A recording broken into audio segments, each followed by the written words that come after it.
The audio cinema presents The Memoirs of Sherlock Holmes by Arthur Conan Doyle. Silver Blaze. "I am afraid, Watson, that I shall have to go," said Holmes as we sat down together to our breakfast one morning. "Go, where to?" "To Dartmoor, to King's Pyland." I was not surprised, indeed. My only wonder was that he had not already been mixed up in this extraordinary case, which was the one topic of conversation through the length and breadth of England. For a whole day my companion had rambled about the room with his chin upon his chest and his brows knitted, charging and recharging his pipe with the strongest black tobacco, and absolutely deaf to any of my questions or remarks. Fresh editions of every paper had been sent up by our newsagent, only to be glanced over and tossed down into a corner. Yet silent as he was, I knew perfectly well what it was over which he was brooding. There was but one problem before the public which could challenge his powers of analysis, and that was the singular disappearance of the favorite for the Wessex Cup and the tragic murder of its trainer. When therefore he suddenly announced his intention of setting out for the scene of the drama, it was only what I had both expected and hoped for. "I should be most happy to go down with you, if I should not be in the way." "My dear Watson, you would confer a great favor upon me by coming, and I think that your time will not be misspent, for there are points about the case which promise to make it an absolutely unique one. We have, I think, just time to catch our train at Paddington, and I will go further into the matter upon our journey. You would oblige me by bringing with you your very excellent field glass." And so it happened that an hour or so later I found myself in the corner of a first-class carriage flying along en route for Exeter, while Sherlock Holmes, with his sharp, eager face framed in his ear-flapped traveling cap, dipped rapidly into the bundle of fresh papers which he had procured at Paddington. We had left reading far behind us before he thrust the last one of them under the seat and offered me his cigar case. "We are going well," said he, looking out the window and glancing at his watch. "Our rate at present is 53.5 miles an hour." I have not observed the quarter-mile posts. "Nor have I, but the telegraph posts upon this line are 60 yards apart, and the calculation is a simple one. I presume that you have looked into this matter of the murder of John Straker and the disappearance of Silver Blaze." I have seen what the Telegraph and the Chronicle have to say. It is one of those cases where the art of the reasoner should be used rather for the sifting of details than for the acquiring of fresh evidence. The tragedy has been so uncommon, so complete, and of such personal importance to so many people that we are suffering from a plethora of surmise, conjecture, and hypothesis. The difficulty is to detach the framework of fact of absolute undeniable fact from the embellishments of theorists and reporters. Then, having established ourselves upon this sound basis, it is our duty to see what inferences may be drawn, and what are the special points upon which the whole mystery turns. On Tuesday evening, I received telegrams from both Colonel Ross, the owner of the horse, and from Inspector Gregory, who is looking after the case, inviting my cooperation. Tuesday evening, and this is Thursday morning. Why didn't you go down yesterday? Because I made a blunder, my dear Watson. Which is, I am afraid, a more common occurrence than anyone would think who only knew me through your memoirs. The fact is that I could not believe it possible that the most remarkable horse in England could long remain concealed, especially in so sparsely inhabited a place as the north of Dartmoor. From hour to hour yesterday I expected to hear that he had been found, and that his abductor was the murderer of John Straker. When, however, another morning had come, and I found that beyond the arrest of young Fitzroy Simpson nothing had been done, I felt that it was time for me to take action, yet in some ways I feel that yesterday has not been wasted. You have formed a theory, then? At least I have got a grip of the essential facts of the case. I shall enumerate them to you, for nothing clears up a case so much as stating it to another person, and I can hardly expect your cooperation if I do not show you the position from which we start. I lay back against the cushions, puffing at my cigar, while Holmes, leaning forward, with his long, thin forefinger checking off the points upon the palm of his left hand, gave me a sketch of the events which had led to our journey. Silver Blaze is from the Astronomy stock, and holds as brilliant a record as his famous ancestor. He is now in his 5th year, and has brought in turn each of the prizes of the turf to Colonel Ross, his fortunate owner. Up to the time of the catastrophe, he was the first favorite for the Wessex Cup, the betting being 3-1 on him. He has always, however, been a prime favorite with the racing public and has never yet disappointed them, so that even at those odds, enormous sums of money have been laid upon him.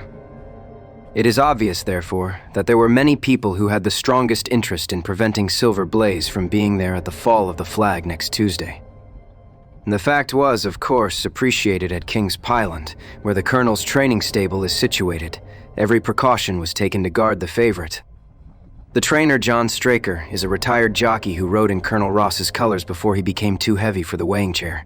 He has served the Colonel for 5 years as jockey and for 7 as trainer, and has always shown himself to be a zealous and honest servant. Under him were 3 lads, for the establishment was a small one, containing only 4 horses in all. One of these lads sat up each night in the stable, while the others slept in the loft. All 3 bore excellent characters. John Straker, who is a married man, lived in a small villa about 200 yards from the stables. He has no children, keeps 1 maidservant, and is comfortably off. The country round is very lonely, but about half a mile to the north there is a small cluster of villas which have been built by a Tavistock contractor for the use of invalids and others who may wish to enjoy the pure Dartmoor air. Tavistock itself lies 2 miles to the west, while across the moor, also about 2 miles distant, is the larger training establishment of Mapleton, which belongs to Lord Backwater, and is managed by Silas Brown. In every other direction, the moor is a complete wilderness, inhabited only by a few roaming gypsies. Such was the general situation last Monday night, when the catastrophe occurred. On that evening, the horses had been exercised and watered as usual, and the stables were locked up at 9 o'clock. 2 of the lads walked up to the trainer's house, where they had supper in the kitchen, while the 3rd, Ned Hunter, remained on guard. At a few minutes after 9, the maid, Edith Baxter, carried down to the stables his supper, which consisted of a dish of curried mutton. She took no liquid, as there was a water tap in the stables, and it was the rule that the lad on duty should drink nothing else. The maid carried a lantern with her, as it was very dark and the path ran across the open moor. Edith Baxter was within 30 yards of the stables when a man appeared out of the darkness and called to her to stop. As he stepped into the circle of yellow light thrown by the lantern, she saw that he was a person of gentlemanly bearing, dressed in a gray suit of tweeds, with a cloth cap. He wore gaiters and carried a heavy stick with a knob to it. She was most impressed, however, by the extreme pallor of his face and by the nervousness of his manner. His age, she thought, would be rather over 30 than under it. "Can you tell me where I am? I had almost made up my mind to sleep on the moor when I saw the light of your lantern." "You are close to the King's Pyland training stables," said she. "Oh, indeed. What a stroke of luck," he cried. "I understand that a stable boy sleeps there alone every night. Perhaps that is his supper which you are carrying to him. Now I am sure that you would not be too proud to earn the price of a new dress, would you?" He took a piece of white paper folded up out of his waistcoat pocket. "See that the boy has this tonight, and you shall have the prettiest frock that money can buy." She was frightened by the earnestness of his manner and ran past him to the window through which she was accustomed to hand the meals. It was already opened, and Hunter was seated at the small table inside. She had begun to tell him of what had happened when the stranger came up again. "Good evening," said he, looking through the window. "I wanted to have a word with you." The girl has sworn that, as he spoke, she noticed the corner of the little paper packet protruding from his closed hand. "What business have you here?" asked the lad. "It is business that may put something into your pocket," said the other. "You've 2 horses in for the Wessex Cup Silver Blaze and Bayard. Let me have the straight tip and you won't be a loser. Is it a fact that at the weights Bayard could give the other 100 yards in 5 furlongs, and that the stable have put their money on him?" "So, you are one of those damned touts," cried the lad.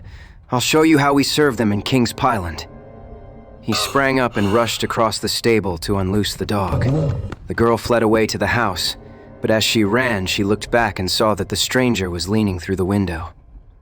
A minute later, however, when Hunter rushed out with the hound, he was gone, and though he ran all round the buildings, he failed to find any trace of him. One moment did the stable boy, when he ran out with the dog, leave the door unlocked behind him. "Excellent, Watson, excellent," murmured my companion.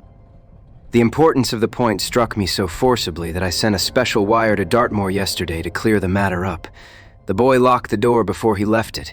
The window, I may add, was not large enough for a man to get through. Hunter waited until his fellow grooms had returned when he sent a message to the trainer and told him what had occurred. Straker was excited at hearing the account, although he does not seem to have quite realized its true significance. It left him, however, vaguely uneasy, and Mrs. Straker, waking at 1 a.m, found that he was dressing. In reply to her inquiries, he said that he could not sleep on account of his anxiety about the horses, and that he intended to walk down to the stables to see that all was well. She begged him to remain at home, as she could hear the rain pattering against the window, but in spite of her entreaties, he pulled on his large mackintosh and left the house. Mrs. Straker awoke at 7 a.m. to find that her husband had not yet returned. She dressed herself hastily, called the maid, and set off for the stables. The door was open inside, huddled together upon a chair. Hunter was sunk in a state of absolute stupor. The favorite stall was empty, and there were no signs of his trainer. The 2 lads who slept in the chaff-cutting loft above the harness room were quickly aroused. They had heard nothing during the night, for they are both sound sleepers. Hunter was obviously under the influence of some powerful drug, and as no sense could be got out of him, he was left to sleep it off while the 2 lads and the 2 women ran out in search of the absentees. They still had hopes that the trainer had for some reason taken out the horse for early exercise, but on ascending the knoll near the house, from which all the neighboring moors were visible, they not only could see no signs of the missing favorite, but they perceived something which warned them that they were in the presence of a tragedy. About 1/4 of a mile from the stables, John Straker's overcoat was flapping from a furze bush. Immediately beyond there was a bowl-shaped depression in the moor, and at the bottom of this was found the dead body of the unfortunate trainer.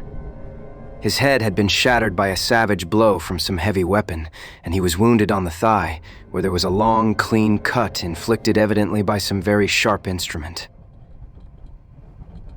It was clear, however, that Straker had defended himself vigorously against his assailants, for in his right hand he held a small knife, which was clotted with blood up to the handle, while in his left he clasped a red and black silk cravat, which was recognized by the maid as having been worn on the preceding evening by the stranger who had visited the stables. Hunter, on recovering from his stupor, was also quite positive as to the ownership of the cravat. He was equally certain that the same stranger had, while standing at the window, drugged his curried mutton, and so deprived the stables of their watchman. As to the missing horse, there were abundant proofs in the mud which lay at the bottom of the fatal hollow that he had been there at the time of the struggle. But from that morning he has disappeared, and although a large reward has been offered, and all the gypsies of Dartmoor are on the alert, no news has come of him. Finally, an analysis has shown that the remains of his supper left by the stable lad contain an appreciable quantity of powdered opium, while the people at the house partook of the same dish on the same night without any ill effect. Those are the main facts of the case, stripped of all surmise, and stated as baldly as possible. I shall now recapitulate what the police have done in the matter. Inspector Gregory, to whom the case has been committed, is an extremely competent officer. Were he but gifted with imagination, he might rise to great heights in his profession. On his arrival, he promptly found and arrested the man upon whom suspicion naturally rested. There was little difficulty in finding him, for he inhabited one of those villas which I have mentioned. His name, it appears, was Fitzroy Simpson.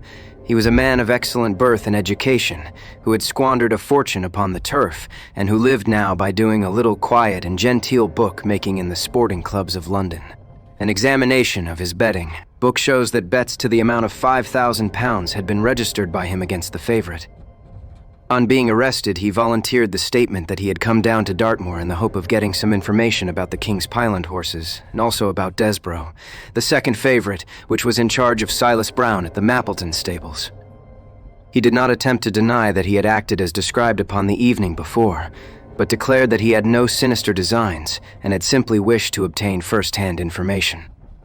When confronted with his cravat, he turned very pale and was utterly unable to account for its presence in the hand of the murdered man. His wet clothing showed that he had been out in the storm of the night before, and his stick, which was a Penang lawyer weighted with lead, was just such a weapon as might, by repeated blows, have inflicted the terrible injuries to which the trainer had succumbed. On the other hand, there was no wound upon his person, while the state of Straker's knife would show that one at least of his assailants must bear his mark upon him. There you have it all in a nutshell, Watson. And if you can give me any light, I shall be infinitely obliged to you. I had listened with the greatest interest to the statement which Holmes, with characteristic clearness, had laid before me. Though most of the facts were familiar to me, I had not sufficiently appreciated their relative importance, nor their connection to each other. Is it not possible that the incised wound upon Straker may have been caused by his own knife in the convulsive struggles which follow any brain injury? It is more than possible, it is probable. In that case, one of the main points in favor of the accused disappears. And yet, even now, I fail to understand what the theory of the police can be. I am afraid that whatever theory we state has very grave objections to it.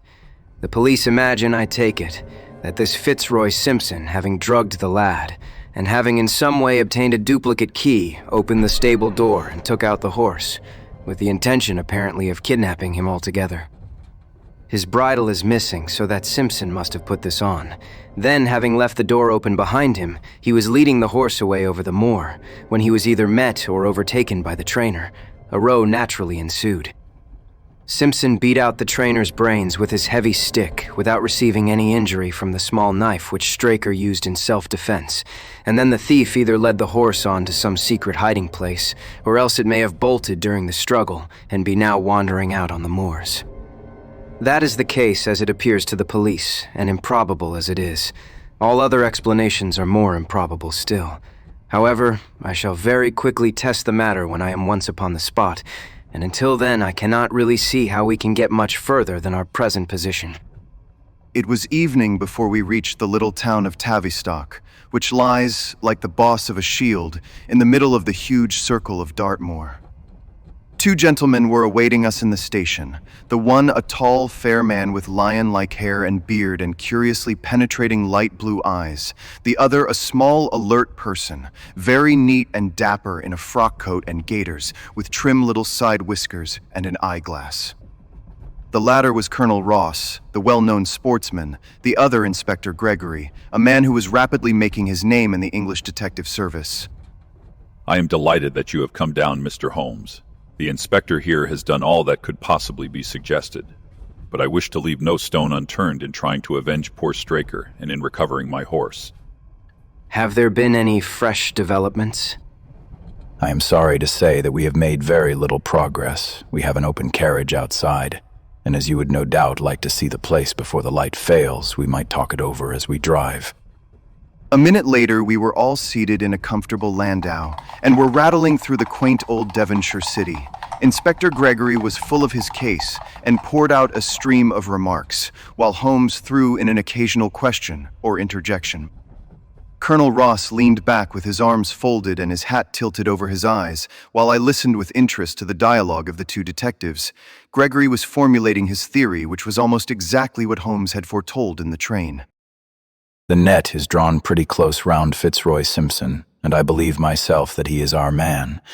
At the same time, I recognize that the evidence is purely circumstantial, and that some new development may upset it. How about Straker's knife? We have quite come to the conclusion that he wounded himself in his fall. My friend Dr. Watson made that suggestion to me as we came down. If so, it would tell against this man Simpson. Undoubtedly. He has neither a knife nor any sign of a wound. The evidence against him is certainly very strong. He had a great interest in the disappearance of the favorite. He lies under suspicion of having poisoned the stable boy. He was undoubtedly out in the storm. He was armed with a heavy stick, and his cravat was found in the dead man's hand.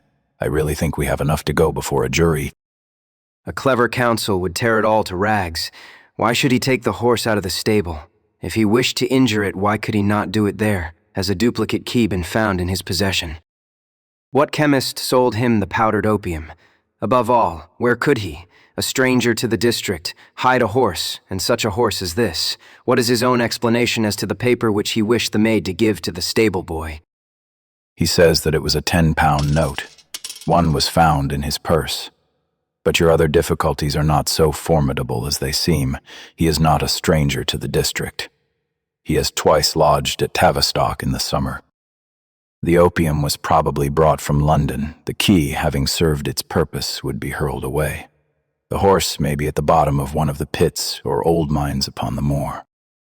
What does he say about the cravat? He acknowledges that it is his and declares that he had lost it, but a new element has been introduced into the case which may account for his leading the horse from the stable. Holmes pricked up his ears.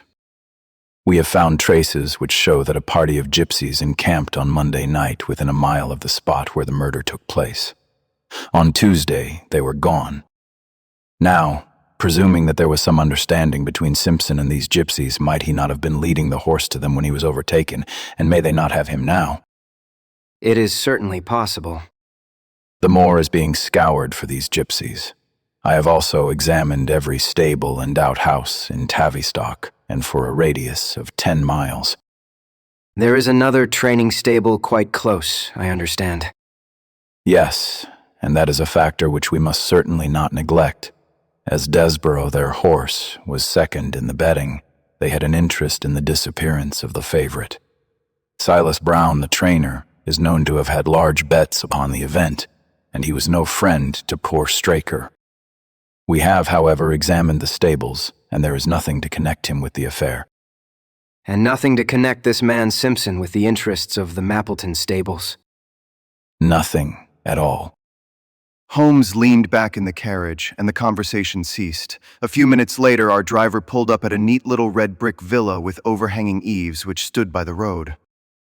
Some distance off across a paddock lay a long gray tiled-out building. In every other direction, the low curves of the moor, bronze-colored from the fading ferns, stretched away to the skyline, broken only by the steeples of Tavistock, and by a cluster of houses away to the westward, which marked the Mapleton stables.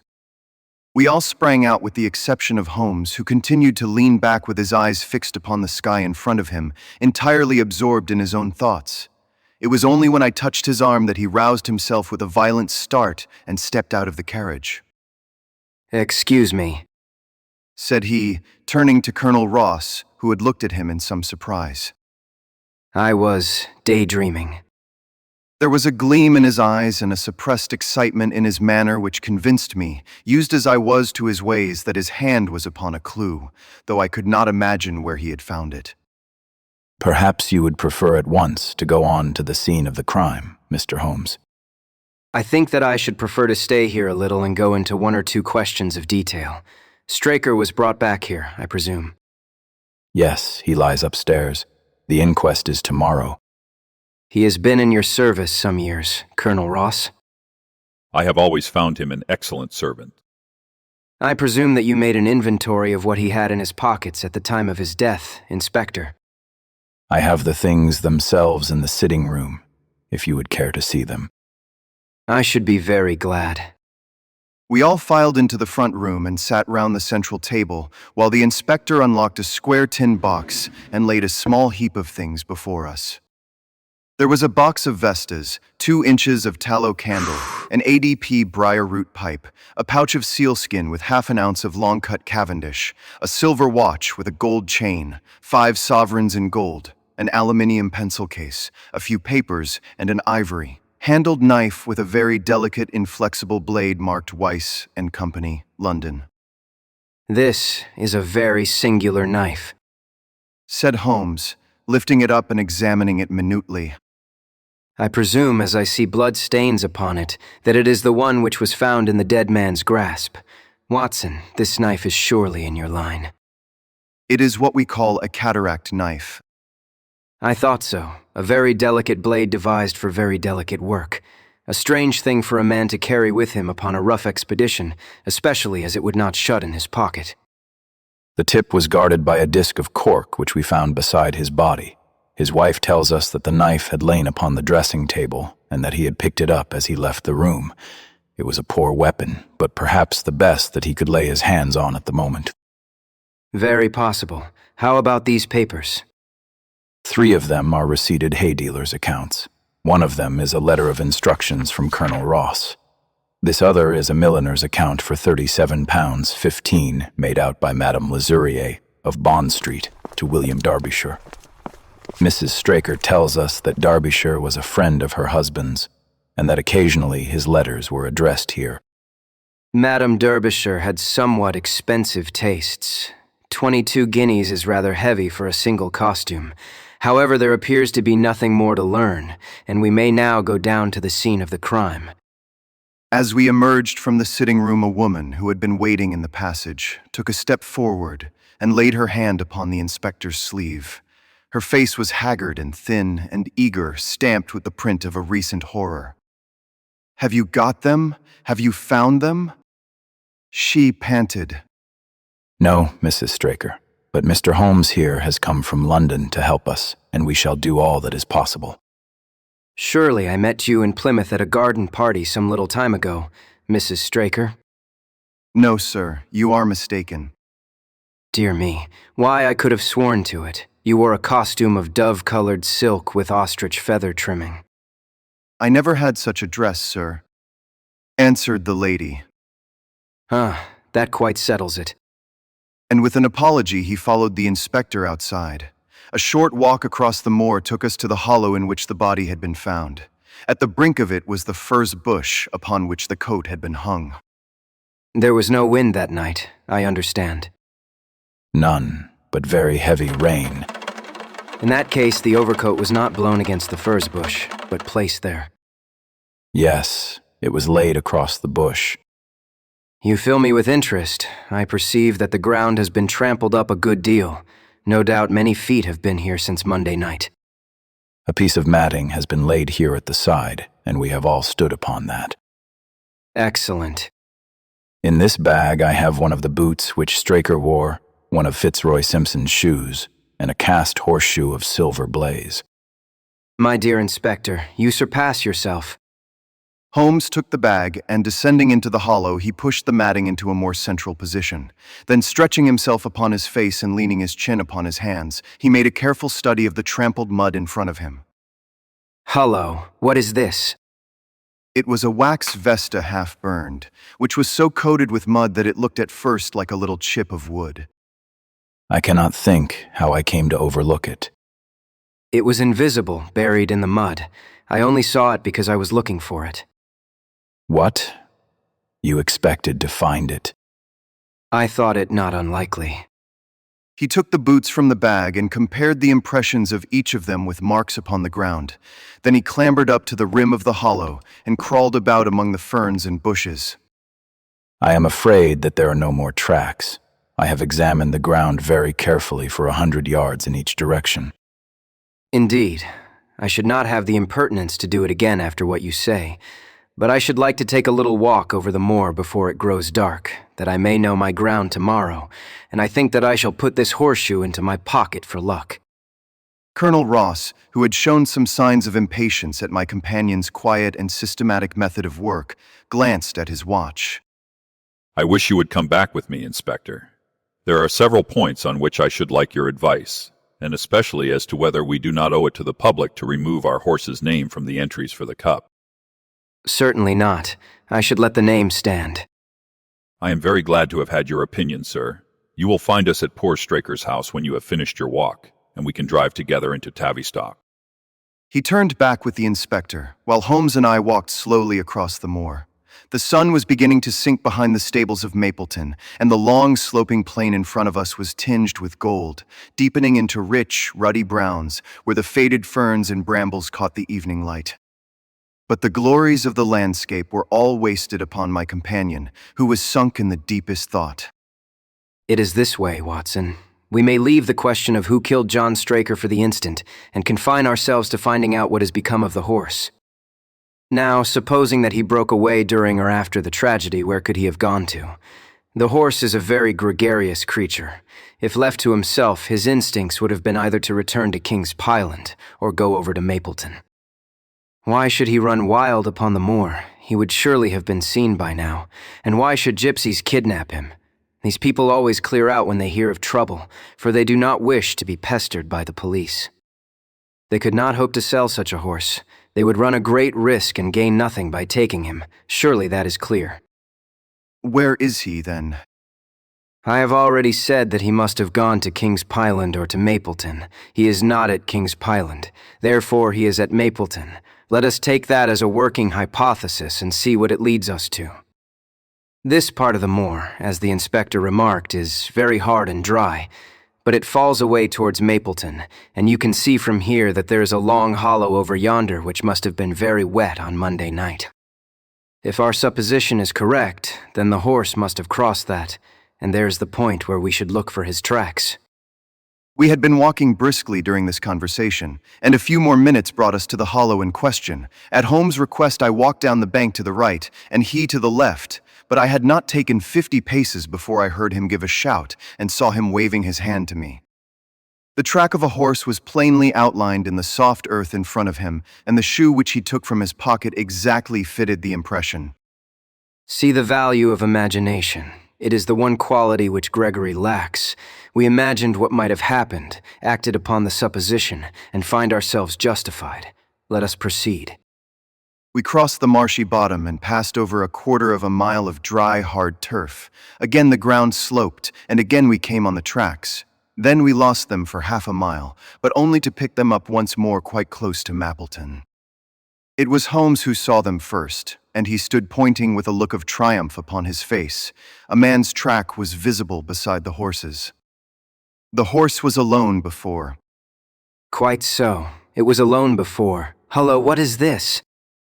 The double track turned sharp off and took the direction of King's Pyland.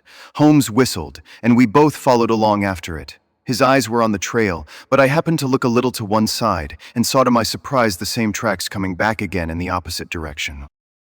One for you, Watson. You have saved us a long walk, which would have brought us back on our own traces. Let us follow the return track.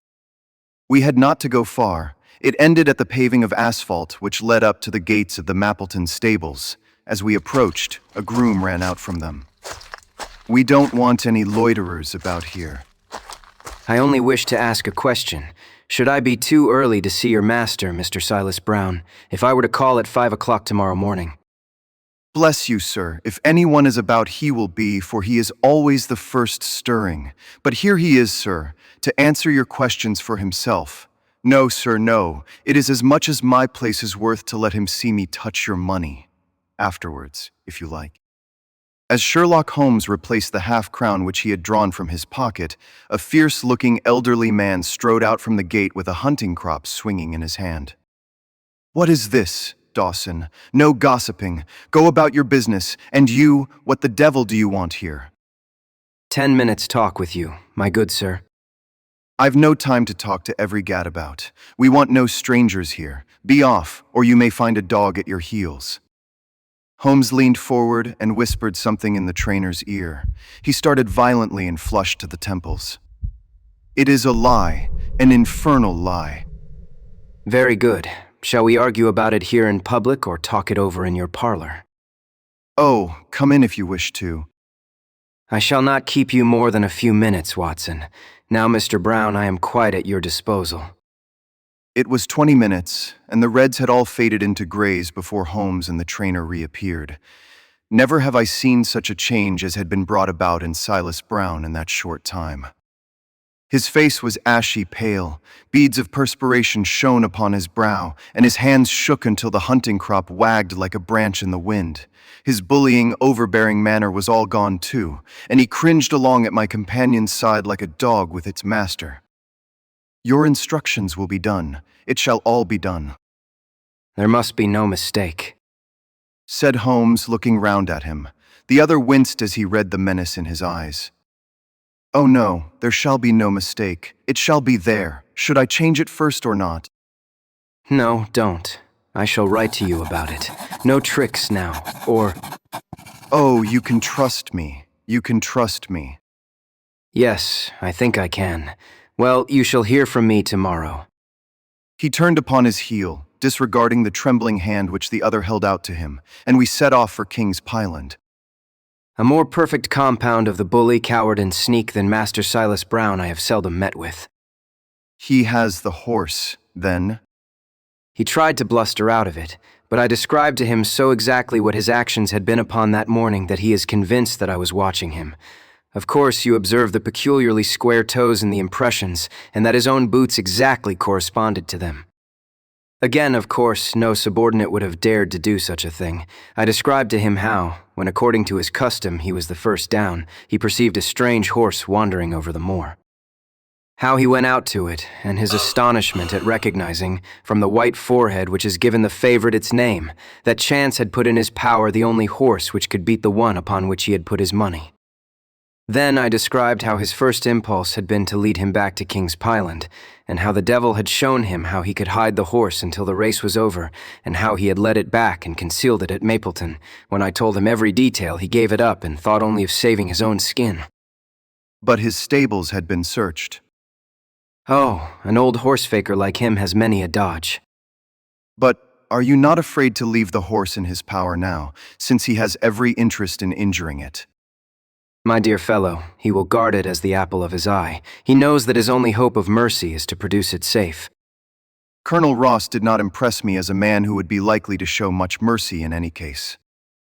The matter does not rest with Colonel Ross. I follow my own methods, and tell as much or as little as I choose. That is the advantage of being unofficial. I don't know whether you observed it, Watson, but the Colonel's manner has been just a trifle cavalier to me.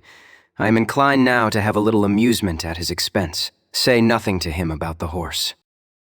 Certainly not without your permission. And, of course, this is all quite a minor point compared to the question of who killed John Straker. And you will devote yourself to that? On the contrary, we both go back to London by the night train. I was thunderstruck by my friend's words. We had only been a few hours in Devonshire, and that he should give up an investigation which he had begun so brilliantly was quite incomprehensible to me. Not a word more could I draw from him until we were back at the trainer's house. The colonel and the inspector were awaiting us in the parlor.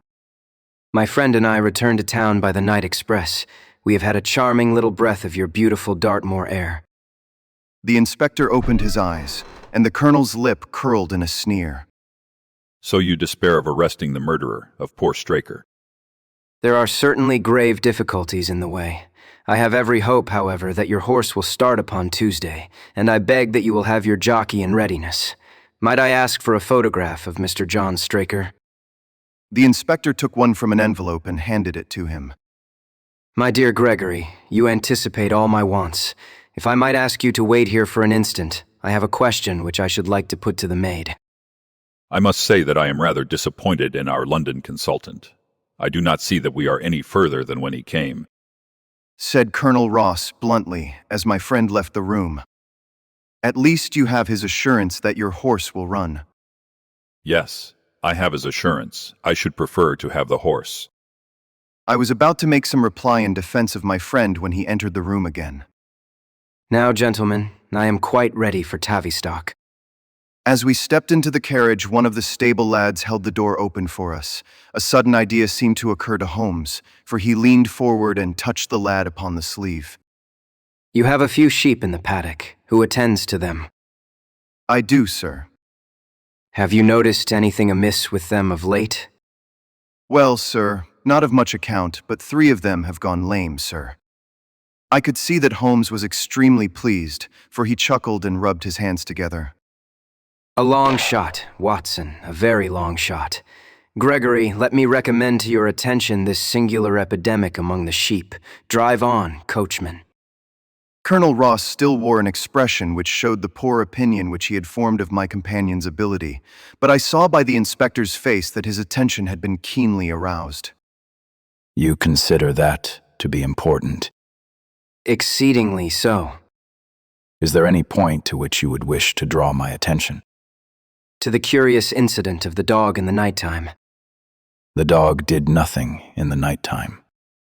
That was the curious incident. 4 days later, Holmes and I were again in the train, bound for Winchester to see the race for the Wessex Cup. Colonel Ross met us by appointment outside the station, and we drove in his drag to the course beyond the town. His face was grave, and his manner was cold in the extreme. I have seen nothing of my horse. I suppose that you would know him when you saw him. The colonel was very angry. I have been on the turf for 20 years, and never was asked such a question as that before. A child would know Silver Blaze with his white forehead and his mottled off. foreleg. How is the betting? Well, that is the curious part of it. You could have got 15 to 1 yesterday, but the price has become shorter and shorter until you can hardly get 3 to 1 now. Somebody knows something, that is clear. As the drag drew up in the enclosure near the grandstand, I glanced at the card to see the entries. Wessex plate, 50 sovereigns each, half forfeit with 1,000 sovereigns added, for 4 and 5-year-olds. Second, £300. Third, £200. New course, 1 mile and 5 furlongs. Mr. Heath Newton's the Negro, Colonel Wardlaw's Pugilist, Lord Backwater's Desborough, Colonel Ross's Silver Blaze, Duke of Balmoral's Iris, Lord Singleford's Rasper. We scratched our other one and put all hopes on your word. Why? What is that Silver Blaze favorite? 5 to 4 against Silver Blaze, roared the ring. 5 to 4 against Silver Blaze, 5 to 15 against Desborough, 5 to 4 on the field. There are the numbers up. They are all 6 there. All 6 there? Then my horse is running. But I don't see him. My colors have not passed. Only 5 have passed. This must be he. As I spoke, a powerful bay horse swept out from the weighing enclosure and cantered past us, bearing on its back the well-known black and red of the colonel. That is not my horse. That beast has not a white hair upon its body. What is this that you have done, Mr. Holmes? Well, let us see how he gets on. For a few minutes, he gazed through my field glass. Capital. An excellent start. There they are, coming round the curve. From our drag, we had a superb view as they came up the straight. The 6 horses were so close together that a carpet could have covered them, but halfway up the yellow of the Mapleton stable showed to the front. Before they reached us, however, Desborough's bolt was shot, and the colonel's horse, coming away with a rush, passed the post a good 6 lengths before its rival, the Duke of Balmoral's Iris making a bad third. It is my race, anyhow. I confess that I can make neither head nor tail of it. Don't you think that you have kept up your mystery long enough, Mr. Holmes? Certainly, Colonel. You shall know everything. Let us all go round and have a look at the horse together. Here he is. You have only to wash his face and his leg in spirits of wine, and you will find that he is the same old Silver Blaze as ever. You take my breath away. I found him in the hands of a faker, and took the liberty of running him just as he was sent over. My dear sir, you have done wonders. The horse looks very fit and well. It never went better in its life. I owe you 1,000 apologies for having doubted your ability. You have done me a great service by recovering my horse. You would do me a greater still if you could lay your hands on the murderer of John Straker. I have done so. The colonel and I stared at him in amazement.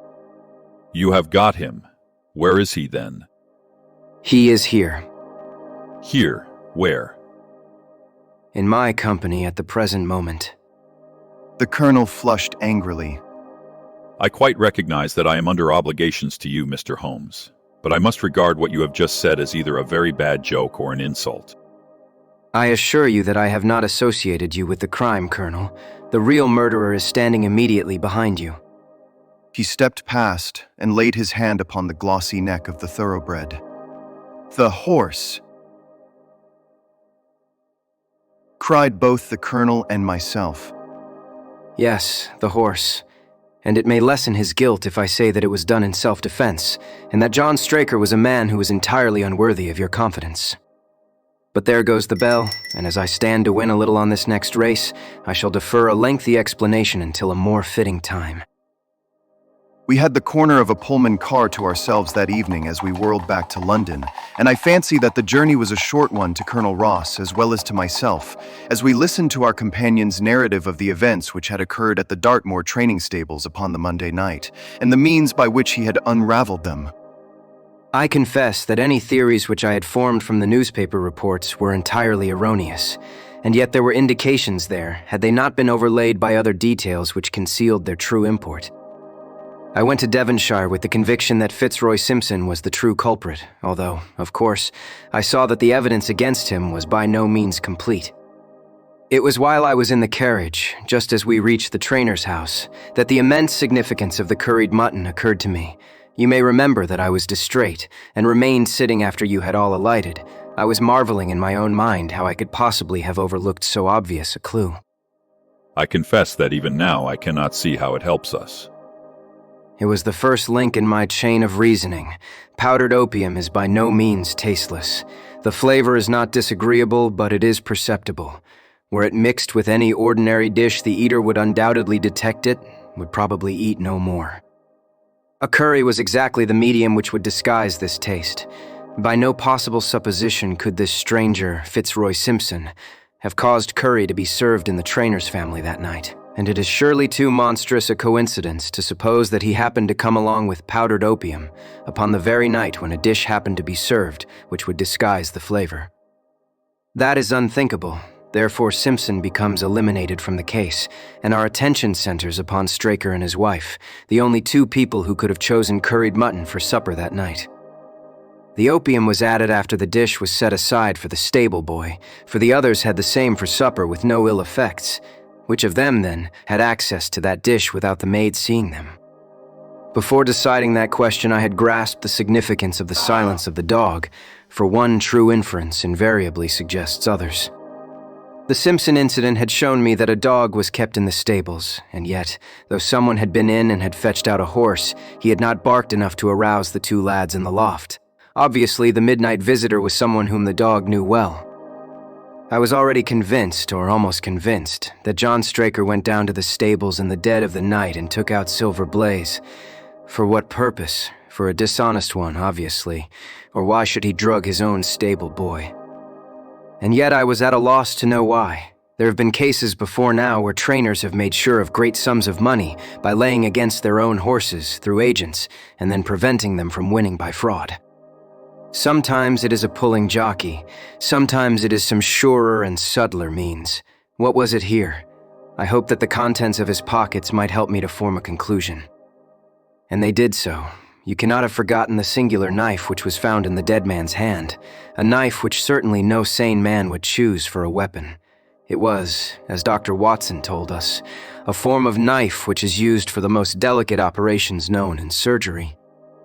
And it was to be used for a delicate operation that night.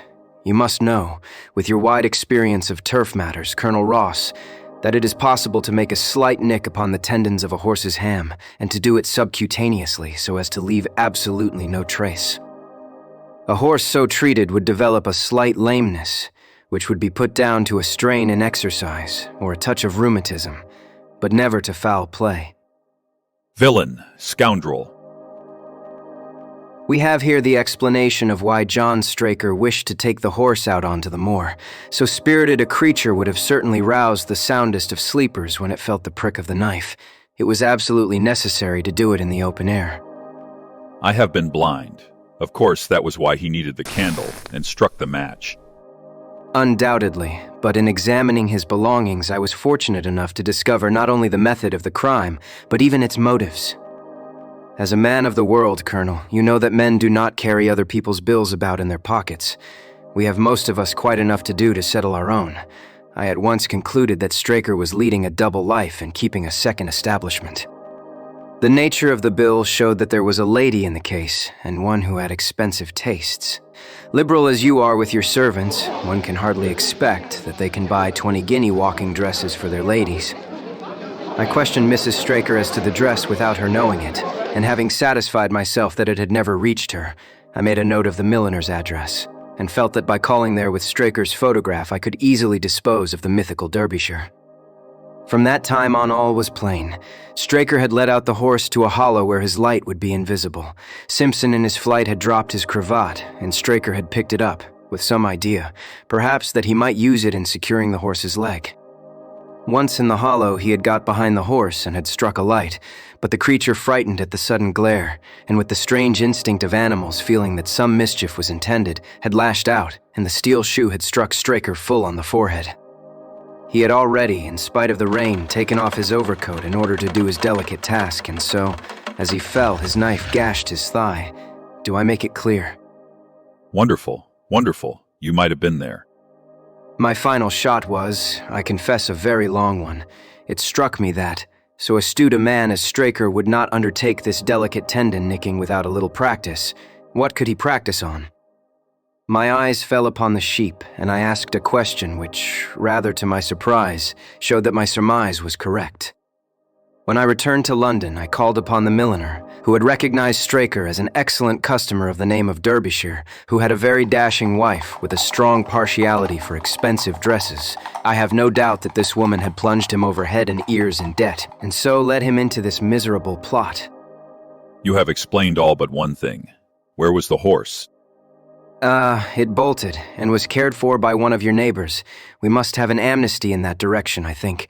This is Clapham Junction, if I am not mistaken, and we shall be in Victoria in less than 10 minutes.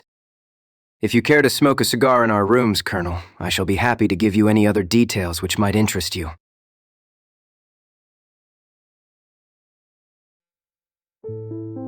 The Adventure of the Cardboard Box. In choosing a few typical cases which illustrate the remarkable mental qualities of my friend, Sherlock Holmes, I have endeavored, as far as possible, to select those which presented the minimum of sensationalism while offering a fair field for his talents. It is, however, unfortunately impossible entirely to separate the sensational from the criminal, and a chronicler is left in the dilemma that he must either sacrifice details which are essential to his statement, and so give a false impression of the problem, or he must use matter which chance, and not choice. With this short preface, I shall turn to my notes of what proved to be a strange, though a peculiarly terrible, chain of events. It was a blazing hot day in August. Baker Street was like an oven, and the glare of the sunlight upon the yellow brickwork of the house across the road was painful to the eye. It was hard to believe that these were the same walls which loomed so gloomily through the fogs of winter. Our blinds were half drawn, and Holmes lay curled upon the sofa, reading and rereading a letter which he had received by the morning post. For myself, my term of service in India had trained me to stand heat better than cold, and a thermometer at 90 was no hardship. But the morning paper was uninteresting. Parliament had risen, everybody was out of town, and I yearned for the glades of the New Forest or the shingle of South Sea. A depleted bank account had caused me to postpone my holiday, and as to my companion, neither the country nor the sea presented the slightest attraction to him. He loved to lie in the very center of 5 millions of people, with his filaments stretching out and running through them, responsive to every little rumor or suspicion of unsolved crime. Appreciation of nature found no place among his many gifts, and his only change was when he turned his mind from the evil door of the town to track down his brother of the country. Finding that Holmes was too absorbed for conversation, I had tossed aside the barren paper, and leaning back in my chair, I fell into a brown study. Suddenly, my companion's voice broke in upon my thoughts. You are right, Watson. It does seem a most preposterous way of settling a dispute. Most preposterous, I exclaimed, and then suddenly realizing how he had echoed the inmost thought of my soul, I sat up in my chair and stared at him in blank amazement. What is this, Holmes? This is beyond anything which I could have imagined. He laughed heartily at my perplexity. You remember that some little time ago when I read you the passage in one of Poe's sketches in which a close reasoner follows the unspoken thoughts of his companion, you were inclined to treat the matter as a mere tour de force of the author. On my remarking that I was constantly in the habit of doing the same thing, you expressed incredulity. Oh, no. Perhaps not with your tongue, my dear Watson, but certainly with your eyebrows. So when I saw you throw down your paper and enter upon a train of thought, I was very happy to have the opportunity of reading it off, and eventually of breaking into it, as a proof that I had been in rapport with you. But I was still far from satisfied. In the example which you read to me, the reasoner drew his conclusions from the actions of the man whom he observed. If I remember right, he stumbled over a heap of stones, looked up at the stars, and so on. But I have been seated quietly in my chair, and what clues can I have given you? You do yourself an injustice. The features are given to man as the means by which he shall express his emotions, and yours are faithful servants. Do you mean to say that you read my train of thoughts from my features? Your features, and especially your eyes. Perhaps you cannot yourself recall how your reverie commenced. No, I cannot. Then I will tell you. After throwing down your paper, which was the action which drew my attention to you, you sat for half a minute with a vacant expression.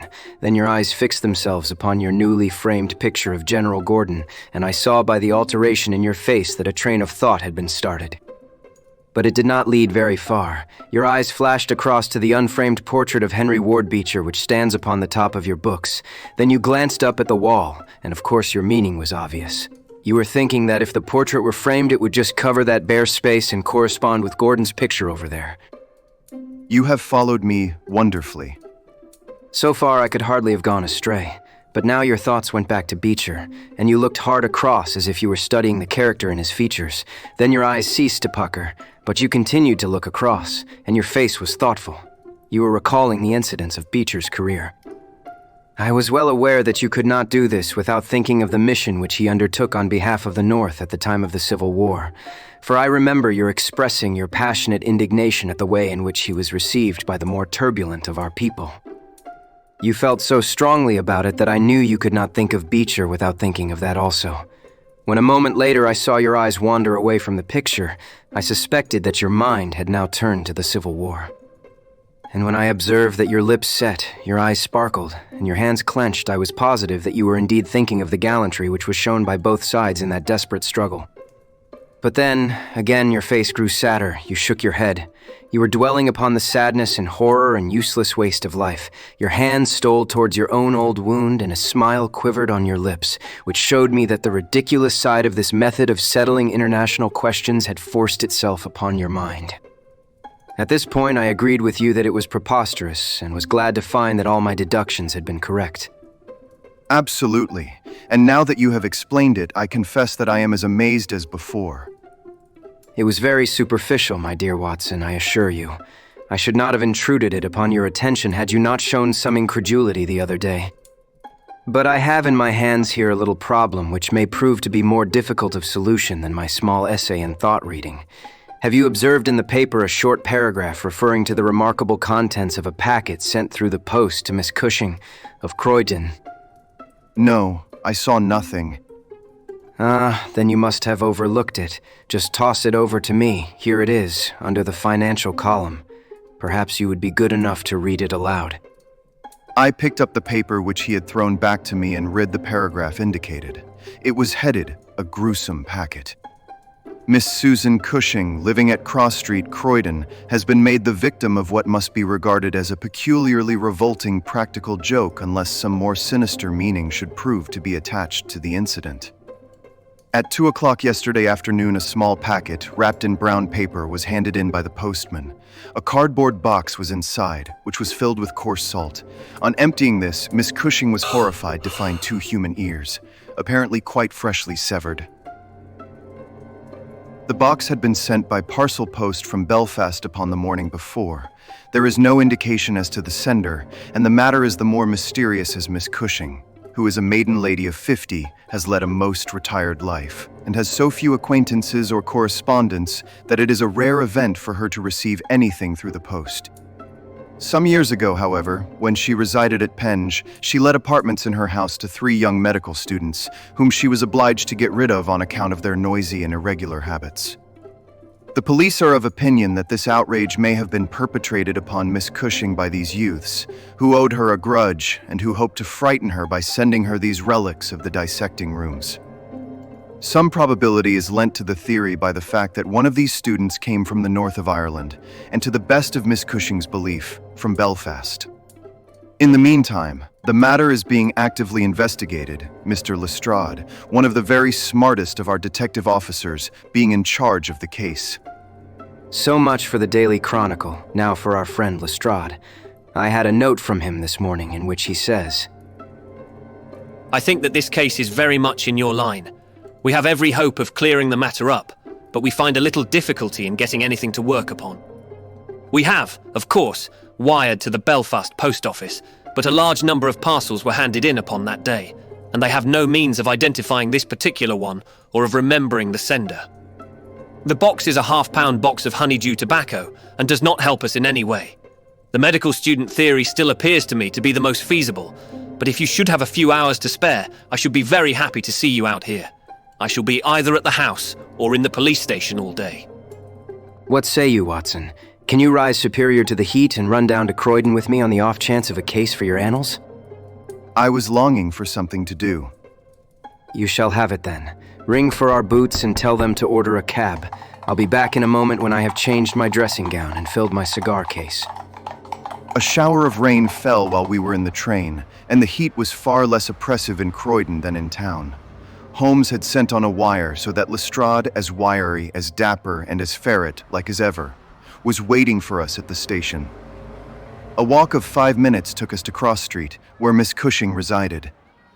It was a very long street of 2-story brick houses, neat and prim, with whitened stone steps and little groups of aproned women gossiping at the doors. Halfway down, Lestrade stopped and tapped at a door, which was opened by a small servant girl. Miss Cushing was sitting in the front room into which we were ushered. She was a placid-faced woman with large, gentle eyes and grizzled hair curving down over her temples on each side. A worked antimacassar lay upon her lap, and a basket of colored silks stood upon a stool beside her. They are in the outhouse. Those dreadful things. I wish that you would take them away altogether. So I shall, Miss Cushing. I only kept them here until my friend, Mr. Holmes, should have seen them in your presence. Why? In my presence, sir? In case he wished to ask any questions. What is the use of asking me questions when I tell you I know nothing whatever about it? Quite so, madam. I have no doubt that you have been annoyed more than enough already over this business. Indeed, I have, sir. I am a quiet woman and live a retired life. It is something new for me to see my name in the papers and to find the police in my house. I won't have those things in here, Mr. Lestrade. If you wish to see them, you must go to the outhouse. It was a small shed in the narrow garden which ran behind the house. Lestrade went in and brought out a yellow cardboard box with a piece of brown paper and some string. There was a bench at the end of the path, and we all sat down while Holmes examined, one by one, the articles which Lestrade had handed to him. The string is exceedingly interesting. What do you make of this string, Lestrade? It has been tarred. Precisely. It is a piece of tarred twine. You have also, no doubt, remarked that Miss Cushing has cut the cord with the scissors, as can be seen by the double fray on each side. I cannot see the importance. The importance lies in the fact that the knot is left intact, and that this knot is of a peculiar character. It is very neatly tied. I had already made a note to that effect. So much for the string, then. Now for the box wrapper. Brown paper with a distinct smell of coffee. What, did you not observe it? I think there can be no doubt of it.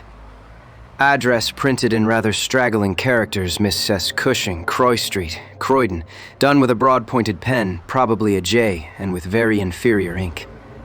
The word Croydon has been originally spelled with an I, which has been changed to Y. The parcel was directed. Then, by a man, the printing is distinctly masculine of limited education and unacquainted with the town of Croydon. So far, so good. The box is a yellow half-pound honeydew box, with nothing distinctive save 2 thumb marks at the left bottom corner. It is filled with rough salt of the quality used for preserving hides and other of the coarser commercial purposes, and embedded in it are these very singular enclosures. He took out the 2 ears as he spoke, and laying a board across his knee, he examined them minutely, while Lestrade and I, bending forward on each side of him, glanced alternately at these dreadful relics and at the thoughtful, eager face of our companion.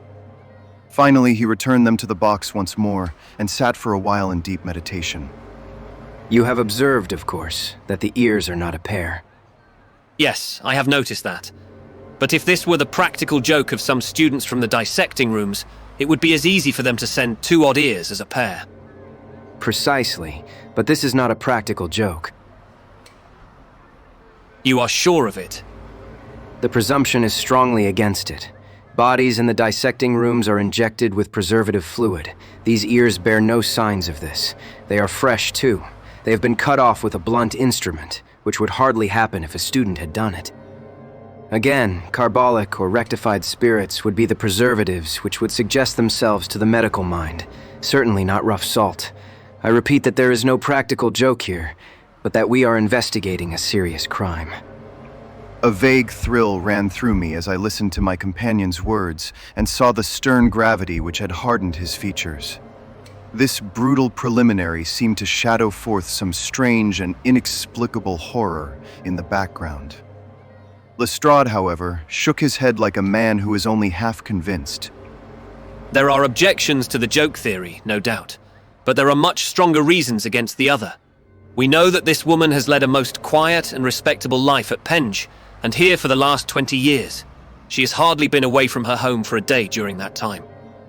Why on earth, then, should any criminal send her the proofs of his guilt? Especially as, unless she is a most consummate actress, she understands quite as little of the matter as we do. That is the problem which we have to solve, and for my part I shall set about it by presuming that my reasoning is correct and that a double murder has been committed. One of these ears is a woman's small, finely formed, and pierced for an earring. The other is a man's sunburned, discolored, and also pierced for an earring. These two people are presumably dead, or we should have heard their story before now. Today is Friday. The packet was posted on Thursday morning. The tragedy, then, occurred on Wednesday or Tuesday or earlier. If the two people were murdered, who but their murderer would have sent this sign of his work to Miss Cushing? We may take it that the sender of the packet is the man whom we want, but he must have some strong reason for sending Miss Cushing this packet. What reason, then? It must have been to tell her that the deed was done, or to pain her, perhaps. But in that case, she knows who it is. Does she know? I doubt it. If she knew, why should she call the police in? She might have buried the ears and no one would have been the wiser. That is what she would have done if she had wished to shield the criminal. But if she does not wish to shield him, she would give his name. There is a tangle here which needs straightening out. He had been talking in a high, quick voice, staring blankly up over the garden fence, but now he sprang briskly to his feet and walked towards the house. I have a few questions to ask Miss Cushing. In that case, I may leave you here, for I have another small business on hand. I think that I have nothing further to learn from Miss Cushing. You will find me at the police station. We shall look in on our way to the train. A moment later, he and I were back in the front room, where the impassive lady was still quietly working away at her antimacassar. She put it down on her lap as we entered and looked at us with her frank, searching blue eyes. I am convinced, sir, that this matter is a mistake, and that the parcel was never meant for me at all. I have said this several times to the gentleman from Scotland Yard, but he simply laughs at me. I have not an enemy in the world, as far as I know, so why should anyone play me such a trick? I am coming to be of the same opinion, Miss Cushing, said Holmes, taking a seat beside her. I think that it is more than probable. He paused, and I was surprised on glancing round to see that he was staring with singular intentness at the lady's profile. Surprise and satisfaction were both for an instant to be read upon his eager face, though when she glanced round to find out the cause of his silence, he had become as demure as ever. I stared hard myself at her flat, grizzled hair, her trim cap, her little gilt earrings, her placid features, but I could see nothing which could account for my companion's evident excitement. There were 1 or 2 questions. Oh, I am weary of questions. You have 2 sisters, I believe. How could you know that? I observed the very instant that I entered the room that you have a portrait group of 3 ladies upon the mantelpiece, one of whom is undoubtedly yourself, while the others are so exceedingly like you that there could be no doubt of the relationship. Yes, you are quite right. Those are my sisters, Sarah and Mary. And here at my elbow is another portrait taken at Liverpool of your younger sister, in the company of a man who appears to be a steward by his uniform. I observed that she was unmarried at the time. You are very quick at observing. That is my trade. Well, you are quite right. But she was married to Mr. Browner a few days afterwards. He was on the South American line when that was taken, but he was so fond of her that he couldn't abide to leave her for so long, and he got into the Liverpool and London boats. The Conqueror, perhaps? No, the Mayday. When last I heard, Jim came down here to see me once. That was before he broke the pledge, but afterwards he would always take drink when he was ashore. and a little drink would send him stark, staring mad. It was a bad day that ever he took a glass in his hand again. First he dropped me, then he quarreled with Sarah, and now that Mary has stopped writing, we don't know how things are going with them. It was evident that Miss Cushing had come upon a subject on which she felt very deeply. Like most people who lead a lonely life, she was shy at first, but ended by becoming extremely communicative. She told us many details about her brother-in-law, the steward, and then wandering off on the subject of her former lodgers, the medical students, she gave us a long account of their delinquencies, with their names and those of their hospitals. Holmes listened attentively to everything, throwing in a question from time to time. About your second sister, Sarah. I wonder, since you are both maiden ladies, that you do not keep house together. You don't know Sarah's temper, or you would wonder no more. I tried it when I came to Croydon, and we kept on until about 2 months ago, when we had to part. I don't want to say a word against my own sister, but she was always meddlesome and hard to please, was Sarah. You say that she quarreled with your Liverpool relations. Yes, and they were the best of friends at one time. Why, she went up there to live in order to be near them. And now she has no word hard enough for Jim Browner. The last 6 months that she was here, she would speak of nothing but his drinking and his ways. He had caught her meddling, I suspect, and given her a bit of his mind. And that was the start of it. Thank you, Miss Cushing. Your sister Sarah lives, I think you said, at New Street, Wallington. Goodbye, and I am very sorry that you should have been troubled over a case with which, as you say, you have nothing whatever to do. There was a cab passing as we came out, and Holmes hailed it. How far to Wallington? Only about a mile, sir. Very good. Jump in, Watson. We must strike while the iron is hot. Simple as the case is, there have been 1 or 2 very instructive details in connection with it. Just pull up at a telegraph office as you pass, cabby. Holmes sent off a short wire and for the rest of the drive lay back in the cab with his hat tilted over his nose to keep the sun from his face. Our driver pulled up at a house which was not unlike the one which we had just quitted. My companion ordered him to wait and had his hand upon the knocker when the door opened and a grave young gentleman in black, with a very shiny hat, appeared on the step. Is Miss Cushing at home? Miss Sarah Cushing is extremely ill. She has been suffering since yesterday from brain symptoms of great severity. As her medical advisor, I cannot possibly take the responsibility of allowing anyone to see her. I should recommend you to call again in 10 days. He drew on his gloves, closed the door, and marched off down the street. Well, if we can't, we can't. Perhaps she could not or would not have told you much. I did not wish her to tell me anything. I only wanted to look at her. However, I think that I have got all that I want. Drive us to some decent hotel, cabby, where we may have some lunch, and afterwards we shall drop down upon friend Lestrade at the police station.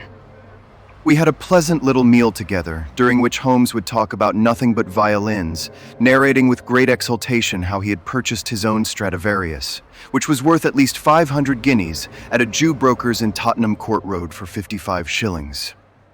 This led him to Paganini, and we sat for an hour over a bottle of claret while he told me anecdote after anecdote of that extraordinary man.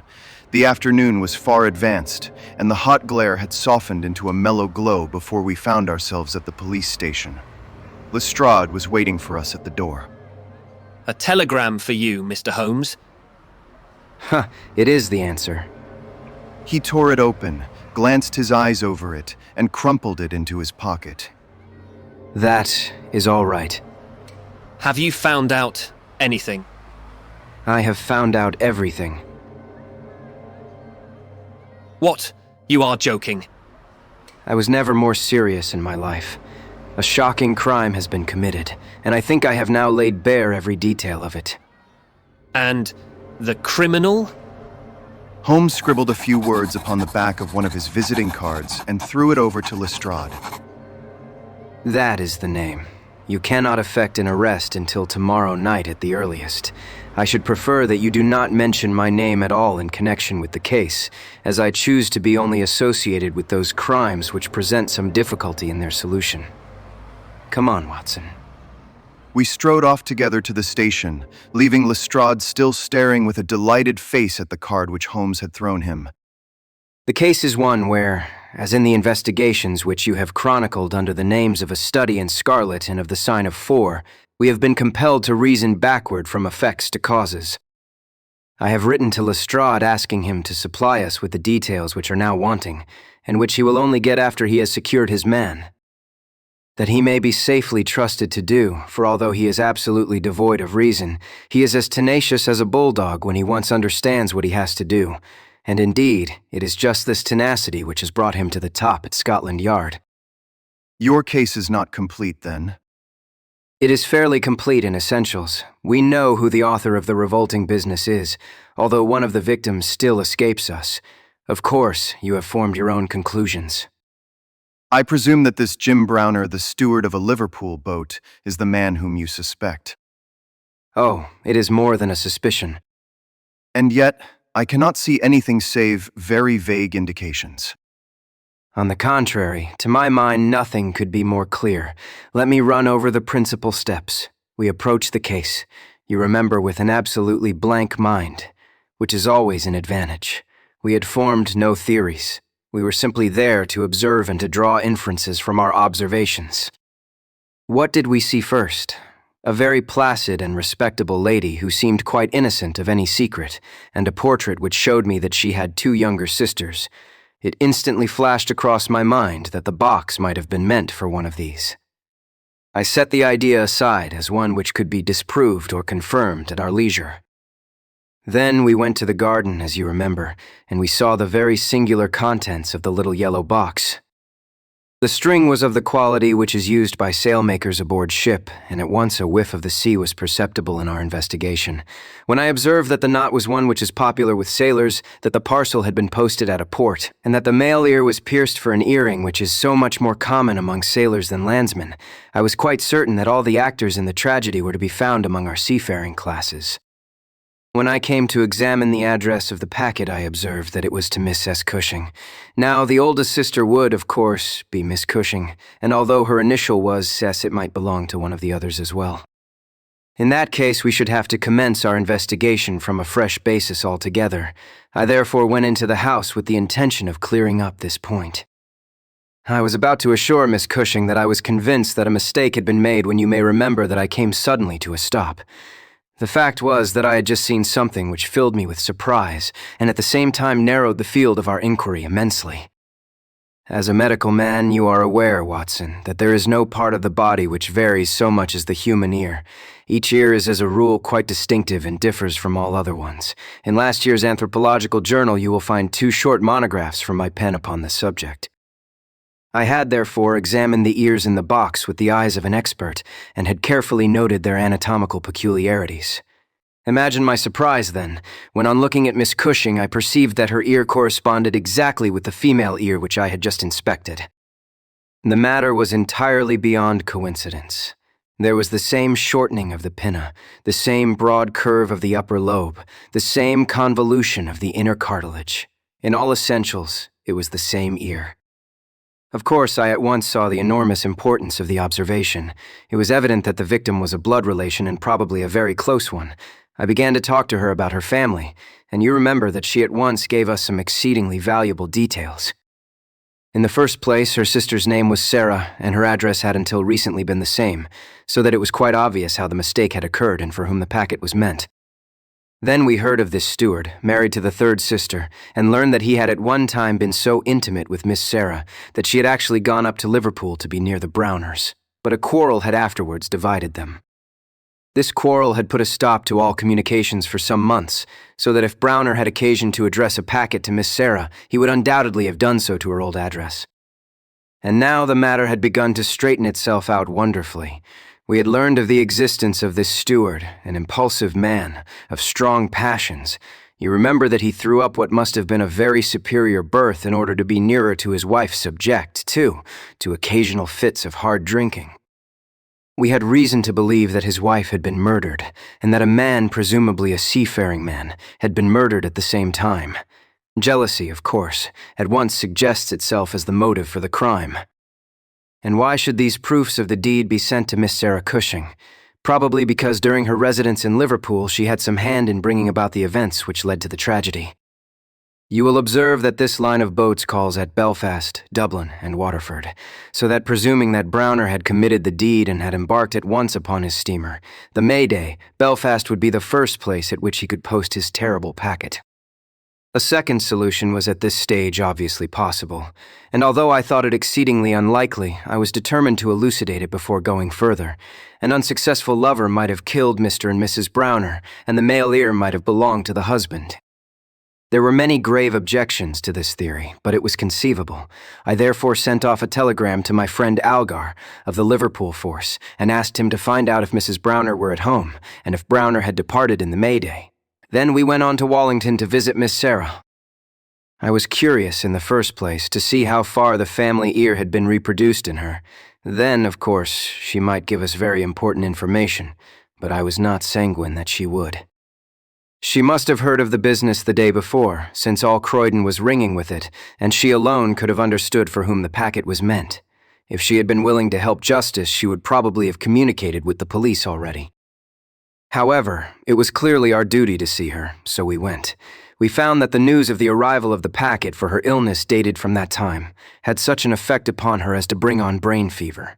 It was clearer than ever that she understood its full significance, but equally clear that we should have to wait some time for any assistance from her. However, we were really independent of her help. Our answers were waiting for us at the police station where I had directed Algar to send them.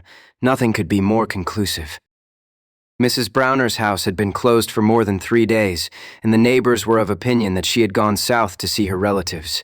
It had been ascertained at the shipping offices that Browner had left aboard of the Mayday, and I calculate that she is due in the Thames tomorrow night.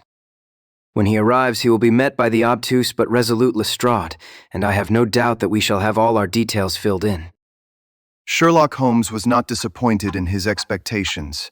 2 days later, he received a bulky envelope, which contained a short note from the detective and a typewritten document, which covered several pages of foolscap. Lestrade has got him all right. Perhaps it would interest you to hear what he says. My dear Mr. Holmes, in accordance with the scheme which we had formed, in order to test our theories. The we is rather fine, Watson, is it not? I went down to the Albert Dock yesterday at 6 p.m. and boarded the SS Mayday, belonging to the Liverpool, Dublin and London Steam Packet Company.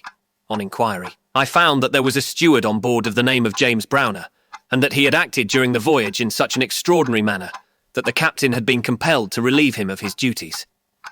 On descending to his berth, I found him seated upon a chest with his head sunk upon his hands, rocking himself to and fro. He is a big, powerful chap, clean-shaven, and very swarthy something like Aldridge, who helped us in the bogus laundry affair.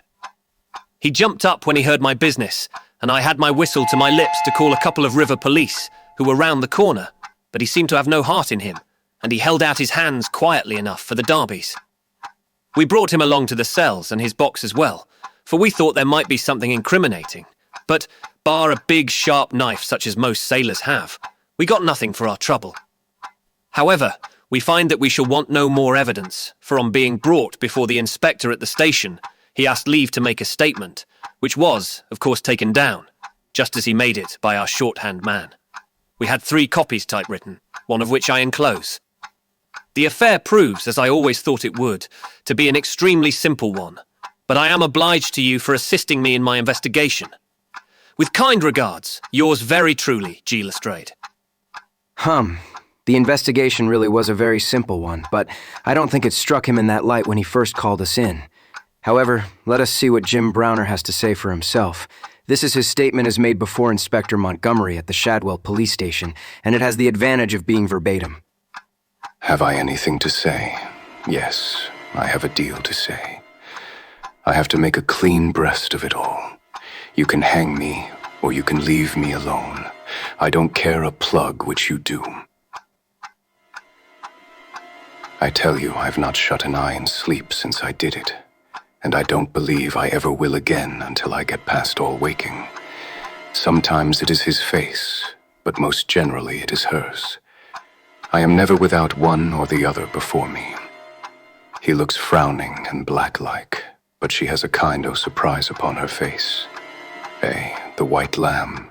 She might well be surprised when she read death on a face that had seldom looked anything but love upon her before. But it was Sarah's fault, and may the curse of a broken man put a blight on her and set the blood rotting in her veins. It is not that I want to clear myself. I know that I went back to drink, like the beast that I was. But she would have forgiven me. She would have stuck as close to me as a rope to a block if that woman had never darkened our door. For Sarah Cushing loved me. That is the root of the business. She loved me until all her love turned to poisonous hate when she knew that I thought more of my wife's footmark in the mud than I did of her whole body and soul. There were 3 sisters altogether. The old one was just a good woman, the second was a devil, and the third was an angel. Sarah was 33, and Mary was 29 when I married. We were just as happy as the day was long when we set up house together. And in all Liverpool there was no better woman than my Mary. And then we asked Sarah up for a week, and the week grew into a month, and one thing led to another until she was just one of ourselves. I was blue ribbon at that time, and we were putting a little money by, and all was as bright as a new dollar. My God, whoever would have thought that it could have come to this, whoever would have dreamed it. I used to be home for the weekends very often, and sometimes if the ship were held back for cargo, I would have a whole week at a time, and in this way I saw a deal of my sister-in-law. She was a fine, tall woman, black and quick and fierce, with a proud way of carrying her head, and a glint from her eye like a spark from a flint. But when little Mary was there, I had never a thought of her, and that I swear, as I hope for God's mercy. It had seemed to me sometimes that she liked to be alone with me, or to coax me out for a walk with her, but I had never thought anything of that. But one evening my eyes were opened. I had come up from the ship and found my wife out, but Sarah at home. "Where is Mary?" I asked. "Oh, she has gone to pay some accounts." I was impatient and paced up and down the room. "Can't you be happy for 5 minutes without Mary, Jim?" says she. "It is a bad compliment to me that you can't be contented with my society for so short a time." "That is all right, my lass," said I, putting out my hand towards her in a kindly way, but she had it in both hers in an instant, and they burned as if they were in a fever. I looked into her eyes, and I read it all there. There was no need for her to speak, nor for me either. I frowned and drew my hand away. Then she stood by my side in silence for a bit, and then put up her hand and patted me on the shoulder. "Steady, old Jim," said she, and with a kind of mocking laugh, she ran out of the room. Well, from that time Sarah hated me with her whole heart and soul, and she is a woman who can hate too. I was a fool to let her go on biding with us. A besotted fool, but I never said a word to Mary, for I knew it would grieve her. Things went on much as before, but after a time I began to find that there was a bit of a change in Mary herself. She had always been so trusting and so innocent, but now she became queer and suspicious, wanting to know where I had been and what I had been doing, and whom my letters were from, and what I had in my pockets, and 1,000 such follies. Day by day she grew queerer and more irritable, and we had ceaseless rows about nothing. I was fairly puzzled by it all. Sarah avoided me now, but she and Mary were just inseparable. I can see now how she was plotting and scheming and poisoning my wife's mind against me. But I was such a blind beetle that I could not understand it at the time. Then I broke my blue ribbon and began to drink again. But I think I should not have done it if Mary had been the same as ever. She had some reason to be disgusted with me now, and the gap between us began to be wider and wider. And then this Alec Fairbairn chipped in, and things became 1,000 times blacker. It was to see Sarah that he came to my house first, but soon it was to see us, for he was a man with winning ways, and he made friends wherever he went. He was a dashing, swaggering chap, smart and curled, who had seen half the world and could talk of what he had seen. He was good company, I won't deny it, and he had wonderful polite ways with him for a sailor man, so that I think there must have been a time when he knew more of the poop than the forecastle. For a month he was in and out of my house, and never once did it cross my mind that harm might come of his soft, tricky ways. And then at last something made me suspect, and from that day my peace was gone forever. It was only a little thing, too. I had come into the parlor unexpected, and as I walked in at the door I saw a light of welcome on my wife's face. But as she saw who it was, it faded again, and she turned away with a look of disappointment. That was enough for me. There was no one but Alec Fairbairn whose step she could have mistaken for mine. If I could have seen him, then I should have killed him, for I have always been like a madman when my temper gets loose. Mary saw the devil's light in my eyes, and she ran forward with her hands on my sleeve. "Don't, Jim, don't," says she. "Where is Sarah?" I asked. "In the kitchen," says she. "Sarah," says I as I went in, "this man Fairbairn is never to darken my door again." "Why not?" says she. "Because I order it." "Oh," says she, "if my friends are not good enough for this house, then I am not good enough for it either. You can do what you like," says I, "but if Fairbairn shows his face here again, I'll send you one of his ears for a keepsake." She was frightened by my face, I think, for she never answered a word, and the same evening she left my house. Well, I don't know now whether it was pure devilry on the part of this woman, or whether she thought that she could turn me against my wife by encouraging her to misbehave. Anyway, she took a house just 2 streets off and let lodgings to sailors. Fairbairn used to stay there, and Mary would go round to have tea with her sister and him. How often she went, I don't know, but I followed her one day, and as I broke in at the door, Fairbairn got away over the back garden wall, like the cowardly skunk that he was. I swore to my wife that I would kill her if I found her in his company again, and I led her back with me, sobbing and trembling, and as white as a piece of paper. There was no trace of love between us any longer. I could see that she hated me and feared me, and when the thought of it drove me to drink, then she despised me as well. Well, Sarah found that she could not make a living in Liverpool, so she went back, as I understand, to live with her sister in Croydon, and things jogged on much the same as ever at home. And then came this last week, and all the misery and ruin. It was in this way. We had gone on the May Day for a round voyage of 7 days, but a hogshead got loose and started one of our plates, so that we had to put back into port for 12 hours. I left the ship and came home, thinking what a surprise it would be for my wife, and hoping that maybe she would be glad to see me so soon. The thought was in my head as I turned into my own street, and at that moment a cab passed me, and there she was, sitting by the side of Fairbairn, the two chatting and laughing, with never a thought for me as I stood watching them from the footpath. I tell you, and I give you my word for it, that from that moment I was not my own master, and it is all like a dim dream when I look back on it. I had been drinking hard of late, and the two things together fairly turned my brain. There is something throbbing in my head now, like a docker's hammer, but that morning I seemed to have all Niagara whizzing and buzzing in my ears. Well, I took to my heels, and I ran after the cab.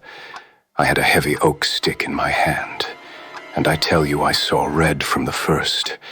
But as I ran, I got cunning too, and hung back a little to see them without being seen. They pulled up soon at the railway station. There was a good crowd round the booking office, so I got quite close to them without being seen. They took tickets for New Brighton, so did I, but I got in 3 carriages behind them.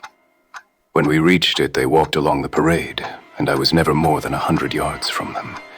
At last I saw them hire a boat and start for a row, for it was a very hot day, and they thought, no doubt, that it would be cooler on the water. It was just as if they had been given into my hands. There was a bit of a haze, and you could not see more than a few 100 yards. I hired a boat for myself, and I pulled after them. I could see the blur of their craft, but they were going nearly as fast as I, and they must have been a long mile from the shore before I caught them up. The haze was like a curtain all round us, and there were we three in the middle of it. My God, shall I ever forget their faces when they saw who was in the boat that was closing in upon them? She screamed out. He swore like a madman and jabbed at me with an oar, for he must have seen death in my eyes.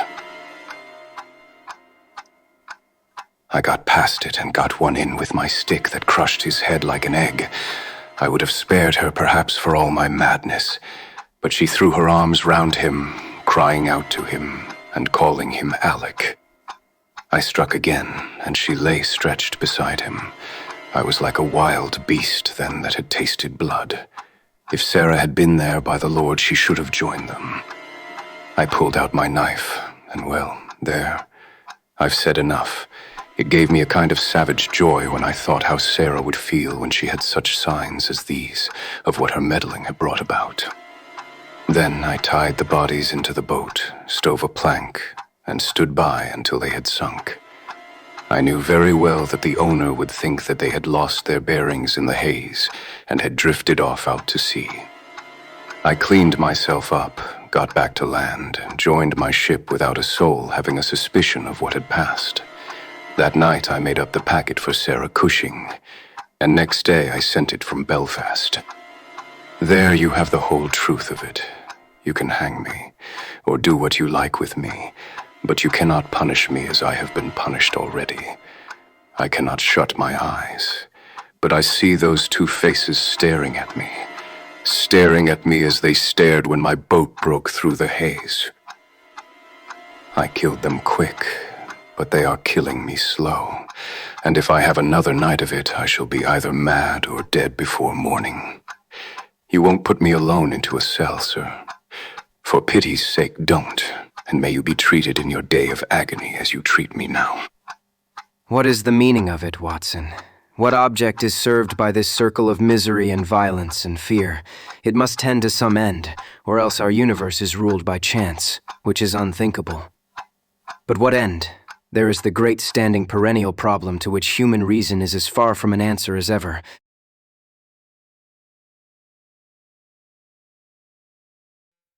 The Yellow Face. In publishing these short sketches based upon the numerous cases in which my companion's singular gifts have made us the listeners to, and eventually the actors in some strange drama, it is only natural that I should dwell rather upon his successes than upon his failures. And this not so much for the sake of his reputation, for, indeed, it was when he was at his wits' end that his energy and his versatility were most admirable, but because where he failed it happened too often that no one else succeeded, and that the tale was left forever without a conclusion. Now and again, however, it chanced that even when he erred, the truth was still discovered. I have noted of some half-dozen cases of the kind, of which the affair of the second stain and that which I am now about to recount are the two which present the strongest features of interest. Sherlock Holmes was a man who seldom took exercise for exercise's sake. Few men were capable of greater muscular effort, and he was undoubtedly one of the finest boxers of his weight that I have ever seen, but he looked upon aimless bodily exertion as a waste of energy, and he seldom bestirred himself save when there was some professional object to be served. Then he was absolutely untiring and indefatigable. That he should have kept himself in training under such circumstances is remarkable, but his diet was usually of the sparest, and his habits were simple to the verge of austerity. Save for the occasional use of cocaine, he had no vices, and he only turned to the drug as a protest against the monotony of existence when cases were scanty and the papers uninteresting. One day in early spring, he had so far relaxed as to go for a walk with me in the park, where the first faint shoots of green were breaking out upon the elms, and the sticky spearheads of the chestnuts were just beginning to burst into their five-fold leaves. For 2 hours we rambled about together, in silence for the most part, as befits two men who know each other intimately. It was nearly 5 before we were back in Baker Street once more.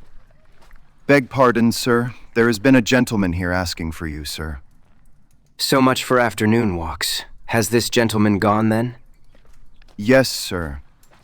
Didn't you ask him in? "Yes, sir. He came in."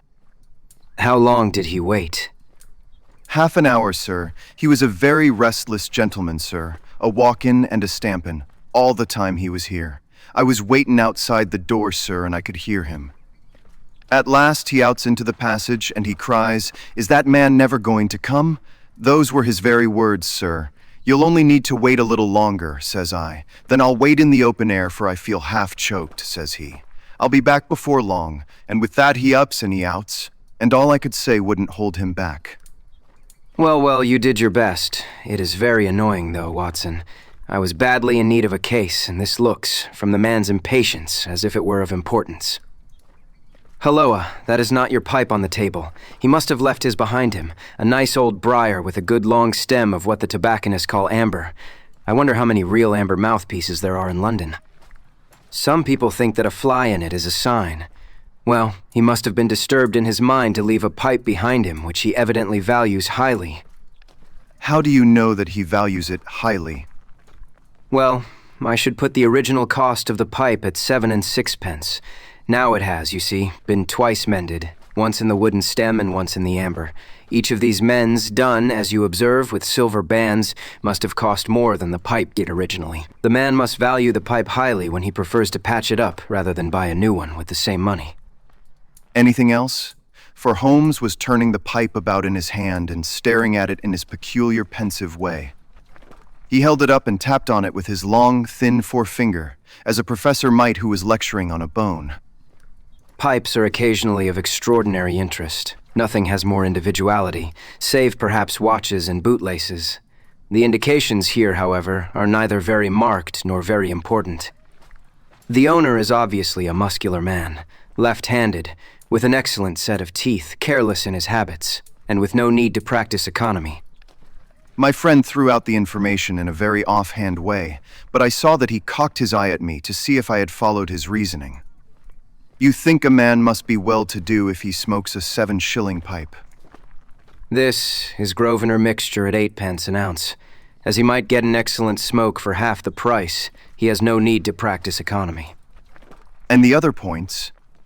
He has been in the habit of lighting his pipe at lamps and gas jets. You can see that it is quite charred all down one side. Of course, a match could not have done that. Why should a man hold a match to the side of his pipe? But you cannot light it at a lamp without getting the bowl charred, and it is all on the right side of the pipe. From that I gather that he is a left-handed man. You hold your own pipe to the lamp and see how naturally you, being right-handed, hold the left side to the flame. You might do it once the other way, but not as a constancy. This has always been held so. Then he has bitten through his amber. It takes a muscular, energetic fellow, and one with a good set of teeth, to do that. But if I am not mistaken, I hear him upon the stair, so we shall have something more interesting than his pipe to study. An instant later our door opened, and a tall young man entered the room. He was well but quietly dressed in a dark gray suit, and carried a brown wide awake in his hand. I should have put him at about 30, though he was really some years older. I beg your pardon. I suppose I should have knocked. Yes, of course I should have knocked. The fact is that I am a little upset, and you must put it all down to that. He passed his hand over his forehead like a man who is half dazed, and then fell rather than sat down upon a chair. I can see that you have not slept for a night or two. That tries a man's nerves more than work, and more even than pleasure. May I ask how I can help you? I wanted your advice, sir. I don't know what to do, and my whole life seems to have gone to pieces. You wish to employ me as a consulting detective. Not that only. I want your opinion as a judicious man, as a man of the world. I want to know what I ought to do next. I hope to God you'll be able to tell me. He spoke in little, sharp, jerky outbursts, and it seemed to me that to speak at all was very painful to him, and that his will all through was overriding his inclinations. It is a very delicate thing. One does not like to speak of one's domestic affairs to strangers. It seems dreadful to discuss the conduct of one's wife with two men whom I have never seen before. It is horrible to have to do it. But I've got to the end of my tether, and I must have advice. My dear Mr. Grant Munro. What? You know my name. If you wish to preserve your incognito, I would suggest that you cease to write your name upon the lining of your hat, or else that you turn the crown towards the person whom you are addressing. I was about to say that my friend and I have listened to a good many strange secrets in this room, and that we have had the good fortune to bring peace to many troubled souls. I trust that we may do as much for you. Might I beg you, as time may prove to be of importance, to furnish me with the facts of your case without further delay? Our visitor again passed his hand over his forehead, as if he found it bitterly hard. From every gesture and expression I could see that he was a reserved, self-contained man, with a dash of pride in his nature, more likely to hide his wounds than to expose them. Then suddenly, with a fierce gesture of his closed hand, like one who throws reserve to the winds, he began. The facts are these, Mr. Holmes. I am a married man, and have been so for 3 years. During that time, my wife and I have loved each other as fondly, and lived as happily as any two that ever were joined. We have not had a difference, not one, in thought or word or deed. And now, since last Monday, there has suddenly sprung up a barrier between us, and I find that there is something in her life, and in her thought of which I know as little as if she were the woman who brushes by me in the street. We are estranged, and I want to know why. Now there is one thing that I want to impress upon you before I go any further, Mr. Holmes. Effie loves me. Don't let there be any mistake about that. She loves me with her whole heart and soul, and never more than now. I know it, I feel it. I don't want to argue about that. A man can tell easily enough when a woman loves him. But there is this secret between us, and we can never be the same until it is cleared. Kindly let me have the facts, Mr. Munro. I'll tell you what I know about Effie's history. She was a widow when I met her first, though quite young, only 25. Her name then was Mrs. Hebron. She went out to America when she was young and lived in the town of Atlanta, where she married this Hebron, who was a lawyer with a good practice. They had one child, but the yellow fever broke out badly in the place, and both husband and child died of it. I have seen his death certificate. This sickened her of America, and she came back to live with a maiden aunt at Pinner, in Middlesex. I may mention that her husband had left her comfortably off, and that she had a capital of about £4,500, which had been so well invested by him that it returned an average of 7%. She had only been 6 months at Pinner when I met her. We fell in love with each other, and we married a few weeks afterwards. I am a hop merchant myself, and as I have an income of 700 or 800, we found ourselves comfortably off, and took a nice £80 a year villa at Norbury. Our little place was very countrified, considering that it is so close to town. We had an inn and 2 houses a little above us, and a single cottage at the other side of the field which faces us, and except those there were no houses until you got halfway to the station. My business took me into town at certain seasons, but in summer I had less to do, and then in our country home my wife and I were just as happy as could be wished. I tell you that there never was a shadow between us until this accursed affair began. There is one thing I ought to tell you before I go further. When we married, my wife made over all her property to me, rather against my will, for I saw how awkward it would be if my business affairs went wrong. However, she would have it so. And it was done. Well, about 6 weeks ago she came to me. Jack, when you took my money, you said that if ever I wanted any, I was to ask you for it. Certainly. It is all your own. Well, I won £100. I was a bit staggered at this, for I had imagined it was simply a new dress or something of the kind that she was after. What on earth for? Oh, you said that you were only my banker, and bankers never ask questions, you know. If you really mean it, of course you shall have the money. Oh, yes, I really mean it. And you won't tell me what you want it for. Someday, perhaps, but not just at present, Jack. So I had to be content with that, though it was the first time that there had ever been any secret between us. I gave her a check, and I never thought any more of the matter. It may have nothing to do with what came afterwards, but I thought it only right to mention it. Well, I told you just now that there is a cottage not far from our house. There is just a field between us. But to reach it, you have to go along the road and then turn down a lane. Just beyond it is a nice little grove of Scotch firs, and I used to be very fond of strolling down there. For trees are always a neighborly kind of things. The cottage had been standing empty this 8 months, and it was a pity, for it was a pretty 2-storied place, with an old-fashioned porch and honeysuckle about it. I have stood many a time and thought what a neat little homestead it would make. Well, last Monday evening I was taking a stroll down that way when I met an empty van coming up the lane and saw a pile of carpets and things lying about on the grass. Plot beside the porch, it was clear that the cottage had at last been let. I walked past it and wondered what sort of folk they were who had come to live so near us. And as I looked, I suddenly became aware that a face was watching me out of one of the upper windows. I don't know what there was about that face, Mr. Holmes, but it seemed to send a chill right down my back. I was some little way off, so that I could not make out the features, but there was something unnatural and inhuman about the face. That was the impression that I had, and I moved quickly forwards to get a nearer view of the person who was watching me. But as I did so, the face suddenly disappeared, so suddenly that it seemed to have been plucked away into the darkness of the room. I stood for 5 minutes thinking the business over and trying to analyze my impressions. I could not tell if the face were that of a man or a woman. It had been too far from me for that. But its color was what had impressed me most. It was of a livid, chalky white, and with something set and rigid about it which was shockingly unnatural. So disturbed was I that I determined to see a little more of the new inmates of the cottage.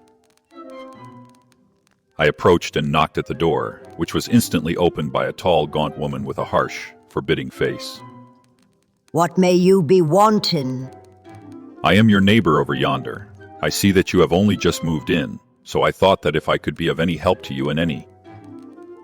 We'll just ask ye when we want ye. Annoyed at the churlish rebuff, I turned my back and walked home. All evening, though I tried to think of other things, my mind would still turn to the apparition at the window and the rudeness of the woman. I determined to say nothing about the former to my wife, for she is a nervous, highly strung woman, and I had no wish that she would share the unpleasant impression which had been produced upon myself. I remarked to her, however, before I fell asleep, that the cottage was now occupied, to which she returned no reply. I am usually an extremely sound sleeper. It has been a standing jest in the family that nothing could ever wake me during the night, and yet somehow on that particular night, whether it may have been the slight excitement produced by my little adventure or not, I know not, but I slept much more lightly than usual. Half in my dreams, I was dimly conscious that something was going on in the room, and gradually became aware that my wife had dressed herself and was slipping on her mantle and her bonnet. My lips were parted to murmur out some sleepy words of surprise or remonstrance at this untimely preparation, when suddenly my half-opened eyes fell upon her face, illuminated by the candlelight, and astonishment held me dumb. She wore an expression such as I had never seen before, such as I should have thought her incapable of assuming. She was deadly pale and breathing fast, glancing furtively towards the bed as she fastened her mantle to see if she had disturbed me. Then, thinking that I was still asleep, she slipped noiselessly from the room, and an instant later I heard a sharp creaking which could only come from the hinges of the front door. I sat up in bed and rapped my knuckles against the rail to make certain that I was truly awake. Then I took my watch from under the pillow. It was 3 in the morning. What on this earth could my wife be doing out on the country road at 3 in the morning? I had sat for about 20 minutes turning the thing over in my mind and trying to find some possible explanation. The more I thought, the more extraordinary and inexplicable did it appear. I was still puzzling over it when I heard the door gently close again, and her footsteps coming up the stairs. "Where in the world have you been, Effie?" She gave a violent start and a kind of gasping cry when I spoke, and that cry and start troubled me more than all the rest, for there was something indescribably guilty about them. My wife had always been a woman of a frank, open nature, and it gave me a chill to see her slinking into her own room and crying out and wincing when her own husband spoke to her. You awake, Jack. Why? I thought that nothing could awake you. Where have you been? I don't wonder that you were surprised. Why, I never remember having done such a thing in my life before. The fact is that I felt as though I were choking and had a perfect longing for a breath of fresh air. I really think that I should have fainted if I had not gone out. I stood at the door for a few minutes, and now I am quite myself again. All the time that she was telling me this story, she never once looked in my direction, and her voice was quite unlike her usual tones. It was evident to me that she was saying what was false. I said nothing in reply, but turned my face to the wall, sick at heart, with my mind filled with 1,000 venomous doubts and suspicions. What was it that my wife was concealing from me? Where had she been during that strange expedition? I felt that I should have no peace until I knew, and yet I shrank from asking her again after once she had told me what was false. All the rest of the night I tossed and tumbled, framing theory after theory, each more unlikely than the last. I should have gone to the city that day, but I was too disturbed in my mind to be able to pay attention to business matters. My wife seemed to be as upset as myself, and I could see from the little questioning glances which she kept shooting at me that she understood that I disbelieved her statement, and that she was at her wit's end what to do. We hardly exchanged a word during breakfast, and immediately afterwards I went out for a walk, that I might think the matter out in the fresh morning air. I went as far as the Crystal Palace, spent an hour in the grounds, and was back in Norbury by 1 o'clock. It happened that my way took me past the cottage, and I stopped for an instant to look at the windows, and to see if I could catch a glimpse of the strange face which had looked out at me on the day before. As I stood there, imagine my surprise, Mr. Holmes, when the door suddenly opened and my wife walked out. I was struck dumb with astonishment at the sight of her, but my emotions were nothing to those which showed themselves upon her face when our eyes met. She seemed for an instant to wish to shrink back inside the house again, and then, seeing how useless all concealment must be, she came forward, with a very white face and frightened eyes which belied the smile upon her lips. Jack, I have just been in to see if I can be of any assistance to our new neighbors. Why do you look at me like that? Jack, you are not angry with me. So, this is where you went during the night. What do you mean? You came here, I am sure of it. Who are these people, that you should visit them at such an hour? I have not been here before. How can you tell me what you know is false? Your very voice changes as you speak. When have I ever had a secret from you? I shall enter that cottage, and I shall probe the matter to the bottom. No, Jack. For God's sake. Then, as I approached the door, she seized my sleeve and pulled me back with convulsive strength. I implore you not to do this. Jack, I swear that I will tell you everything someday, but nothing but misery can come of it if you enter that cottage. Then, as I tried to shake her off, she clung to me in a frenzy of entreaty. Trust me, Jack. Trust me only this once. You will never have cause to regret it. You know that I would not have a secret from you if it were not for your own sake. Our whole lives are at stake in this. If you come home with me, all will be well. If you force your way into that cottage, all is over between us. There was such earnestness, such despair in her manner that her words arrested me, and I stood irresolute before the door. I will trust you on one condition, and on one condition only. It is that this mystery comes to an end from now. You are at liberty to preserve your secret, but you must promise me that there shall be no more nightly visits, no more doings which are kept from my knowledge. I am willing to forget those which are past if you will promise that there shall be no more in the future. I was sure that you would trust me. It shall be just as you wish. Come away. Oh, come away up to the house. Still pulling at my sleeve, she led me away from the cottage. As we went, I glanced back, and there was that yellow, livid face watching us out of the upper window. What link could there be between that creature and my wife? Or how could the coarse, rough woman whom I had seen the day before be connected with her? It was a strange puzzle, and yet I knew that my mind could never know ease again until I had solved it. For 2 days after this I stayed at home, and my wife appeared to abide loyally by our engagement, for as far as I know, she never stirred out of the house. On the 3rd day, however, I had ample evidence that her solemn promise was not enough to hold her back from this secret influence which drew her away from her husband and her duty. I had gone into town on that day, but but I returned by the 2.40 instead of the 3.36, which is my usual train. As I entered the house, the maid ran into the hall with a startled face. "Where is your mistress?" I think that she has gone out for a walk. My mind was instantly filled with suspicion. I rushed upstairs to make sure that she was not in the house. As I did so, I happened to glance out of one of the upper windows and saw the maid with whom I had just been speaking running across the field in the direction of the cottage. Then, of course, I saw exactly what it all meant. My wife had gone over there and had asked the servant to call her if I should return. Tingling with anger, I rushed down and hurried across, determined to end the matter once and forever.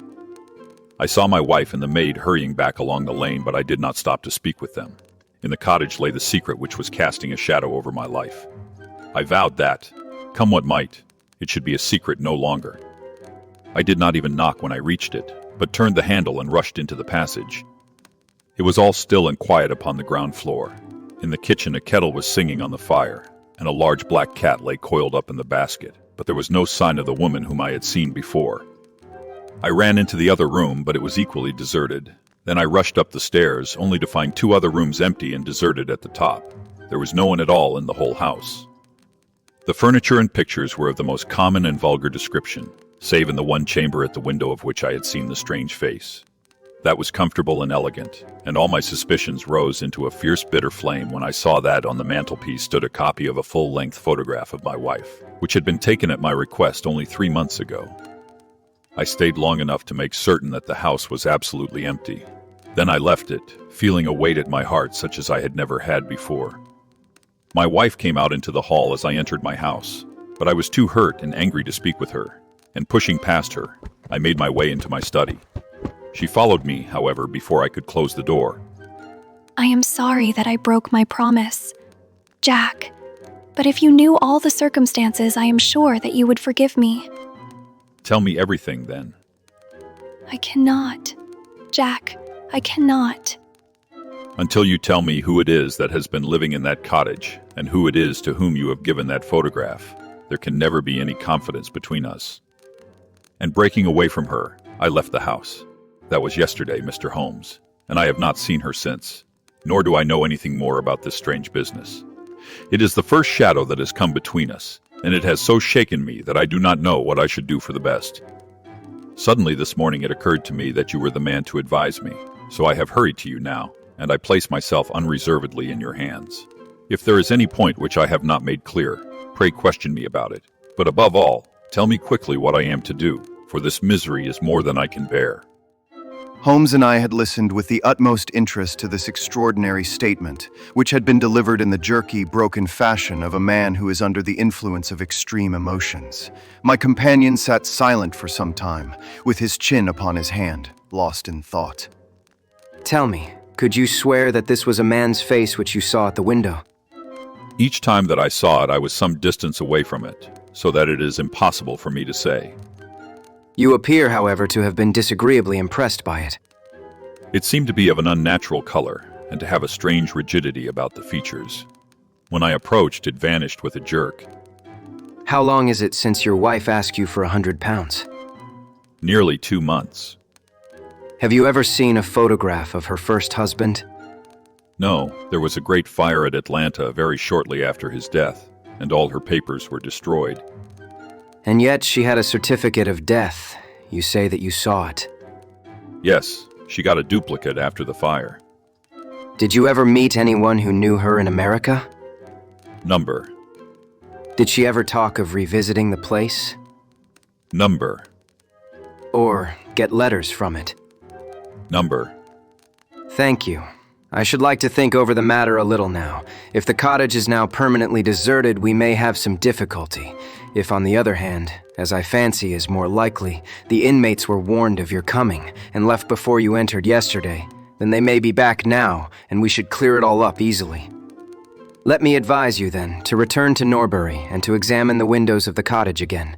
If you have reason to believe that it is inhabited, do not force your way in, but send a wire to my friend and me. We shall be with you within an hour of receiving it, and we shall then very soon get to the bottom of the business. And if it is still empty? In that case, I shall come out tomorrow and talk it over with you. Goodbye, and above all, Do not fret until you know that you really have a cause for it. I'm afraid that this is a bad business, Watson. What do you make of it? It had an ugly sound. Yes, there is blackmail in it, or I am much mistaken.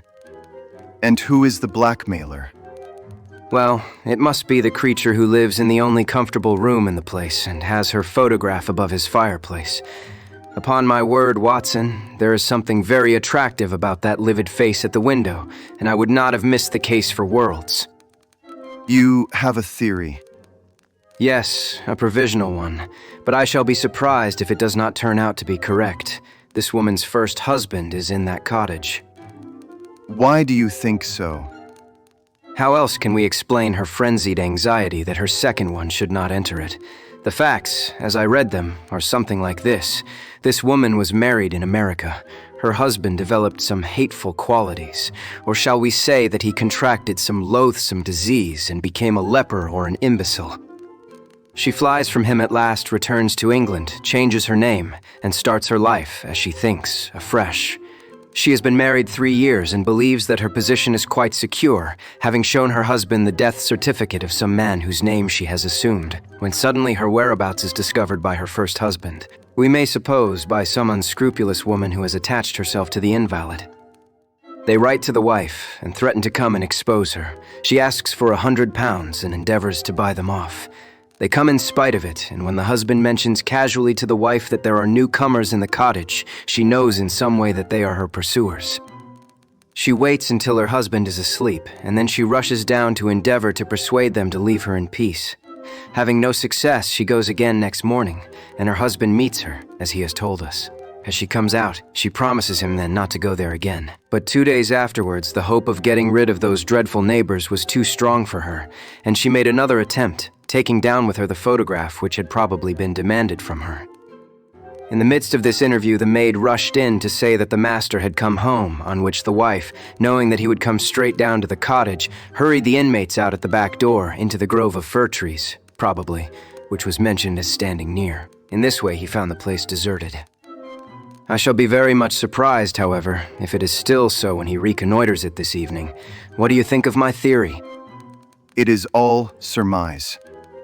But at least it covers all the facts. When new facts come to our knowledge which cannot be covered by it, it will be time enough to reconsider it. We can do nothing more until we have a message from our friend at Norbury. But we had not a very long time to wait for that. It came just as we had finished our tea. The cottage is still tenanted, it said. Have seen the face again at the window. We'll meet the 7 o'clock train and will take no steps until you arrive. He was waiting on the platform when we stepped out, and we could see in the light of the station lamps that he was very pale and quivering with agitation. They are still there, Mr. Holmes. I saw lights in the cottage as I came down. We shall settle it now once and for all. What is your plan, then? I am going to force my way in and see for myself who is in the house. I wish you both to be there as witnesses. You are quite determined to do this, in spite of your wife's warning that it is better that you should not solve the mystery. Yes, I am determined. Well, I think that you are in the right. Any truth is better than indefinite doubt. We had better go up at once. Of course, legally, we are putting ourselves hopelessly in the wrong, but I think that it is worth it. It was a very dark night, and a thin rain began to fall as we turned from the high road into a narrow lane, deeply rutted, with hedges on either side. Mr. Grant Munro pushed impatiently forward, however, and we stumbled after him as best we could. There are the lights of my house, and here is the cottage which I am going to enter. We turned a corner in the lane as he spoke, and there was the building close beside us. A yellow bar falling across the black foreground showed that the door was not quite closed, and one window in the upper story was brightly illuminated. As we looked, we saw a dark blur moving across the blind.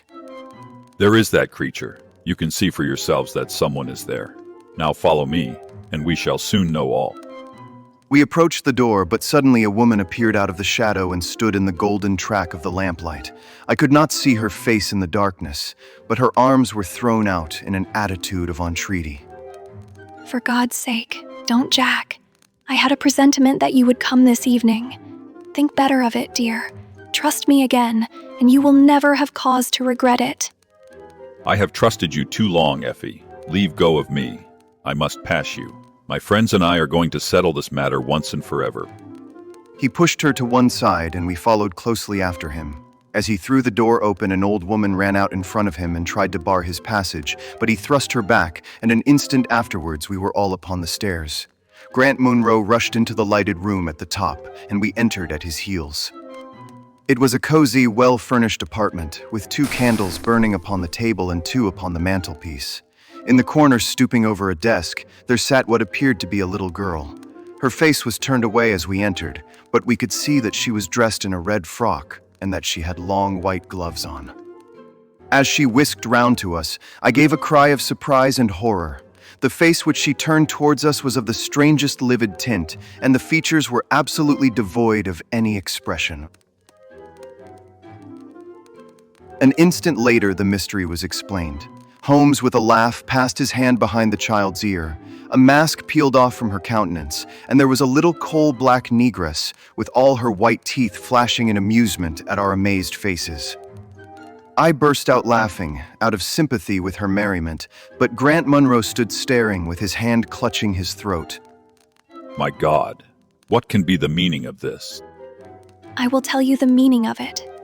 You have forced me against my own judgment to tell you, and now we must both make the best of it. My husband died at Atlanta. My child survived. Your child? She drew a large silver locket from her bosom. You have never seen this open. I understood that it did not open. She touched a spring, and the front hinged back. There was a portrait within of a man strikingly handsome and intelligent-looking, but bearing unmistakable signs upon his features of his African descent. That is John Hebron of Atlanta, and a nobler man never walked the earth. I cut myself off from my race in order to wed him, but never once, while he lived, did I, for an instant, regret it. It was our misfortune that our only child took after his people rather than mine. It is often so in such matches, and little Lucy is darker far than ever her father was. But dark or fair, she is my own dear little girlie, and her mother's pet. The little creature ran across at the words and nestled up against the lady's dress. When I left her in America, it was only because her health was weak, and the change might have done her harm. She was given to the care of a faithful Scotchwoman who had once been our servant. Never for an instant did I dream of disowning her as my child. But when chance threw you in my way, Jack, and I learned to love you, I feared to tell you about my child. God forgive me, I feared that I should lose you, and I had not the courage to tell you.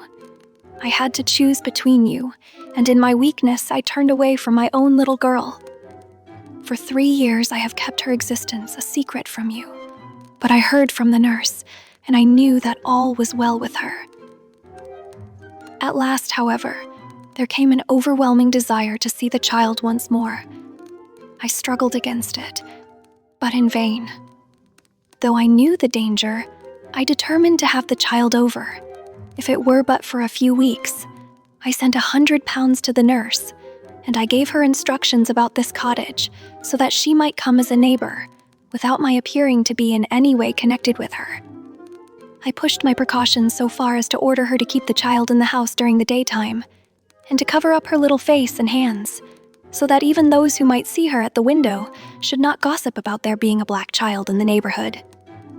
If I had been less cautious, I might have been more wise, but I was half crazy with fear that you should learn the truth.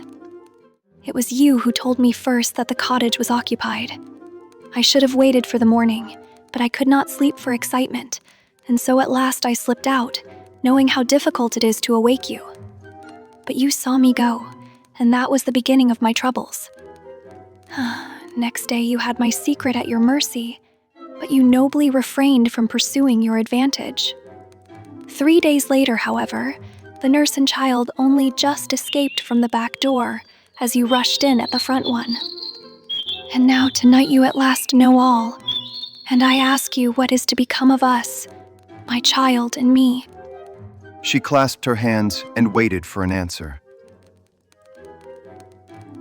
It was a long 10 minutes before Grant Munro broke the silence, And when his answer came, it was one of which I love to think. He lifted the little child, kissed her, and then, still carrying her, he held his other hand out to his wife and turned towards the door. We can talk it over more comfortably at home. I am not a very good man, Effie, but I think that I am a better one than you have given me credit for being. Holmes and I followed them down the lane, and my friend plucked at my sleeve as we came out. I think that we shall be of more use in London than in Norbury. Not another word did he say of the case until late that night, when he was turning away with his lighted candle for his bedroom. Watson, if it should ever strike you that I am getting a little overconfident in my powers, or giving less pains to a case than it deserves, kindly whisper Norbury in my ear, and I shall be infinitely obliged to you.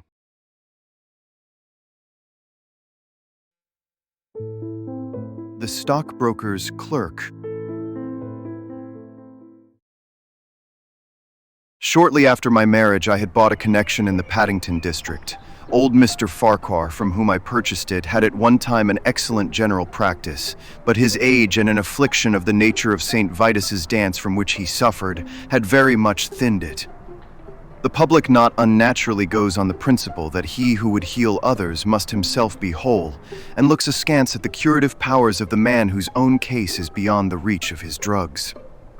Thus, as my predecessor weakened, his practice declined, until when I purchased it from him it had sunk from 1,200 to little more than 300 a year. I had confidence, however, in my own youth and energy, and was convinced that in a very few years the concern would be as flourishing as ever. For 3 months after taking over the practice, I was kept very closely at work, and saw little of my friend Sherlock Holmes, for I was too busy to visit Baker Street, and he seldom went anywhere himself save upon professional business. I was surprised, therefore, when, one morning in June, as I sat reading the British Medical Journal after breakfast, I heard a ring at the bell, followed by the high, somewhat strident tones of my old companion's voice. Ah, my dear Watson, I am very delighted to see you. I trust that Mrs. Watson has entirely recovered from all the little excitements connected with our adventure of the Sign of Four. Thank you. We are both very well. And I hope also that the cares of medical practice have not entirely obliterated the interest which you used to take in our little deductive problems.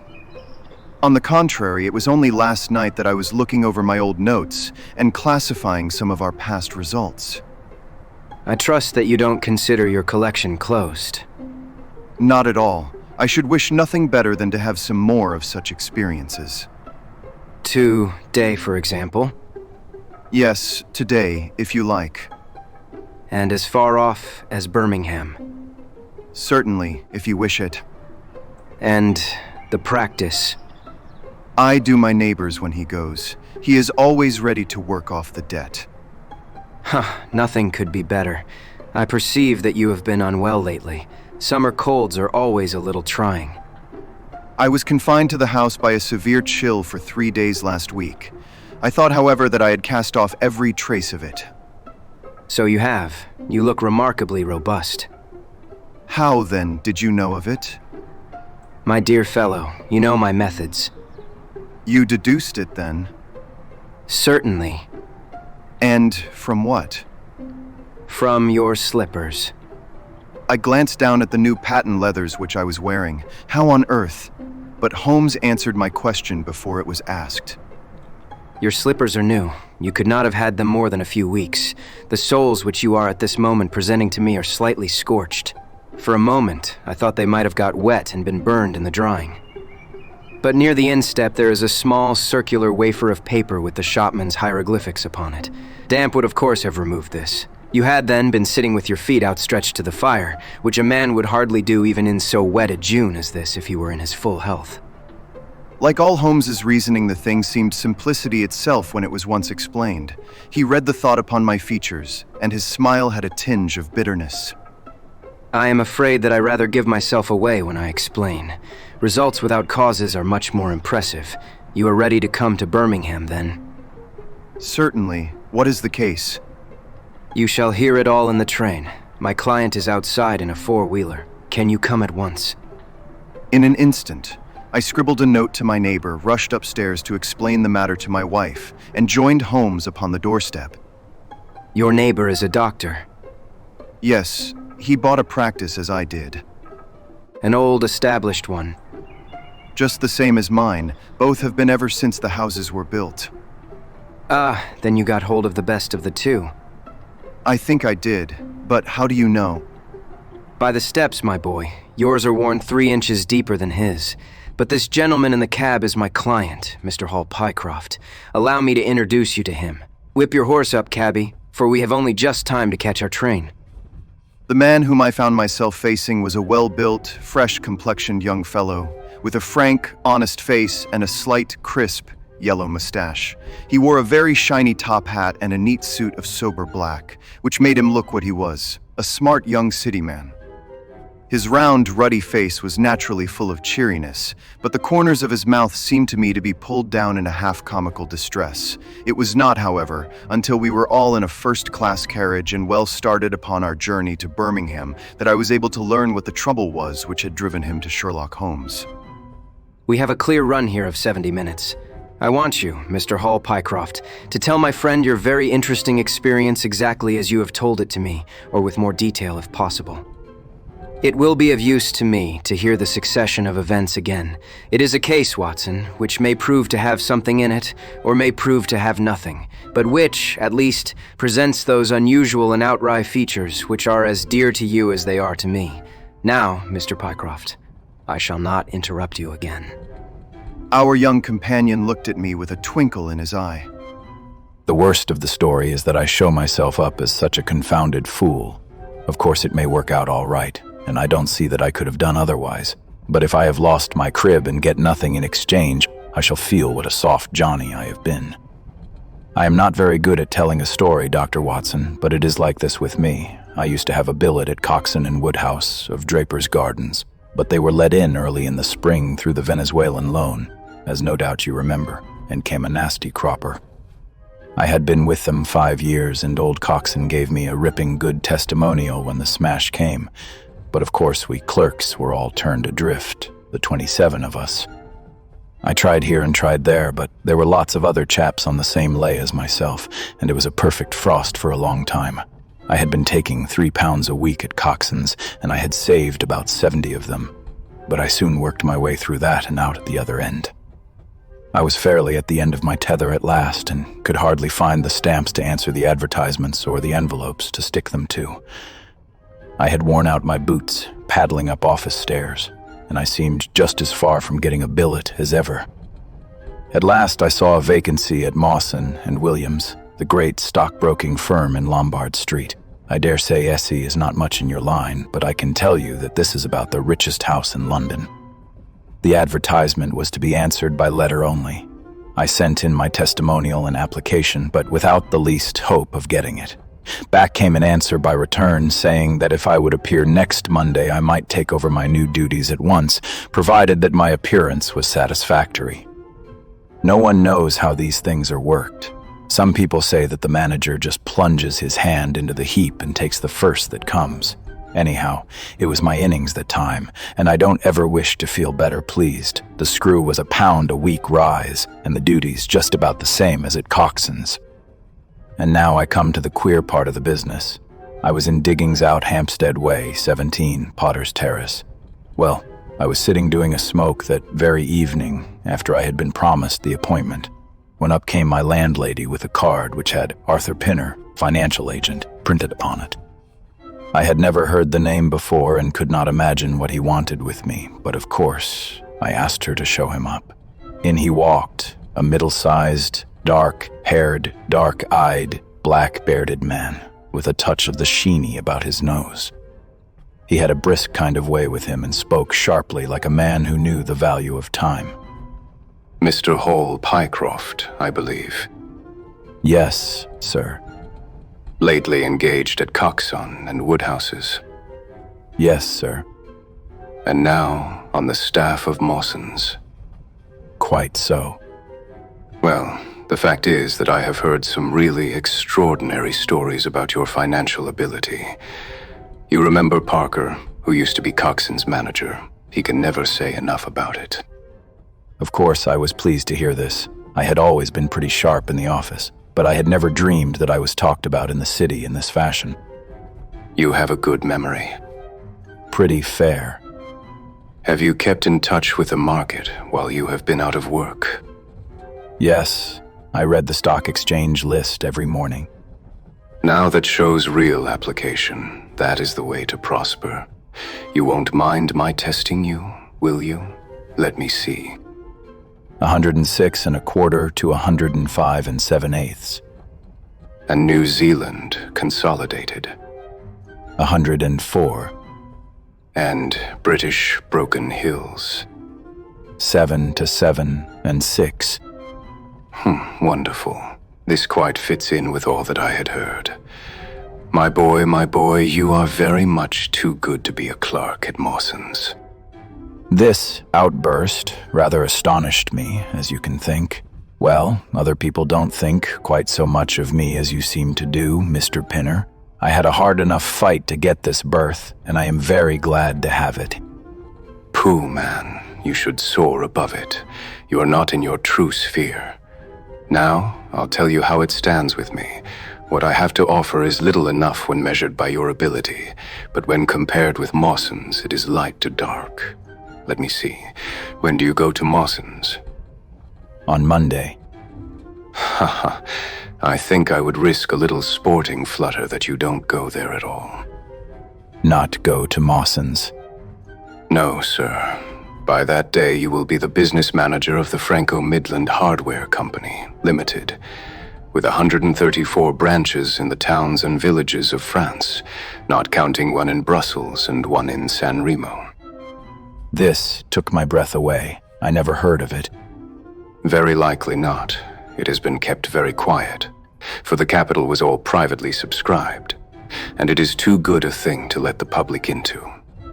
My brother Harry Pinner is promoter and joins the board after allotment as managing director. He knew I was in the swim down here and asked me to pick up a good man cheap, a young pushing man with plenty of snap about him. Parker spoke of you, and that brought me here tonight. We can only offer you a beggarly 500 to start with. 500 a year. Only that at the beginning. But you are to have an overriding commission of 1% on all business done by your agents. And you may take my word for it that this will come to more than your salary. But I know nothing about hardware. Tut, my boy, you know about figures. My head buzzed, and I could hardly sit still in my chair. But suddenly a little chill of doubt came upon me. I must be frank with you. Mawson only gives me 200, but Mawson is safe. Now, really, I know so little about your company that... Ah, smart. You are the very man for us. You are not to be talked over, and quite right, too. Now, here is a note for £100. And if you think that we can do business, you may just slip it into your pocket as an advance upon your salary. That is very handsome. When should I take over my new duties? Be in Birmingham tomorrow at 1. I have a note in my pocket here which you will take to my brother. You will find him at 126B Corporation Street, where the temporary offices of the company are situated. Of course, he must confirm your engagement, but between ourselves it will be all right. Really, I hardly know how to express my gratitude, Mr. Pinner. Not at all, my boy. You have only got your deserts. There are 1 or 2 small things, mere formalities which I must arrange with you.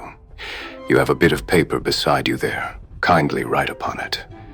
I am perfectly willing to act as business manager to the Franco-Midland Hardware Company Limited at a minimum salary of £500. I did as he asked, and he put the paper in his pocket. There is one other detail. What do you intend to do about Mawson's? I had forgotten all about Mawson's in my joy. I'll write and resign. Precisely what I don't want you to do. I had a row over you with Mawson's manager. I had gone up to ask him about you, and he was very offensive, accused me of coaxing you away from the service of the firm, and that sort of thing. At last I fairly lost my temper. If you want good men, you should pay them a good price, said I.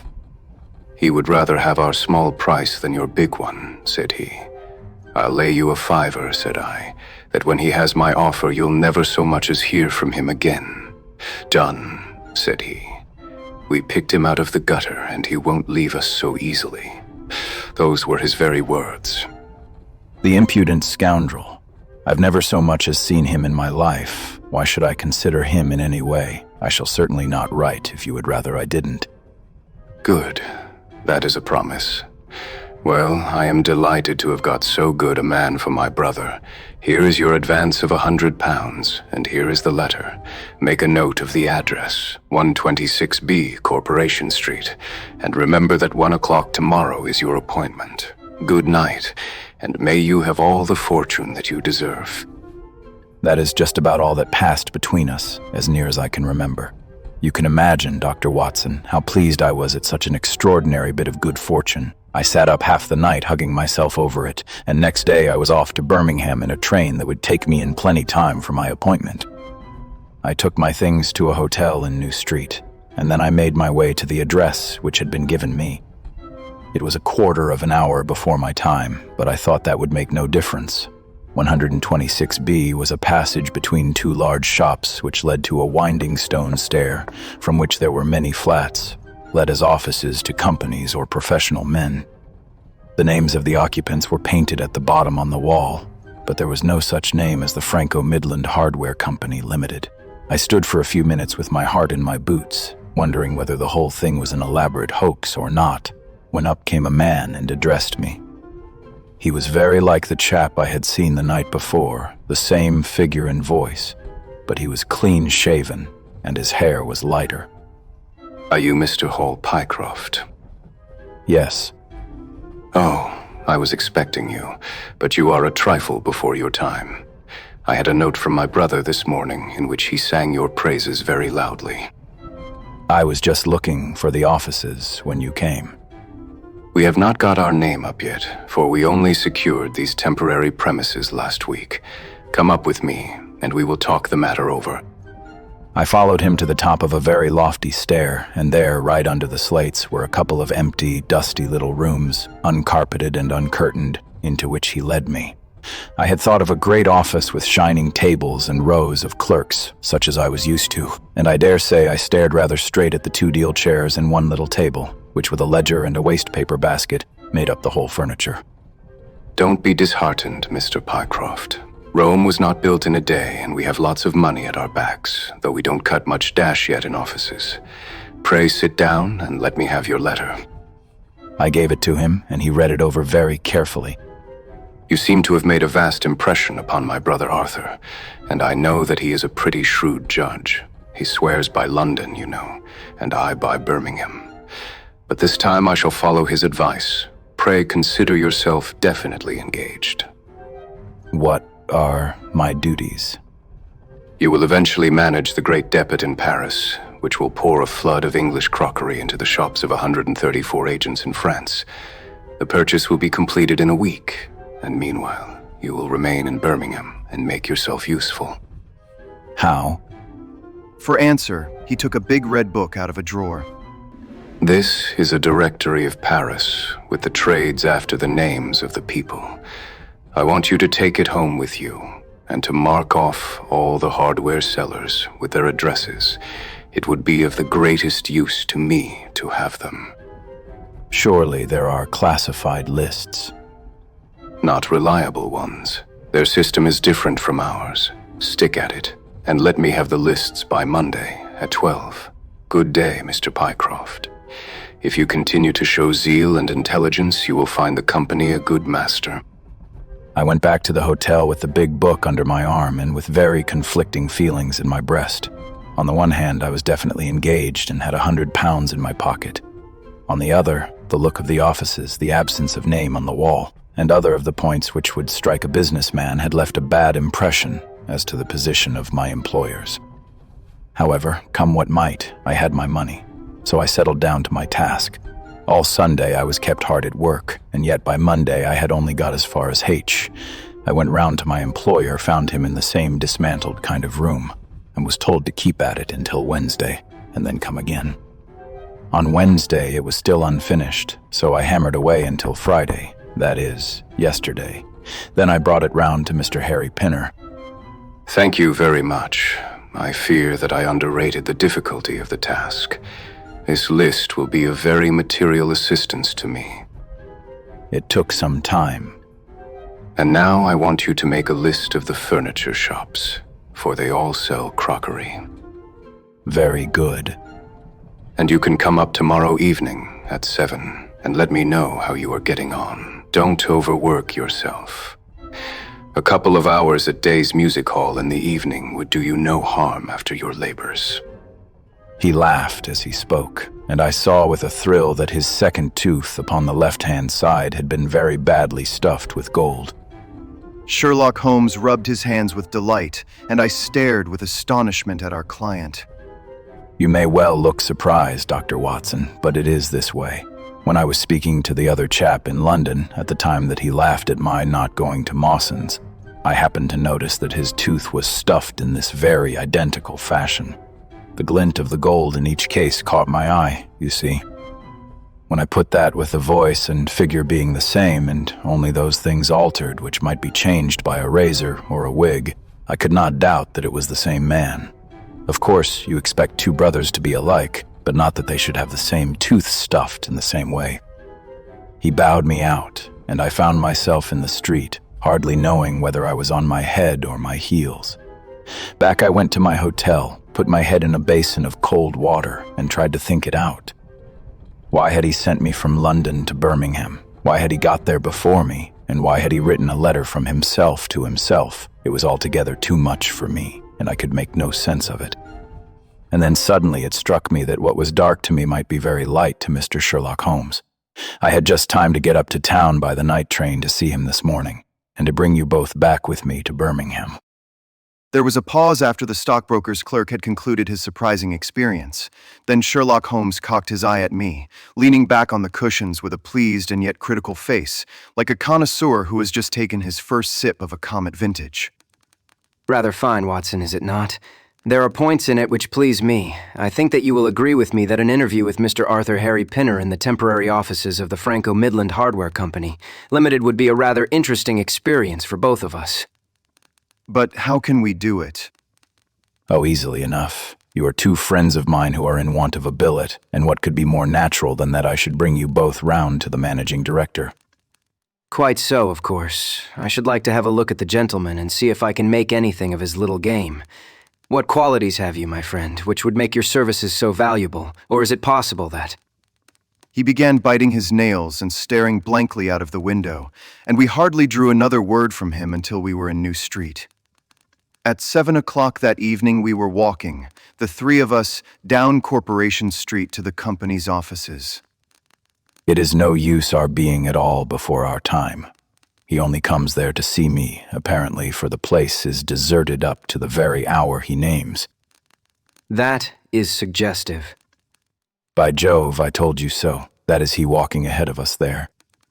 He pointed to a smallish, dark, well-dressed man who was bustling along the other side of the road. As we watched him, he looked across at a boy who was bawling out the latest edition of the evening paper, and running over among the cabs and buses. He bought one from him. Then, clutching it in his hand, he vanished through a doorway. There he goes. These are the company's offices into which he has gone. Come with me, and I'll fix it up as easily as possible. Following his lead, we ascended 5 stories until we found ourselves outside a half-open door, at which our client tapped. A voice within bade us enter, and we entered a bare, unfurnished room such as Hull Pycroft had described. At the single table sat the man whom we had seen in the street, with his evening paper spread out in front of him, and as he looked up at us it seemed to me that I had never looked upon a face which bore such marks of grief, and of something beyond grief, of a horror such as comes to few men in a lifetime. His brow glistened with perspiration, his cheeks were of the dull, dead white of a fish's belly, and his eyes were wild and staring. He looked at his clerk as though he failed to recognize him, and I could see by the astonishment depicted upon our conductor's face that this was by no means the usual appearance of his employer. You look ill, Mr. Pinner. Yes, I am not very well. Who are these gentlemen whom you have brought with you? One is Mr. Harris of Bermondsey, and the other is Mr. Price of this town. They are friends of mine and gentlemen of experience, but they have been out of a place for some little time, and they hoped that perhaps you might find an opening for them in the company's employment. Very possibly. Very possibly. Yes, I have no doubt that we shall be able to do something for you. What is your particular line, Mr. Harris? I am an accountant.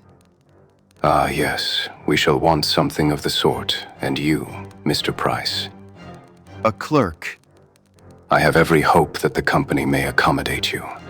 I will let you know about it as soon as we come to any conclusion. And now, I beg that you will go.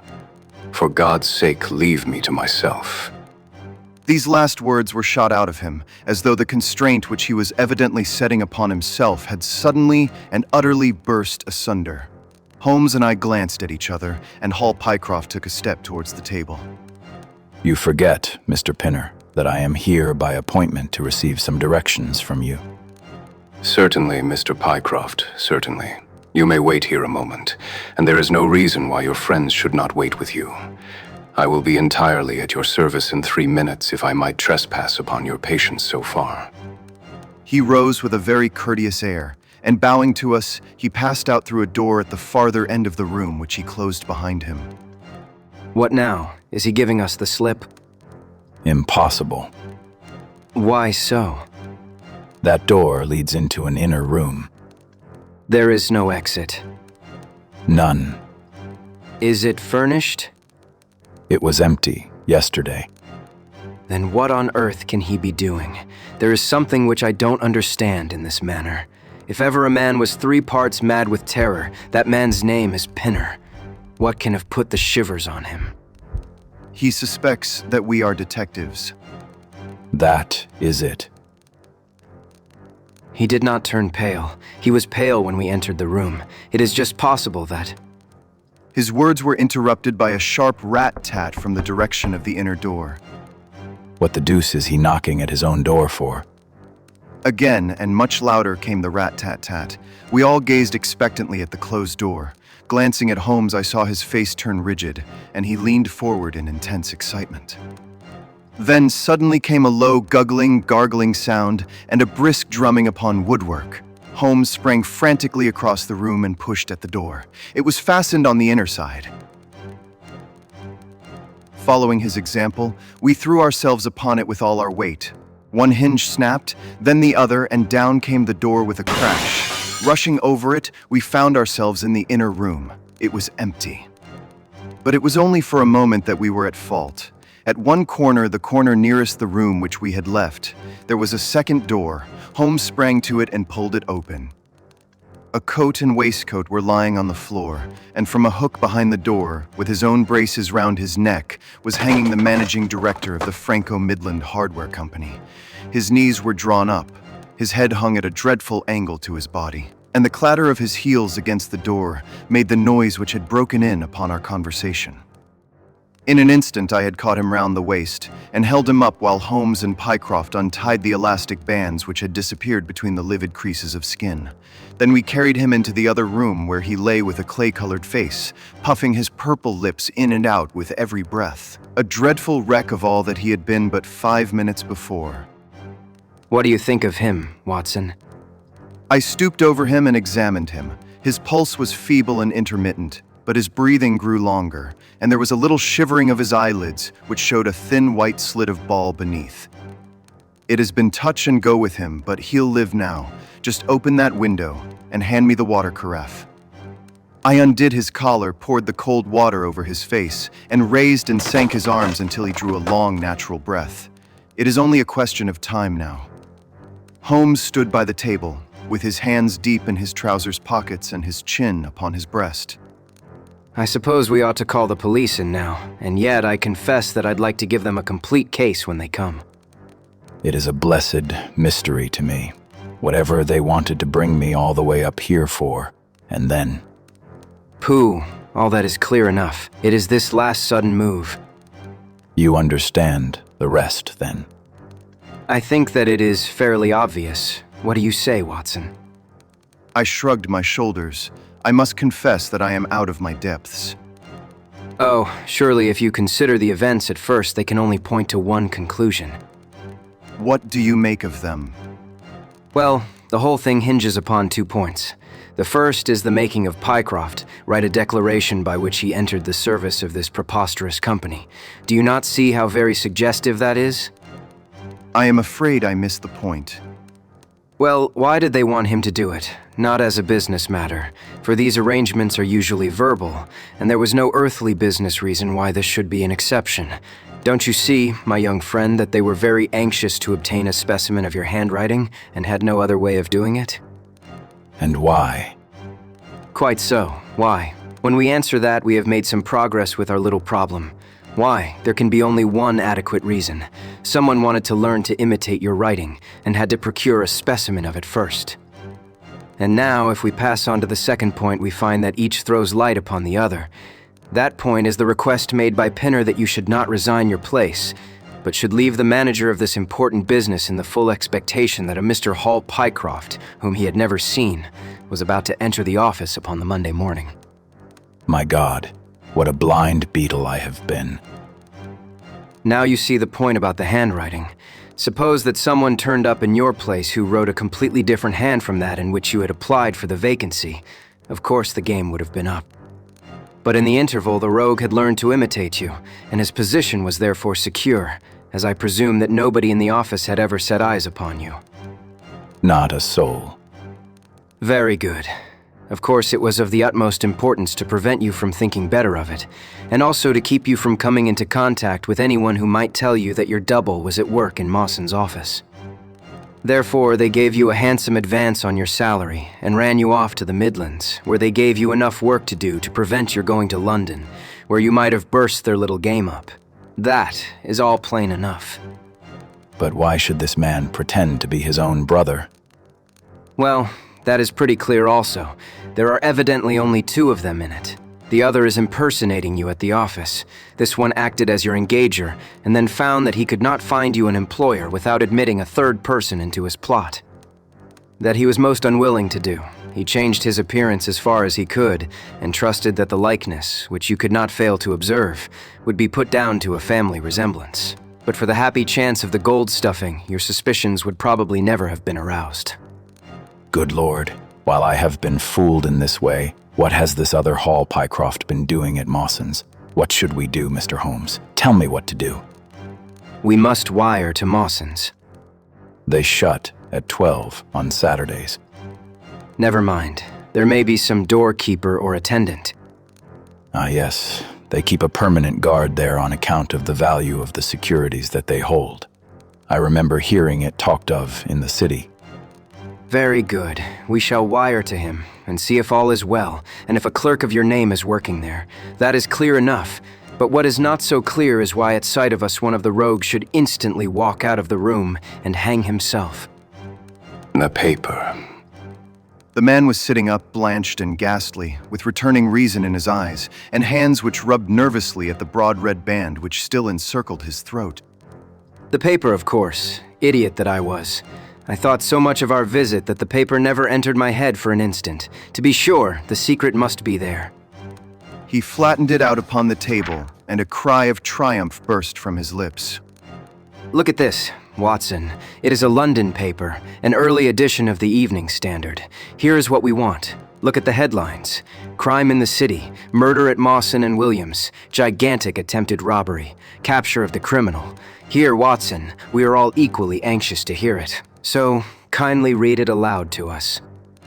It appeared from its position in the paper to have been the one event of importance in town, and the account of it ran in this way. A desperate attempt at robbery, culminating in the death of one man and the capture of the criminal, occurred this afternoon in the city. For some time back, Mawson and Williams, the famous financial house, have been the guardians of securities which amount in the aggregate to a sum of considerably over £1 million sterling. So conscious was the manager of the responsibility which devolved upon him in consequence of the great interests at stake, that safes of the very latest construction have been employed, and an armed watchman has been left day and night in the building. It appears that last week a new clerk named Hall Pycroft was engaged by the firm. This person appears to have been none other than Beddington, the famous forger and cracksman who, with his brother, had only recently emerged from a 5-year spell of penal servitude. By some means which are not yet clear, he succeeded in winning under a false name this official position in the office, which he utilized in order to obtain molding of various locks and a thorough knowledge of the position of the strong room and the safes.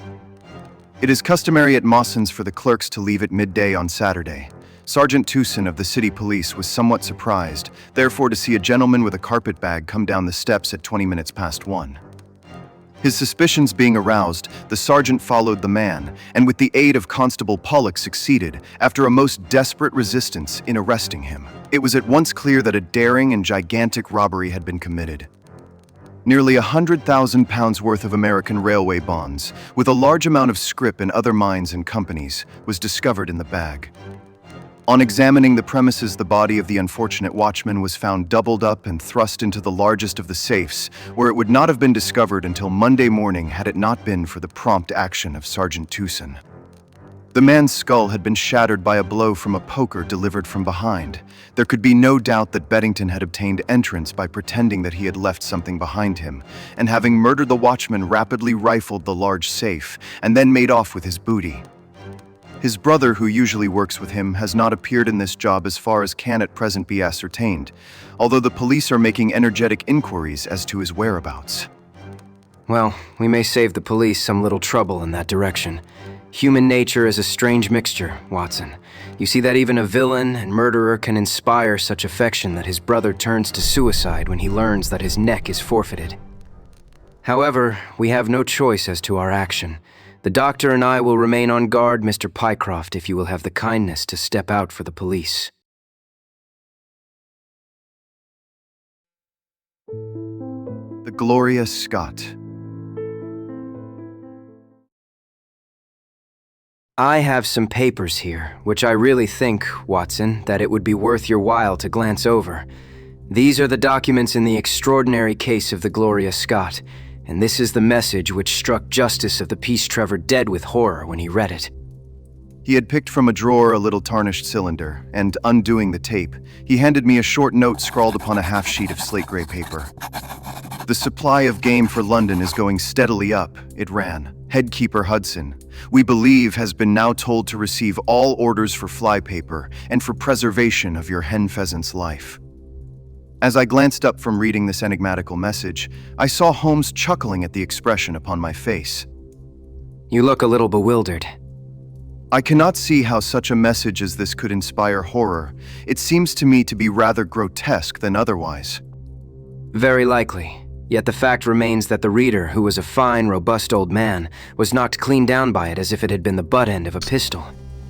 You arouse my curiosity, but why did you say just now that there were very particular reasons why I should study this case? Because it was the first in which I was ever engaged. I had often endeavored to elicit from my companion what had first turned his mind in the direction of criminal research, but had never caught him before in a communicative humor. Now he sat forward in his armchair and spread out the documents upon his knees. Then he lit his pipe and sat for some time smoking and turning them over. You never heard me talk of Victor Trevor. He was the only friend I made during the 2 years I was at college. I was never a very sociable fellow, Watson, always rather fond of moping in my rooms and working out my own little methods of thought, so that I never mixed much with the men of my year.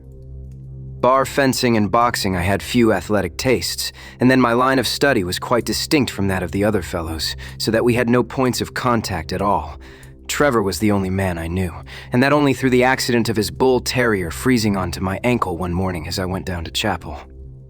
It was a prosaic way of forming a friendship, but it was effective. I was laid by the heels for 10 days, but Trevor used to come in to inquire after me. At first it was only a minute's chat, but soon his visits lengthened, and before the end of the term we were close friends. He was a hearty, full-blooded fellow full of spirits and energy, the very opposite to me in most respects, but we had some subjects in common, and it was a bond of union when I found that he was as friendless as I. Finally, he invited me down to his father's place at Donnithorpe in Norfolk, and I accepted his hospitality for a month of the long vacation. Old Trevor was evidently a man of some wealth and consideration, a JP and a landed proprietor. Donnithorpe is a little hamlet just to the north of Langmere, in the country of the Broads. The house was an old-fashioned, widespread oak-beamed brick building with a fine lime-lined avenue leading up to it. There was excellent wild duck shooting in the fens, remarkably good fishing, a small but select library taken over, as I understood from a former occupant, and a tolerable cook, so that he would be a fastidious man who could not put in a pleasant month there. Trevor Sr. was a widower, and my friend his only son. There had been a daughter, I heard, but she had died of diphtheria while on a visit to Birmingham. The father interested me extremely. He was a man of little culture, but with a considerable amount of rude strength, both physically and mentally.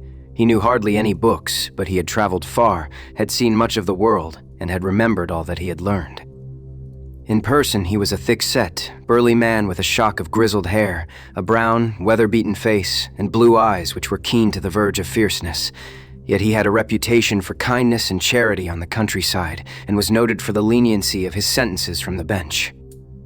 One evening, shortly after my arrival, we were sitting over a glass of port after dinner, when young Trevor began to talk about those habits of observation and inference which I had already formed into a system, although I had not yet appreciated the part which they were to play in my life. The old man evidently thought that his son was exaggerating in his description of one or two trivial feats which I had performed. Come now, Mr. Holmes. I am an excellent subject if you can deduce anything from me. I fear there is not very much. I might suggest that you have gone about in fear of some personal attack within the last 12 months. The laugh faded from his lips, and he stared at me in great surprise. Well, that is true enough, you know, Victor. When we broke up that poaching gang, they swore to knife us, and Sir Edward Hawley has actually been attacked. I've always been on my guard since then, though I have no idea how you know it.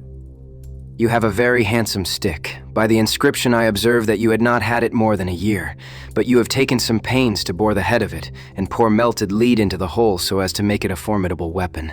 I argued that you would not take such precautions unless you had some danger to fear. Anything else? You have boxed a good deal in your youth. Right again. How did you know it? Is my nose knocked a little out of the straight? Number it is your ears. They have the peculiar flattening and thickening which marks the boxing man. Anything else? You have done a good deal of digging by your callosities.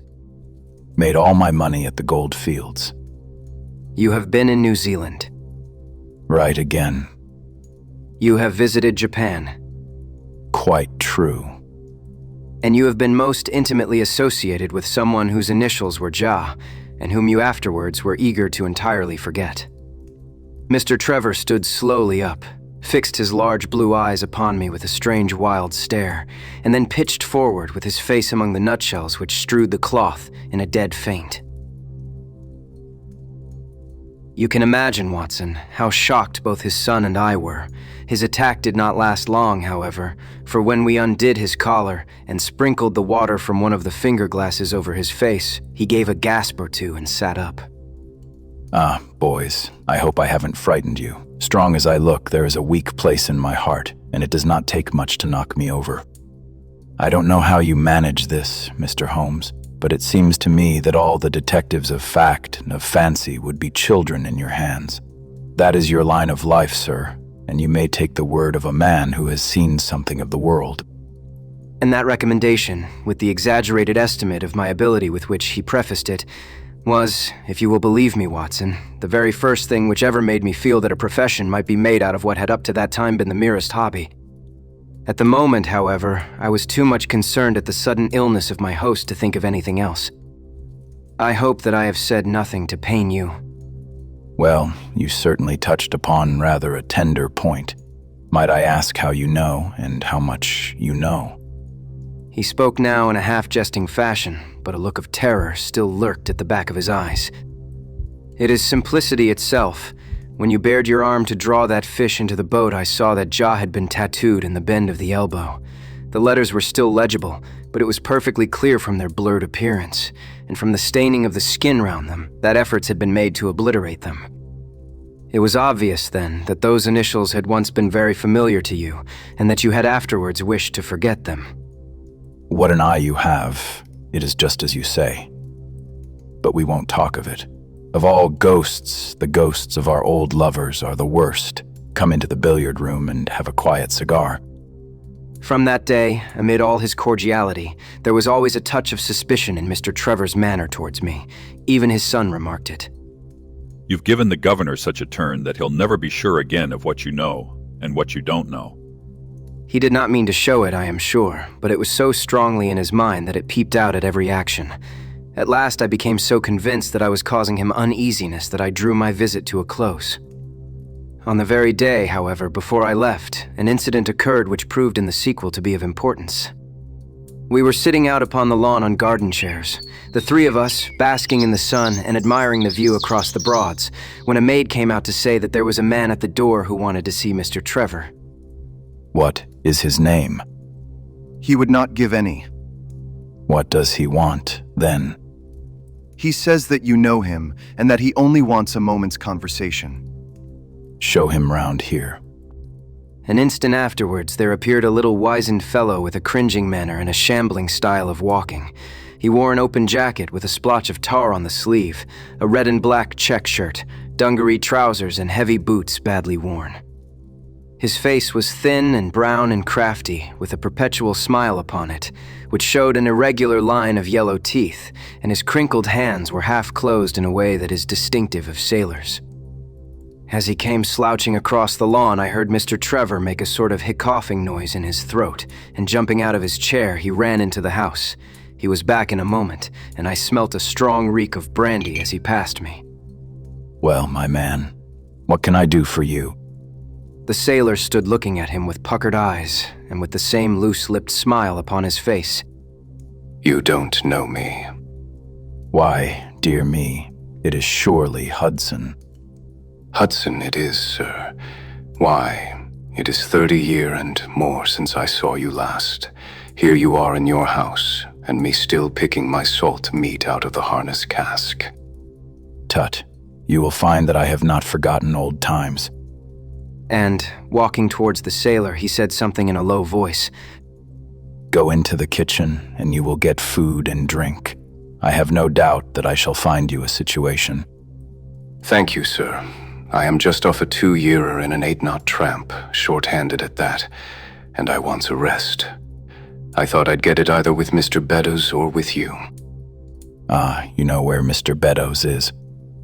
Bless you, sir. I know where all my old friends are.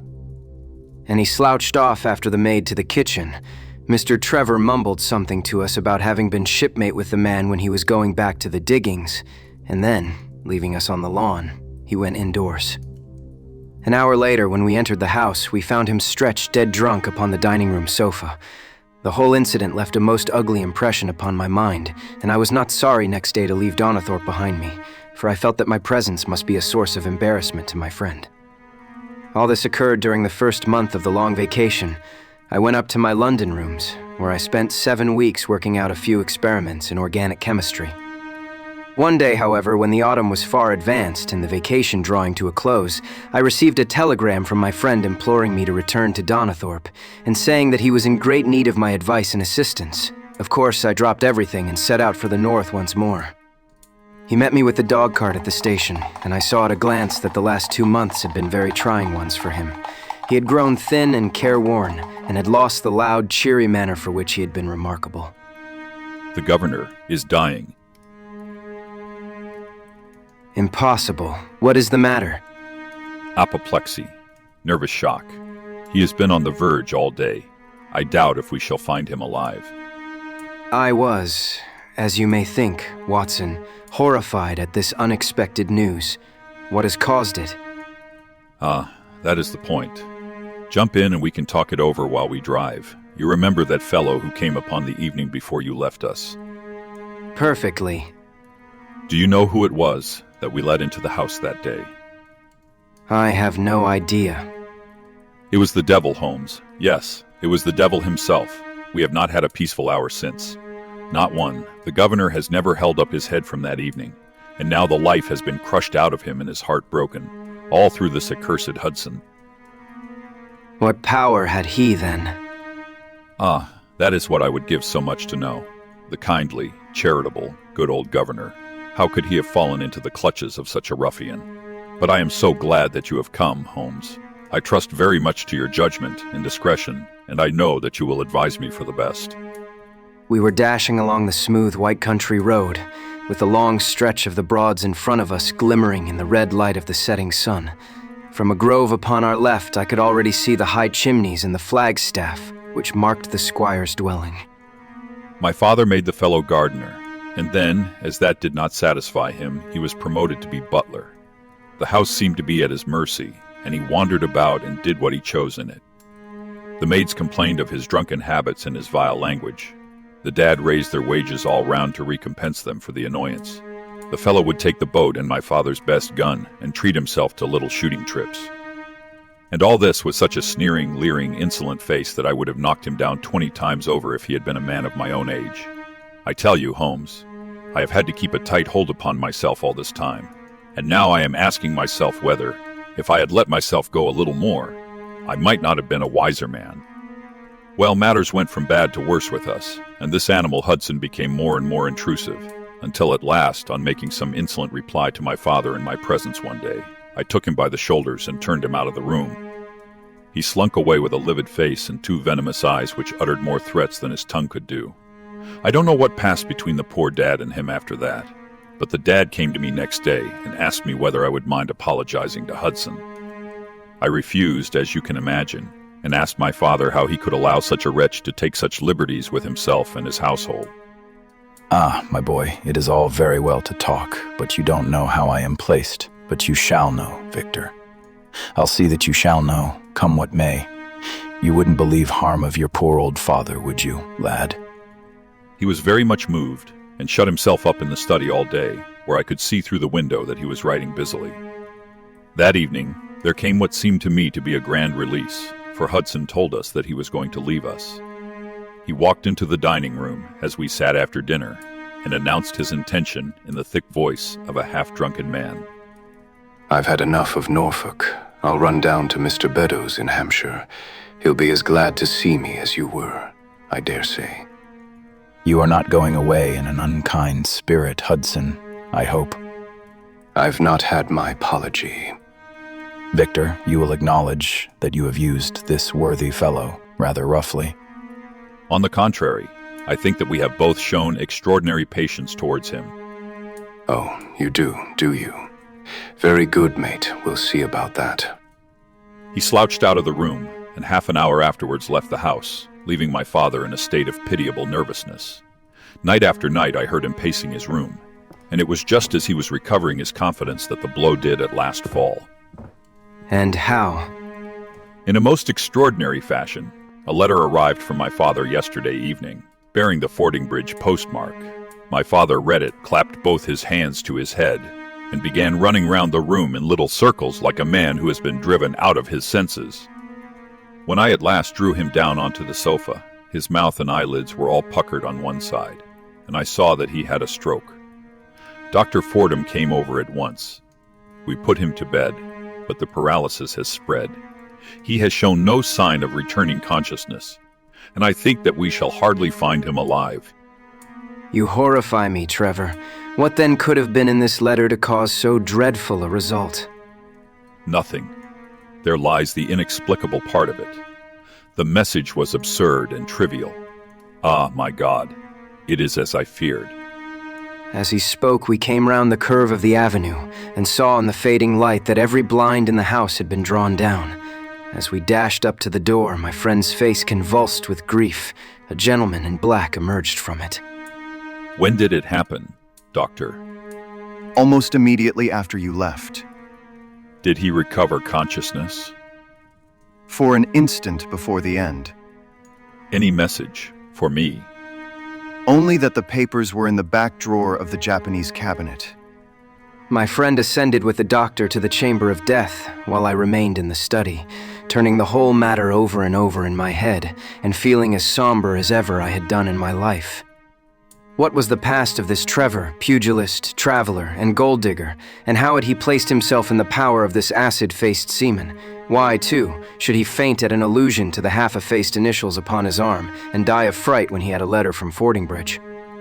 Then I remembered that Fordingbridge was in Hampshire, and that this Mr. Beddoes, whom the seaman had gone to visit and presumably to blackmail, had also been mentioned as living in Hampshire.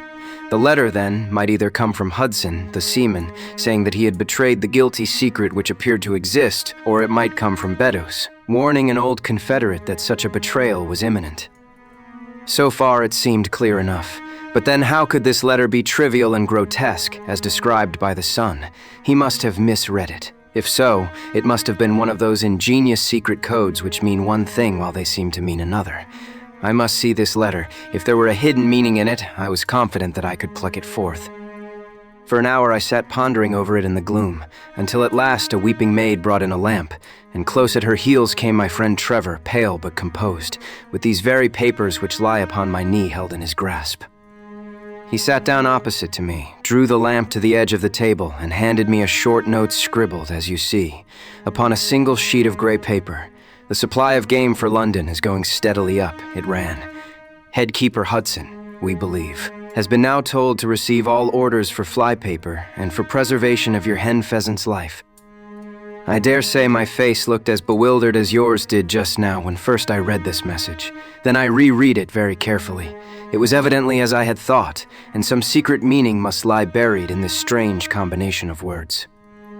Or could it be that there was a prearranged significance to such phrases as fly paper and hen pheasant? Such a meaning would be arbitrary and could not be deduced in any way. And yet I was loath to believe that this was the case, and the presence of the word Hudson seemed to show that the subject of the message was as I had guessed, and that it was from Beddoes rather than the sailor. I tried it backwards, but the combination life pheasant's hen was not encouraging. Then I tried alternate words, but neither the, of for, nor supply game. London promised to throw any light upon it. And then in an instant, the key of the riddle was in my hands, and I saw that every third word beginning with the first would give a message which might well drive old Trevor to despair. It was short and terse, the warning, as I now read it to my companion. The game is up. Hudson has told all. Fly for your life. It must be that, I suppose. This is worse than death, for it means disgrace as well. But what is the meaning of these head keepers and hen pheasants? It means nothing to the message, but it might mean a good deal to us if we had no other means of discovering the sender. You see that he has begun by writing the game is, and so on.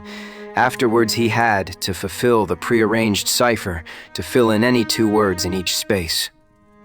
He would naturally use the first words which came to his mind, and if there were so many which referred to sport among them, you may be tolerably sure that he is either an ardent shot or interested in breeding. Do you know anything of this Beddoes? Why, now that you mention it, I remember that my poor father used to have an invitation from him to shoot over his preserves every autumn. Then it is undoubtedly from him that the note comes. It only remains for us to find out what the secret was which the sailor Hudson seems to have held over the heads of these two wealthy and respected men. Alas, Holmes, I fear that it is one of sin and shame, but from you I shall have no secrets. Here is the statement which was drawn up by my father when he knew that the danger from Hudson had become imminent. I found it in the Japanese cabinet, as he told the doctor. Take it and read it to me, for I have neither the strength nor the courage to do it myself. These are the very papers, Watson, which he handed to me, and I will read them to you, as I read them in the old study that night to him. They are endorsed outside. As you see, some particulars of the voyage of the bark Gloria Scott, from her leaving Falmouth on the 8th of October 1855 to her destruction in N. Lat. 15 degrees 20 W long, 25 degrees 14 on the 6th of November. It is in the form of a letter and runs in this way. My dear, dear son, now that approaching disgrace begins to darken the closing years of my life, I can write with all truth and honesty that it is not the terror of the law, it is not the loss of my position in the county, nor is it my fall in the eyes of all who have known me which cuts me to the heart, but it is the thought that you should come to blush for me, you who love me and who have seldom, I hope, had reason to do other than respect me. But if the blow falls which is forever hanging over me, then I should wish you to read this, that you may know straight from me how far I have been to blame. On the other hand, if all should go well, which may kind God Almighty grant, Then, if by any chance this paper should be still undestroyed and should fall into your hands, I conjure you, by all you hold sacred, by the memory of your dear mother, and by the love which had been between us, to hurl it into the fire, and to never give one thought to it again. If then your eye goes on to read this line, I know that I shall already have been exposed and dragged from my home, or as is more likely, for you know that my heart is weak, by lying with my tongue sealed forever in death. In either case, the time for suppression is past, and every word which I tell you is the naked truth, and this I swear as I hope for mercy. My name, dear lad, is not Trevor. I was James Armitage in my younger days, and you can understand now the shock that it was to me a few weeks ago when your college friend addressed me in words which seemed to imply that he had surmised my secret. As Armitage it was that I entered a London banking house, and as Armitage I was convicted of breaking my country's laws, and was sentenced to transportation. Do not think very harshly of me, laddie. It was a debt of honor, so-called, which I had to pay, and I used money which was not my own to do it, in the certainty that I could replace it before there could be any possibility of its being missed. But the most dreadful ill luck pursued me. The money which I had reckoned upon never came to hand, and a premature examination of accounts exposed my deficit. The case might have been dealt leniently with, but the laws were more harshly administered 30 years ago than now, and on my 23rd birthday I found myself chained as a felon with 37 other convicts in 'tween decks of the bark Gloria Scott, bound for Australia. It was the year 55 when the Crimean War was at its height, and the old convict ships had been largely used as transports in the Black Sea. The government was compelled, therefore, to use smaller and less suitable vessels for sending out their prisoners. The Gloria Scott had been in the Chinese tea trade, but she was an old-fashioned, heavy-bowed, broad-beamed craft, and the new clippers had cut her out. She was a 500-ton boat, and besides her 38 gal-birds, she carried 26 of a crew, 18 soldiers, a captain, 3 mates, a doctor, a chaplain, and 4 warders. Nearly 100 souls were in her, all told, when we set sail from Falmouth. The partitions between the cells of the convicts, instead of being of thick oak, as is usual in convict ships, were quite thin and frail. The man next to me, upon the aft side, was one whom I had particularly noticed when we were led down the quay. He was a young man with a clear, hairless face, a long, thin nose, and rather nut-cracker jaws.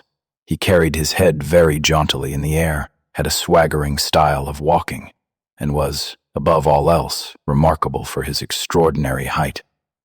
I don't think any of our heads would have come up to his shoulder, and I am sure that he could not have measured less than 6.5 feet. It was strange among so many sad and weary faces to see one which was full of energy and resolution. The sight of it was to me like a fire in a snowstorm. I was glad then to find that he was my neighbor, and gladder still when, in the dead of the night, I heard a whisper close to my ear, and found that he had managed to cut an opening in the board which separated us. "Helloa, chummy. What is your name and what are you here for?" I answered him, and asked in turn who I was talking with. "I am Jack Prendergast, and by God, you'll learn to bless my name before you've done with me." I remembered hearing of his case, for it was one which had made an immense sensation throughout the country some time before my own arrest. He was a man of good family and of great ability, but of incurably vicious habits, who had by an ingenious system of fraud obtained huge sums of money from the leading London merchants. Haha, you remember my case. Very well indeed. Then maybe you remember something queer about it. What was that then? I'd had nearly $250,000, hadn't I? So, it was said. But none was recovered, eh? Number. Well, where do ye suppose the balance is? I have no idea. Right between my finger and thumb. By God, I've got more pounds to my name than you've hairs on your head, and if you've money, my son, and know how to handle it and spread it, you can do anything. Now, you don't think it likely that a man who could do anything is going to wear his breeches out sitting in the stinking hold of a rat-gutted, beetle-ridden, moldy old coffin of a China coaster. No, sir, such a man will look after himself and will look after his chums. You may lay to that. You hold on to him. and you may kiss the book that he'll haul you through. That was his style of talk, and at first I thought it meant nothing, but after a while, when he had tested me and sworn me in with all possible solemnity, he let me understand that there really was a plot to gain command of the vessel. A dozen of the prisoners had hatched it before they came aboard. Prendergast was the leader, and his money was the motive power. I'd a partner, a rare good man, as true as a stock to a barrel. He has got the dibs, he has, and where do you think he is at this moment? Why, he is the chaplain of this ship, the chaplain, no less. He came aboard with a black coat and his papers right, and money enough in his box to buy the thing right up from keel to main truck. The crew are his body and soul. He could buy 'em at so much a gross with a cash discount, and he did it before ever they signed on. He has got 2 of the warders and Mercer, the second mate, and he'd get the captain himself if he thought him worth it. What are we to do, then? What do you think? We'll make the coats of some of these soldiers redder than ever the tailor did. But they are armed. And so shall we be, my boy. There is a brace of pistols for every mother's son of us, and if we can't carry this ship with the crew at our back, it is time we were all sent to a young Mrs. boarding school. You speak to your mate upon the left tonight, and see if he is to be trusted. I did so, and found my other neighbor to be a young fellow in much the same position as myself, whose crime had been forgery. His name was Evans, but he afterwards changed it, like myself, and he is now a rich and prosperous man in the south of England. He was ready enough to join the conspiracy as the only means of saving ourselves, and before we had crossed the bay there were only 2 of the prisoners who were not in the secret. One of these was of weak mind, and we did not dare to trust him, and the other was suffering from jaundice and could not be of any use to us. From the beginning there was really nothing to prevent us from taking possession of the ship. The crew were a set of ruffians, specially picked for the job. The sham chaplain came into our cells to exhort us, carrying a black bag supposed to be full of tracts, and so often did he come that, by the 3rd day, we had each stowed away at the foot of our beds a file, a brace of pistols, a pound of powder, and 20 slugs. 2 of the warders were agents of Prendergast, and the second mate was his right-hand man. The captain, the 2 mates, 2 warders, Lieutenant Martin, his 18 soldiers, and the doctor were all that we had against us. Yet, safe as it was, we determined to neglect no precaution, and to make our attack suddenly by night. It came, however, more quickly than we expected, and in this way. One evening, about the 3rd week after our start, the doctor had come down to see one of the prisoners who was ill, and putting his hand down on the bottom of his bunk, he felt the outline of the pistols. If he had been silent, he might have blown the whole thing. But he was a nervous little chap, so he gave a cry of surprise and turned so pale that the man knew what was up in an instant, and seized him. He was gagged before he could give the alarm and tied down upon the bed. He had unlocked the door that led to the deck, and we were through it in a rush. The 2 sentries were shot down, and so was a corporal who came running to see what was the matter. There were 2 more soldiers at the door of the stateroom, and their muskets seemed not to be loaded, for they never fired upon us, and they were shot while trying to fix their bayonets. Then we rushed on into the captain's cabin, but as we pushed open the door, there was an explosion from within, and there he lay with his brains smeared over the chart of the Atlantic, which was pinned upon the table, while the chaplain stood with a smoking pistol in his hand at his elbow. The 2 mates had both been seized by the crew, and the whole business seemed to be settled. The stateroom was next the cabin, and we flocked in there and flopped down on the settees, all speaking together, for we were just mad with the feeling that we were free once more. There were lockers all round, and Wilson, the sham chaplain, knocked one of them in and pulled out a dozen of brown sherry. We cracked off the necks of the bottles, poured the stuff out into tumblers, and were just tossing them off, when in an instant, without warning, there came the roar of muskets in our ears, and the saloon was so full of smoke that we could not see across the table. When it cleared again, the place was a shambles. Wilson and 8 others were wriggling on the top of each other on the floor, and the blood and the brown sherry on that table turned me sick now when I think of it. We were so cowed by the sight that I think we should have given the job up if it had not been for Prendergast. He bellowed like a bull and rushed for the door with all that were left alive at his heels. Out we ran, and there on the poop were the lieutenant and 10 of his men. The swing skylights above the saloon table had been a bit open, and they had fired on us through the slit. We got on them before they could load, and they stood to it like men, but we had the upper hand of them, and in 5 minutes it was all over. My God, was there ever a slaughterhouse like that ship? Prendergast was like a raging devil, and he picked the soldiers up as if they had been children and threw them overboard alive or dead. There was one sergeant that was horribly wounded, and yet kept on swimming for a surprising time, until someone in mercy blew out his brains. When the fighting was over, there was no one left of our enemies except just the warders, the mates, and the doctor. It was over them that the great quarrel arose. There were many of us who were glad enough to win back our freedom, and yet who had no wish to have murder on our souls. It was one thing to knock the soldiers over with their muskets in their hands, and it was another to stand by while men were being killed in cold blood. 8 of us, 5 convicts and 3 sailors, said that we would not see it done, but there was no moving Prendergast and those who were with him. Our only chance of safety lay in making a clean job of it, said he, and he would not leave a tongue with power to wag in a witness box. It nearly came to our sharing the fate of the prisoners, but at last he said that if we wished we might take a boat and go. We jumped at the offer, for we were already sick of these bloodthirsty doings, and we saw that there would be worse before it was done. We were given a suit of sailors' togs each, a barrel of water, 2 casks, one of junk and one of biscuits, and a compass. Prendergast threw us over a chart, told us that we were shipwrecked mariners whose ship had foundered in lat. 15 degrees N and long 25 degrees W, and then cut the painter and let us go. And now I come to the most surprising part of my story, my dear son.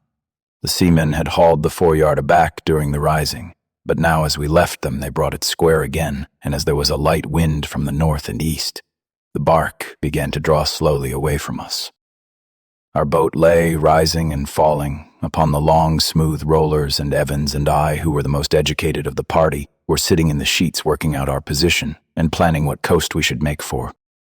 It was a nice question, for the Cape de Verds were about 500 miles to the north of us, and the African coast about 700 to the east. On the whole, as the wind was coming round to the north, we thought that Sierra Leone might be best, and turned our head in that direction, the bark being at that time nearly hull down on our starboard quarter. Suddenly, as we looked at her, we saw a dense black cloud of smoke shoot up from her, which hung like a monstrous tree upon the skyline. A few seconds later, a roar like thunder burst upon our ears, and as the smoke thinned away, there was no sign left of the Gloria Scott. In an instant, we swept the boat's head round again and pulled with all our strength for the place where the haze, still trailing over the water, marked the scene of this catastrophe. It was a long hour before we reached it, and at first we feared that we had come too late to save anyone. A splintered boat and a number of crates and fragments of spars rising and falling on the waves showed us where the vessel had foundered. But there was no sign of life, and we had turned away in despair when we heard a cry for help. We saw, at some distance, a piece of wreckage with a man lying stretched across it. When we pulled him aboard the boat, he proved to be a young seaman of the name of Hudson, who was so burned and exhausted that he could give us no account of what had happened until the following morning. It seemed that after we had left, Prendergast and his gang had proceeded to put to death the 5 remaining prisoners. The 2 warders had been shot and thrown overboard, and so also had the 3rd mate. Prendergast then descended into the 'tween decks and with his own hands cut the throat of the unfortunate surgeon. There only remained the 1st mate, who was a bold and active man. When he saw the convict approaching him with a bloody knife in his hand, he kicked off his bonds, which he had somehow contrived to loosen, and rushing down the deck, he plunged into the afterhold. A dozen convicts who descended with their pistols in search of him found him with a matchbox in his hand seated beside an open powder barrel, which was one of 100 carried on board, and swearing that he would blow all hands up if he were in any way molested. An instant later the explosion occurred, though Hudson thought it was caused by the misdirected bullet of one of the convicts rather than the mate's match. Be the cause what it may, it was the end of the Gloria Scott and of the rabble who held command of her. Such, in a few words, my dear boy, is the history of this terrible business in which I was involved. Next day we were picked up by the brig Hotspur bound for Australia, whose captain found no difficulty in believing that we were the survivors of a passenger ship which had foundered. The transport ship Gloria Scott was set down by the Admiralty as being lost at sea, and no word has ever leaked out as to her true fate. After an excellent voyage, the Hotspur landed us at Sydney, where Evans and I changed our names and made our way to the diggings where, among the crowds who were gathered from all nations, we had no difficulty in losing our former identities. The rest I need not relate. We prospered, we traveled. We came back as rich colonials to England, and we bought country estates. For more than 20 years we have led peaceful and useful lives, and we hoped that our past was forever buried. Imagine, then, my feelings when, in the seaman who came to us, I recognized instantly the man who had been picked off the wreck. He had tracked us down somehow, and had set himself to live upon our fears. You will understand now how it was that I strove to keep the peace with him, and you will in some measure sympathize with me in the fears which fill me, now that he has gone from me to his other victim with threats upon his tongue. Underneath is written in a hand so shaky as to be hardly legible. Beddoes writes in cipher to say H has told all. Sweet Lord, have mercy on our souls. That was the narrative which I read that night to young Trevor, and I think, Watson, that under the circumstances it was a dramatic one. The good fellow was heartbroken at it, and went out to the Terai tea planting where I hear that he is doing well. As to the sailor and Beddoes, neither of them was ever heard of again after that day on which the letter of warning was written. They both disappeared utterly and completely.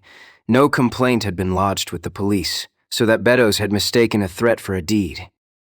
Hudson had been seen lurking about, and it was believed by the police that he had done away with Beddoes and had fled. For myself, I believe that the truth was exactly the opposite. I think that it is most probable that Beddoes, pushed to desperation, and believing himself to have been already betrayed, had revenged himself upon Hudson, and had fled from the country with as much money as he could lay his hands on. Those are the facts of the case, Doctor, and if they are of any use to your collection, I am sure that they are very heartily at your service.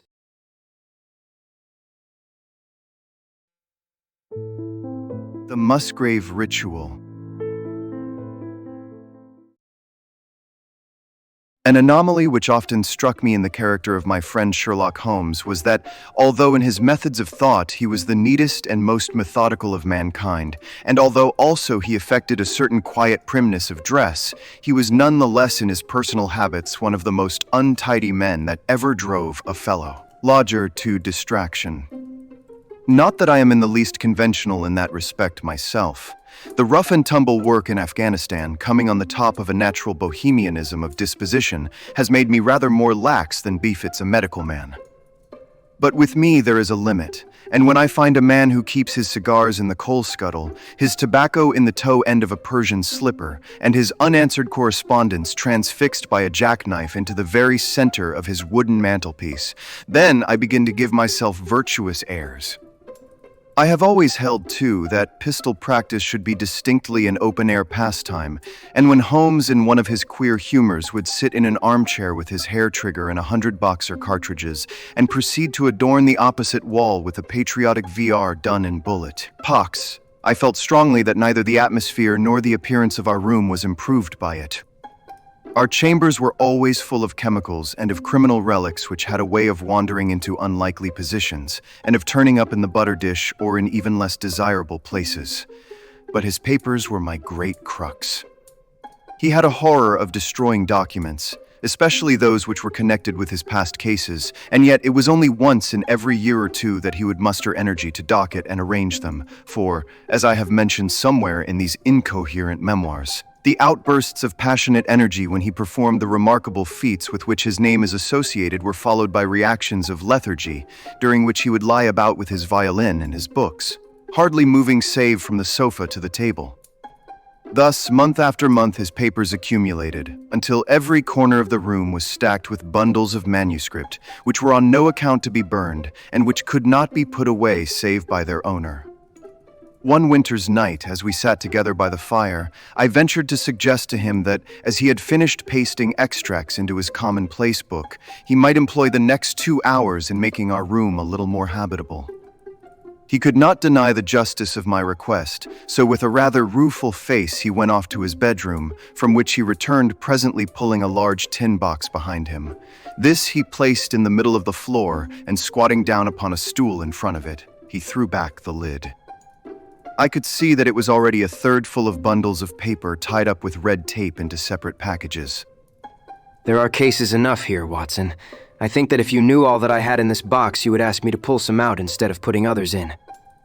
These are the records of your early work, then. I have often wished that I had notes of those cases.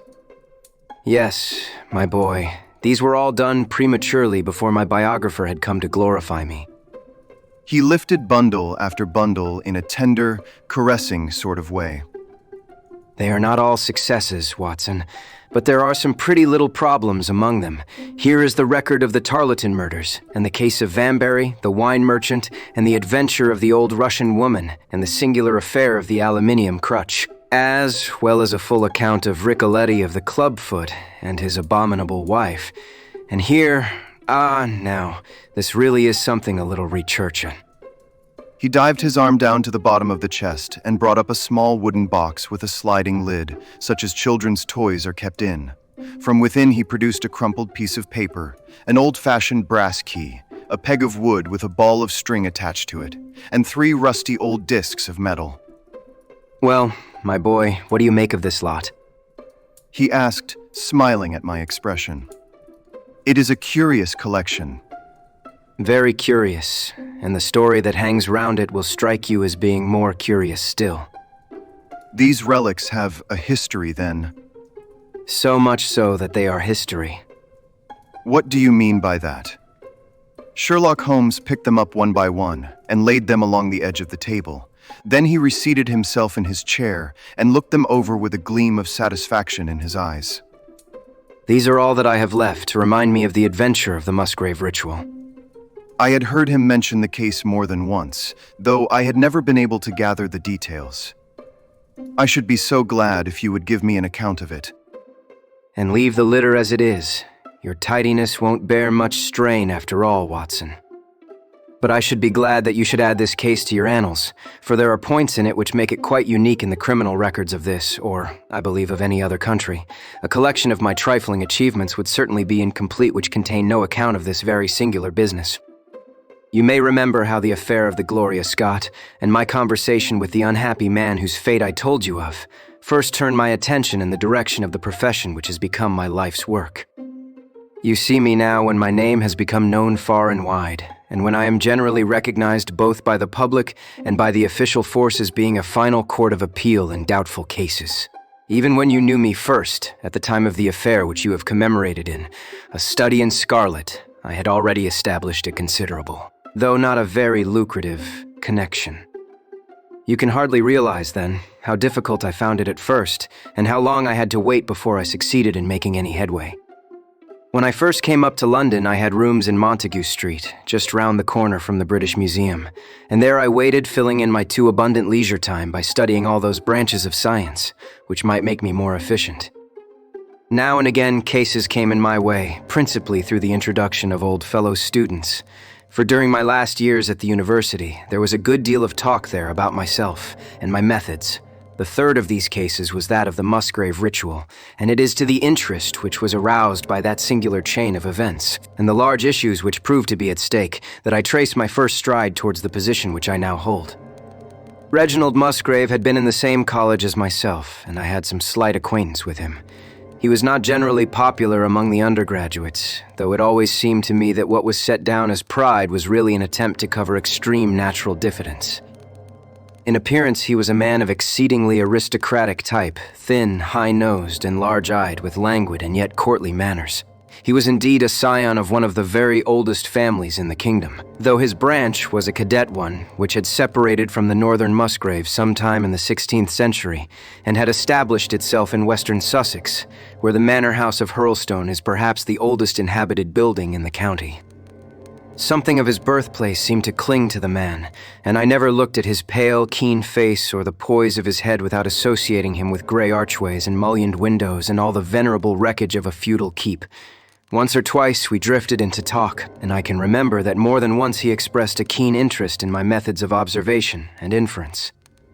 For 4 years I had seen nothing of him until one morning he walked into my room in Montague Street. He had changed little, was dressed like a young man of fashion. He was always a bit of a dandy, and preserved the same quiet, suave manner which had formerly distinguished him. "How has all gone with you, Musgrave?" I asked after we had cordially shaken hands. You probably heard of my poor father's death. He was carried off about 2 years ago. Since then, I have of course had the Hurlstone estates to manage, and as I am member for my district as well, my life has been a busy one. But I understand, Holmes, that you are turning to practical ends those powers with which you used to amaze us. Yes, I have taken to living by my wits. I am delighted to hear it, for your advice at present would be exceedingly valuable to me. We have had some very strange doings at Hurlstone, and the police have been able to throw no light upon the matter. It is really the most extraordinary and inexplicable business. You can imagine with what eagerness I listened to him, Watson, for the very chance for which I had been panting during all those months of inaction seemed to have come within my reach. In my inmost heart, I believed that I could succeed where others failed, and now I had the opportunity to test myself. Pray, let me have the details. Reginald Musgrave sat down opposite to me and lit the cigarette which I had pushed towards him. You must know that though I am a bachelor, I have to keep up a considerable staff of servants at Hurlstone, for it is a rambling old place, and takes a good deal of looking after. I preserve, too, and in the pheasant months I usually have a house party, so that it would not do to be short-handed. Altogether there are 8 maids, the cook, the butler, 2 footmen, and a boy. The garden and the stables, of course, have a separate staff.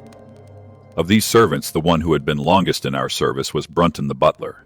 He was a young schoolmaster out of place when he was first taken up by my father, but he was a man of great energy and character, and he soon became quite invaluable in the household. He was a well-grown, handsome man with a splendid forehead, and though he has been with us for 20 years, he cannot be more than 40 now. With his personal advantages and his extraordinary gifts, for he can speak several languages and play nearly every musical instrument. It is wonderful that he should have been satisfied so long in such a position. But I suppose that he was comfortable and lacked energy to make any change. The butler of Hurlstone is always a thing that is remembered by all who visit us. But this paragon has one fault. He is a bit of a Don Juan, and you can imagine that for a man like him it is not a very difficult part to play in a quiet country district. When he was married it was all right, but since he has been a widower, we have had no end of trouble with him. A few months ago we were in hopes that he was about to settle down again, for he became engaged to Rachel Howells, our second housemaid, but he has thrown her over since then, and taken up with Janet Tregellis, the daughter of the head gamekeeper. Rachel, who is a very good girl, but of an excitable Welsh temperament, had a sharp touch of brain fever, and goes about the house now, or did until yesterday, like a black-eyed shadow of her former self. That was our first drama at Hurlstone, but a second one came to drive it from our minds, and it was prefaced by the disgrace and dismissal of Butler Brunton. This was how it came about. I have said that the man was intelligent, and this very intelligence has caused his ruin, for it seems to have led to an insatiable curiosity about things which did not in the least concern him. I had no idea of the lengths to which this would carry him until the merest accident opened my eyes to it. I have said that the house is a rambling one. One day last week, on Thursday night to be more exact, I found that I could not sleep, having foolishly taken a cup of strong café noir after my dinner. After struggling against it until 2 in the morning, I felt that it was quite hopeless, so I rose and lit the candle, with the intention of continuing a novel which I was reading. The book, however, had been left in the billiard room, so I pulled on my dressing gown and started off to get it. In order to reach the billiard room, I had to descend a flight of stairs and then to cross the head of a passage which led to the library and the gun room. You can imagine my surprise when, as I looked down this corridor, I saw a glimmer of light coming from the open door of the library. I had myself extinguish the lamp and close the door before coming to bed. Naturally, my first thought was of burglars. The corridors at Hurlstone have their walls largely decorated with trophies of old weapons. From one of these I picked a battle axe, and then, leaving my candle behind me, I crept on tiptoe down the passage and peeped in at the open door. Brunton, the butler, was in the library. He was sitting, fully dressed, in an easy chair, with a slip of paper which looked like a map upon his knee, and his forehead sunk forward upon his hand in deep thought. I stood dumb with astonishment, watching him from the darkness. A small taper on the edge of the table shed a feeble light which sufficed to show me that he was fully dressed. Suddenly, as I looked, he rose from his chair, and walking over to a bureau at the side, he unlocked it and drew out one of the drawers. From this, he took a paper, and returning to his seat, he flattened it out beside the taper on the edge of the table, and began to study it with minute attention. My indignation at this calm examination of our family documents overcame me so far that I took a step forward, and Brunton, looking up, saw me standing in the doorway. He sprang to his feet, his face turned livid with fear, and he thrust into his breast the chart, like paper which he had been originally studying. "So, this is how you repay the trust which we have reposed in you. You will leave my service tomorrow." He bowed with the look of a man who is utterly crushed, and slunk past me without a word. The taper was still on the table, and by its light I glanced to see what the paper was which Brunton had taken from the bureau. To my surprise, it was nothing of any importance at all, but simply a copy of the questions and answers in the singular old observance called the Musgrave Ritual. It is a sort of ceremony peculiar to our family, which each Musgrave for centuries past has gone through on his coming of age. A thing of private interest, and perhaps of some little importance to the archaeologist, like our own blazonings and charges, but of no practical use whatever. We had better come back to the paper afterwards. If you think it really necessary. To continue my statement, however, I relocked the bureau, using the key which Brunton had left, and I had turned to go when I was surprised to find that the butler had returned and was standing before me. Mr. Musgrave, sir, I can't bear disgrace, sir. I've always been proud above my station in life, and disgrace would kill me. My blood will be on your head, sir. It will, indeed, if you drive me to despair. If you cannot keep me after what has passed, then for God's sake let me give you notice and leave in a month, as if of my own free will. I could stand that, Mr. Musgrave, but not to be cast out before all the folk that I know so well. You don't deserve much consideration, Brunton. Your conduct has been most infamous. However, as you have been a long time in the family, I have no wish to bring public disgrace upon you. A month, however, is too long. Take yourself away in a week, and give what reason you like for going. Only a week, sir. A fortnight. Say at least a fortnight. A week, and you may consider yourself to have been very leniently dealt with. He crept away, his face sunk upon his breast, like a broken man, while I put out the light and returned to my room. For 2 days after this, Brunton was most assiduous in his attention to his duties. I made no allusion to what had passed, and waited with some curiosity to see how he would cover his disgrace. On the third morning, however, he did not appear, as was his custom, after breakfast to receive my instructions for the day. As I left the dining room, I happened to meet Rachel Howells, the maid. I have told you that she had only recently recovered from an illness, and was looking so wretchedly pale and wan that I remonstrated with her for being at work. "You should be in bed.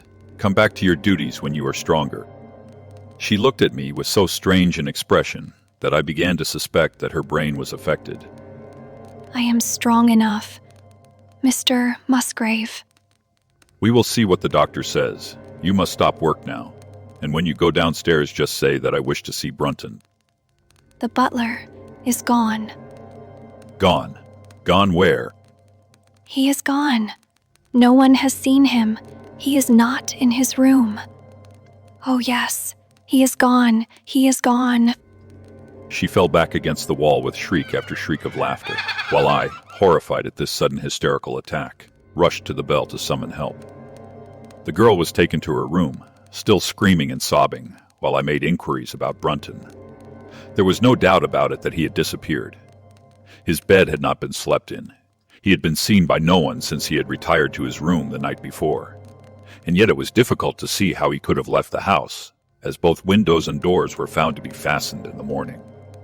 His clothes, his watch, and even his money were in his room, but the black suit which he usually wore was missing. His slippers, too, were gone, but his boots were left behind. Where then could Butler Brunton have gone in the night, and what could have become of him now?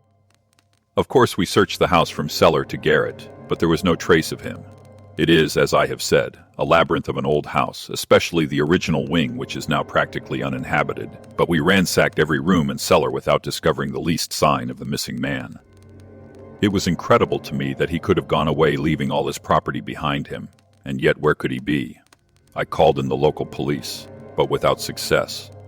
Rain had fallen on the night before, and we examined the lawn and the paths all round the house, but in vain. Matters were in this state when a new development quite drew our attention away from the original mystery. For 2 days Rachel Howells had been so ill, sometimes delirious, sometimes hysterical, that a nurse had been employed to sit up with her at night. On the third night after Brunton's disappearance, the nurse, finding her patient sleeping nicely, had dropped into a nap in the armchair. When she woke in the early morning to find the bed empty, the window open, and no signs of the invalid, I was instantly aroused, and with the 2 footmen started off at once in search of the missing girl. It was not difficult to tell the direction which she had taken, for, starting from under her window, we could follow her footmarks easily across the lawn to the edge of the mere, where they vanished close to the gravel path which leads out of the grounds. The lake there is 8 feet deep, and you can imagine our feelings when we saw that the trail of the poor demented girl came to an end at the edge of it. Of course, we had the drags at once, and set to work to recover the remains, but no trace of the body could we find. On the other hand, we brought to the surface an object of a most unexpected kind. It was a linen bag which contained within it a mass of old rusted and discolored metal and several dull-colored pieces of pebble or glass. This strange find was all that we could get from the mere, and although we made every possible search and inquiry yesterday, we know nothing of the fate either of Rachel Howells or of Richard Brunton. The county police are at their wits' end, and I have come up to you as a last resource. You can imagine, Watson, with what eagerness I listened to this extraordinary sequence of events and endeavored to piece them together and to devise some common thread upon which they might all hang. The butler was gone. The maid was gone. The maid had loved the butler, but had afterwards had cause to hate him. She was of Welsh blood, fiery and passionate. She had been terribly excited immediately after his disappearance. She had flung into the lake a bag containing some curious contents. These were all factors which had to be taken into consideration, and yet none of them got quite to the heart of the matter. What was the starting point of this chain of events? There lay the end of this tangled line. I must see that paper, Musgrave, which this butler of yours thought it worth his while to consult, even at the risk of the loss of his place. It is rather an absurd business, this ritual of ours, but it has at least the saving grace of antiquity to excuse it. I have a copy of the questions and answers here, if you care to run your eye over them. He handed me the very paper which I have here, Watson, and this is the strange catechism to which each Musgrave had to submit when he came to man's estate. I will read you the questions and answers as they stand. Whose was it? His who is gone. Who shall have it? He who will come. Where was the sun? Over the oak. Where was the shadow? Under the elm. How was it stepped? North by 10 and by 10, east by 5 and by 5, south by 2 and by 2, west by 1 and by 1, and so under. What shall we give for it? All that is ours. Why should we give it? For the sake of the trust. The original has no date, but is in the spelling of the middle of the 17th century. I am afraid, however, that it can be of little help to you in solving this mystery. At least, it gives us another mystery, and one which is even more interesting than the first. It may be that the solution of the one may prove to be the solution of the other. You will excuse me, Musgrave, if I say that your butler appears to me to have been a very clever man, and to have had a clearer insight than 10 generations of his masters. I hardly follow you. The paper seems to me to be of no practical importance. But to me it seems immensely practical, and I fancy that Brunton took the same view. He had probably seen it before that night on which you caught him. It is very possible. We took no pains to hide it. He simply wished, I should imagine, to refresh his memory upon that last occasion. He had, as I understand, some sort of map or chart which he was comparing with the manuscript, and which he thrust into his pocket when you appeared. That is true. But what could he have to do with this old family custom of ours? And what does this rigmarole mean? I don't think that we should have much difficulty in determining that. With your permission, we will take the first train down to Sussex and go a little more deeply into the matter upon the spot. The same afternoon saw us both at Hurlstone. Possibly you have seen pictures and read descriptions of the famous old building, so I will confine my account of it to saying that it is built in the shape of an L, the long arm being the more modern portion and the shorter the ancient nucleus, from which the other had developed. Over the low, heavily lintelled door in the center of this old part is chiseled the date, 1607, but experts are agreed that the beams and stonework are really much older than this. The enormously thick walls and tiny windows of this part had in the last century driven the family into building the new wing, and the old one was used now as a storehouse and a cellar, when it was used at all. A splendid park with fine old timber surrounds the house, and the lake, to which my client had referred, lay close to the avenue, about 200 yards from the building. I was already firmly convinced, Watson, that there were not 3 separate mysteries here, but one only, and that if I could read the Musgrave Ritual aright, I should hold in my hand the clue which would lead me to the truth concerning both the butler Brunton and the maid Howells. To that, then, I turned all my energies. Why should this servant be so anxious to master this old formula? Evidently because he saw something in it which had escaped all those generations of country squires, and from which he expected some personal advantage. What was it then, and how had it affected his fate? It was perfectly obvious to me, on reading the ritual, that the measurements must refer to some spot to which the rest of the document alluded, and that if we could find that spot, we should be in a fair way towards finding what the secret was which the old Musgraves had thought it necessary to embalm in so curious a fashion. There were 2 guides given us to start with, an oak and an elm. As to the oak, there could be no question at all. Right in front of the house, upon the left-hand side of the drive, there stood a patriarch among oaks, one of the most magnificent trees that I have ever seen. That was there when your ritual was drawn up. I said as we drove past it. It was there at the Norman Conquest in all probability. It has a girth of 23 feet. Have you any old elms? There used to be a very old one over yonder, but it was struck by lightning 10 years ago, and we cut down the stump. You can see where it used to be. Oh, yes. There are no other elms. No old ones, but plenty of beeches. I should like to see where it grew. We had driven up in a dog cart, and my client led me away at once, without our entering the house, to the scar on the lawn where the elm had stood. It was nearly midway between the oak and the house. My investigation seemed to be progressing. I suppose it is impossible to find out how high the elm was. I can give you it at once. It was 64 feet. How do you come to know it? When my old tutor used to give me an exercise in trigonometry, it always took the shape of measuring heights. When I was a lad, I worked out every tree and building in the estate. This was an unexpected piece of luck. My data were coming more quickly than I could have reasonably hoped. Tell me, did your butler ever ask you such a question? Reginald Musgrave looked at me in astonishment. Now that you call it to my mind, Brunton did ask me about the height of the tree some months ago, in connection with some little argument with the groom.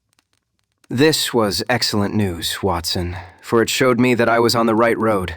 I looked up at the sun. It was low in the heavens, and I calculated that in less than an hour it would lie just above the topmost branches of the old oak. One condition mentioned in the ritual would then be fulfilled. And the shadow of the elm must mean the farther end of the shadow, otherwise the trunk would have been chosen as the guide. I had then to find where the far end of the shadow would fall when the sun was just clear of the oak. That must have been difficult, Holmes, when the elm was no longer there. Well, at least I knew that if Brunton could do it, I could also. Besides, there was no real difficulty. I went with Musgrave to his study and whittled myself this peg to which I tied this long string with a knot at each yard. Then, I took 2 lengths of a fishing rod, which came to just 6 feet, and I went back with my client to where the elm had been. The sun was just grazing the top of the oak. I fastened the rod on end, marked out the direction of the shadow, and measured it. It was 9 feet in length.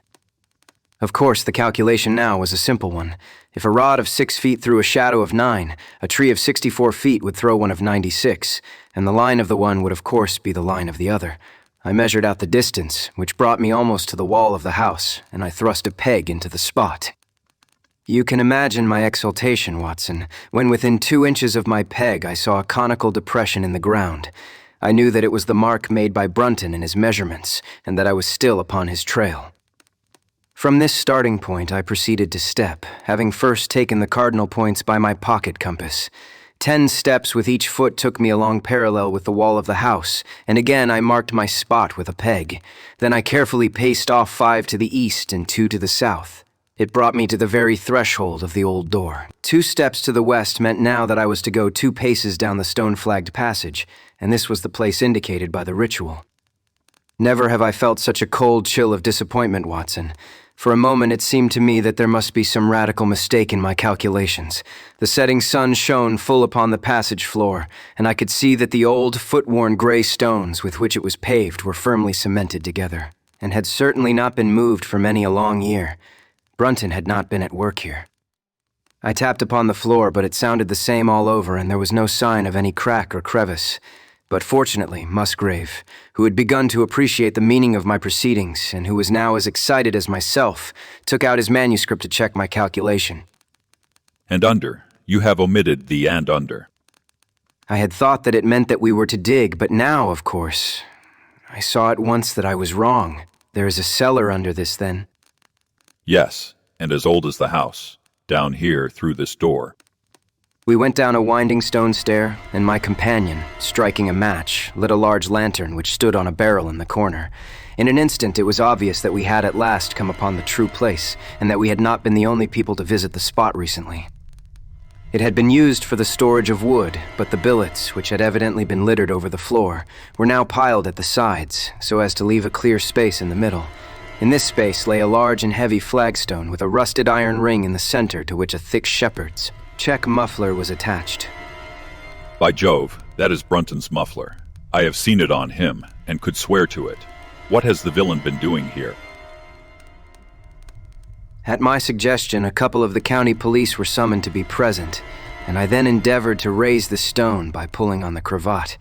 I could only move it slightly, and it was with the aid of one of the constables that I succeeded at last in carrying it to one side. A black hole yawned beneath into which we all peered, while Musgrave, kneeling at the side, pushed down the lantern. A small chamber about 7 feet deep and 4 feet square lay open to us. At one side of this was a squat, brass-bound wooden box, the lid of which was hinged upwards, with this curious old-fashioned key projecting from the lock. It was furred outside by a thick layer of dust, and damp and worms had eaten through the wood, so that a crop of livid fungi was growing on the inside of it. Several discs of metal, old coins apparently, such as I hold here, were scattered over the bottom of the box, but it contained nothing else. At the moment, however, we had no thought for the old chest, for our eyes were riveted upon that which crouched beside it. It was the figure of a man clad in a suit of black, who squatted down upon his hams with his forehead sunk upon the edge of the box and his 2 arms thrown out on each side of it. The attitude had drawn all the stagnant blood to the face, and no man could have recognized that distorted liver countenance. But his height, his dress, and his hair were all sufficient to show my client, when we had drawn the body up, that it was indeed his missing butler.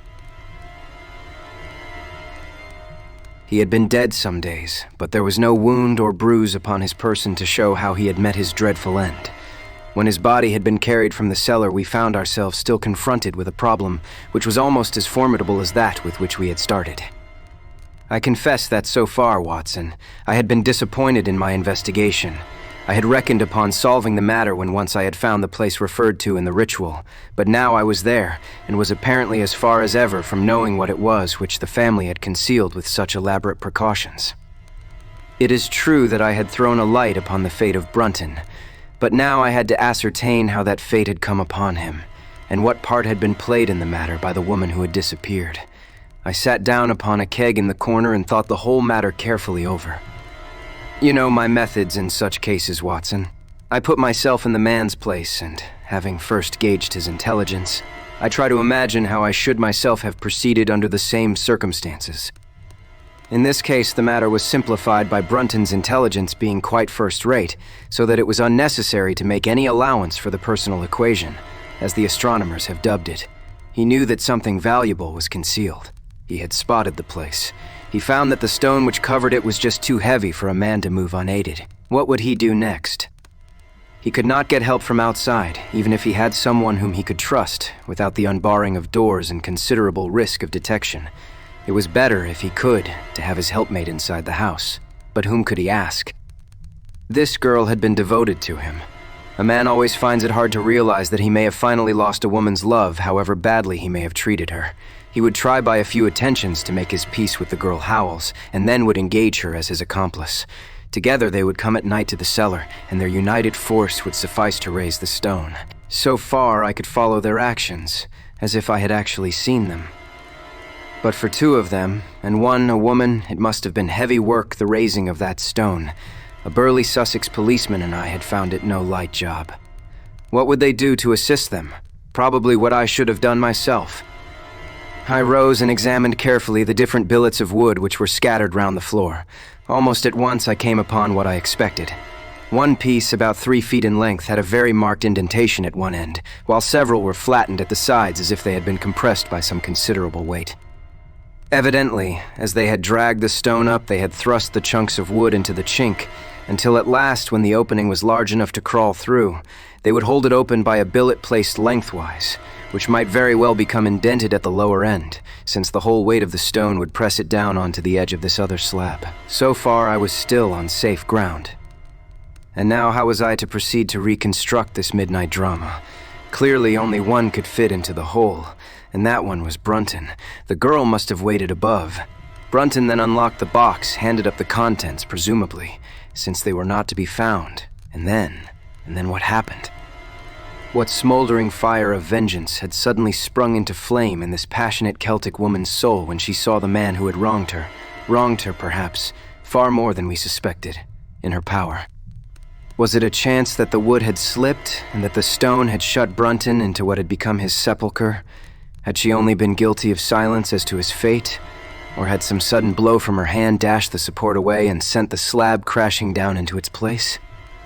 Be that as it might, I seemed to see that woman's figure still clutching at her treasure trove and flying wildly up the winding stair, with her ears ringing, perhaps with the muffled screams from behind her, and with the drumming of frenzied hands against the slab of stone which was choking her faithless lover's life out. Here was the secret of her blanched face, her shaken nerves, her peals of hysterical laughter on the next morning. But what had been in the box? What had she done with that? Of course, it must have been the old metal and pebbles which my client had dragged from the mere. She had thrown them in there at the first opportunity to remove the last trace of her crime. For 20 minutes I had sat motionless, thinking the matter out. Musgrave still stood with a very pale face, swinging his lantern and peering down into the hole. These are coins of Charles I. You see, we were right in fixing our date for the ritual. We may find something else of Charles I. Let me see the contents of the bag which you fished from the mere. We ascended to his study, and he laid the debris before me. I could understand his regarding it as of small importance when I looked at it, for the metal was almost black and the stones lusterless and dull. I rubbed one of them on my sleeve, however, and it glowed afterwards like a spark in the dark hollow of my hand. The metal work was in the form of a double ring, but it had been bent and twisted out of its original shape. You must bear in mind that the royal party made head in England even after the death of the king, and that when they at last fled, they probably left many of their most precious possessions buried behind them, with the intention of returning for them in more peaceful times. My ancestor, Sir Ralph Musgrave, was a prominent cavalier and the right-hand man of Charles II in his wanderings. Ah, indeed. Well now, I think that really should give us the last link that we wanted. I must congratulate you on coming into the possession, though in rather a tragic manner, of a relic which is of great intrinsic value, but of even greater importance as an historical curiosity. What is it, then? It is nothing less than the ancient crown of the kings of England. The crown. Precisely. Consider what the ritual says. How does it run? Whose was it? His who is gone. That was after the execution of Charles. Then, who shall have it? He who will come. That was Charles II, whose advent was already foreseen. There can, I think, be no doubt that this battered and shapeless diadem once encircled the brows of the royal stewards. And how came it in the pond? That is a question that will take some time to answer, and with that I sketched out to him the whole long chain of surmise and of proof which I had constructed. The twilight had closed in, and the moon was shining brightly in the sky before my narrative was finished. And how was it then that Charles did not get his crown when he returned? There you lay your finger upon the one point which we shall probably never be able to clear up. It is likely that the Musgrave who held the secret died in the interval, and by some oversight left this guide to his descendant without explaining the meaning of it. From that day to this, it has been handed down from father to son, until at last it came within reach of a man who tore its secret out of it and lost his life in the venture. And that is the story of the Musgrave Ritual, Watson. They have the crown down at Hurlstone, though they had some legal bother and a considerable sum to pay before they were allowed to retain it. I am sure that if you mentioned my name, they would be happy to show it to you. Of the woman nothing was ever heard, and the probability is that she got away out of England and carried herself and the memory of her crime to some land beyond the seas.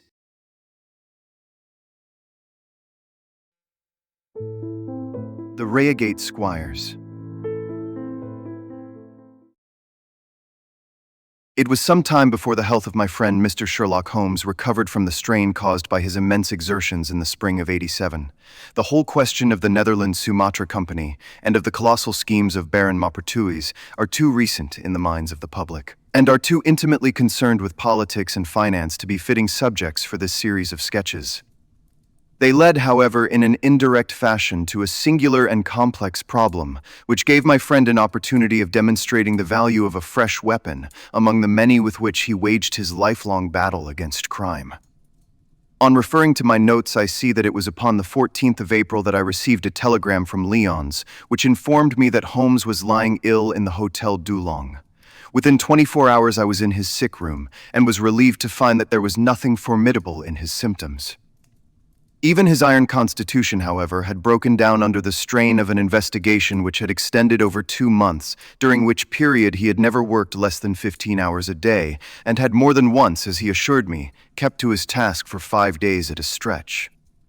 Even the triumphant issue of his labors could not save him from reaction after so terrible an exertion, and at a time when Europe was ringing with his name, and when his room was literally ankle-deep with congratulatory telegrams, I found him a prey to the blackest depression. Even the knowledge that he had succeeded where the police of 3 countries had failed, and that he had outmaneuvered at every point the most accomplished swindler in Europe, was insufficient to rouse him from his nervous prostration. 3 days later we were back in Baker Street together, but it was evident that my friend would be much the better for a change, and the thought of a week of springtime in the country was full of attractions to me also. My old friend Colonel Hayter, who had come under my professional care in Afghanistan, had now taken a house near Reigate in Surrey, and had frequently asked me to come down to him upon a visit. On the last occasion he had remarked that if my friend would only come with me he would be glad to extend his hospitality to him also. A little diplomacy was needed, but when Holmes understood that the establishment was a bachelor one, and that he would be allowed the fullest freedom, he fell in with my plans, and a week after our return from Lyons we were under the Colonel's roof. Hayter was a fine old soldier who had seen much of the world, and he soon found, as I had expected, that Holmes and he had much in common. On the evening of our arrival, we were sitting in the Colonel's gun-room after dinner, Holmes stretched upon the sofa, while Hayter and I looked over his little armory of firearms. By the way, I think I'll take one of these pistols upstairs with me in case we have an alarm. An alarm? Yes, we've had a scare in this part lately. Old Acton, who is one of our county magnates, had his house broken into last Monday. No great damage done, but the fellows are still at large. No clue? None as yet, but the affair is a petty one of our little country crimes which must seem too small for your attention, Mr. Holmes, after this great international affair. Holmes waved away the compliment, though his smile showed that it had pleased him. Was there any feature of interest? I fancy not. The thieves ransacked the library and got very little for their pains. The whole place was turned upside down, drawers burst open, and presses ransacked, with the result that an odd volume of Pope's Homer, 2 plated candlesticks, an ivory letter weight, a small oak barometer, and a ball of twine are all that have vanished. What an extraordinary assortment. Oh, the fellows evidently grabbed hold of everything they could get. Holmes grunted from the sofa. The county police ought to make something of that. Why? It is surely obvious that... But I held up a warning finger. You are here for a rest, my dear fellow. For heaven's sake, don't get started on a new problem when your nerves are all in shreds. Holmes shrugged his shoulders with a glance of comic resignation towards the Colonel, and the talk drifted away into less dangerous channels. It was destined, however, that all my professional caution should be wasted, for next morning the problem obtruded itself upon us in such a way that it was impossible to ignore it, and our country visit took a turn which neither of us could have anticipated. We were at breakfast when the Colonel's butler rushed in with all his propriety shaken out of him. "Have you heard the news, sir? At the Cunninghams, sir." Burglary. "Murder." The Colonel whistled. By Jove, who was killed then? The JP or his son? Neither, sir. It was William the coachman. Shot through the heart, sir, and never spoke again. Who shot him then? The burglar, sir. He was off like a shot and got clean away. He just broke in at the pantry window when William came on him and met his end in saving his master's property. What time? It was last night, sir, somewhere about 12. Then we'll step over afterwards, said the colonel, coolly settling down to his breakfast again. It is a baddish business. He is our leading man about here, is old Cunningham, and a very decent fellow, too. He'll be cut up over this, for the man has been in his service for years and was a good servant. It is evidently the same villains who broke into Acton's. And stole that very singular collection. Precisely. It may prove the simplest matter in the world, but all the same at first glance this is just a little curious, is it not? A gang of burglars acting in the country might be expected to vary the scene of their operations, and not to crack 2 cribs in the same district within a few days. When you spoke last night of taking precautions, I remember that it passed through my mind that this was probably the last parish in England to which the thief or thieves would be likely to turn their attention, which shows that I have still much to learn. I fancy it is some local practitioner. In that case, of course, Acton's and Cunningham's are just the places he would go for, since they are far the largest about here. And richest? Well, they ought to be, but they've had a lawsuit for some years which has sucked the blood out of both of them, I fancy. Old Acton has some claim on half Cunningham's estate, and the lawyers have been at it with both hands. If it is a local villain, there should not be much difficulty in running him down. All right, Watson, I don't intend to meddle. Inspector Forrester, sir, said the butler, throwing open the door. The official, a smart, keen-faced young fellow, stepped into the room. Good morning, Colonel. I hope I don't intrude, but we hear that Mr. Holmes of Baker Street is here. The colonel waved his hand towards my friend, and the inspector bowed. We thought that perhaps you would care to step across, Mr. Holmes. The fates are against you, Watson. We were chatting about the matter when you came in, Inspector. Perhaps you can let us have a few details. As he leaned back in his chair in the familiar attitude, I knew that the case was hopeless. We had no clue in the Acton affair, but here we have plenty to go on, and there is no doubt it is the same party in each case. The man was seen. Yes, sir, but he was off like a deer after the shot that killed poor William Kirwan was fired.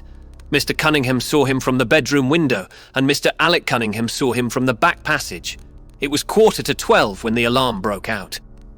Mr. Cunningham had just got into bed, and Mr. Alec was smoking a pipe in his dressing gown. They both heard William the coachman calling for help, and Mr. Alec ran down to see what was the matter. The back door was open, and as he came to the foot of the stairs, he saw 2 men wrestling together outside. One of them fired a shot, the other dropped, and the murderer rushed across the garden and over the hedge. Mr. Cunningham, looking out of his bedroom, saw the fellow as he gained the road, but lost sight of him at once. Mr. Alex stopped to see if he could help the dying man, and so, the villain got clean away. Beyond the fact that he was a middle-sized man and dressed in some dark stuff, we have no personal clue, but we are making energetic inquiries, and if he is a stranger, we shall soon find him out. What was this William doing there? Did he say anything before he died? Not a word. He lives at the lodge with his mother, and as he was a very faithful fellow, we imagine that he walked up to the house with the intention of seeing that all was right there. Of course, this Acton business has put everyone on their guard. The robber must have just burst open the door. The lock has been forced when William came upon him. Did William say anything to his mother before going out? She is very old and deaf, and we can get no information from her. The shock has made her half-witted, but I understand that she was never very bright. There is one very important circumstance, however. Look at this. He took a small piece of torn paper from a notebook and spread it out upon his knee. This was found between the finger and thumb of the dead man. It appears to be a fragment torn from a larger sheet. You will observe that the hour mentioned upon it is the very time at which the poor fellow met his fate. You see that his murderer might have torn the rest of the sheet from him, or he might have taken this fragment from the murderer. It reads almost as though it were an appointment. Holmes took up the scrap of paper, a facsimile of which is here reproduced. Presuming that it is an appointment, it is of course a conceivable theory that this William Kirwan. though he had the reputation of being an honest man, may have been in league with the thief. He may have met him there, may even have helped him to break in the door, and then they may have fallen out between themselves. This writing is of extraordinary interest. These are much deeper waters than I had thought. He sank his head upon his hands, while the inspector smiled at the effect which his case had had upon the famous London specialist. Your last remark as to the possibility of there being an understanding between the burglar and the servant, and this being a note of appointment from one to the other, is an ingenious and not entirely impossible supposition, but this writing opens up. He sank his head into his hands again and remained for some minutes in the deepest thought. When he raised his face again, I was surprised to see that his cheek was tinged with color and his eyes as bright as before his illness. He sprang to his feet with all his old energy. I'll tell you what. I should like to have a quiet little glance into the details of this case. There is something in it which fascinates me extremely. If you will permit me, Colonel, I will leave my friend Watson and you, and I will step round with the inspector to test the truth of one or two little fancies of mine. I will be with you again in half an hour. An hour and a half had elapsed before the inspector returned alone. Mr. Holmes is walking up and down in the field outside. He wants us all four to go up to the house together. To Mr. Cunningham's? Yes, sir. What for? I don't quite know, sir. Between ourselves, I think Mr. Holmes had not quite got over his illness yet. He has been behaving very queerly, and he is very much excited. I don't think you need alarm yourself. I have usually found that there was method in his madness. Some folks might say there was madness in his method, but he is all on fire to start, Colonel, so we had best go out if you are ready. We found Holmes pacing up and down in the field, his chin sunk upon his breast, and his hands thrust into his trousers pockets. The matter grows in interest. Watson, your country trip has been a distinct success. I have had a charming morning. You have been up to the scene of the crime, I understand. Yes, the inspector and I have made quite a little reconnaissance together. Any success? Well, we have seen some very interesting things. I'll tell you what we did as we walk. First of all, we saw the body of this unfortunate man. He certainly died from a revolver wound, as reported. Had you doubted it, then? Oh, it is as well to test everything. Our inspection was not wasted. We then had an interview with Mr. Cunningham and his son, who were able to point out the exact spot where the murderer had broken through the garden hedge in his flight. That was of great interest. Naturally. Then we had a look at this poor fellow's mother. We could get no information from her, however, as she is very old and feeble. And what is the result of your investigations? The conviction that the crime is a very peculiar one. Perhaps our visit now may do something to make it less obscure. I think that we are both agreed, Inspector, that the fragment of paper in the dead man's hand, bearing, as it does, the very hour of his death written upon it, is of extreme importance. It should give a clue, Mr. Holmes. It does give a clue. Whoever wrote that note was the man who brought William Kirwan out of his bed at that hour. But where is the rest of that sheet of paper? I examined the ground, carefully, in the hope of finding it. It was torn out of the dead man's hand. Why was someone so anxious to get possession of it? Because it incriminated him.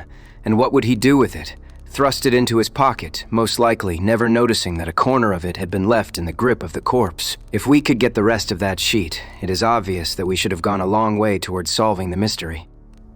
Yes, but how can we get at the criminal's pocket before we catch the criminal? Well, it was worth thinking over. Then there is another obvious point. The note was sent to William. The man who wrote it could not have taken it otherwise. Of course, he might have delivered his own message by word of mouth. Who brought the note then? Or did it come through the post? I have made inquiries. William received a letter by the afternoon post yesterday. The envelope was destroyed by him. Excellent. You've seen the postman. It is a pleasure to work with you. Well, here is the lodge, and if you will come up, Colonel, I will show you the scene of the crime. We passed the pretty cottage where the murdered man had lived and walked up an oak-lined avenue to the fine old Queen Anne house, which bears the date of Malplaquet upon the lintel of the door. Holmes and the inspector led us round it until we came to the side gate, which is separated by a stretch of garden from the hedge which lines the road. A constable was standing at the kitchen door. Throw the door open, officer, now. It was on those stairs that young Mr. Cunningham stood and saw the two men struggling just where we are. Old Mr. Cunningham was at that window, the second on the left, and he saw the fellow get away just to the left of that bush. Then Mr. Alec ran out and knelt beside the wounded man. The ground is very hard, you see, and there are no marks to guide us. As he spoke, two men came down the garden path from round the angle of the house. The one was an elderly man, with a strong, deep-lined, heavy-eyed face. The other a dashing young fellow, whose bright, smiling expression and showy dress were in strange contrast with the business which had brought us there. Still at it, then. I thought you Londoners were never at fault. You don't seem to be so very quick, after all. You must give us a little time. You'll want it. Why? I don't see that we have any clue at all. There is only one. We thought that if we could only find good heavens, Mr. Holmes. What is the matter? My poor friend's face had suddenly assumed the most dreadful expression. His eyes rolled upwards, his features writhed in agony, and with a suppressed groan he dropped on his face upon the ground. Horrified at the suddenness and severity of the attack, we carried him into the kitchen where he lay back in a large chair, and breathed heavily for some minutes. Finally, with a shamefaced apology for his weakness, he rose once more. Watson would tell you that I have only just recovered from a severe illness. I am liable to these sudden nervous attacks. Shall I send you home in my trap? Well, since I am here, there is one point on which I should like to feel sure. We can very easily verify it. What was it? Well, it seems to me that it is just possible that the arrival of this poor fellow William was not before, but after the entrance of the burglar into the house. You appear to take it for granted that, although the door was forced, the robber never got in. I fancy that is quite obvious. Why? My son Alec had not yet gone to bed, and he would certainly have heard anyone moving about. Where was he sitting? I was smoking in my dressing room. Which window is that? The last on the left, next my father's. Both of your lamps were lit, of course. Undoubtedly. There are some very singular points here. Is it not extraordinary that a burglar, and a burglar who had had some previous experience, should deliberately break into a house at a time when he could see from the lights that two of the family were still afoot? He must have been a cool hand. Well, of course, if the case were not an odd one, we should not have been driven to ask you for an explanation. But as to your ideas that the man had robbed the house before William tackled him, I think it a most absurd notion. Wouldn't we have found the place disarranged and missed the things which he had taken? It depends on what the things were. You must remember that we are dealing with a burglar who is a very peculiar fellow, and who appears to work on lines of his own. Look, for example, at the queer lot of things which he took from Acton's. What was it? A ball of string, a letter weight, and I don't know what other odds and ends. Well, we are quite in your hands, Mr. Holmes.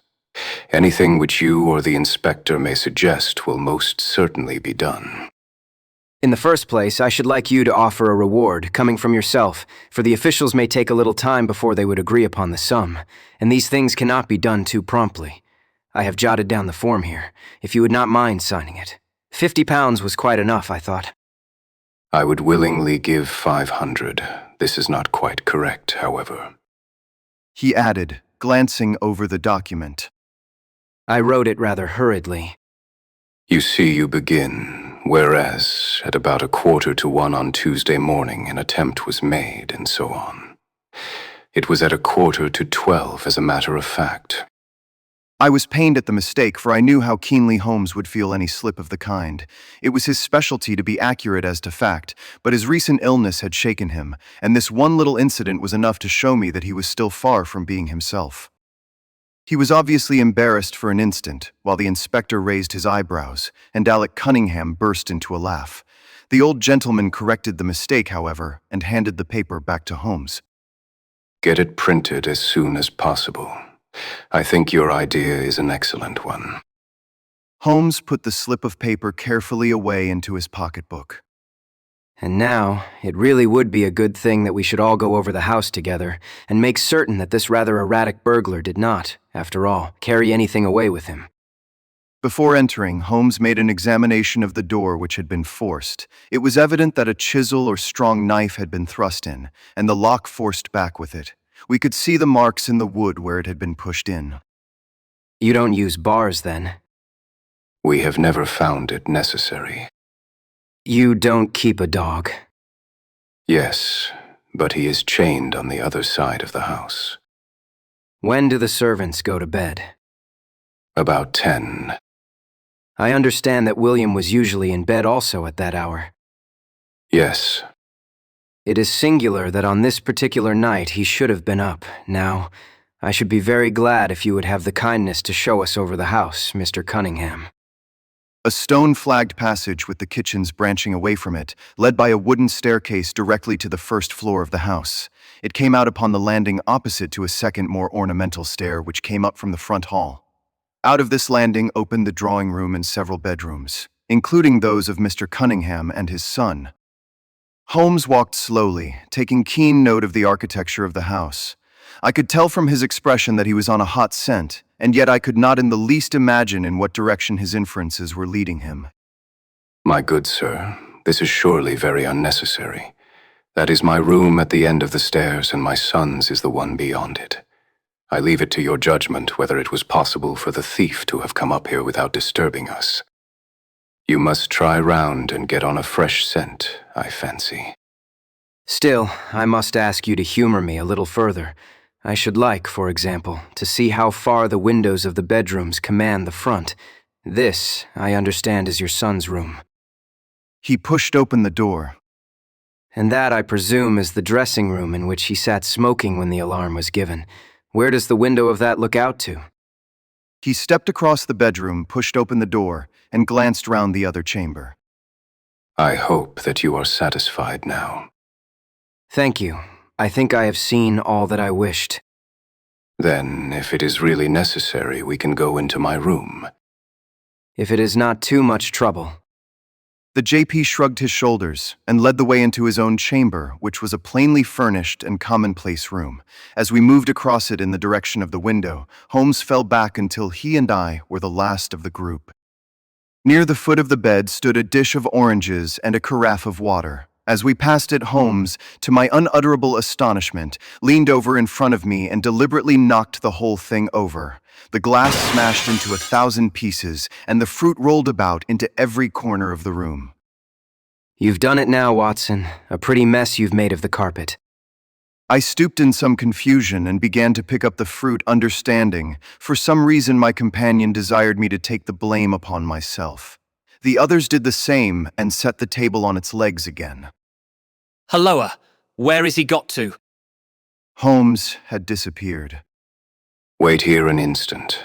The fellow is off his head, in my opinion. Come with me, father, and see where he has got to. They rushed out of the room, leaving the inspector, the colonel, and me staring at each other.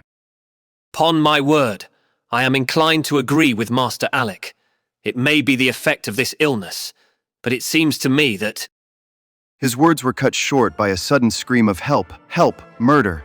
With a thrill, I recognized the voice of that of my friend. I rushed madly from the room onto the landing. The cries, which had sunk down into a hoarse, inarticulate shouting, came from the room which we had first visited. I dashed in and on into the dressing room beyond.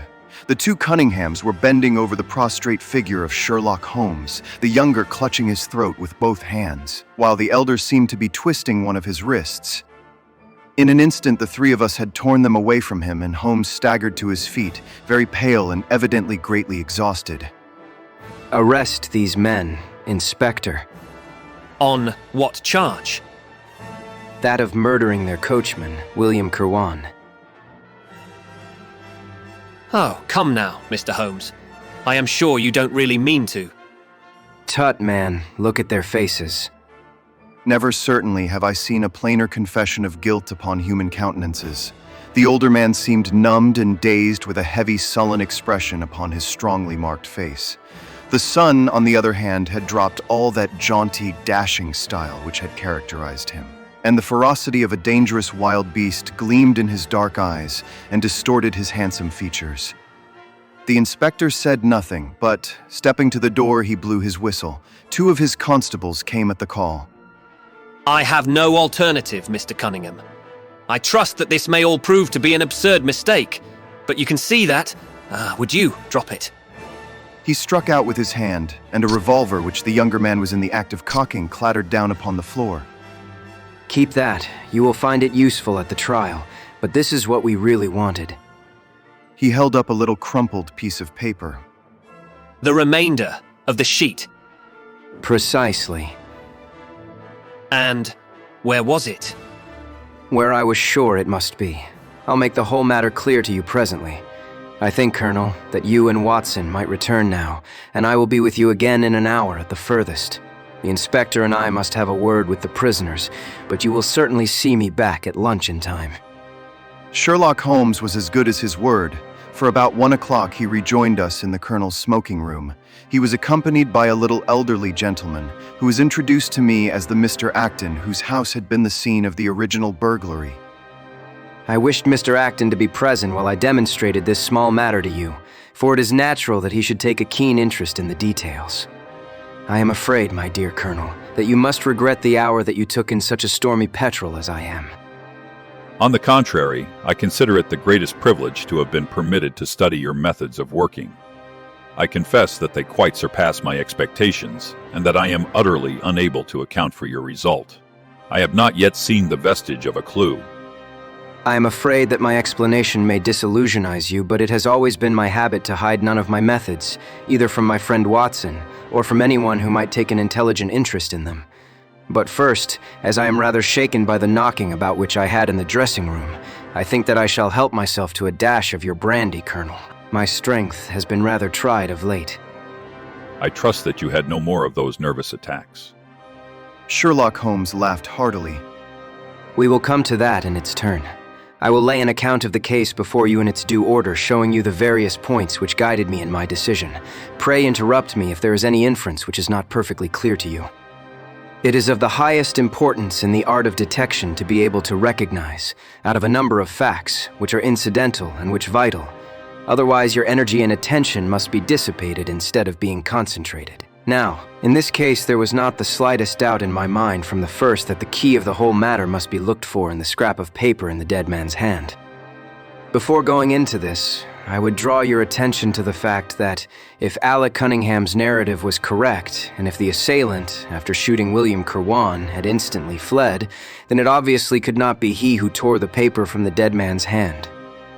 But if it was not he, it must have been Alec Cunningham himself, for by the time that the old man had descended, several servants were upon the scene.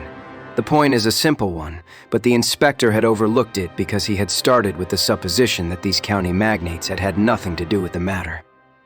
Now, I make a point of never having any prejudices, and of following docilely wherever fact may lead me, and so, in the very first stage of the investigation, I found myself looking a little askance at the part which had been played by Mr. Alec Cunningham.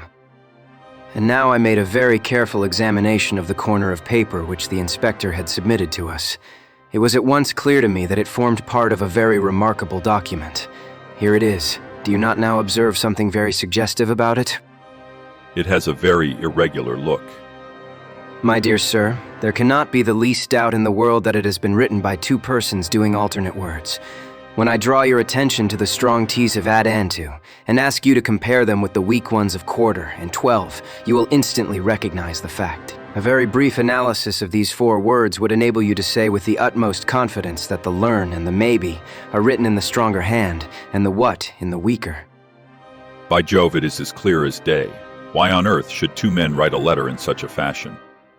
Obviously, the business was a bad one, and one of the men who distrusted the other was determined that whatever was done, each should have an equal hand in it. Now, of the 2 men, it is clear that the one who wrote the at and to was the ringleader. How do you get at that? We might deduce it from the mere character of the one hand as compared with the other, but we have more assured reasons than that for supposing it.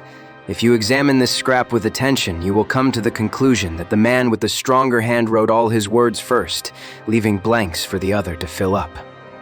These blanks were not always sufficient, and you can see that the second man had a squeeze to fit his quarter in between the ATO, showing that the latter were already written.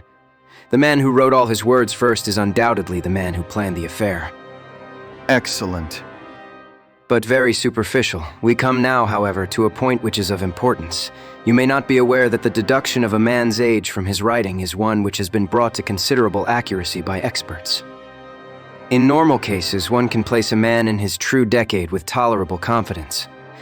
I say normal cases because ill health and physical weakness reproduce the signs of old age, even when the invalid is a youth. In this case, looking at the bold, strong hand of the one and the rather broken-backed appearance of the other, which still retains its legibility, although the T's have begun to lose their crossing, we can say that the one was a young man and the other was advanced in years without being positively decrepit.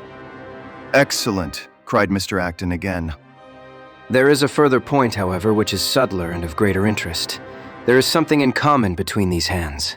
They belong to men who are blood relatives. It may be most obvious to you in the Greekese, but to me there are many small points which indicate the same thing. I have no doubt at all that a family mannerism can be traced in these two specimens of writing. I am only, of course, giving you the leading results now of my examination of the paper. There were 23 other deductions which would be of more interest to experts than to you. They all tend to deepen the impression upon my mind that the Cunninghams, father and son, had written this letter. Having got so far, my next step was, of course, to examine into the details of the crime and to see how far they would help us. I went up to the house with the inspector and saw all that was to be seen. The wound upon the dead man was, as I was able to determine with absolute confidence, fired from a revolver at the distance of something over 4 yards. There was no powder blackening on the clothes. Evidently, therefore, Alec Cunningham had lied when he said that the two men were struggling when the shot was fired. Again, both father and son agreed as to the place where the man escaped into the road. At that point, however, as it happens, there is a broadish ditch, moist at the bottom. As there were no indications of boot marks about this ditch, I was absolutely sure not only that the Cunninghams had again lied, but that there had never been any unknown man upon the scene at all. And now I have to consider the motive of this singular crime. To get at this, I endeavored first of all to solve the reason of the original burglary at Mr. Acton's. I understood from something which the Colonel told us that a lawsuit had been going on between you, Mr. Acton, and the Cunninghams. Of course, it instantly occurred to me that they had broken into your library with the intention of getting at some document which might be of importance in the case. Precisely so. There can be no possible doubt as to their intentions.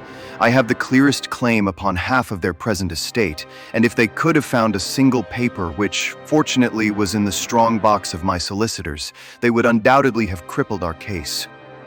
There you are. It was a dangerous, reckless attempt in which I seem to trace the influence of young Alec. Having found nothing, they tried to divert suspicion by making it appear to be an ordinary burglary, to which end they carried off whatever they could lay their hands upon. That is all clear enough, but there was much that was still obscure. What I wanted above all was to get the missing part of that note. I was certain that Alec had torn it out of the dead man's hand, and almost certain that he must have thrust it into the pocket of his dressing gown.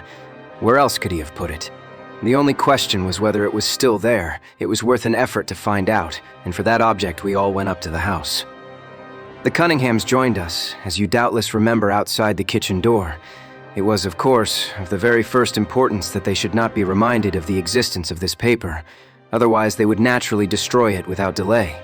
The inspector was about to tell them the importance which we attached to it when, by the luckiest chance in the world, I tumbled down in a sort of fit and so changed the conversation.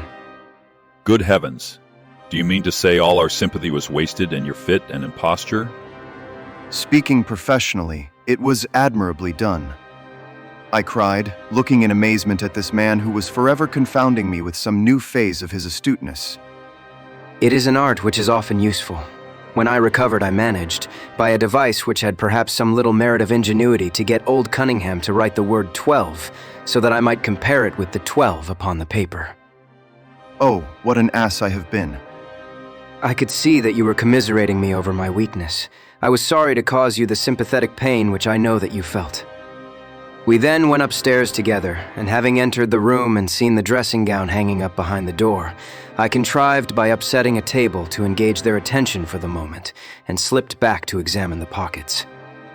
I had hardly got the paper, however, which was, as I had expected, in one of them, when the two Cunninghams were on me, and would, I verily believe, have murdered me then and there but for your prompt and friendly aid. As it is, I feel that young man's grip on my throat now, and the father has twisted my wrist round in the effort to get the paper out of my hand. They saw that I must know all about it, you see, and the sudden change from absolute security to complete despair made them perfectly desperate. I had a little talk with old Cunningham afterwards as to the motive of the crime. He was tractable enough, though. His son was a perfect demon, ready to blow out his own or anybody else's brains if he could have got to his revolver.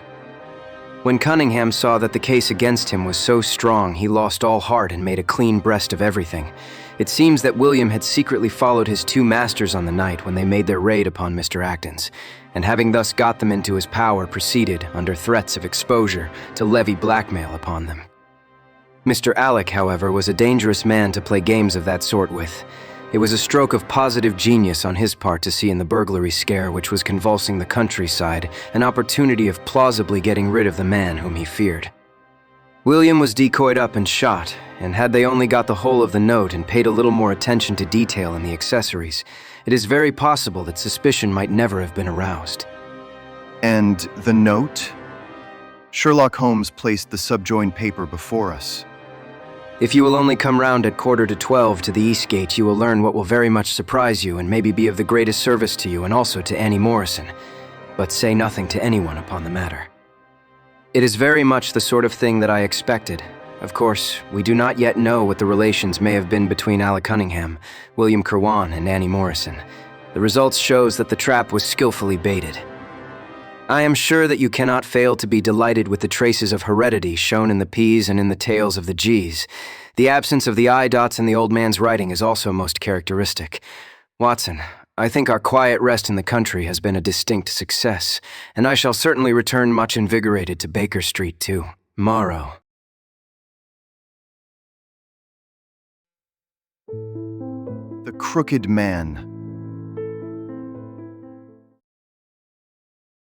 One summer night, a few months after my marriage, I was seated by my own hearth smoking a last pipe and nodding over a novel, for my day's work had been an exhausting one. My wife had already gone upstairs, and the sound of the locking of the hall door some time before told me that the servants had also retired. I had risen from my seat and was knocking out the ashes of my pipe when I suddenly heard the clang of the bell. I looked at the clock. It was 11:45. This could not be a visitor at so late an hour, a patient, evidently and possibly an all-night sitting. With a wry face, I went out into the hall and opened the door. To my astonishment, it was Sherlock Holmes who stood upon my step. Ah, Watson, I hoped that I might not be too late to catch you. My dear fellow, pray come in. You look surprised, and no wonder, relieved too, I fancy. You still smoke the Arcadia mixture of your bachelor days, then. There is no mistaking that fluffy ash upon your coat. It is easy to tell that you have been accustomed to wear a uniform, Watson. You'll never pass as a purebred civilian as long as you keep that habit of carrying your handkerchief in your sleeve. Could you put me up tonight? With pleasure. You told me that you had bachelor quarters for one, and I see that you have no gentleman visitor at present. Your hat stand proclaims as much. I shall be delighted if you will stay. Thank you. I'll fill the vacant peg then. Sorry to see that you've had the British workman in the house. He is a token of evil. Not the drains, I hope. No, the gas. Ah, he has left 2 nail marks from his boot upon your linoleum just where the light strikes it. No, thank you. I had some supper at Waterloo, but I'll smoke a pipe with you with pleasure. I handed him my pouch, and he seated himself opposite to me and smoked for some time in silence. I was well aware that nothing but business of importance would have brought him to me at such an hour, so I waited patiently until he should come round to it. I see that you are professionally rather busy just now. Yes, I've had a busy day. It may seem very foolish in your eyes, but really, I don't know how you deduced it.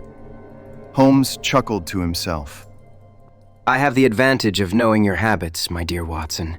When your round is a short one, you walk, and when it is a long one, you use a hansom. As I perceive that your boots, although used, are by no means dirty, I cannot doubt that you are at present busy enough to justify the hansom. Excellent. Elementary. It is one of those instances where the reasoner can produce an effect which seems remarkable to his neighbor, because the latter has missed the one little point which is the basis of the deduction.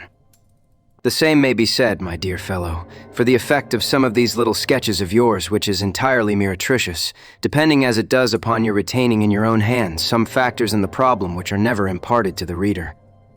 Now, at present, I am in the position of these same readers, for I hold in this hand several threads of one of the strangest cases which ever perplexed a man's brain, and yet I lack the one or two which are needful to complete my theory.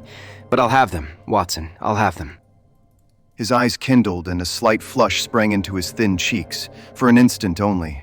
When I glanced again, his face had resumed that red Indian composure which had made so many regard him as a machine rather than a man. The problem presents features of interest. I may even say exceptional features of interest. I have already looked into the matter and have come, as I think, within sight of my solution. If you could accompany me in that last step, you might be of considerable service to me. I should be delighted.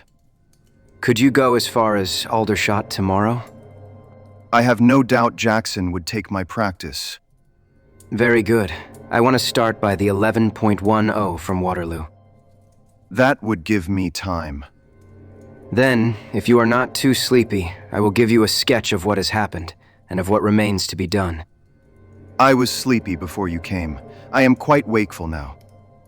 I will compress the story as far as may be done without omitting anything vital to the case. It is conceivable that you may even have read some account of the matter.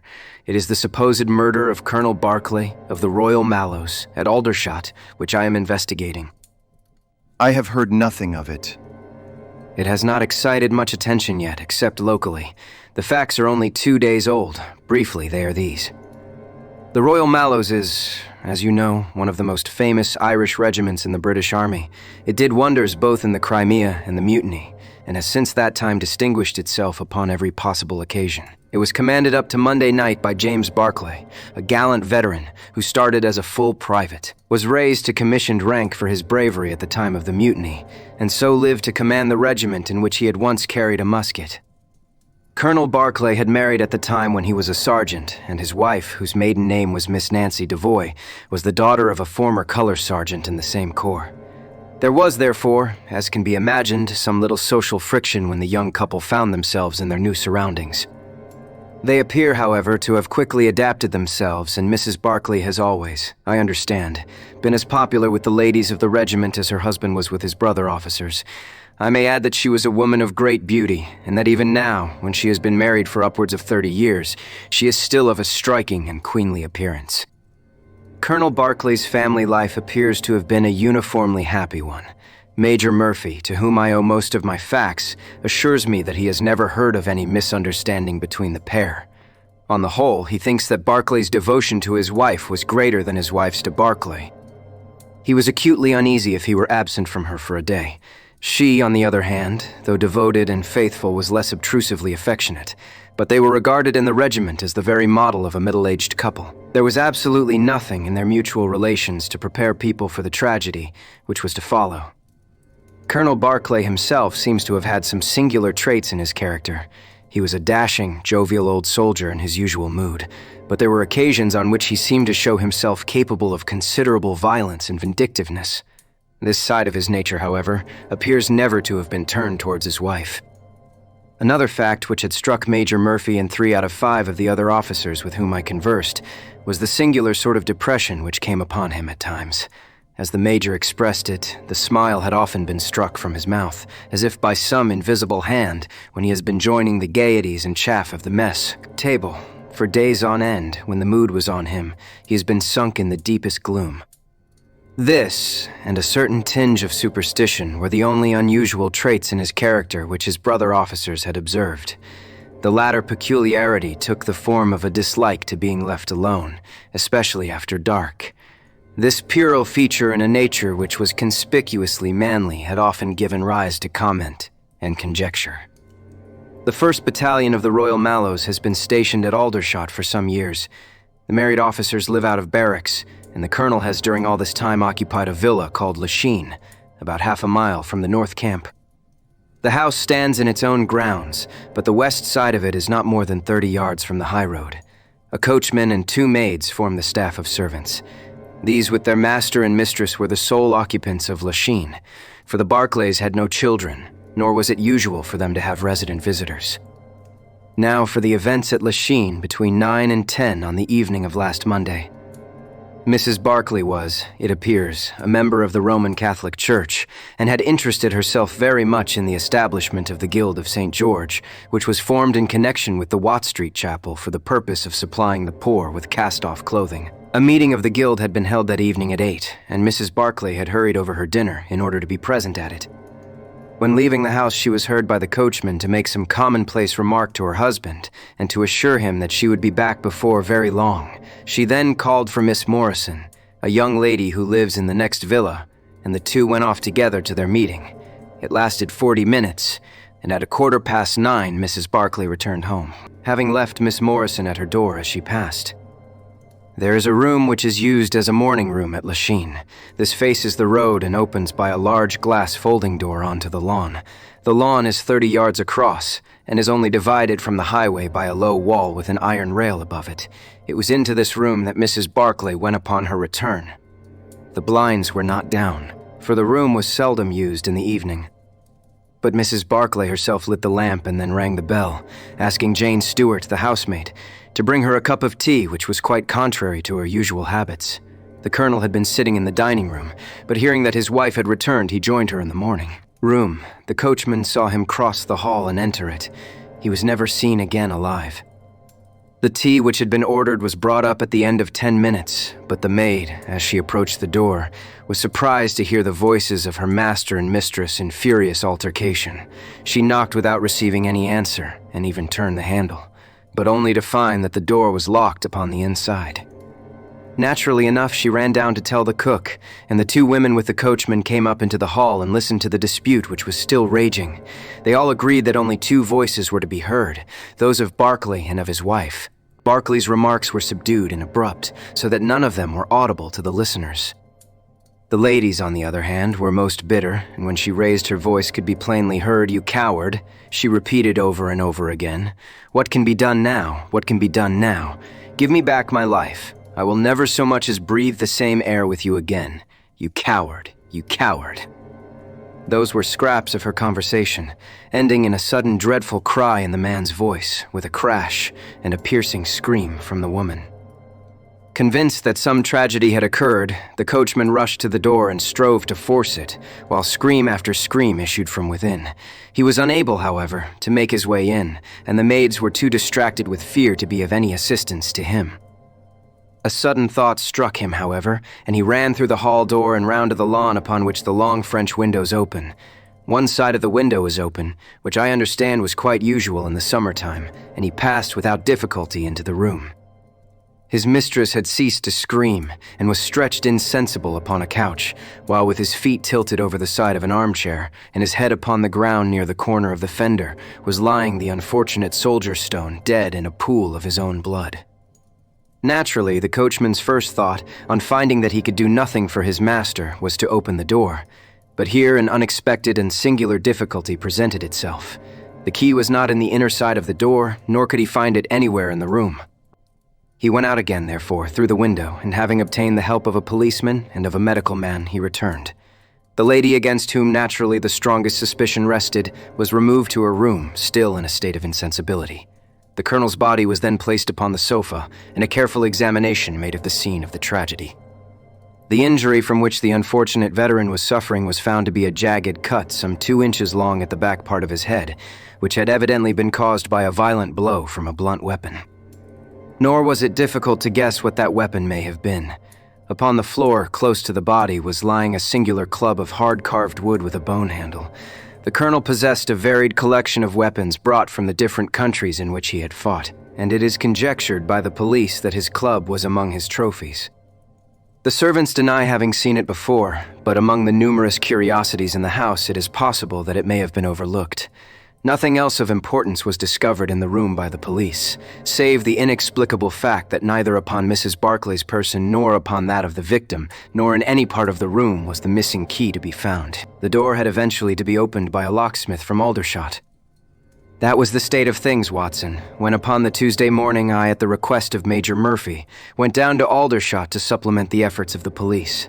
I think that you will acknowledge that the problem was already one of interest, but my observations soon made me realize that it was in truth much more extraordinary than would at first sight appear. Before examining the room, I cross-questioned the servants, but only succeeded in eliciting the facts which I have already stated. One other detail of interest was remembered by Jane Stewart, the housemaid. You will remember that on hearing the sound of the quarrel, she descended and returned with the other servants. On that first occasion when she was alone, she says that the voices of her master and mistress were sunk so low that she could hear hardly anything, and judged by their tones rather than their words that they had fallen out. On my pressing her, however, she remembered that she heard the word David uttered twice by the lady. The point is of the utmost importance as guiding us towards the reason of the sudden quarrel. The colonel's name, you remember, was James. There was one thing in the case which had made the deepest impression both upon the servants and the police. This was the contortion of the colonel's face. It had set, according to their account, into the most dreadful expression of fear and horror which a human countenance is capable of assuming. More than one person fainted at the mere sight of him, so terrible was the effect. It was quite certain that he had foreseen his fate, and that it had caused him the utmost horror. This, of course, fitted in well enough with the police theory if the colonel could have seen his wife making a murderous attack upon him. Nor was the fact of the wound being on the back of his head a fatal objection to this, as he might have turned to avoid the blow. No information could be got from the lady herself, who was temporarily insane from an acute attack of brain fever. From the police I learned that Miss Morrison, who you remember went out that evening with Mrs. Barclay, denied having any knowledge of what it was which had caused the ill humor in which her companion had returned. Having gathered these facts, Watson, I smoked several pipes over them, trying to separate those which were crucial from others which were merely incidental. There could be no question that the most distinctive and suggestive point in the case was the singular disappearance of the door key. A most careful search had failed to discover it in the room, therefore it must have been taken from it. But neither the colonel nor the colonel's wife could have taken it. That was perfectly clear. Therefore, a third person must have entered the room, and that third person could only have come in through the window. It seemed to me that a careful examination of the room and the lawn might possibly reveal some traces of this mysterious individual. You know my methods, Watson. There was not one of them which I did not apply to the inquiry.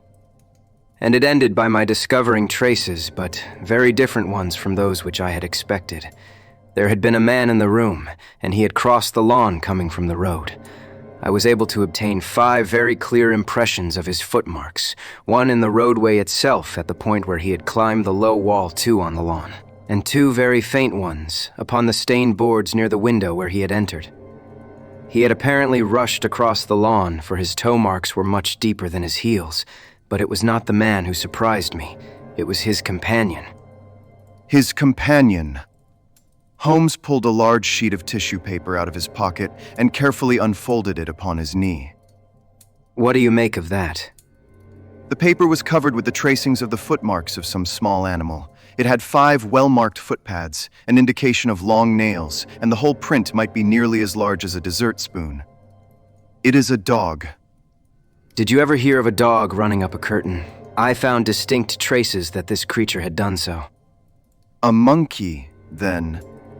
But it is not the print of a monkey. What can it be, then? Neither dog, nor cat, nor monkey, nor any creature that we are familiar with. I have tried to reconstruct it from the measurements. Here are 4 prints where the beast has been standing motionless.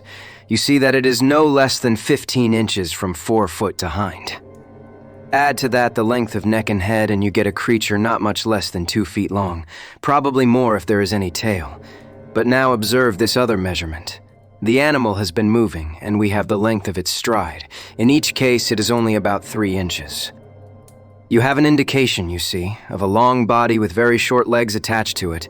It has not been considerate enough to leave any of its hair behind it, but its general shape must be what I have indicated, and it can run up a curtain, and it is carnivorous. How do you deduce that? Because it ran up the curtain, a canary's cage was hanging in the window, and its aim seems to have been to get at the bird. Then, what was the beast? If I could give it a name, it might go a long way towards solving the case. On the whole, it was probably some creature of the weasel and stoat tribe, and yet it is larger than any of these that I have seen. But what had it to do with the crime? That also is still obscure. But we have learned a good deal, you perceive. We know that a man stood in the road looking at the quarrel between the Barclays. The blinds were up and the room lighted. We know also that he ran across the lawn, entered the room accompanied by a strange animal, and that he either struck the colonel or, as is equally possible, that the colonel fell down from sheer fright at the sight of him and cut his head on the corner of the fender. Finally, we have the curious fact that the intruder carried away the key with him when he left. Your discoveries seem to have left the business more obscure than it was before. Quite so. They undoubtedly showed that the affair was much deeper than was at first conjectured. I thought the matter over, and I came to the conclusion that I must approach the case from another aspect. But really, Watson, I am keeping you up, and I might just as well tell you all this on our way to Aldershot tomorrow. Thank you. You have gone rather too far to stop. It is quite certain that when Mrs. Barclay left the house at 7:30, she was on good terms with her husband. She was never, as I think I have said, ostentatiously affectionate, but she was heard by the coachman chatting with the colonel in a friendly fashion. Now, it was equally certain that immediately on her return, she had gone to the room in which she was least likely to see her husband, had flown to tea as an agitated woman will, and finally, on his coming in to her, had broken into violent recriminations. Therefore, something had occurred between 7:30 and 9 o'clock, which had completely altered her feelings towards him. But Miss Morrison had been with her during the whole of that hour and a half. It was absolutely certain, therefore, in spite of her denial, that she must know something of the matter. My first conjecture was that possibly there had been some passages between this young lady and the old soldier, which the former had now confessed to the wife, that would account for the angry return, and also for the girl's denial that anything had occurred. Nor would it be entirely incompatible with most of the words overheard. But there was the reference to David, and there was the known affection of the colonel for his wife, to weigh against it, to say nothing of the tragic intrusion of this other man, which might, of course, be entirely disconnected with what had gone before. It was not easy to pick one's steps. But, on the whole, I was inclined to dismiss the idea that there had been anything between the colonel and Miss Morrison, but more than ever convinced that the young lady held the clue as to what it was which had turned Mrs. Barclay to hatred of her husband. I took the obvious course, therefore, of calling upon Miss Morrison, of explaining to her that I was perfectly certain that she held the facts in her possession, and of assuring her that her friend, Mrs. Barclay, might find herself in the dock upon a capital charge unless the matter were cleared up. Miss Morrison is a little ethereal slip of a girl with timid eyes and blonde hair, but I found her by no means wanting in shrewdness and common sense. She sat thinking for some time after I had spoken, and then, turning to me with a brisk air of resolution, she broke into a remarkable statement, which I will condense for your benefit. I promised my friend that I would say nothing of the matter, and a promise is a promise. But if I can really help her when so serious a charge is laid against her, and when her own mouth, poor darling, is closed by illness, then I think I am absolved from my promise. I will tell you exactly what happened upon Monday evening. We were returning from the Watt Street mission about 9:15 o'clock. On our way, we had to pass through Hudson Street, which is a very quiet thoroughfare. There is only one lamp in it upon the left-hand side, and as we approached this lamp, I saw a man coming towards us with his back very bent, and something like a box slung over one of his shoulders. He appeared to be deformed, for he carried his head low and walked with his knees bent. We were passing him when he raised his face to look at us in the circle of light thrown by the lamp, and as he did so, he stopped and screamed out in a dreadful voice, "My God, it is Nancy!" Mrs. Barclay turned as white as death, and would have fallen down had the dreadful-looking creature not caught hold of her. I was going to call for the police, but she, to my surprise, spoke quite civilly to the fellow. I thought you had been dead this 30 years. Henry. So, I have. And it was awful to hear the tones that he said it in. He had a very dark, fearsome face, and a gleam in his eyes that comes back to me in my dreams. His hair and whiskers were shot with gray, and his face was all crinkled and puckered like a withered apple. Just walk on a little way, dear. I want to have a word with this man. There is nothing to be afraid of. She tried to speak boldly, but she was still deadly pale and could hardly get her words out for the trembling of her lips. I did as she asked me, and they talked together for a few minutes. Then she came down the street with her eyes blazing, and I saw the crippled wretch standing by the lamppost and shaking his clenched fists in the air, as if he were mad with rage. She never said a word until we were at the door here, when she took me by the hand and begged me to tell no one what had happened. It is an old acquaintance of mine who has come down in the world. When I promised her I would say nothing, she kissed me, and I have never seen her since. I have told you now the whole truth, and if I withheld it from the police, it is because I did not realize then the danger in which my dear friend stood. I know that it can only be to her advantage that everything should be known. There was her statement, Watson, and to me, as you can imagine, it was like a light on a dark night. Everything which had been disconnected before began at once to assume its true place, and I had a shadowy presentiment of the whole sequence of events. My next step, obviously, was to find the man who had produced such a remarkable impression upon Mrs. Barclay. If he were still in Aldershot, it should not be a very difficult matter. There are not such a very great number of civilians, and a deformed man was sure to have attracted attention. I spent a day in the search, and by evening, this very evening, Watson, I had run him down. The man's name is Henry Wood, and he lives in lodgings in this same street in which the ladies met him. He has only been 5 days in the place. In the character of a registration agent, I had a most interesting gossip with his landlady. The man is by trade a conjurer and performer, going round the canteens after nightfall and giving a little entertainment at each. He carries some creature about with him in that box, about which the landlady seemed to be in considerable trepidation, for she had never seen an animal like it. He uses it in some of his tricks, according to her account.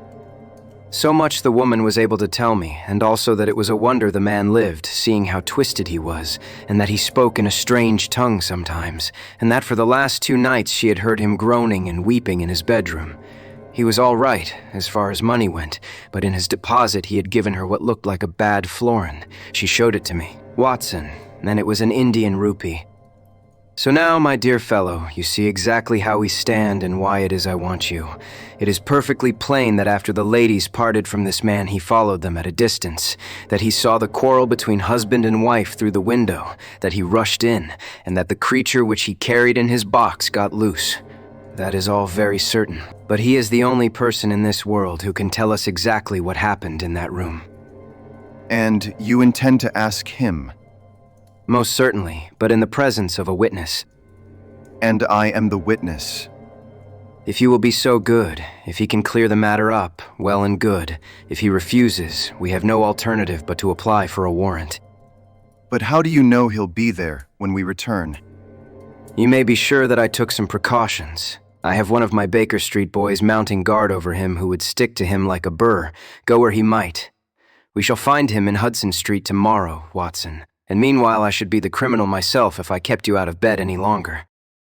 It was midday when we found ourselves at the scene of the tragedy, and under my companion's guidance, we made our way at once to Hudson Street. In spite of his capacity for concealing his emotions, I could easily see that Holmes was in a state of suppressed excitement, while I was myself tingling with that half-sporting, half-intellectual pleasure which I invariably experienced when I associated myself with him in his investigations. This is the street. Ah, here is Simpson to report. He is in all right, Mr. Holmes, cried a small street Arab, running up to us. Good, Simpson. Come along, Watson. This is the house. He sent in his card with a message that he had come on important business, and a moment later we were face to face with the man whom we had come to see. In spite of the warm weather, he was crouching over a fire, and the little room was like an oven. The man sat all twisted and huddled in his chair in a way which gave an indescribable impression of deformity, but the face which he turned towards us, though worn and swarthy, must at some time have been remarkable for its beauty. He looked suspiciously at us now out of yellow-shot, bilious eyes, and without speaking or rising, he waved towards 2 chairs. Mr. Henry Wood, late of India, I believe. I've come over this little matter of Colonel Barclay's death. What should I know about that? That is what I want to ascertain. You know, I suppose that unless the matter is cleared up, Mrs. Barclay, who is an old friend of yours, will in all probability be tried for murder. The man gave a violent start. I don't know who you are, nor how you come to know what you do know, but will you swear that this is true that you tell me? Why? They are only waiting for her to come to her senses to arrest her. My God, are you in the police yourself? Number. What business is it of yours, then? It is every man's business to see justice done. You can take my word that she is innocent. Then you are guilty. No, I am not. Who killed Colonel James Barclay, then? It was a just providence that killed him, but mind you this, that if I had knocked his brains out as it was in my heart to do, he would have had no more than his due from my hands. If his own guilty conscience had not struck him down, it is likely enough that I might have had his blood upon my soul. You want me to tell the story? Well, I don't know why I shouldn't, for there is no cause for me to be ashamed of it. It was in this way, sir. You see me now with my back like a camel and my ribs all awry. But there was a time when Corporal Henry Wood was the smartest man in the 117th Foot. We were in India then, in cantonments, at a place we'll call Bertie. Barclay, who died the other day, was sergeant in the same company as myself, and the belle of the regiment, I, and the finest girl that ever had the breath of life between her lips, was Nancy Devoy, the daughter of the color sergeant. There were two men that loved her, and one that she loved. And you'll smile when you look at this poor thing huddled before the fire and hear me say that it was for my good looks that she loved me. Well, though I had her heart, her father was set upon her marrying Barclay. I was a harum-scarum, reckless lad, and he had had an education and was already marked for the sword belt. But the girl held true to me, and it seemed that I would have had her when the mutiny broke out, and all hell was loose in the country. We were shut up in Bertie, the regiment of us with half a battery of artillery, a company of Sikhs, and a lot of civilians and womenfolk. There were 10,000 rebels round us, and they were as keen as a set of terriers round a rat cage. About the second week of it, our water gave out, and it was a question whether we could communicate with General Neal's column, which was moving up country. It was our only chance, for we could not hope to fight our way out with all the women and children, so I volunteered to go out and to warn General Neal of our danger. My offer was accepted, and I talked it over with Sergeant Barclay, who was supposed to know the ground better than any other man, and who drew up a route by which I might get through the rebel lines. At 10 o'clock the same night, I started off upon my journey. There were 1,000 lives to save, but it was of only one that I was thinking when I dropped over the wall that night. My way ran down a dried-up watercourse, which we hoped would screen me from the enemy's sentries, but as I crept round the corner of it, I walked right into 6 of them, who were crouching down in the dark, waiting for me. In an instant, I was stunned with a blow and bound hand and foot, but the real blow was to my heart and not to my head, for as I came to and listened to as much as I could understand of their talk, I heard enough to tell me that my comrade, the very man who had arranged the way that I was to take, had betrayed me by means of a native servant into the hands of the enemy. Well, there is no need for me to dwell on that part of it. You know now what James Barclay was capable of. Berthet was relieved by Neal next day, but the rebels took me away with them in their retreat, and it was many a long year before ever I saw a white face again. I was tortured and tried to get away, and was captured and tortured again.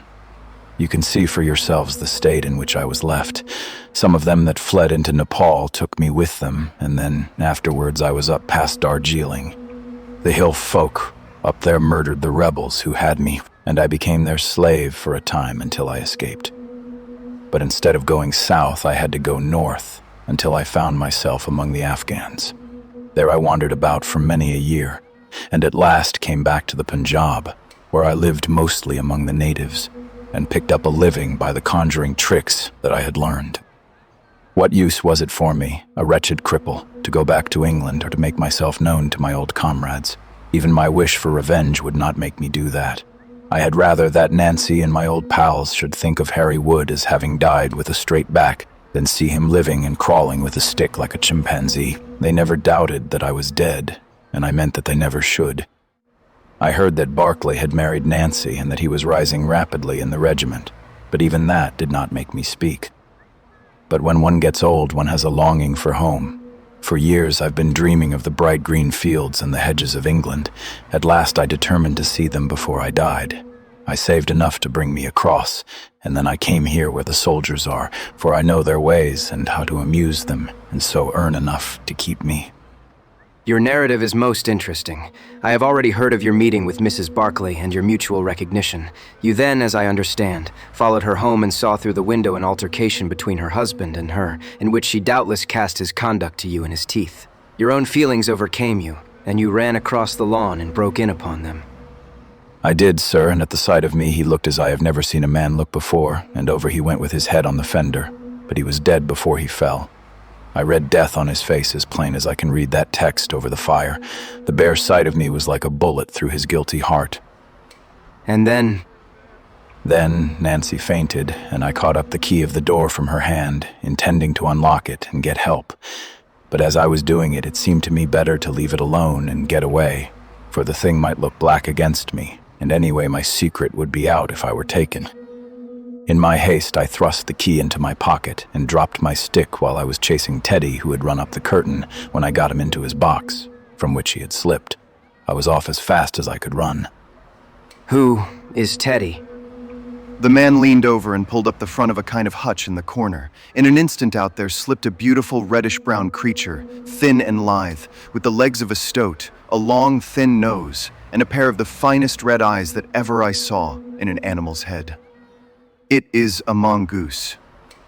Well, some call them that, and some call them ichneumon. Snake catcher is what I call them, and Teddy is amazing quick on cobras. I have one here without the fangs, and Teddy catches it every night to please the folk in the canteen. Any other points, sir? Well, we may have to apply to you again if Mrs. Barclay should prove to be in serious trouble. In that case, of course, I'd come forward. But if not, there is no object in raking up this scandal against a dead man, foully as he has acted.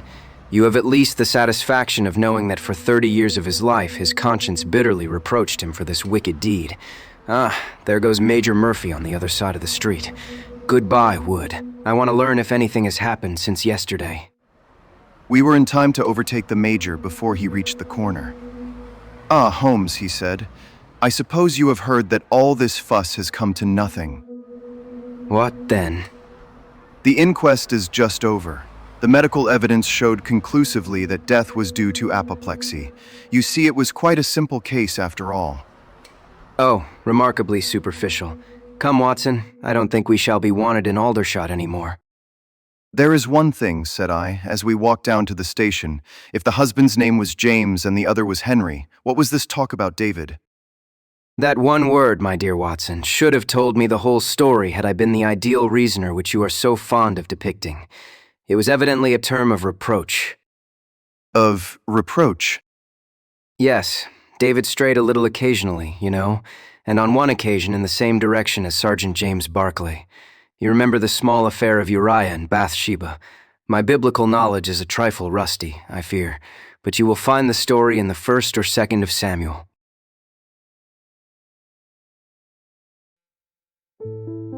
The resident patient. In glancing over the somewhat incoherent series of memoirs with which I have endeavored to illustrate a few of the mental peculiarities of my friend Mr. Sherlock Holmes, I have been struck by the difficulty which I have experienced in picking out examples which shall in every way answer my purpose. For in those cases in which Holmes has performed some tour de force of analytical reasoning and has demonstrated the value of his peculiar methods of investigation, the facts themselves have often been so slight or so commonplace that I could not feel justified in laying them before the public. On the other hand, it has frequently happened that he has been concerned in some research where the facts have been of the most remarkable and dramatic character, but where the share which he has himself taken in determining their causes has been less pronounced than I, as his biographer, could wish. The small matter which I have chronicled under the heading of A Study in Scarlet, and that other later one connected with the loss of the Gloria Scott, may serve as examples of this Scylla and Charybdis which are forever threatening the historian. It may be that in the business of which I am now about to write the part which my friend played is not sufficiently accentuated, and yet the whole train of circumstances is so remarkable that I cannot bring myself to omit it entirely from this series. I cannot be sure of the exact date, for some of my memoranda upon the matter have been mislaid, but it must have been towards the end of the first year, during which Holmes and I shared chambers in Baker Street. It was boisterous October weather, and we had both remained indoors all day, I because I feared with my shaken health to face the keen autumn wind, while he was deep in some of those abstruse chemical investigations which absorbed him utterly as long as he was engaged upon them. Towards evening, however, the breaking of a test tube brought his research to a premature ending, and he sprang up from his chair with an exclamation of impatience and a clouded brow. A day's work ruined, Watson. The stars are out and the wind has fallen. What do you say to a ramble through London? I was weary of our little sitting room and gladly acquiesced. For 3 hours we strolled about together, watching the ever-changing kaleidoscope of life as it ebbs and flows through Fleet Street and the Strand. Holmes had shaken off his temporary ill humor, and his characteristic talk, with its keen observance of detail and subtle power of inference, held me amused and enthralled. It was 10 o'clock before we reached Baker Street again. A brougham was waiting at our door. A doctor's general practitioner, I perceive. Not been long in practice, but has had a good deal to do. Come to consult us, I fancy. Lucky we came back. I was sufficiently conversant with Holmes's methods to be able to follow his reasoning, and to see that the nature and state of the various medical instruments in the wicker basket, which hung in the lamplight inside the brougham, had given him the data for his swift deduction. The light in our window above showed that this late visit was indeed intended for us. With some curiosity as to what could have sent a brother medico to us at such an hour, I followed Holmes into our sanctum. A pale, taper-faced man with sandy whiskers rose up from a chair by the fire as we entered. His age may not have been more than 3 or 4 and 30, but his haggard expression and unhealthy hue told of a life which has sapped his strength and robbed him of his youth. His manner was nervous and shy, like that of a sensitive gentleman, and the thin white hand which he laid on the mantelpiece as he rose was that of an artist rather than of a surgeon. His dress was quiet and somber, a black frock coat, dark trousers, and a touch of color about his necktie. Good evening, Doctor. I am glad to see that you have only been waiting a very few minutes. You spoke to my coachman, then? No, it was the candle on the side table that told me. Pray resume your seat and let me know how I can serve you. My name is Dr. Percy Trevelyan, and I live at 403 Brook Street. Are you not the author of a monograph upon obscure nervous lesions? His pale cheeks flushed with pleasure at hearing that his work was known to me. I so seldom hear of the work that I thought it was quite dead. My publishers gave me a most discouraging account of its sale. You are yourself, I presume, a medical man. A retired army surgeon. My own hobby has always been nervous disease. I should wish to make it an absolute specialty. But, of course, a man must take what he can get at first. This, however, is beside the question, Mr. Sherlock Holmes, and I quite appreciate how valuable your time is. The fact is that a very singular train of events has occurred recently at my house in Brook Street, and tonight they came to such a head that I felt it was quite impossible for me to wait another hour before asking for your advice and assistance. Sherlock Holmes sat down and lit his pipe. You are very welcome to both. Pray, let me have a detailed account of what the circumstances are which have disturbed you.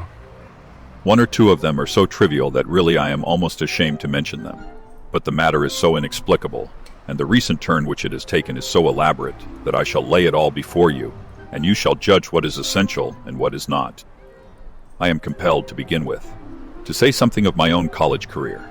I am a London University man, you know, and I am sure that you will not think that I am unduly singing my own praises if I say that my student career was considered by my professors to be a very promising one. After I had graduated, I continued to devote myself to research, occupying a minor position in King's College Hospital, and I was fortunate enough to excite considerable interest by my research into the pathology of catalepsy, and finally to win the Bruce Pinkerton Prize and medal by the monograph on nervous lesions, to which your friend has just alluded. I should not go too far if I were to say that there was a general impression at that time that a distinguished career lay before me. But the one great stumbling block lay in my want of capital. As you will readily understand, a specialist who aims high is compelled to start in one of a dozen streets in the Cavendish Square quarter, all of which entail enormous rents and furnishing expenses. Besides this preliminary outlay, he must be prepared to keep himself for some years and to hire a presentable carriage and horse. To do this was quite beyond my power, and I could only hope that by economy I might in 10 years' time save enough to enable me to put up my plate. Suddenly, however, an unexpected incident opened up quite a new prospect to me. This was a visit from a gentleman of the name of Blessington, who was a complete stranger to me. He came up to my room one morning and plunged into business in an instant. You are the same Percy Trevelyan who has had so distinguished a career and won a great prize lately. I bowed. Answer me frankly, for you will find it to your interest to do so. You have all the cleverness which makes a successful man. Have you the tact? I could not help smiling at the abruptness of the question. I trust that I have my share. Any bad habits? Not drawn towards drink, eh? Really, sir? Quite right. That is all right. But I was bound to ask, with all these qualities, why are you not in practice? I shrugged my shoulders. Come, come. It is the old story. More in your brains than in your pocket, eh? What would you say if I were to start you in Brook Street? I stared at him in astonishment. Oh, it is for my sake, not for yours. I'll be perfectly frank with you, and if it suits you, it will suit me very well. I have a few thousands to invest, do you see, and I think I'll sink them in you. But why? Well, it is just like any other speculation, and safer than most. What am I to do then? I'll tell you. I'll take the house, furnish it, pay the maids, and run the whole place. All you have to do is just to wear out your chair in the consulting room. I'll let you have pocket money and everything. Then you hand over to me 3/4 of what you earn, and you keep the other quarter for yourself. This was the strange proposal, Mr. Holmes, with which the man Blessington approached me. I won't weary you with the account of how we bargained and negotiated. It ended in my moving into the house next Lady Day, and starting in practice on very much the same conditions as he had suggested. He came himself to live with me in the character of a resident patient. His heart was weak, it appears, and he needed constant medical supervision. He turned the 2 best rooms of the first floor into a sitting room and bedroom for himself. He was a man of singular habits, shunning company, and very seldom going out. His life was irregular, but in one respect he was regularity itself. Every evening, at the same hour, he walked into the consulting room, examined the books, put down 5 and 3 pence for every guinea that I had earned, and carried the rest off to the strong box in his own room. I may say with confidence that he never had occasion to regret his speculation. From the first, it was a success. A few good cases and the reputation which I had won in the hospital brought me rapidly to the front, and during the last few years I have made him a rich man. So much, Mr. Holmes, for my past history and my relations with Mr. Blessington. It only remains for me now to tell you what has occurred to bring me here tonight. Some weeks ago, Mr. Blessington came down to me in, as it seemed to me, a state of considerable agitation. He spoke of some burglary, which, he said, had been committed in the West End, and he appeared, I remember, to be quite unnecessarily excited about it, declaring that a day should not pass before we should add stronger bolts to our windows and doors. For a week, he continued to be in a peculiar state of restlessness, peering continually out of the windows, and ceasing to take the short walk which had usually been the prelude to his dinner. From his manner it struck me that he was in mortal dread of something or somebody, but when I questioned him upon the point he became so offensive that I was compelled to drop the subject. Gradually, as time passed, his fears appeared to die away, and he had renewed his former habits, when a fresh event reduced him to the pitiable state of prostration in which he now lies. What happened was this. 2 days ago I received the letter which I now read to you. Neither address nor date is attached to it. A Russian nobleman who is now resident in England would be glad to avail himself of the professional assistance of Dr. Percy Trevelyan. He has been for some years a victim to cataleptic attacks, on which, as is well known, Dr. Trevelyan is an authority. He proposes to call at about 6:15 tomorrow evening, if Dr. Trevelyan will make it convenient to be at home. This letter interested me deeply, because the chief difficulty in the study of catalepsy is the rareness of the disease. You may believe, then, that I was in my consulting room when, at the appointed hour, the page showed in the patient. He was an elderly man, thin, demure, and commonplace. By no means the conception one forms of a Russian nobleman. I was much more struck by the appearance of his companion. This was a tall young man, surprisingly handsome, with a dark, fierce face and the limbs and chest of a Hercules. He had his hand under the other's arm as they entered, and helped him to a chair with a tenderness which one would hardly have expected from his appearance.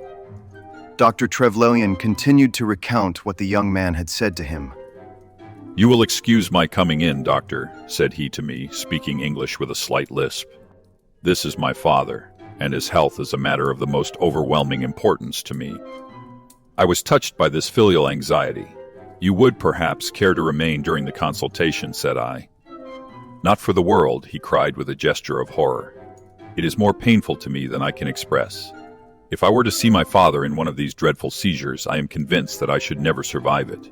My own nervous system is an exceptionally sensitive one. With your permission, I will remain in the waiting room while you go into my father's case." To this, of course, I assented, and the young man withdrew. The patient and I then plunged into a discussion of his case, of which I took exhaustive notes.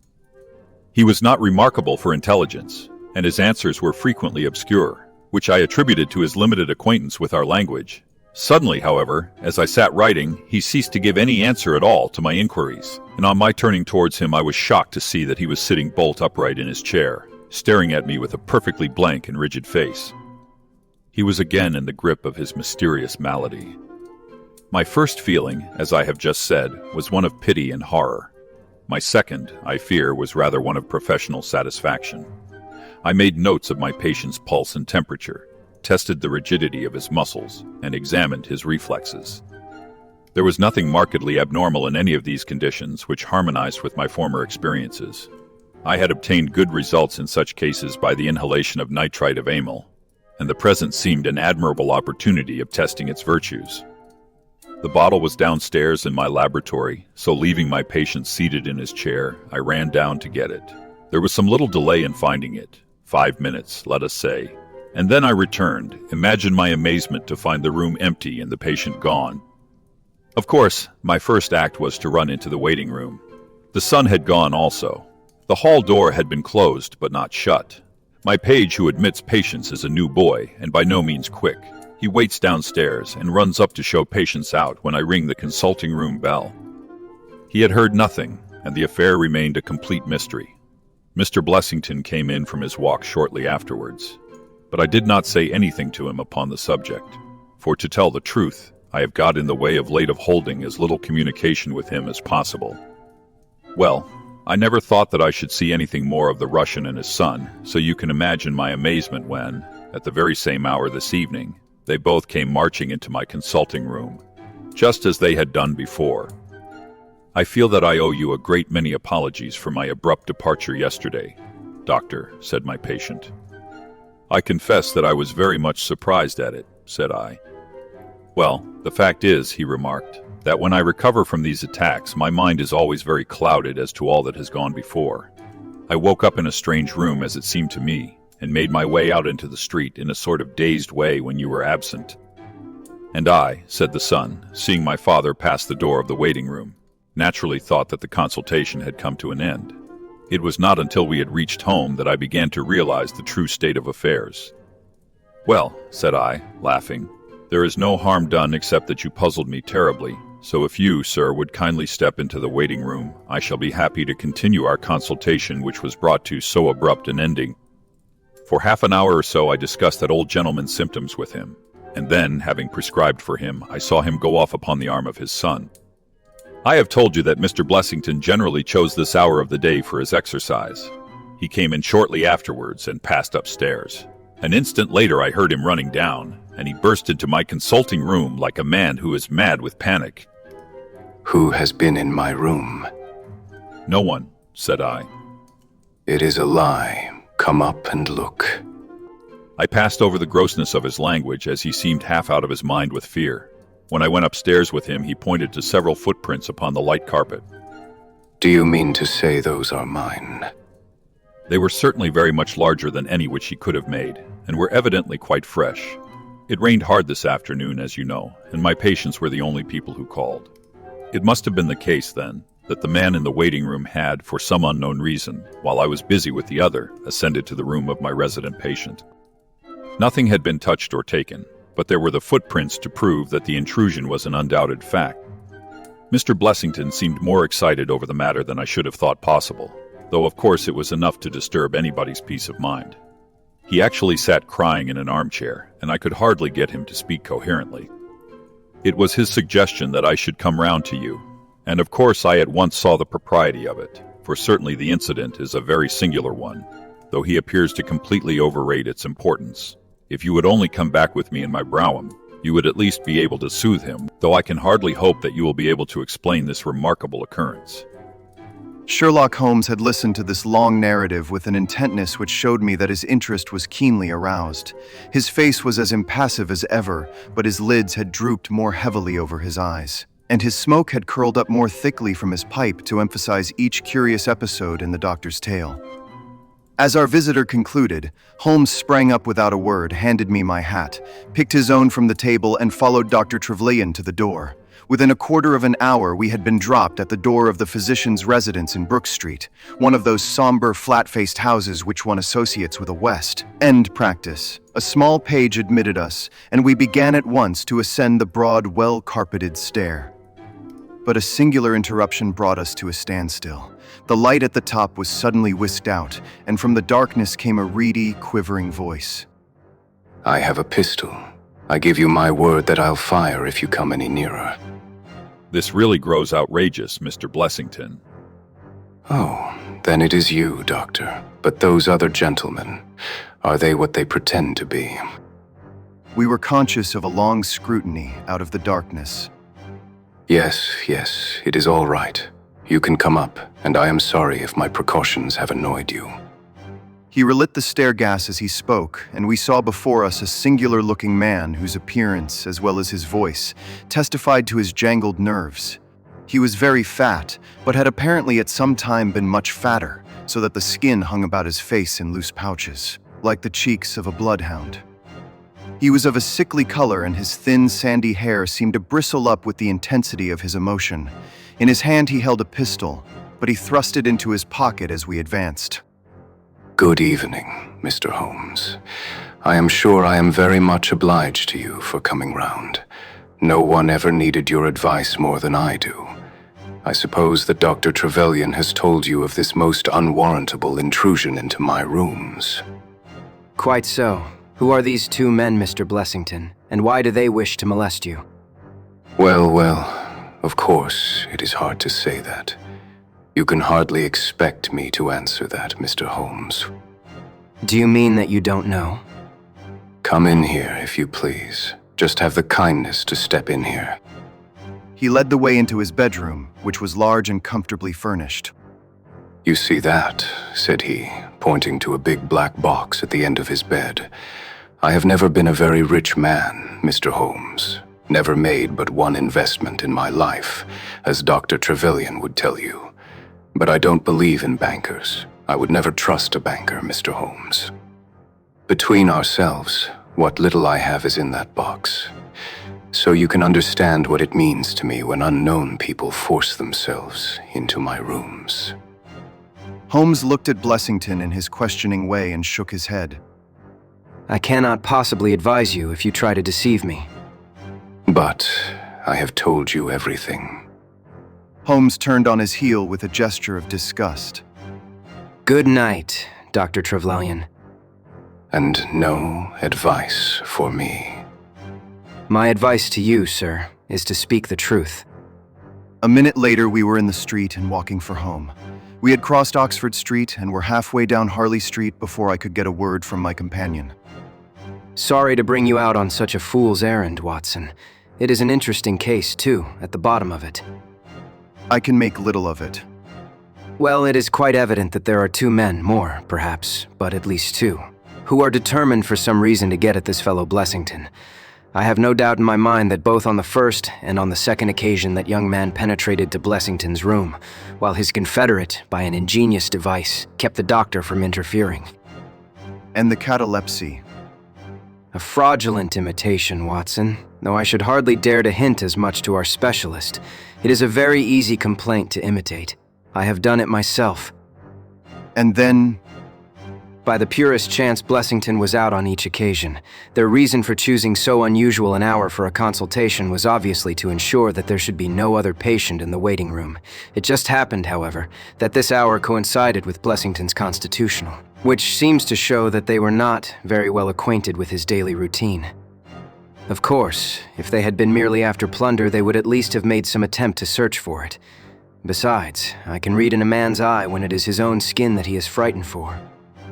It is inconceivable that this fellow could have made two such vindictive enemies as these appear to be without knowing of it. I hold it, therefore, to be certain that he does know who these men are, and that for reasons of his own he suppresses it. It is just possible that tomorrow may find him in a more communicative mood. is there not one alternative, grotesquely improbable no doubt, but still just conceivable?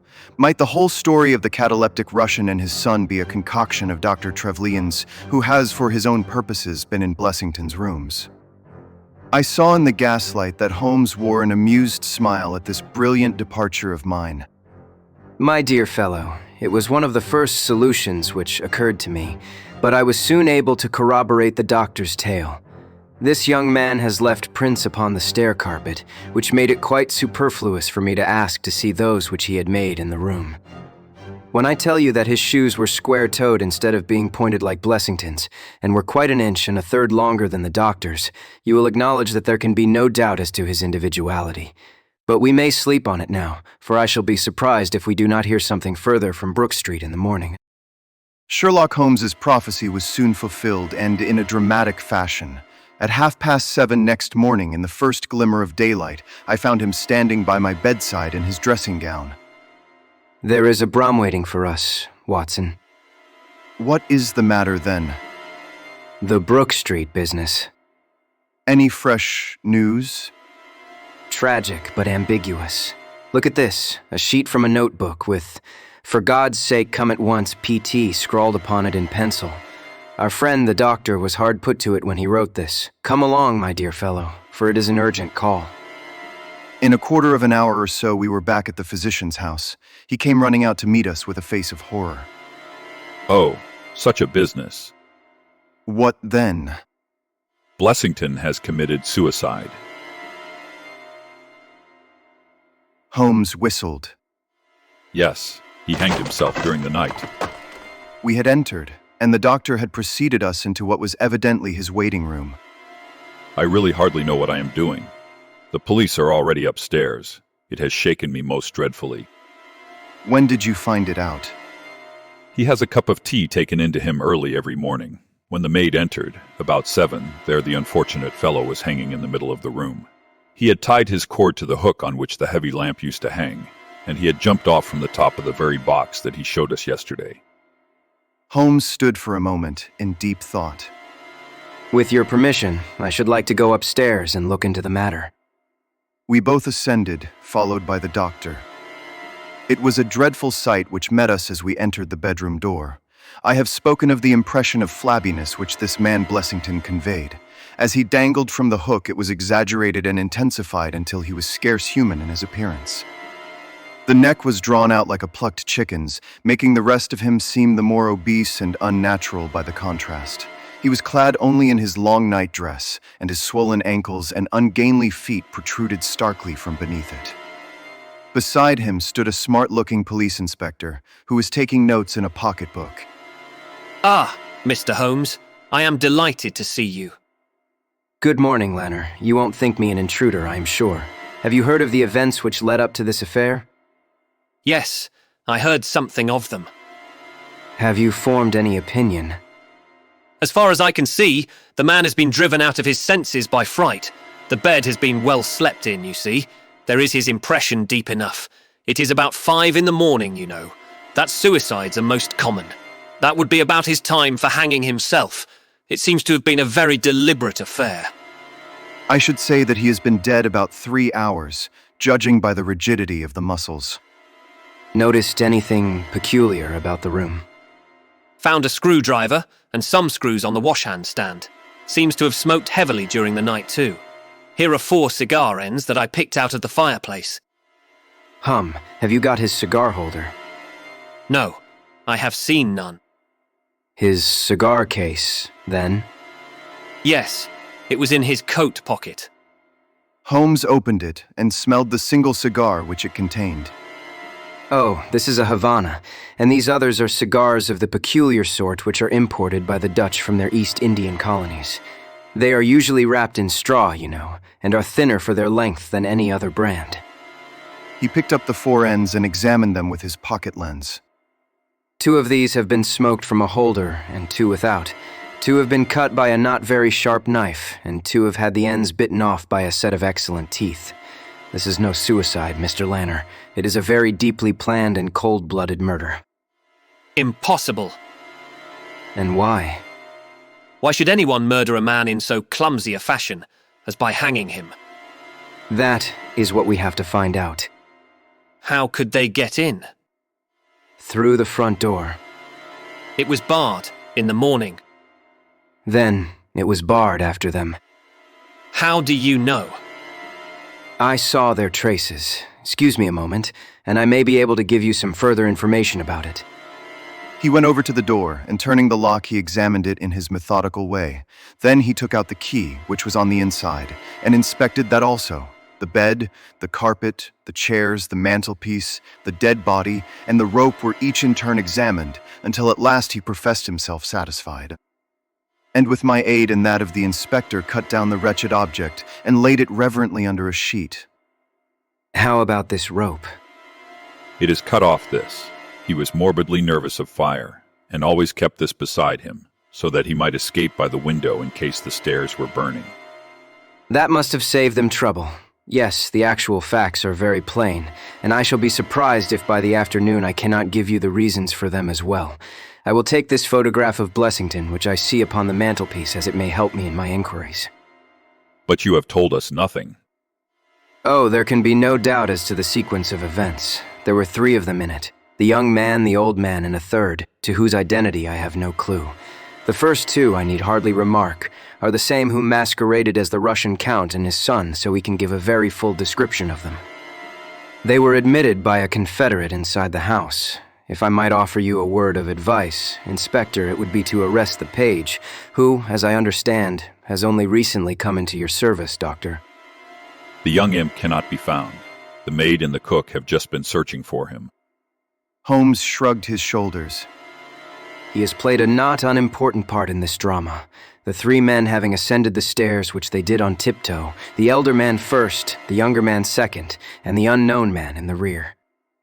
My dear Holmes. Oh, there could be no question as to the superimposing of the footmarks. I had the advantage of learning which was which last night. They ascended then to Mr. Blessington's room, the door of which they found to be locked. With the help of a wire, however, they forced round the key, even without the lens, you will perceive, by the scratches on this ward, where the pressure was applied. On entering the room, their first proceeding must have been to gag Mr. Blessington. He may have been asleep, or he may have been so paralyzed with terror as to have been unable to cry out. These walls are thick, and it is conceivable that his shriek, if he had time to utter one, was unheard. Having secured him, it is evident to me that a consultation of some sort was held. Probably it was something in the nature of a judicial proceeding. It must have lasted for some time, for it was then that these cigars were smoked. The older man sat in that wicker chair. It was he who used the cigar holder. The younger man sat over yonder. He knocked his ash off against the chest of drawers. The third fellow paced up and down. Blessington, I think, sat upright in the bed, but of that I cannot be absolutely certain. Well, it ended by their taking Blessington and hanging him. The matter was so prearranged that it is my belief that they brought with them some sort of block or pulley which might serve as a gallows. That screwdriver and those screws were, as I conceive, for fixing it up. Seeing the hook, however, they naturally saved themselves the trouble. Having finished their work, they made off, and the door was barred behind them by their confederate. We had all listened with the deepest interest to this sketch of the night's doings, which Holmes had deduced from signs so subtle and minute that, even when he had pointed them out to us, we could scarcely follow him in his reasoning. The inspector hurried away on the instant to make inquiries about the page, while Holmes and I returned to Baker Street for breakfast. I'll be back by 3. Both the inspector and the doctor will meet me here at that hour, and I hope by that time to have cleared up any little obscurity which the case may still present. Our visitors arrived at the appointed time, but it was 3:45 before my friend put in an appearance. From his expression as he entered, however, I could see that all had gone well with him. Any news, Inspector? We have got the boy, sir. Excellent, and I have got the men. You have got them, we cried, all three. Well, at least I have got their identity. This so-called Blessington is, as I expected, well known at headquarters, and so are his assailants. Their names are Biddle, Hayward, and Moffat. The Worthington Bank. Gang. Precisely. Then, Blessington must have been Sutton.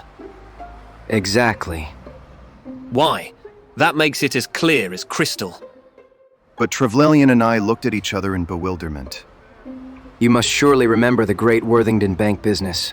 5 men were in it. These 4 and a 5th called Cartwright. Tobin, the caretaker, was murdered, and the thieves got away with £7,000. This was in 1875. They were all 5 arrested, but the evidence against them was by no means conclusive. This Blessington, or Sutton, who was the worst of the gang, turned informer. On his evidence, Cartwright was hanged, and the other 3 got 15 years apiece.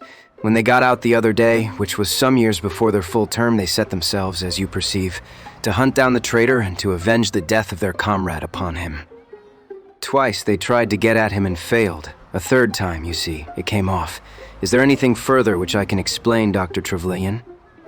I think you have made it all remarkably clear. No doubt the day on which he was perturbed was the day when he had seen of their release in the newspapers. Quite so. His talk about a burglary was the merest blind. But why could he not tell you this?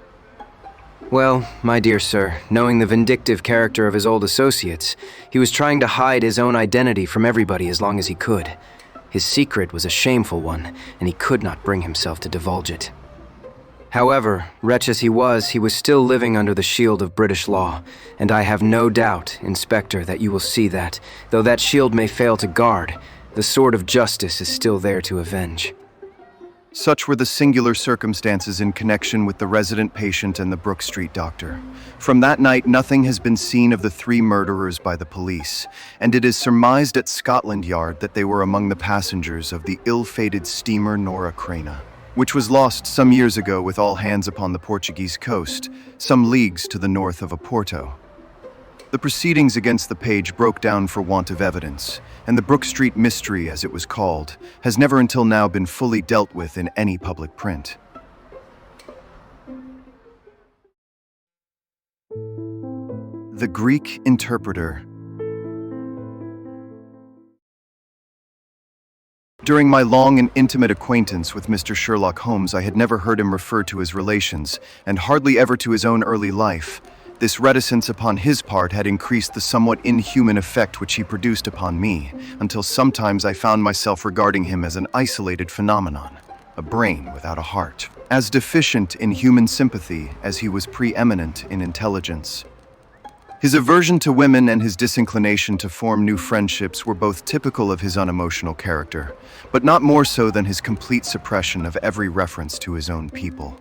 I had come to believe that he was an orphan with no relatives living, but one day, to my very great surprise, he began to talk to me about his brother. It was after tea on a summer evening, and the conversation, which had roamed in a desultory, spasmodic fashion from golf clubs to the causes of the change in the obliquity of the ecliptic, came round at last to the question of atavism and hereditary aptitudes. The point under discussion was how far any singular gift in an individual was due to his ancestry, and how far to his own early training. In your own case, from all that you have told me, it seems obvious that your faculty of observation and your peculiar facility for deduction are due to your own systematic training. To some extent, my ancestors were country squires who appear to have led much the same life as is natural to their class, but nonetheless, my turn that way is in my veins, and may have come with my grandmother, who was the sister of Vernet, the French artist.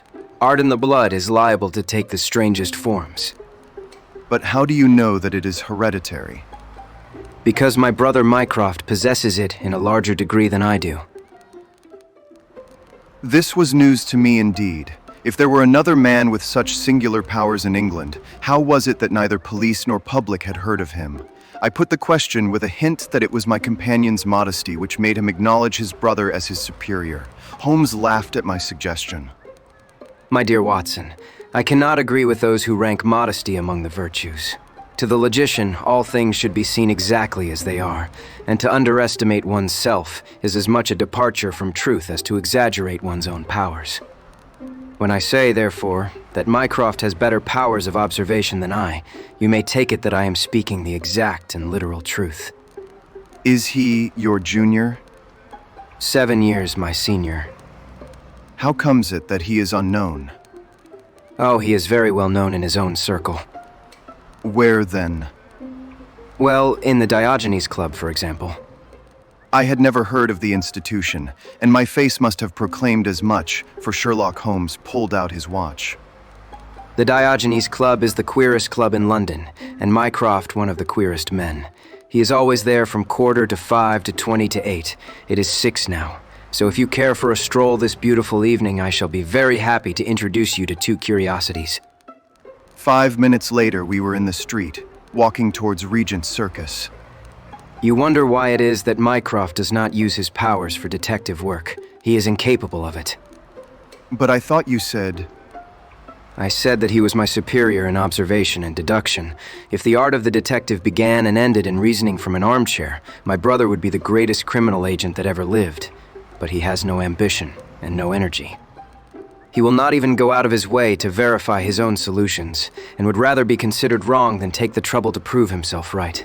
Again and again I have taken a problem to him, and have received an explanation which has afterwards proved to be the correct one, and yet he was absolutely incapable of working out the practical points which must be gone into before a case could be laid before a judge or jury. It is not his profession, then? By no means. What is to me a means of livelihood is to him the merest hobby of a dilettante. He has an extraordinary faculty for figures, and audits the books in some of the government departments. Mycroft lodges in Pall Mall, and he walks round the corner into Whitehall every morning and back every evening. From year's end to year's end he takes no other exercise, and is seen nowhere else, except only in the Diogenes Club, which is just opposite his rooms. I cannot recall the name. Very likely not. There are many men in London, you know, who, some from shyness, some from misanthropy, have no wish for the company of their fellows, yet they are not averse to comfortable chairs and the latest periodicals. It is for the convenience of these that the Diogenes Club was started, and it now contains the most unsociable and unclubable men in town. No member is permitted to take the least notice of any other one, save in the stranger's room. No talking is, under any circumstances, allowed, and 3 offenses, if brought to the notice of the committee, render the talker liable to expulsion. My brother was one of the founders, and I have myself found it a very soothing atmosphere. We had reached Pall Mall as we talked, and were walking down it from the St. James's End. Sherlock Holmes stopped at a door some little distance from the Carlton, and, cautioning me not to speak, he led the way into the hall. Through the glass paneling, I caught a glimpse of a large and luxurious room in which a considerable number of men were sitting about and reading papers, each in his own little nook. Holmes showed me into a small chamber which looked out into Pall Mall, and then, leaving me for a minute, he came back with a companion whom I knew could only be his brother. Mycroft Holmes was a much larger and stouter man than Sherlock. His body was absolutely corpulent, but his face, though massive, had preserved something of the sharpness of expression which was so remarkable in that of his brother. His eyes, which were of a peculiarly light, watery gray, seemed to always retain that far-away, introspective look which I had only observed in Sherlock's when he was exerting his full powers. I am glad to meet you, sir. I hear of Sherlock everywhere since you became his chronicler. By the way, Sherlock, I expected to see you round last week to consult me over that Manor House case. I thought you might be a little out of your depth. No, I solved it. It was Adams, of course. Yes, it was Adams. I was sure of it from the first. The 2 sat down together in the bow window of the club. To anyone who wishes to study mankind, this is the spot. Look at the magnificent types. Look at these 2 men who are coming towards us, for example. The billiard marker and the other. Precisely. What do you make of the other? The two men had stopped opposite the window. Some chalk marks over the waistcoat pocket were the only signs of billiards which I could see in one of them. The other was a very small, dark fellow, with his hat pushed back and several packages under his arm. An old soldier, I perceive. And very recently discharged. Served in India, I see. And a non-commissioned officer. Royal Artillery, I fancy. And a widower. But with a child. Children, my dear boy. Children. Come, this is a little too much. Surely it is not hard to say that a man with that bearing, expression of authority and sun-baked skin is a soldier, is more than a private, and is not long from India. That he has not left the service long is shown by his still wearing his ammunition boots, as they are called. He had not the cavalry stride, yet he wore his hat on one side, as is shown by the lighter skin of that side of his brow. His weight is against his being a sapper. He is in the artillery. Then, of course, his complete mourning shows that he has lost someone very dear. The fact that he is doing his own shopping looks as though it were his wife. He has been buying things for children, you perceive. There is a rattle, which shows that one of them is very young. The wife probably died in childbed. The fact that he has a picture book under his arm shows that there is another child to be thought of. I began to understand what my friend meant when he said that his brother possessed even keener faculties than he did himself. He glanced across at me and smiled. Mycroft took snuff from a tortoiseshell box and brushed away the wandering grains from his coat front with a large red silk handkerchief. By the way, Sherlock, I have had something quite after your own heart. A most singular problem, submitted to my judgment. I really had not the energy to follow it up save in a very incomplete fashion, but it gave me a basis for some pleasing speculation, if you would care to hear the facts. My dear Mycroft, I should be delighted. The brother scribbled a note upon a leaf of his pocketbook, and, ringing the bell, he handed it to the waiter. I have asked Mr. Mellis to step across. He lodges on the floor above me, and I have some slight acquaintance with him, which led him to come to me in his perplexity. Mr. Mellis is a Greek by extraction, as I understand, and he is a remarkable linguist. He earns his living partly as interpreter in the law courts, and partly by acting as guide to any wealthy Orientals who may visit the Northumberland Avenue hotels. I think I will leave him to tell his very remarkable experience in his own fashion. A few minutes later, we were joined by a short, stout man whose olive face and coal-black hair proclaimed his southern origin, though his speech was that of an educated Englishman. He shook hands eagerly with Sherlock Holmes, and his dark eyes sparkled with pleasure when he understood that the specialist was anxious to hear his story. I do not believe that the police credit me, on my word, I do not. Just because they have never heard of it before, they think that such a thing cannot be. But I know that I shall never be easy in my mind until I know what has become of my poor man with the sticking plaster upon his face. I am all attention. This is Wednesday evening. Well then, it was Monday night. Only 2 days ago, you understand. That all this happened, I am an interpreter, as perhaps my neighbor there has told you. I interpret all languages, or nearly all. But as I am a Greek by birth, and with a Grecian name, it is with that particular tongue that I am principally associated. For many years I have been the chief Greek interpreter in London, and my name is very well known in the hotels. It happens not unfrequently that I am sent for at strange hours by foreigners who get into difficulties or by travelers who arrive late and wish my services. I was not surprised, therefore, on Monday night when a Mr. Latimer, a very fashionably dressed young man, came up to my rooms and asked me to accompany him in a cab which was waiting at the door. A Greek friend had come to see him upon business, he said, and as he could speak nothing but his own tongue, the services of an interpreter were indispensable. He gave me to understand that his house was some little distance off in Kensington, and he seemed to be in a great hurry, bustling me rapidly into the cab when we had descended to the street. I say into the cab, but I soon became doubtful as to whether it was not a carriage in which I found myself. It was certainly more roomy than the ordinary four. Wheeled disgrace to London, and the fittings, though frayed, were of rich quality. Mr. Latimer seated himself opposite to me, and we started off through Charing Cross and up the Shaftesbury Avenue. We had come out upon Oxford Street, and I had ventured some remark as to this being a roundabout way to Kensington. when my words were arrested by the extraordinary conduct of my companion. He began by drawing a most formidable-looking bludgeon loaded with lead from his pocket and switching it backward and forward several times, as if to test its weight and strength. Then he placed it without a word upon the seat beside him.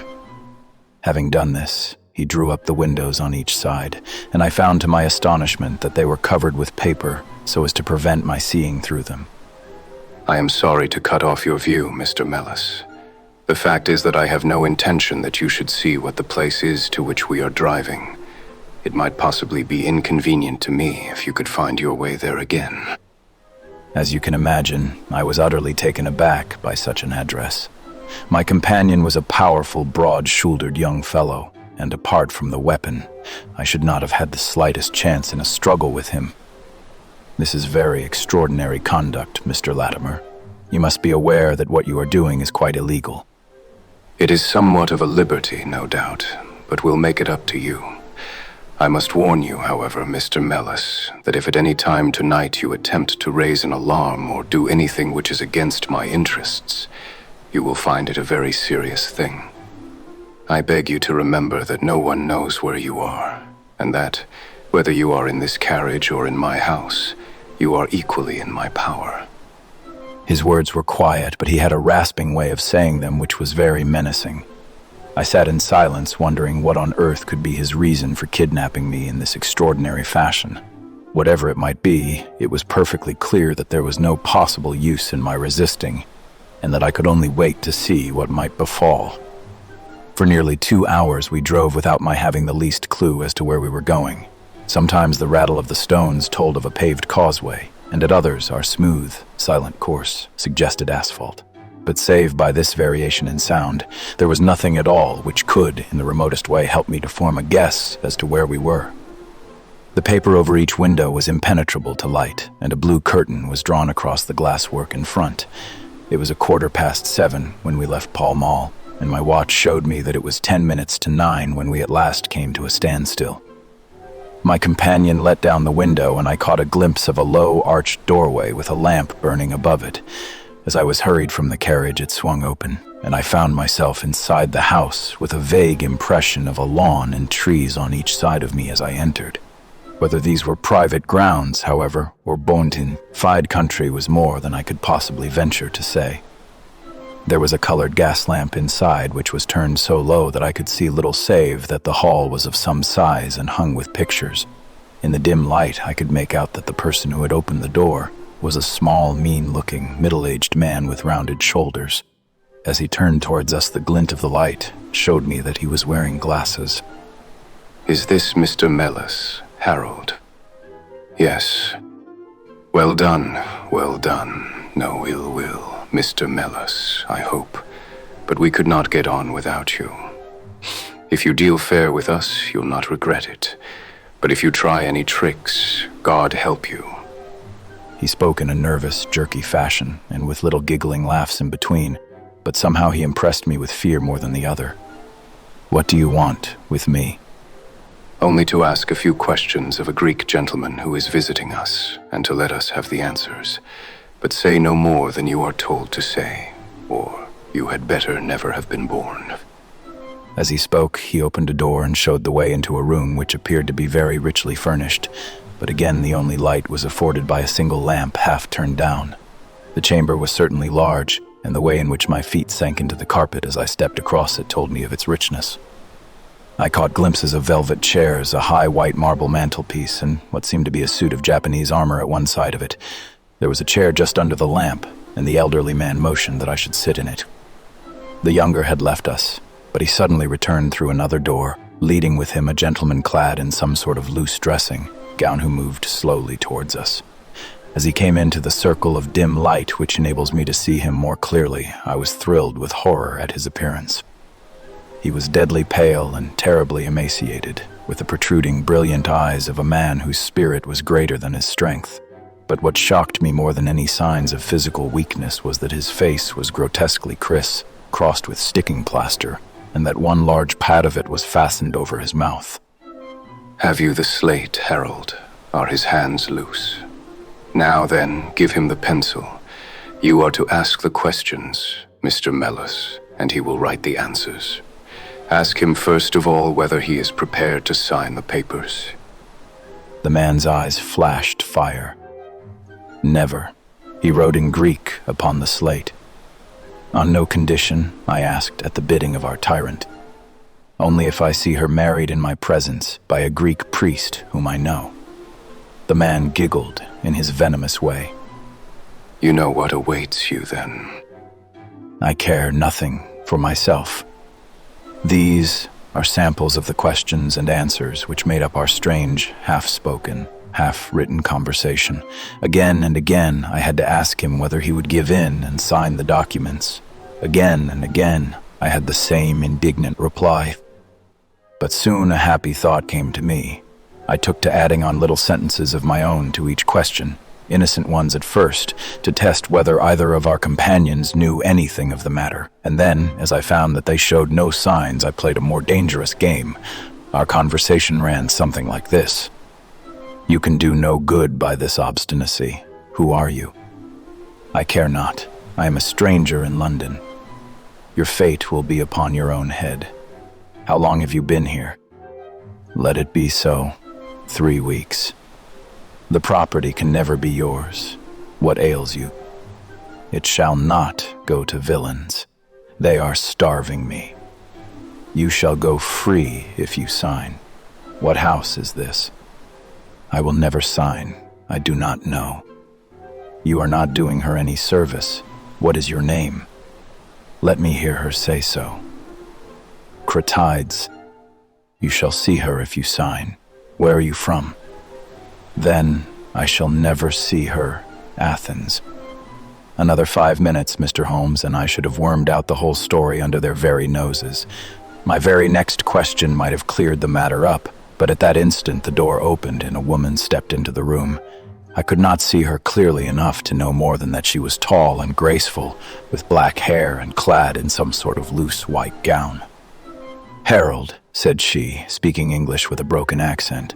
I could not stay away longer. It is so lonely up there with only... Oh my God, it is Paul. These last words were in Greek, and at the same instant the man with a convulsive effort tore the plaster from his lips and screaming out Sophie. Sophie rushed into the woman's arms. Their embrace was but for an instant, however, for the younger man seized the woman and pushed her out of the room, while the elder easily overpowered his emaciated victim and dragged him away through the other door. For a moment, I was left alone in the room, and I sprang to my feet with some vague idea that I might in some way get a clue to what this house was in which I found myself. Fortunately, however, I took no steps, for looking up, I saw that the older man was standing in the doorway with his eyes fixed upon me. That will do, Mr. Mellis. You perceive that we have taken you into our confidence over some very private business. We should not have troubled you, only that our friend who speaks Greek and who began these negotiations has been forced to return to the East. It was quite necessary for us to find someone to take his place, and we were fortunate in hearing of your powers. I bowed. There are 5 sovereigns here, which will, I hope, be a sufficient fee. But remember, if you speak to a human soul about this, one human soul, mind, well, may God have mercy upon your soul. I cannot tell you the loathing and horror with which this insignificant-looking man inspired me. I could see him better now as the lamplight shone upon him. His features were peaky and sallow, and his little pointed beard was thready and ill-nourished. He pushed his face forward as he spoke, and his lips and eyelids were continually twitching like a man with St. Vitus's dance. I could not help thinking that his strange, catchy little laugh was also a symptom of some nervous malady. The terror of his face lay in his eyes, however steel gray, and glistening coldly with a malignant, inexorable cruelty in their depths. We shall know if you speak of this. We have our own means of information. Now you will find the carriage waiting, and my friend will see you on your way. I was hurried through the hall and into the vehicle, again obtaining that momentary glimpse of trees and a garden. Mr. Latimer followed closely at my heels and took his place opposite to me without a word. In silence, we again drove for an interminable distance with the windows raised, until at last, just after midnight, the carriage pulled up. You will get down here, Mr. Mellis. I am sorry to leave you so far from your house, but there is no alternative. Any attempt upon your part to follow the carriage can only end in injury to yourself. He opened the door as he spoke, and I had hardly time to spring out when the coachman lashed the horse and the carriage rattled away. I looked around me in astonishment. I was on some sort of a heathy common mottled over with dark clumps of furze bushes. Far away stretched a line of houses, with a light here and there in the upper windows. On the other side I saw the red signal lamps of a railway. The carriage which had brought me was already out of sight. I stood gazing round and wondering where on earth I might be when I saw someone coming towards me in the darkness. As he came up to me, I made out that he was a railway porter. "Can you tell me what place this is?" Wandsworth Common, said he. "Can I get a train into town?" If you walk on a mile or so to Clapham Junction, said he, you'll just be in time for the last to Victoria. So that was the end of my adventure, Mr. Holmes. I do not know where I was, nor whom I spoke with, nor anything save what I have told you, but I know that there is foul play going on, and I want to help that unhappy man if I can. I told the whole story to Mr. Mycroft Holmes next morning, and subsequently to the police. We all sat in silence for some little time after listening to this extraordinary narrative. Then Sherlock looked across at his brother. Any steps? Mycroft picked up the Daily News, which was lying on the side table. Anybody supplying any information to the whereabouts of a Greek gentleman named Paul Cratides from Athens, who is unable to speak English, will be rewarded. A similar reward paid to anyone giving information about a Greek lady whose first name is Sophie. X2473. That was in all the dailies. No answer. How about the Greek legation? I have inquired. They know nothing. A wire to the head of the Athens police, then. Sherlock has all the energy of the family. Well, you take the case up by all means and let me know if you do any good. Certainly. I'll let you know, and Mr. Mellis also. In the meantime, Mr. Mellis, I should certainly be on my guard if I were you. For of course they must know through these advertisements that you have betrayed them. As we walked home together, Holmes stopped at a telegraph office and sent off several wires. You see, Watson, our evening has been by no means wasted. Some of my most interesting cases have come to me in this way through Mycroft. The problem which we have just listened to, although it can admit of but one explanation, has still some distinguishing features. You have hopes of solving it. Well, knowing as much as we do, it will be singular indeed if we fail to discover the rest. You must yourself have formed some theory which will explain the facts to which we have listened. In a vague way, yes. What was your idea, then? It seemed to me to be obvious that this Greek girl had been carried off by the young Englishman named Harold Latimer. Carried off from where? Athens, perhaps. This young man could not talk a word of Greek. The lady could talk English fairly well. Inference that she had been in England some little time, but he had not been in Greece. Well then, we will presume that she had come on a visit to England, and that this Harold had persuaded her to fly with him. That is more probable. Then the brother, for that, I fancy, must be the relationship, comes over from Greece to interfere. He imprudently puts himself into the power of the young man and his older associate. They seize him and use violence towards him in order to make him sign some papers to make over the girl's fortune, of which he may be trustee. To them, this he refuses to do. In order to negotiate with him, they have to get an interpreter, and they pitch upon this Mr. Mellis, having used some other one before. The girl is not told of the arrival of her brother, and finds it out by the merest accident. Excellent, Watson.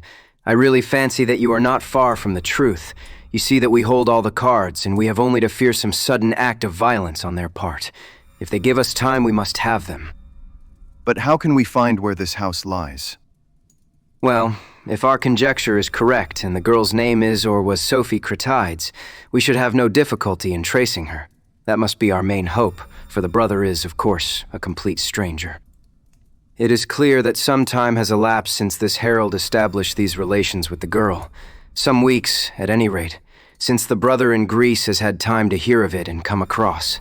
If they have been living in the same place during this time, it is probable that we shall have some answer to Mycroft's advertisement. We had reached our house in Baker Street while we had been talking. Holmes ascended the stair first, and as he opened the door of our room, he gave a start of surprise.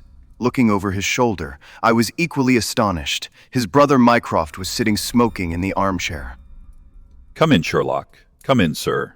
You don't expect such energy from me, do you, Sherlock? But somehow this case attracts me. How did you get here? I passed you in a hansom. There has been some new development. I had an answer to my advertisement. Huh. Yes, it came within a few minutes of your leaving. And to what effect? Mycroft Holmes took out a sheet of paper. Here it is, written with a J pen on royal cream paper by a middle-aged man with a weak constitution, sir. He says, in answer to your advertisement of 2 days' date, I beg to inform you that I know the young lady in question very well. If you should care to call upon me, I could give you some particulars as to her painful history. She is living at present at the Myrtles, Beckenham. Yours faithfully, J. Davenport. He writes from Lower Brixton. Do you not think that we might drive to him now, Sherlock, and learn these particulars? My dear Mycroft, the brother's life is more valuable than the sister's story. I think we should call at Scotland Yard for Inspector Gregson and go straight out to Beckenham. We know that a man is being done to death, and every hour may be vital. Better pick up Mr. Mellors on our way. We may need an interpreter. Excellent. Send the boy for a four-wheeler, and we shall be off at once.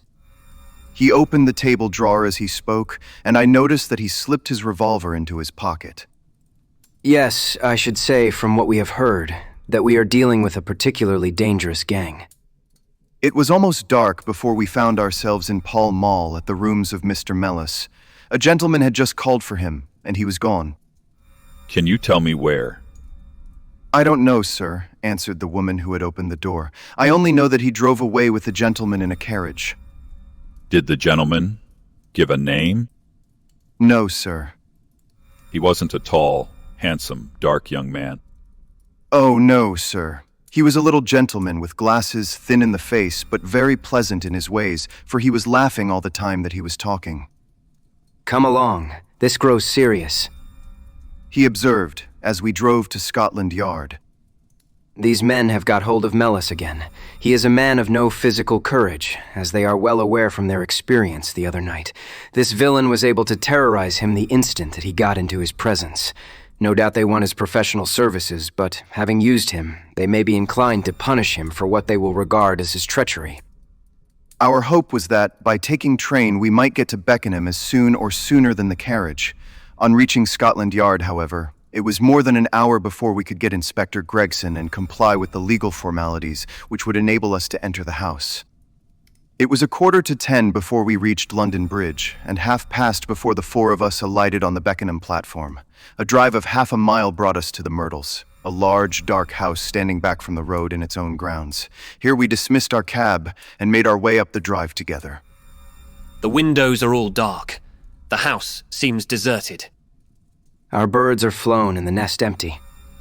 Why do you say so? A carriage heavily loaded with luggage has passed out during the last hour.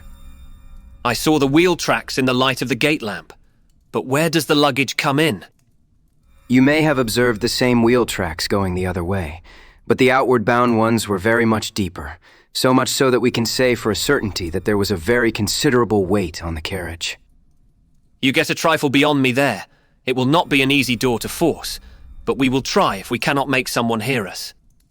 He hammered loudly at the knocker and pulled at the bell, but without any success. Holmes had slipped away, but he came back in a few minutes. I have a window open.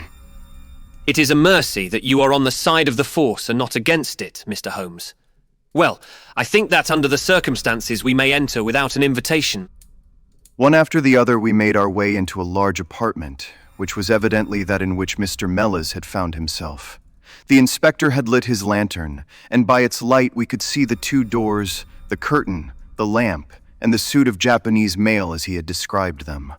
On the table lay 2 glasses, An empty brandy bottle and the remains of a meal. What is that? We all stood still and listened. A low moaning sound was coming from somewhere over our heads. Holmes rushed to the door and out into the hall. The dismal noise came from upstairs. He dashed up, the inspector and I at his heels, while his brother Mycroft followed as quickly as his great bulk would permit. 3 doors faced up upon the second floor, and it was from the central of these that the sinister sounds were issuing, sinking sometimes into a dull mumble and rising again into a shrill whine. It was locked, but the key had been left on the outside. Holmes flung open the door and rushed in, but he was out again in an instant, with his hand to his throat. It is charcoal. Give it time. It will clear. Peering in, we could see that the only light in the room came from a dull blue flame which flickered from a small brass tripod in the center. It threw a livid, unnatural circle upon the floor, while in the shadows beyond we saw the vague loom of 2 figures which crouched against the wall. From the open door there reeked a horrible poisonous exhalation which set us gasping and coughing. Holmes rushed to the top of the stairs to draw in the fresh air, and then, dashing into the room, he threw up the window and hurled the brazen tripod out into the garden. We can enter in a minute. Where is a candle? I doubt if we could strike a match in that atmosphere. Hold the light at the door and we shall get them out, Mycroft, now. With a rush, we got to the poisoned men and dragged them out into the well-lit hall. Both of them were blue-lipped and insensible, with swollen, congested faces and protruding eyes. Indeed, so distorted were their features that, save for his black beard and stout figure, we might have failed to recognize in one of them the Greek interpreter who had parted from us only a few hours before at the Diogenes Club. His hands and feet were securely strapped together, and he bore over one eye the marks of a violent blow. The other, who was secured in a similar fashion, was a tall man in the last stage of emaciation, with several strips of sticking plaster arranged in a grotesque pattern over his face. He had ceased to moan as we laid him down, and a glance showed me that for him at least our aid had come too late. Mr. Mellis, however, still lived, and in less than an hour, with the aid of ammonia and brandy, I had the satisfaction of seeing him open his eyes, and of knowing that my hand had drawn him back from that dark valley in which all paths meet. It was a simple story which he had to tell, and one which did but confirm our own deductions. His visitor, on entering his rooms, had drawn a life-preserver from his sleeve, and had so impressed him with the fear of instant and inevitable death that he had kidnapped him for the second time. Indeed, it was almost mesmeric, the effect which this giggling ruffian had produced upon the unfortunate linguist, for he could not speak of him save with trembling hands and a blanched cheek. He had been taken swiftly to Beckenham, and had acted as interpreter in a second interview, even more dramatic than the first, in which the 2 Englishmen had menaced their prisoner with instant death if he did not comply with their demands. Finally, finding him proof against every threat, they had hurled him back into his prison, and after reproaching Mellis with his treachery, which appeared from the newspaper advertisement, they had stunned him with a blow from a stick, and he remembered nothing more until he found us bending over him. And this was the singular case of the Grecian interpreter, the explanation of which is still involved in some mystery. We were able to find out, by communicating with the gentleman who had answered the advertisement, that the unfortunate young lady came of a wealthy Grecian family, and that she had been on a visit to some friends in England. While there, she had met a young man named Harold Latimer, who had acquired an ascendancy over her, and had eventually persuaded her to fly with him. Her friends, shocked at the event, had contented themselves with informing her brother at Athens, and had then washed their hands of the matter. The brother, on his arrival in England, had imprudently placed himself in the power of Latimer and of his associate, whose name was Wilson Kemp, a man of the foulest antecedents. These 2, finding that through his ignorance of the language he was helpless in their hands, had kept him a prisoner, and had endeavored by cruelty and starvation to make him sign away his own and his sister's property. They had kept him in the house without the girl's knowledge, and the plaster over the face had been for the purpose of making recognition difficult in case she should ever catch a glimpse of him. Her feminine perception, however, had instantly seen through the disguise, when, on the occasion of the interpreter's visit, she had seen him for the first time. The poor girl, however, was herself a prisoner, for there was no one about the house except the man who acted as coachman, and his wife, both of whom were tools of the conspirators. Finding that their secret was out, and that their prisoner was not to be coerced, the two villains with the girl had fled away at a few hours' notice from the furnished house which they had hired, having first, as they thought, taken vengeance both upon the man who had defied and the one who had betrayed them. Months afterwards, a curious newspaper cutting reached us from Budapest. It told how two Englishmen who had been traveling with a woman had met with a tragic end. They had each been stabbed, it seems, and the Hungarian police were of opinion that they had quarreled and had inflicted mortal injuries upon each other. Holmes, however, is, I fancy, of a different way of thinking, and holds to this day that, if one could find the Grecian girl, one might learn how the wrongs of herself and her brother came to be avenged. The Naval Treaty. The July which immediately succeeded my marriage was made memorable by 3 cases of interest in which I had the privilege of being associated with Sherlock Holmes and of studying his methods. I find them recorded in my notes under the headings of The Adventure of the Second Stain, The Adventure of the Naval Treaty, and The Adventure of the Tired Captain. The first of these, however, deals with interest of such importance and implicates so many of the first families in the kingdom that for many years it will be impossible to make it public. No case, however, in which Holmes was engaged has ever illustrated the value of his analytical methods so clearly or has impressed those who were associated with him so deeply. I still retain an almost verbatim report of the interview in which he demonstrated the true facts of the case to Monsieur Dubuc of the Paris police and Fritz von Waldbaum, the well-known specialist of Danzig, both of whom had wasted their energies upon what proved to be side issues. The new century will have come, however, before the story can be safely told. Meanwhile, I pass on to the second on my list, which promised also at one time to be of national importance, and was marked by several incidents which give it a quite unique character. During my school days, I had been intimately associated with a lad named Percy Phelps, who was of much the same age as myself, though he was 2 classes ahead of me. He was a very brilliant boy and carried away every prize which the school had to offer, finished his exploits by winning a scholarship which sent him on to continue his triumphant career at Cambridge.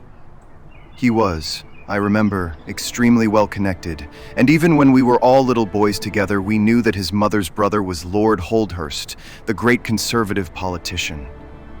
This gaudy relationship did him little good at school. On the contrary, it seemed rather a piquant thing to us to chevy him about the playground and hit him over the shins with a wicket. But it was another thing when he came out into the world. I heard vaguely that his abilities and the influences which he commanded had won him a good position at the Foreign Office, and then he passed completely out of my mind until the following letter recalled his existence. My dear Watson, I have no doubt that you can remember Tadpole Phelps, who was in the 5th form when you were in the 3rd. It is possible even that you may have heard that through my uncle's influence I obtained a good appointment at the Foreign Office, and that I was in a situation of trust and honor, until a horrible misfortune came suddenly to blast my career. There is no use writing of the details of that dreadful event. In the event of your acceding to my request, it is probable that I shall have to narrate them to you. I have only just recovered from 9 weeks of brain fever, and am still exceedingly weak. Do you think that you could bring your friend Mr. Holmes down to see me? I should like to have his opinion of the case, though the authorities assure me that nothing more can be done. Do try to bring him down, and as soon as possible. Every minute seems an hour while I live in this state of horrible suspense. Assure him that if I have not asked his advice sooner, it was not because I did not appreciate his talents, but because I have been off my head ever since the blow fell. Now I am clear again, though I dare not think of it too much for fear of a relapse. I am still so weak that I have to write, as you see, by dictating. Do try to bring him, your old schoolfellow, Percy Phelps. There was something that touched me as I read this letter, something pitiable in the reiterated appeals to bring Holmes. So moved was I that even had it been a difficult matter I should have tried it. But of course I knew well that Holmes loved his art, so that he was ever as ready to bring his aid as his client could be to receive it. My wife agreed with me that not a moment should be lost in laying the matter before him, and so within an hour of breakfast time I found myself back once more in the old rooms in Baker Street. Holmes was seated at his side table clad in his dressing gown and working hard over a chemical investigation. A large curved retort was boiling furiously in the bluish flame of a Bunsen burner, and the distilled drops were condensing into a 2-liter measure. My friend hardly glanced up as I entered, and I, seeing that his investigation must be of importance, seated myself in an armchair and waited. He dipped into this bottle or that, drawing out a few drops of each with his glass pipette, and finally brought a test tube containing a solution over to the table. In his right hand he held a slip of litmus paper.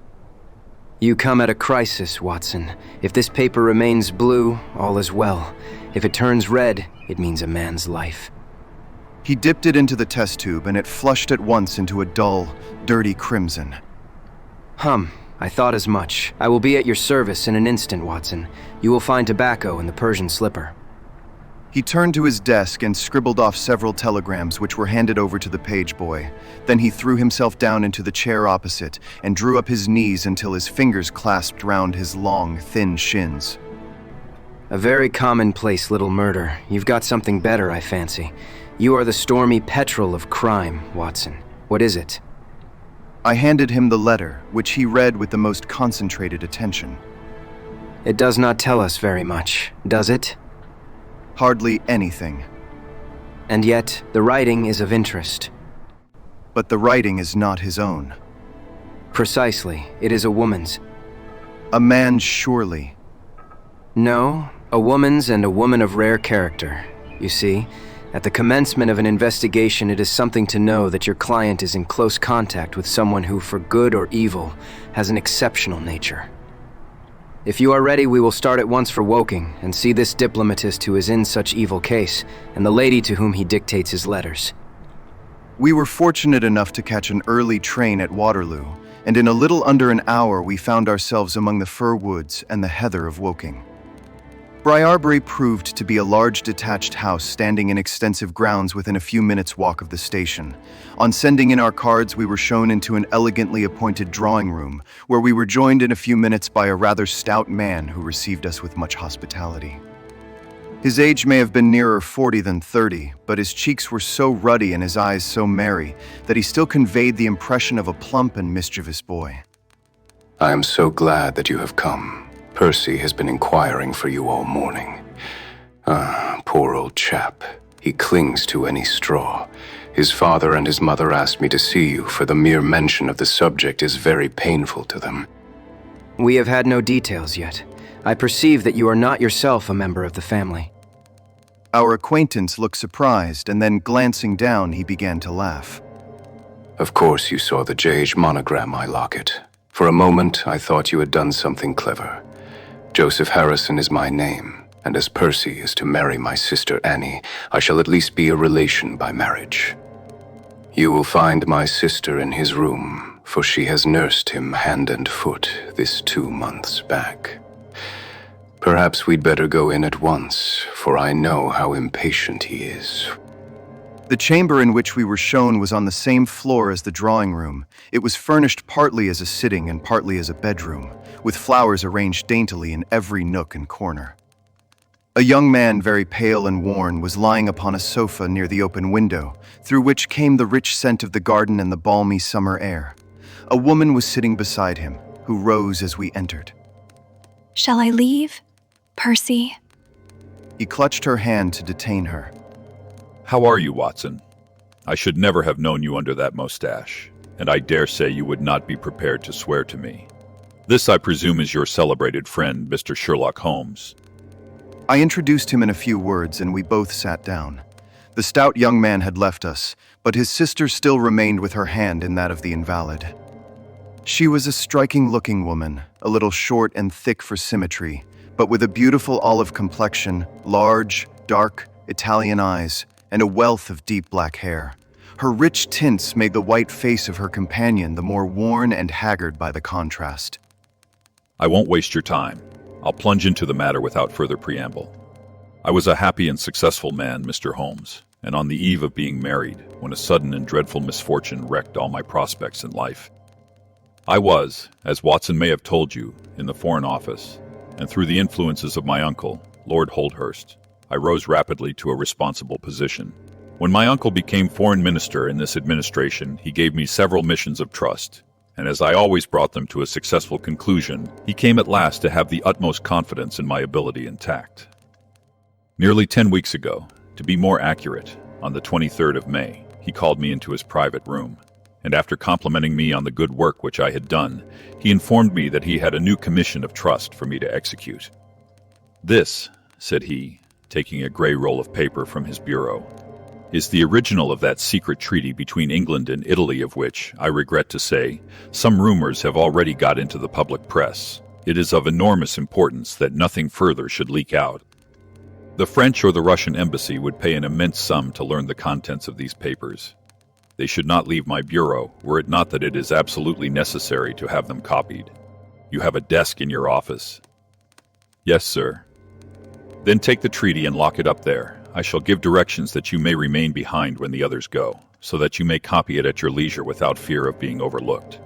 When you have finished, relock both the original and the draft in the desk, and hand them over to me personally tomorrow morning." I took the papers and... Excuse me an instant. Were you alone during this conversation? Absolutely. In a large room? 30 feet, each way. In the center? Yes, about it. And speaking low? My uncle's voice is always remarkably low. I hardly spoke at all. Thank you. Pray, go on. I did exactly what he indicated, and waited until the other clerks had departed. One of them in my room, Charles Gorrell, had some arrears of work to make up, so I left him there and went out to dine. When I returned, he was gone. I was anxious to hurry my work, for I knew that Joseph, the Mr. Harrison whom you saw just now, was in town, and that he would travel down to Woking by the 11 o'clock train, and I wanted, if possible, to catch it. When I came to examine the treaty, I saw at once that it was of such importance that my uncle had been guilty of no exaggeration in what he had said. Without going into details, I may say that it defined the position of Great Britain towards the Triple Alliance, and foreshadowed the policy which this country would pursue in the event of the French fleet gaining a complete ascendancy over that of Italy in the Mediterranean. The questions treated in it were purely naval. At the end were the signatures of the high dignitaries who had signed it. I glanced my eyes over it, and then settled down to my task of copying. It was a long document, written in the French language, and containing 26 separate articles. I copied as quickly as I could, but at 9 o'clock I had only done 9 articles, and it seemed hopeless for me to attempt to catch my train. I was feeling drowsy and stupid, partly from my dinner, and also from the effects of a long day's work. A cup of coffee would clear my brain. A commissionaire remains all night in a little lodge at the foot of the stairs, and is in the habit of making coffee at his spirit lamp, for any of the officials who may be working overtime. I rang the bell, therefore, to summon him. To my surprise, it was a woman who answered the summons, a large, coarse-faced, elderly woman in an apron. She explained that she was the commissionnaire's wife, who did the chairing, and I gave her the order for the coffee. I wrote 2 more articles, and then, feeling more drowsy than ever, I rose and walked up and down the room to stretch my legs. My coffee had not yet come, and I wondered what the cause of the delay could be. Opening the door, I started down the corridor to find out. There was a straight passage, dimly lighted, which led from the room in which I had been working, and was the only exit from it. It ended in a curving staircase, with the commissionnaire's lodge in the passage at the bottom. Halfway down this staircase is a small landing, with another passage running into it at right angles. This second one leads by means of a second small stair to a side door, used by servants, and also as a shortcut by clerks when coming from Charles Street. Here is a rough chart of the place. Thank you. I think that I quite follow you. It is of the utmost importance that you should notice this point. I went down the stairs and into the hall, where I found the commissionaire fast asleep in his box, with the kettle boiling furiously upon the spirit lamp. I took off the kettle and blew out the lamp, for the water was spurting over the floor. Then I put out my hand and was about to shake the man, who was still sleeping soundly, when a bell over his head rang loudly, and he woke with a start. "Mr. Phelps, sir," said he, looking at me in bewilderment. "I came down to see if my coffee was ready." "I was boiling the kettle when I fell asleep, sir." He looked at me and then up at the still quivering bell with an ever-growing astonishment upon his face. "If you was here, sir, then who rang the bell?" he asked. "The bell," I cried. "What bell is it?" "It is the bell of the room you were working in." A cold hand seemed to close round my heart. Someone, then, was in that room where my precious treaty lay upon the table. I ran frantically up the stairs and along the passage. There was no one in the corridors, Mr. Holmes. There was no one in the room. All was exactly as I left it, save only that the papers which had been committed to my care had been taken from the desk on which they lay. The copy was there, and the original was gone. Holmes sat up in his chair and rubbed his hands. I could see that the problem was entirely to his heart. Pray, what did you do then? I recognized in an instant that the thief must have come up the stairs from the side door. Of course, I must have met him if he had come the other way. You were satisfied that he could not have been concealed in the room all the time, or in the corridor which you have just described as dimly lighted. It is absolutely impossible. A rat could not conceal himself either in the room or the corridor. There is no cover at all. Thank you. Pray proceed. The commissionaire, seeing by my pale face that something was to be feared, had followed me upstairs. Now we both rushed along the corridor and down the steep steps which led to Charles Street. The door at the bottom was closed, but unlocked. We flung it open and rushed out. I can distinctly remember that as we did so, there came 3 chimes from a neighboring clock. It was 10:15. That is of enormous importance.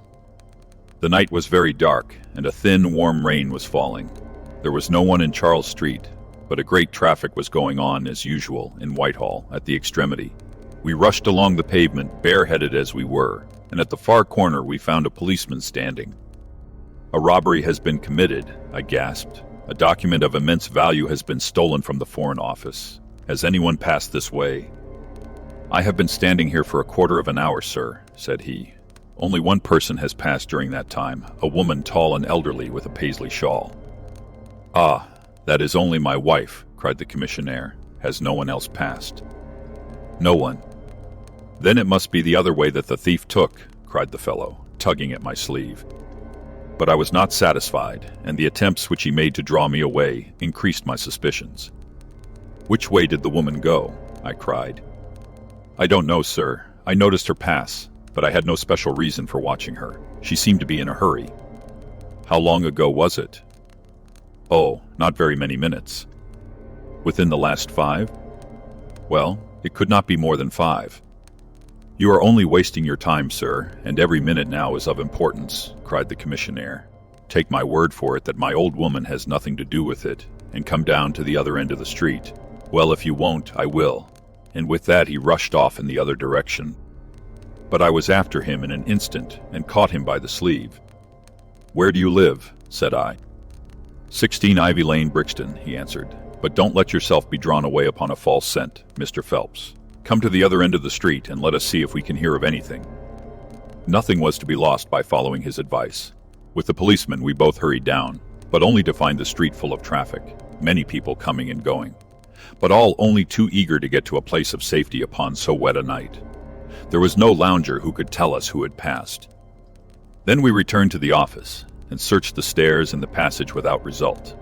The corridor which led to the room was laid down with a kind of creamy linoleum which shows an impression very easily. We examined it very carefully, but found no outline of any footmark. Had it been raining all evening? Since about 7. How is it, then, that the woman who came into the room about 9 left no traces with her muddy boots? I am glad you raised the point.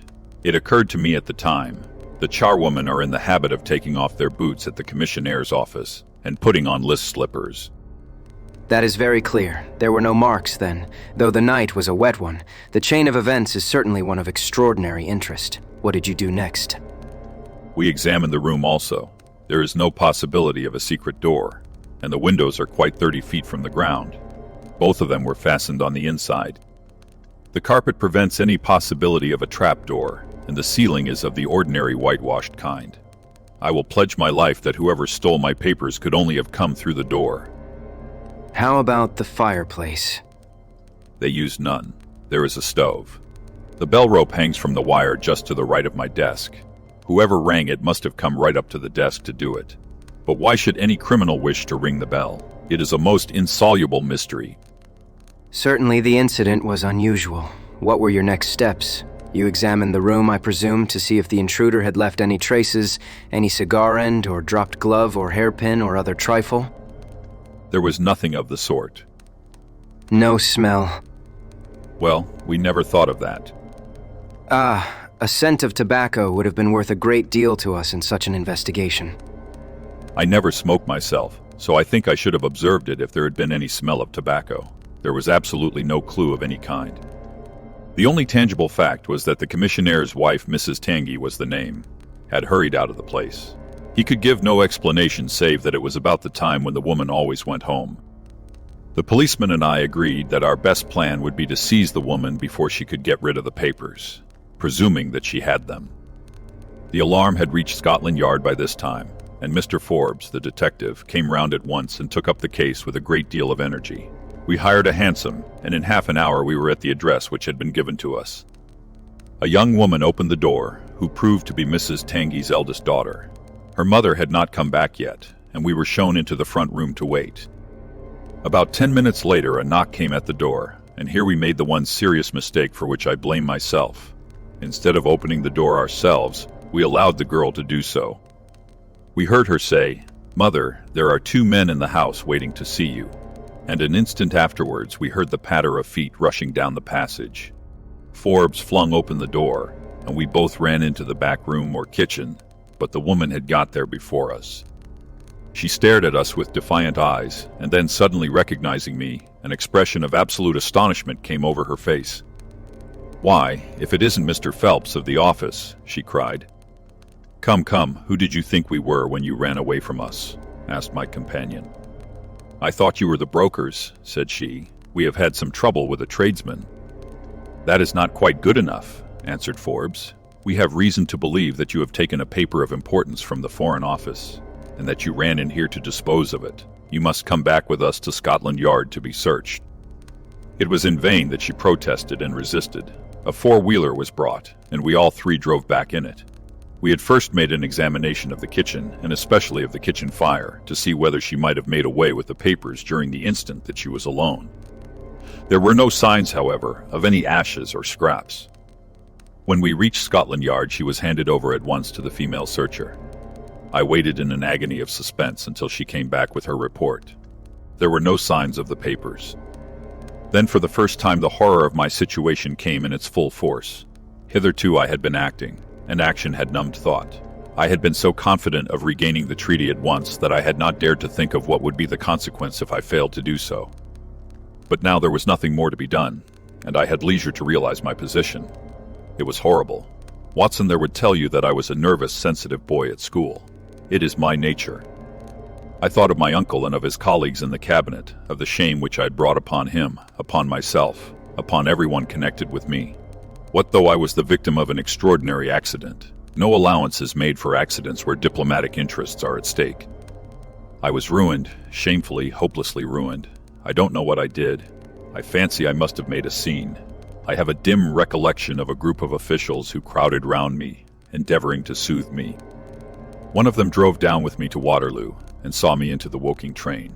I believe that he would have come all the way had it not been that Dr. Ferrier, who lives near me, was going down by that very train. The doctor most kindly took charge of me, and it was well he did so, for I had a fit in the station, and before we reached home I was practically a raving maniac. You can imagine the state of things here when they were roused from their beds by the doctor's ringing, and found me in this condition. Poor Annie here and my mother were broken-hearted. Dr. Ferrier had just heard enough from the detective at the station to be able to give an idea of what had happened, and his story did not mend matters. It was evident to all that I was in for a long illness, so Joseph was bundled out of this cheery bedroom, and it was turned into a sick room for me. Here I have lain, Mr. Holmes, for over 9 weeks, unconscious and raving with brain fever. If it had not been for Miss Harrison here and for the doctor's care, I should not be speaking to you now. She has nursed me by day, and a hired nurse has looked after me by night, for in my mad fits I was capable of anything. Slowly my reason has cleared, but it is only during the last 3 days that my memory has quite returned. Sometimes I wish that it never had. The first thing that I did was to wire to Mr. Forbes, who had the case in hand. He came out, and assures me that, though everything has been done, no trace of a clue has been discovered. The commissionaire and his wife have been examined in every way without any light being thrown upon the matter. The suspicions of the police then rested upon young Gorat, who, as you may remember, stayed over time in the office that night. His remaining behind and his French name were really the only 2 points which could suggest suspicion, but, as a matter of fact, I did not begin work until he had gone, and his people are of Huguenot extraction, but as English in sympathy and tradition as you and I are. Nothing was found to implicate him in any way, and there the matter dropped. I turn to you, Mr. Holmes, as absolutely my last hope. If you fail me, then my honor, as well as my position, are forever forfeited. The invalid sank back upon his cushions, tired out by this long recital, while his nurse poured him out a glass of some stimulating medicine. Holmes sat silently, with his head thrown back and his eyes closed, in an attitude which might seem listless to a stranger, but which I knew betokened the most intense self-absorption. Your statement has been so explicit that you have really left me very few questions to ask. There is one of the very utmost importance, however. Did you tell anyone that you had this special task to perform? No one. Not Miss Harrison here, for example? I had not been back to Woking between getting the order and executing the commission. And none of your people had by chance been to see you? None. Did any of them know their way about in the office? Oh yes, all of them had been shown over it. Still, of course, if you said nothing to anyone about the treaty, these inquiries are irrelevant. I said nothing. Do you know anything of the commissionaire? Nothing, except that he is an old soldier. What regiment? Oh, I have heard. Coldstream Guards. Thank you. I have no doubt I can get details from Forbes. The authorities are excellent at amassing facts, though they do not always use them to advantage. What a lovely thing a rose is. He walked past the couch to the open window and held up the drooping stalk of a moss rose, looking down at the dainty blend of crimson and green. It was a new phase of his character to me, for I had never before seen him show any keen interest in natural objects. There is nothing in which deduction is so necessary as in religion. It can be built up as an exact science by the reasoner. Our highest assurance of the goodness of Providence seems to me to rest in the flowers. All other things, our powers, our desires, our food, are all really necessary for our existence in the first instance. But this rose is an extra. Its smell and its color are an embellishment of life, not a condition of it. It is only goodness which gives extras, and so I say again that we have much to hope from the flowers.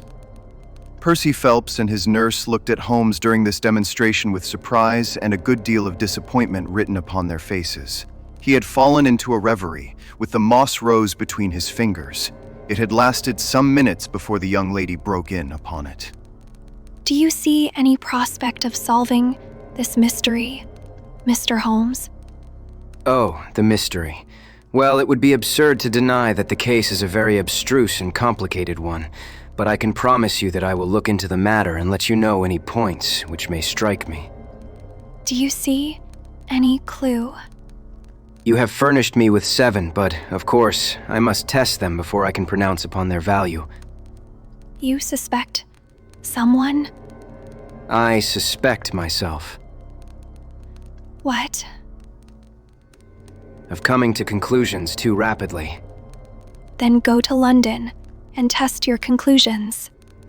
Your advice is very excellent, Miss Harrison. I think, Watson, we cannot do better. Do not allow yourself to indulge in false hopes, Mr. Phelps. The affair is a very tangled one. I shall be in a fever until I see you again.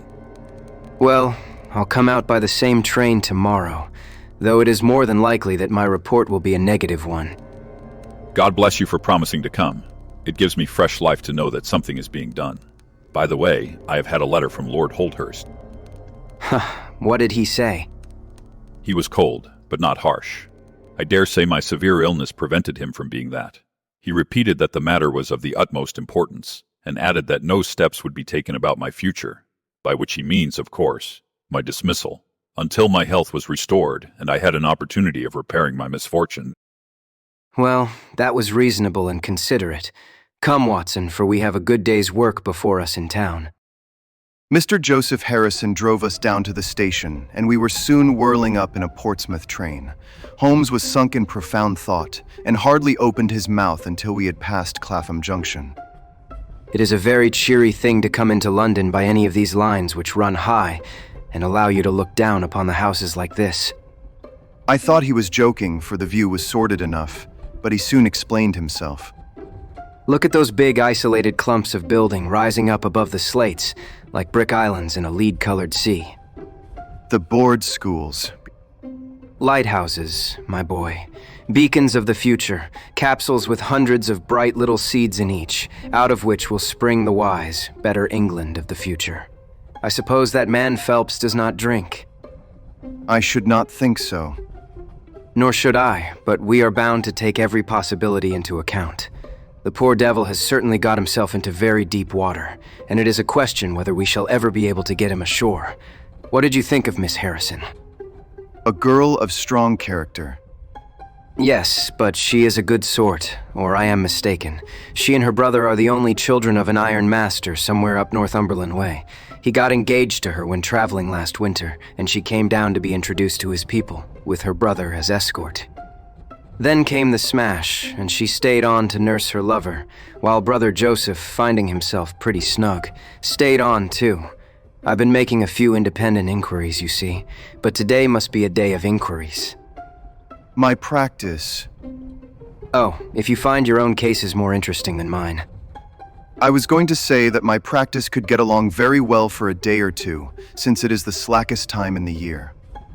Excellent. Then we'll look into this matter together. I think that we should begin by seeing Forbes. He can probably tell us all the details we want until we know from what side the case is to be approached. You said you had a clue. Well, we have several, but we can only test their value by further inquiry. The most difficult crime to track is the one which is purposeless. Now, this is not purposeless. Who is it who profits by it? There is the French ambassador, there is the Russian, there is whoever might sell it to either of these, and there is Lord Holdhurst. Lord Holdhurst. Well, it is just conceivable that a statesman might find himself in a position where he was not sorry to have such a document accidentally destroyed. Not a statesman with the honorable record of Lord Holdhurst. It is a possibility, and we cannot afford to disregard it. We shall see the noble lord today and find out if he can tell us anything. Meanwhile, I have already set inquiries on foot. Already? Yes, I sent wires from Woking Station to every evening paper in London. This advertisement will appear in each of them. He handed over a sheet torn from a notebook. On it was scribbled in pencil. £10 reward. The number of the cab which dropped a fare at or about the door of the Foreign Office in Charles Street at 9:45 in the evening of May 23rd. Applied 221B, Baker Street. You are confident that the thief came in a cab? If not, there is no harm done. But if Mr. Phelps is correct in stating that there is no hiding place either in the room or the corridors, then the person must have come from outside. If he came from outside on so wet a night, and yet left no trace of damp upon the linoleum, which was examined within a few minutes of his passing, then it is exceeding probable that he came in a cab. Yes, I think that we may safely deduce a cab. It sounds plausible. That is one of the clues of which I spoke. It may lead us to something. And then, of course, there is the bell, which is the most distinctive feature of the case. Why should the bell ring? Was it the thief who did it out of bravado? Or was it someone who was with the thief who did it in order to prevent the crime? Or was it an accident? Or was it? He sank back into the state of intense and silent thought from which he had emerged, but it seemed to me, accustomed as I was to his every mood, that some new possibility had dawned suddenly upon him. It was 3:20 when we reached our terminus, and after a hasty luncheon at the buffet, we pushed on at once to Scotland Yard.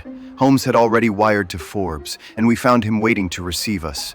A small, foxy man with a sharp, but by no means amiable expression. He was decidedly frigid in his manner to us, especially when he heard the errand upon which we had come. I've heard of your methods before now, Mr. Holmes.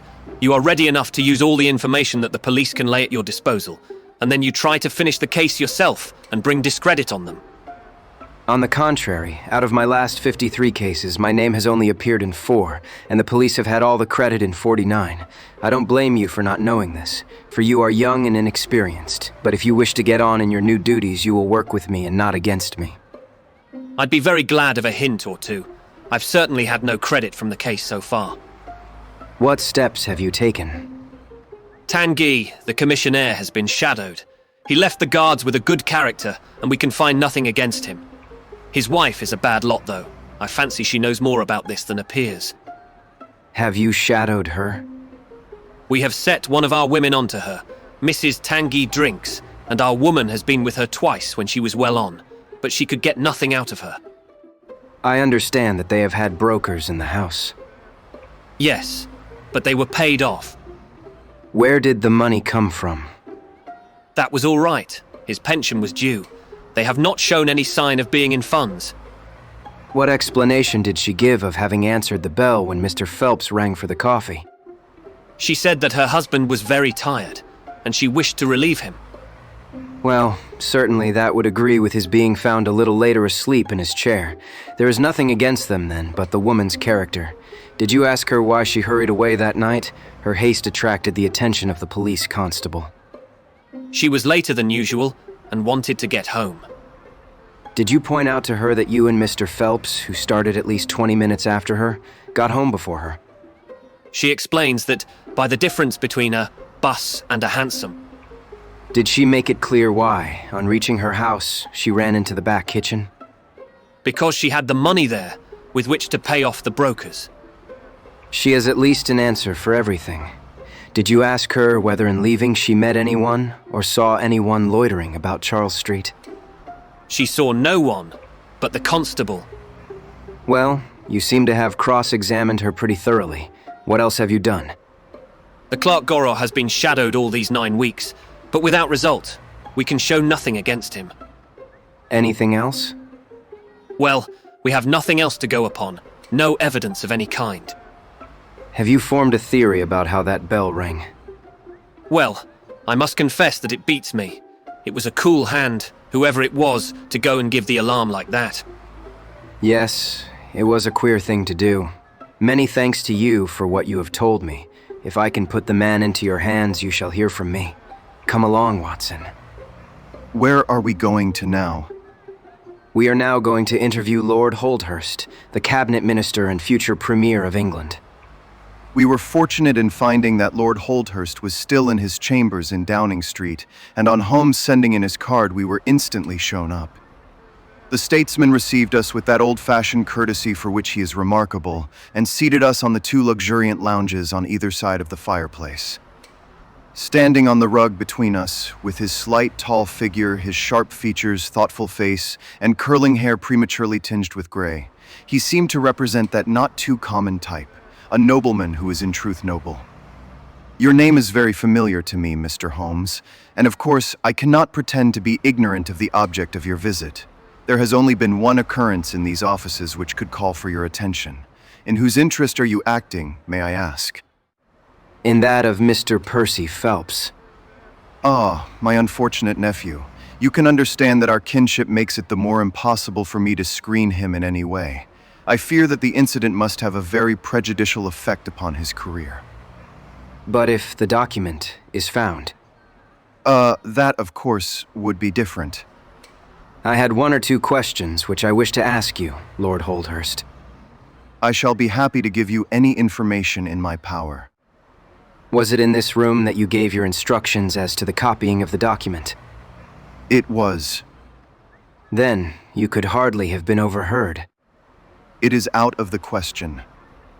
Did you ever mention to anyone that it was your intention to give anyone the treaty to be copied? Never. You are certain of that? Absolutely. Well, since you never said so, and Mr. Phelps never said so, and nobody else knew anything of the matter, then the thief's presence in the room was purely accidental. He saw his chance, and he took it.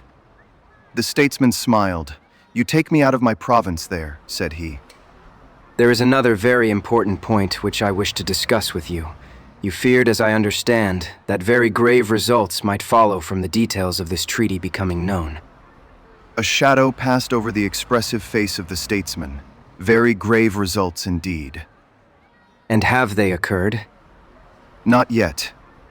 If the treaty had reached, let us say, the French or Russian Foreign Office, you would expect to hear of it. I should, said Lord Holdhurst with a wry face. Since nearly 10 weeks have elapsed, then, and nothing has been heard, it is not unfair to suppose that for some reason the treaty has not reached them. Lord Holdhurst shrugged his shoulders. We can hardly suppose, Mr. Holmes, that the thief took the treaty in order to frame it and hang it up.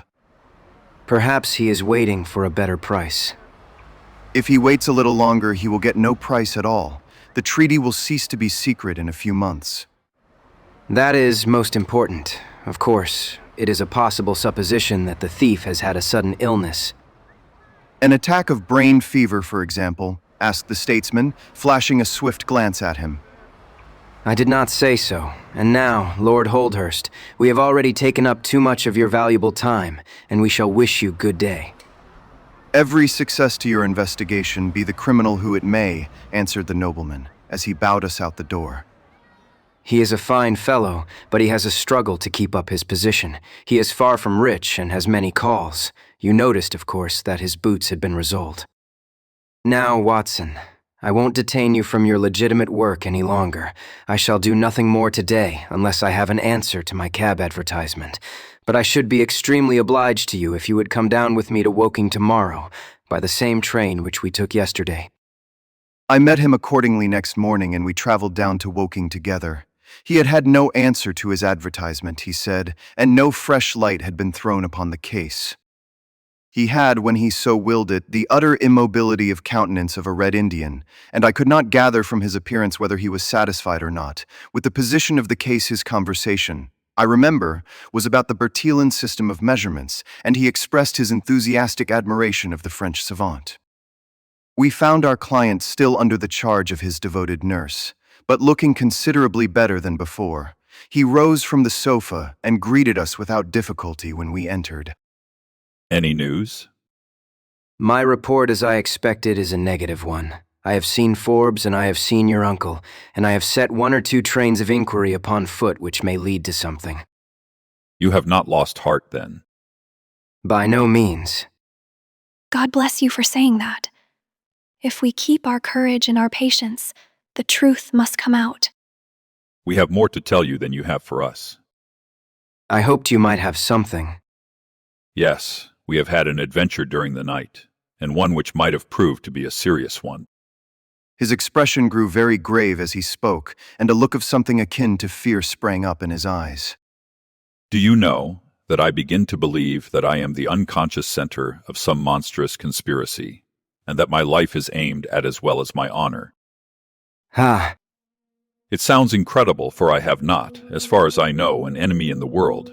Yet from last night's experience I can come to no other conclusion. Pray, let me hear it. You must know that last night was the very first night that I have ever slept without a nurse in the room. I was so much better that I thought I could dispense with one. I had a nightlight burning, however. Well, about 2 in the morning I had sunk into a light sleep when I was suddenly aroused by a slight noise. It was like the sound which a mouse makes when it is gnawing a plank, and I lay listening to it for some time under the impression that it must come from that cause. Then it grew louder, and suddenly there came from the window a sharp metallic snick. I sat up in amazement. There could be no doubt what the sounds were now. The first ones had been caused by someone forcing an instrument through the slit between the sashes, and the second by the catch being pressed back. There was a pause then for about 10 minutes, as if the person were waiting to see whether the noise had awakened me. Then I heard a gentle creaking as the window was very slowly opened. I could stand it no longer, for my nerves are not what they used to be. I sprang out of bed and flung open the shutters. A man was crouching at the window. I could see little of him, for he was gone like a flash. He was wrapped in some sort of cloak which came across the lower part of his face. One thing only I am sure of, and that is that he had some weapon in his hand. It looked to me like a long knife. I distinctly saw the gleam of it as he turned to run. This is most interesting. Pray, what did you do then? I should have followed him through the open window if I had been stronger. As it was, I rang the bell and roused the house. It took me some little time, for the bell rings in the kitchen and the servants all sleep upstairs, I shouted, however, and that brought Joseph down, and he roused the others. Joseph and the groom found marks on the bed outside the window. But the weather has been so dry lately that they found it hopeless to follow the trail across the grass. There is a place, however, on the wooden fence which skirts the road which shows signs, they tell me, as if someone had got over and had snapped the top of the rail in doing so. I have said nothing to the local police yet, for I thought I had best have your opinion first. This tale of our client's appeared to have an extraordinary effect upon Sherlock Holmes. He rose from his chair and paced about the room in uncontrollable excitement. Misfortunes never come single. You have certainly had your share. Do you think you could walk round the house with me? Oh yes, I should like a little sunshine. Joseph will come too. And I also. I am afraid not. I think I must ask you to remain sitting exactly where you are. The young lady resumed her seat with an air of displeasure. Her brother, however, had joined us, and we set off all four together. We passed round the lawn to the outside of the young diplomatist's window. There were, as he had said, marks upon the bed, but they were hopelessly blurred and vague. Holmes stopped over them for an instant, and then rose, shrugging his shoulders. I don't think anyone could make much of this. Let us go round the house and see why this particular room was chosen by the burglar. I should have thought those larger windows of the drawing room and dining room would have had more attractions for him. They are more visible from the road. Yes, of course. There is a door here which he might have attempted. What is it for? It is the side entrance for tradespeople. Of course, it is locked at night. Have you ever had an alarm like this before? Never. Do you keep plate in the house, or anything to attract burglars? Nothing of value. Holmes strolled round the house with his hands in his pockets and a negligent air which was unusual with him. By the way, you found someplace, I understand, where the fellow scaled the fence. Let us have a look at that. The plump young man led us to a spot where the top of one of the wooden rails had been cracked. A small fragment of the wood was hanging down. Holmes pulled it off and examined it critically. Do you think that was done last night? It looks rather old, does it not? Well, possibly so. There are no marks of anyone jumping down upon the other side. No, I fancy we shall get no help here. Let us go back to the bedroom and talk the matter over. Percy Phelps was walking very slowly, leaning upon the arm of his future brother-in-law. Holmes walked swiftly across the lawn, and we were at the open window of the bedroom long before the others came up. Miss Harrison, you must stay where you are all day. Let nothing prevent you from staying where you are all day. It is of the utmost importance. Certainly, if you wish it, Mr. Holmes. When you go to bed, lock the door of this room on the outside and keep the key. Promise to do this. But Percy? He will come to London with us. And am I to remain here? It is for his sake. You can serve him. Quick, promise. She gave a quick nod of assent, just as the other two came up. Why do you sit moping there, Annie? Come out into the sunshine. No, thank you, Joseph. I have a slight headache, and this room is deliciously cool and soothing. What do you propose now, Mr. Holmes? Well, in investigating this minor affair, we must not lose sight of our main inquiry. It would be a very great help to me if you would come up to London with us. At once. Well, as soon as you conveniently can, say in an hour. I feel quite strong enough, if I can really be of any help. The greatest possible. Perhaps you would like me to stay there tonight? I was just going to propose it. Then, if my friend of the night comes to revisit me, he will find the bird flown. We are all in your hands, Mr. Holmes, and you must tell us exactly what you would like done. Perhaps you would prefer that Joseph came with us so as to look after me. Oh no, my friend Watson is a medical man, you know, and he'll look after you. We'll have our lunch here, if you will permit us, and then we shall all three set off for town together. It was arranged as he suggested, though Miss Harrison excused herself from leaving the bedroom, in accordance with Holmes's suggestion. What the object of my friend's maneuvers was I could not conceive, unless it were to keep the lady away from Phelps, who, rejoiced by his returning health and by the prospect of action, lunched with us in the dining room. Holmes had a still more startling surprise for us, however, for after accompanying us down to the station and seeing us into our carriage, he calmly announced that he had no intention of leaving Woking. There are one or two small points which I should desire to clear up before I go. Your absence, Mr. Phelps, will in some ways rather assist me. Watson, when you reach London, you would oblige me by driving at once to Baker Street with our friend here, and remaining with him until I see you again. It is fortunate that you are old schoolfellows, as you must have much to talk over. Mr. Phelps can have the spare bedroom tonight, and I will be with you in time for breakfast, for there is a train which will take me into Waterloo at 8. But how about our investigation in London? We can do that tomorrow. I think that just at present I can be of more immediate use here. You might tell them at Briarbrae that I hope to be back tomorrow night. I hardly expect to go back to Briarbrae. And he waved his hand to us cheerily as we shot out from the station. Phelps and I talked it over on our journey, but neither of us could devise a satisfactory reason for this new development. I suppose he wants to find out some clue as to the burglary last night, if a burglar it was. For myself, I don't believe it was an ordinary thief. What is your own idea, then? Upon my word, you may put it down to my weak nerves or not, but I believe there is some deep political intrigue going on around me, and that for some reason that passes my understanding my life is aimed at by the conspirators. It sounds high-flown and absurd, but consider the facts. Why should a thief try to break in at a bedroom window where there could be no hope of any plunder? And why should he come with a long knife in his hand? You are sure it was not a housebreaker's Jimmy? Oh no, it was a knife. I saw the flash of the blade quite distinctly. But why on earth should you be pursued with such animosity? Ah, that is the question. Well, if Holmes takes the same view, that would account for his action, would it not? Presuming that your theory is correct, if he can lay his hands upon the man who threatened you last night, he will have gone a long way towards finding who took the Naval Treaty. It is absurd to suppose that you have two enemies, one of whom robs you, while the other threatens your life. But Holmes said that he was not going to Briarbrae. I have known him for some time, but I never knew him do anything yet without a very good reason.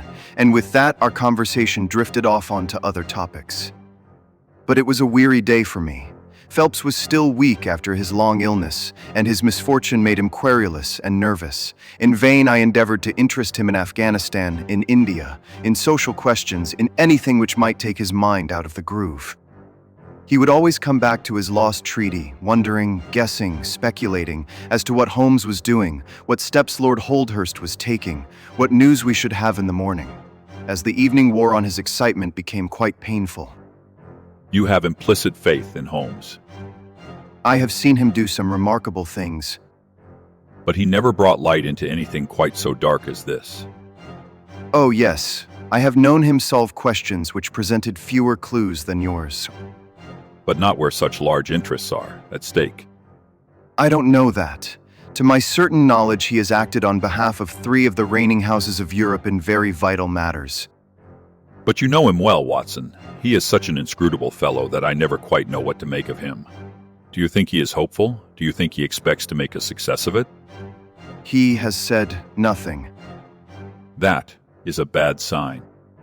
On the contrary, I have noticed that when he is off the trail, he generally says so. It is when he is on a scent and is not quite absolutely sure yet that it is the right one that he is most taciturn. Now, my dear fellow, we can't help matters by making ourselves nervous about them, so let me implore you to go to bed, and so be fresh for whatever may await us tomorrow. I was able at last to persuade my companion to take my advice, though I knew from his excited manner that there was not much hope of sleep for him.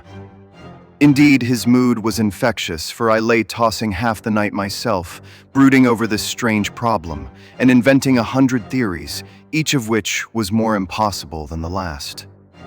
Why had Holmes remained at Woking? Why had he asked Miss Harrison to remain in the sick room all day? Why had he been so careful not to inform the people at Briarbrae that he intended to remain near them? I cudgeled my brains until I fell asleep in the endeavor to find some explanation which would cover all these facts. It was 7 o'clock when I awoke, and I set off at once for Phelps's room to find him haggard and spent after a sleepless night. His first question was whether Holmes had arrived yet. He'll be here when he promised, and not an instant sooner or later. And my words were true, for shortly after 8 a hansom dashed up to the door and our friend got out of it. Standing in the window, we saw that his left hand was swathed in a bandage and that his face was very grim and pale. He entered the house, but it was some little time before he came upstairs. He looks like a beaten man. I was forced to confess that he was right. After all, said I, the clue of the matter lies probably here in town. Phelps gave a groan. I don't know how it is, but I had hoped for so much from his return. But surely his hand was not tied up like that yesterday. What can be the matter? You are not wounded, Holmes. Tut, it is only a scratch through my own clumsiness. This case of yours, Mr. Phelps, is certainly one of the darkest which I have ever investigated. I fear that you would find it beyond you. It has been a most remarkable experience. That bandage tells of adventures. Won't you tell us what has happened? After breakfast, my dear Watson, remember that I have breathed 30 miles of Surrey air this morning. I suppose that there has been no answer from my cabman advertisement. Well, we cannot expect a score every time. The table was all laid, and just as I was about to ring, Mrs. Hudson entered with the tea and coffee. A few minutes later, she brought in 3 covers, and we all drew up to the table, Holmes ravenous, I curious, and Phelps in the gloomiest state of depression. Mrs. Hudson has risen to the occasion, uncovering a dish of curried chicken. Her cuisine is a little limited, but she has as good an idea of breakfast as a Scotchwoman. What have you here, Watson? Ham and eggs. Good. What are you going to take, Mr. Phelps? Curried fowl or eggs, or will you help yourself? Thank you. I can eat nothing. Oh, come. Try the dish before you. Thank you. I would really rather not. Well then, I suppose that you have no objection to helping me. Phelps raised the cover, and as he did so, he uttered a scream and sat there staring with a face as white as the plate upon which he looked. Across the center of it was lying a little cylinder of blue-gray paper. He caught it up, devoured it with his eyes, and then danced madly about the room, pressing it to his bosom and shrieking out in his delight. Then he fell back into an armchair so limp and exhausted with his own emotions that we had to pour brandy down his throat to keep him from fainting. There. It was too bad to spring it on you like this, but Watson here will tell you that I never can resist a touch of the dramatic. Phelps seized his hand and kissed it. God bless you. You have saved my honor. Well, my own was at stake, you know. I assure you it is just as hateful to me to fail in a case as it can be to you to blunder over a commission. Phelps thrust away the precious document into the innermost pocket of his coat. I have not the heart to interrupt your breakfast any further, and yet I am dying to know how you got it and where it was. Sherlock Holmes swallowed a cup of coffee and turned his attention to the ham and eggs. Then he rose, lit his pipe, and settled himself down into his chair. I'll tell you what I did first and how I came to do it afterwards. After leaving you at the station, I went for a charming walk through some admirable Surrey scenery to a pretty little village called Ripley, where I had my tea at an inn, and took the precaution of filling my flask and of putting a paper of sandwiches in my pocket. There I remained until evening, when I set off for Woking again, and found myself in the high road outside Briarbrae just after sunset. Well, I waited until the road was clear. It is never a very frequented one at any time, I fancy, and then I clambered over the fence into the grounds. Surely, the gate was open. Yes, but I have a peculiar taste in these matters. I chose the place where the 3 fir trees stand, and behind their screen I got over without the least chance of anyone in the house being able to see me. I crouched down among the bushes on the other side and crawled from one to the other, witnessed the disreputable state of my trouser knees, until I had reached the clump of rhododendrons just opposite to your bedroom window. There I squatted down and awaited developments. The blind was not down in your room, and I could see Miss Harrison sitting there reading by the table. It was 10:15 when she closed her book, fastened the shutters, and retired. I heard her shut the door and felt quite sure that she had turned the key in the lock. The key. Yes, I had given Miss Harrison instructions to lock the door on the outside and take the key with her when she went to bed. She carried out every one of my injunctions to the letter, and certainly without her cooperation you would not have that paper in your coat pocket. She departed then, and the lights went out, and I was left squatting in the rhododendron bush. The night was fine, but still it was a very weary vigil. Of course it has the sort of excitement about it that the sportsman feels when he lies beside the watercourse and waits for the big game. It was very long, though, almost as long, Watson, as when you and I waited in that deadly room when we looked into the little problem of the speckled band. There was a church clock down at Woking which struck the quarters, and I thought more than once that it had stopped. At last, however, about 2 a.m, I suddenly heard the gentle sound of a bolt being pushed back and the creaking of a key. A moment later, the servant's door was opened, and Mr. Joseph Harrison stepped out into the moonlight. Joseph. He was bareheaded, but he had a black coat thrown over his shoulder so that he could conceal his face in an instant if there were any alarm. He walked on tiptoe under the shadow of the wall, and when he reached the window, he worked a long-bladed knife through the sash and pushed back the catch.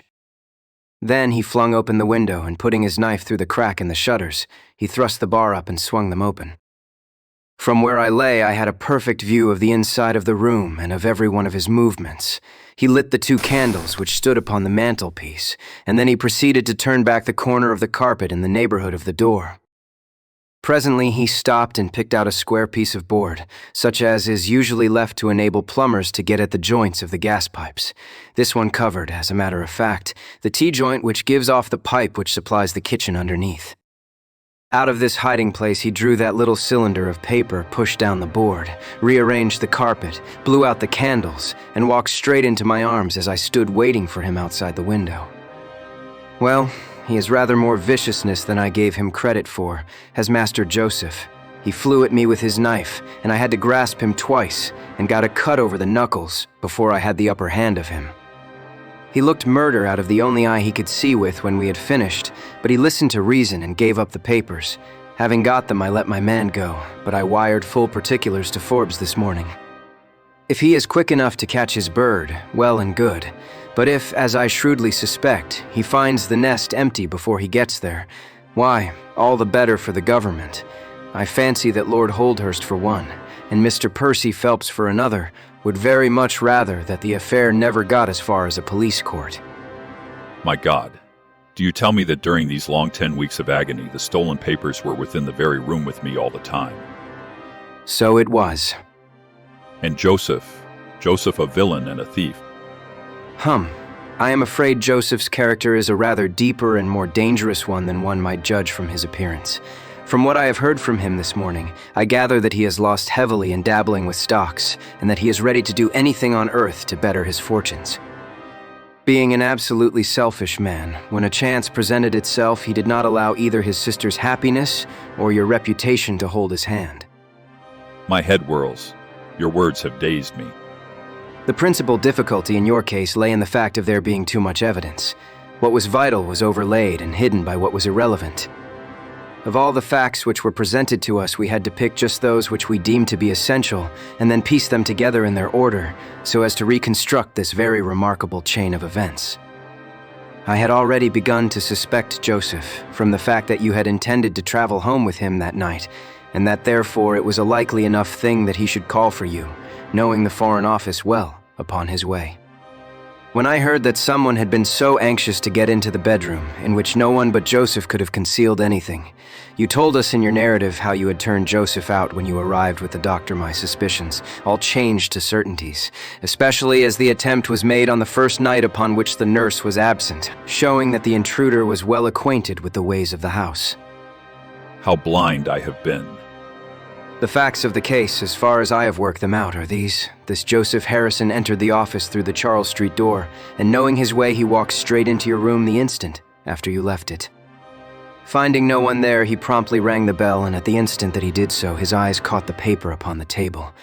A glance showed him that chance had put in his way a state document of immense value, and in an instant he had thrust it into his pocket and was gone.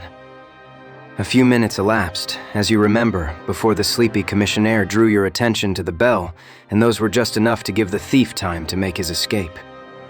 He made his way to Woking by the first train, and having examined his booty and assured himself that it really was of immense value, he had concealed it in what he thought was a very safe place, with the intention of taking it out again in a day or two and carrying it to the French embassy, or wherever he thought that a long price was to be had. Then came your sudden return. He, without a moment's warning, was bundled out of his room, and from that time onward there were always at least 2 of you there to prevent him from regaining his treasure. The situation to him must have been a maddening one. But at last he thought he saw his chance. He tried to steal in, but was baffled by your wakefulness. You remember that you did not take your usual draught that night. I remember. I fancy that he had taken steps to make that draught efficacious, and that he quite relied upon your being unconscious. Of course, I understood that he would repeat the attempt whenever it could be done with safety.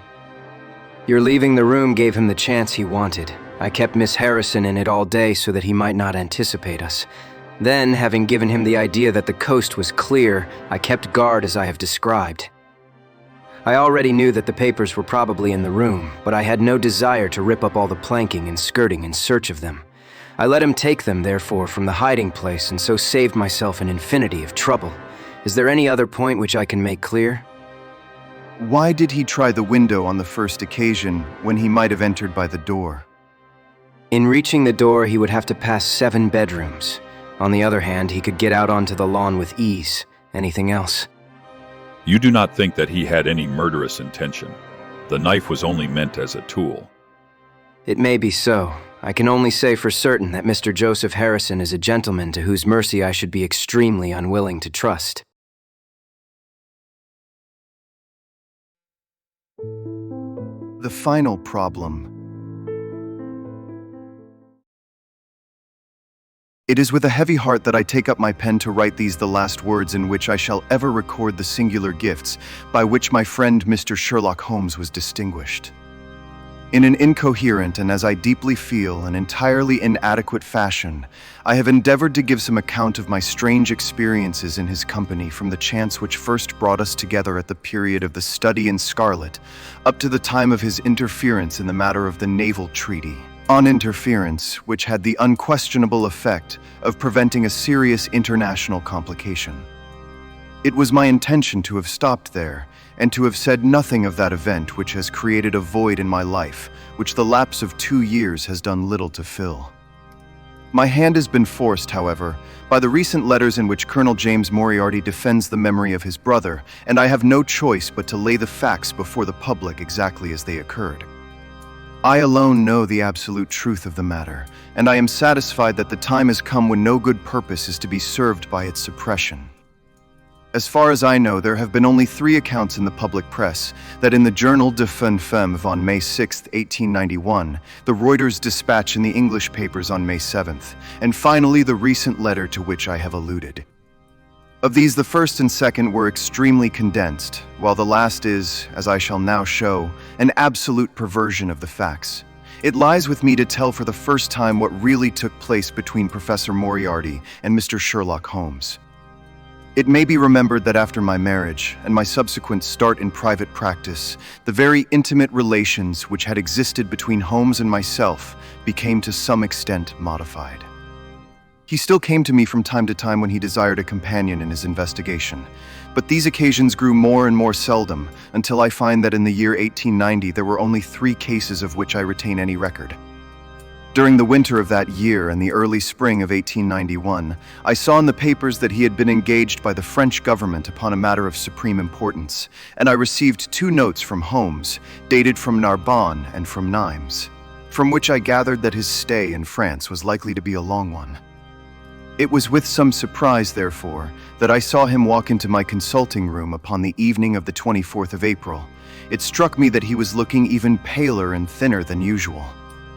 Yes, I have been using myself up rather too freely.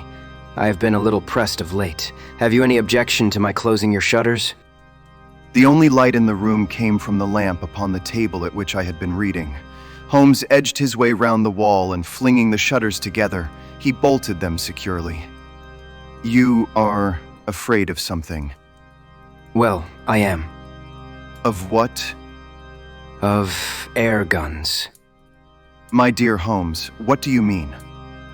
I think that you know me well enough, Watson, to understand that I am by no means a nervous man. At the same time, it is stupidity rather than courage to refuse to recognize danger when it is close upon you. Might I trouble you for a match? He drew in the smoke of his cigarette as if the soothing influence was grateful to him. I must apologize for calling so late, and I must further beg you to be so unconventional as to allow me to leave your house presently by scrambling over your back garden wall. But what does it all mean? He held out his hand, and I saw in the light of the lamp that 2 of his knuckles were burst and bleeding. It is not an airy nothing, you see. On the contrary, it is solid enough for a man to break his hand over. Is Mrs. Watson in? She is away upon a visit. Indeed, you are alone. Quite. Then it makes it the easier for me to propose that you should come away with me for a week to the continent. Where? Oh, anywhere. It is all the same to me. There was something very strange in all this. It was not Holmes's nature to take an aimless holiday, and something about his pale, worn face told me that his nerves were at their highest tension. He saw the question in my eyes, and, putting his fingertips together and his elbows upon his knees, he explained the situation. You have probably never heard of Professor Moriarty? Never. Aye, there is the genius and the wonder of the thing. The man pervades London, and no one has heard of him. That is what puts him on a pinnacle in the records of crime. I tell you, Watson, in all seriousness, that if I could beat that man, if I could free society of him, I should feel that my own career had reached its summit, and I should be prepared to turn to some more placid line in life. Between ourselves, the recent cases in which I have been of assistance to the royal family of Scandinavia and to the French Republic have left me in such a position that I could continue to live in the quiet fashion which is most congenial to me and to concentrate my attention upon my chemical researches. But I could not rest, Watson. I could not sit quiet in my chair if I thought that such a man as Professor Moriarty were walking the streets of London unchallenged. What has he done, then? His career has been an extraordinary one. He is a man of good birth and excellent education, endowed by nature with a phenomenal mathematical faculty. At the age of 21, he wrote a treatise upon the binomial theorem, which has had a European vogue. On the strength of it, he won the mathematical chair at one of our smaller universities, and had to all appearances a most brilliant career before him. But the man had hereditary tendencies of the most diabolical kind. A criminal strain ran in his blood, which, instead of being modified, was increased and rendered infinitely more dangerous by his extraordinary mental powers. Dark rumors gathered round him in the university town, and eventually he was compelled to resign his chair and to come down to London, where he set up as an army coach. So much is known to the world, but what I am telling you now is what I have myself discovered. As you are aware, Watson, there is no one who knows the higher criminal world of London so well as I do. For years past, I have continually been conscious of some power behind the malefactor, some deep organizing power which forever stands in the way of the law and throws its shield over the wrongdoer. Again and again, in cases of the most varying sorts, forgery cases, robberies, murders, I have felt the presence of this force, and I have deduced its action in many of those undiscovered crimes in which I have not been personally consulted. For years I have endeavored to break through the veil which shrouded it, and at last the time came when I seized my thread and followed it, until it led me, after 1,000 cunning windings, to ex-Professor Moriarty of mathematical celebrity. He is the Napoleon of crime, Watson. He is the organizer of half that is evil and of nearly all that is undetected in this great city. He is a genius, a philosopher, an abstract thinker. He has a brain of the first order. He sits motionless, like a spider in the center of its web, but that web has 1,000 radiations, and he knows well every quiver of each of them. He does little himself, he only plans, but his agents are numerous and splendidly organized. Is there a crime to be done, a paper to be abstracted, we will say, a house to be rifled, a man to be removed? The word is passed to the professor, the matter is organized and carried out. The agent may be caught. In that case, money is found for his bail or his defense. But the central power which uses the agent is never caught, never so much as suspected. This was the organization which I deduced, Watson, and which I devoted my whole energy to exposing and breaking up. But the professor was fenced round with safeguards so cunningly devised that, do what I would, it seemed impossible to get evidence which would convict in a court of law. You know my powers, my dear Watson, and yet at the end of 3 months I was forced to confess that I had at last met an antagonist who was my intellectual equal. My horror at his crimes was lost in my admiration at his skill. But at last he made a trip, only a little trip, but it was more than he could afford when I was so close upon him. I had my chance, and starting from that point, I have woven my net round him until now it is all ready to close. In 3 days, that is to say, on Monday next matters will be ripe, and the professor, with all the principal members of his gang, will be in the hands of the police. Then will come the greatest criminal trial of the century, the clearing up of over 40 mysteries and the rope for all of them. But if we move at all prematurely, you understand, they may slip out of our hands even at the last moment. Now, if I could have done this without the knowledge of Professor Moriarty, all would have been well, but he was too wily for that. He saw every step which I took to draw my toils round him. Again and again he strove to break away, but I as often headed him off. I tell you, my friend, that if a detailed account of that silent contest could be written, it would take its place as the most brilliant bit of thrust and parry work in the history of detection. Never have I risen to such a height, and never have I been so hard-pressed by an opponent. He cut deep, and yet I just undercut him. This morning the last steps were taken, and 3 days only were wanted to complete the business. I was sitting in my room thinking the matter over, when the door opened and Professor Moriarty stood before me. My nerves are fairly proof, Watson, but I must confess to a start when I saw the very man who had been so much in my thoughts standing there on my threshold. His appearance was quite familiar to me. He is extremely tall and thin, his forehead domes out in a white curve, and his 2 eyes are deeply sunken in his head. He is clean-shaven, pale, and ascetic-looking, retaining something of the professor in his features. His shoulders are rounded from much study, and his face protrudes forward, and is forever slowly oscillating from side to side in a curiously reptilian fashion. He peered at me with great curiosity in his puckered eyes. You have less frontal development than I should have expected.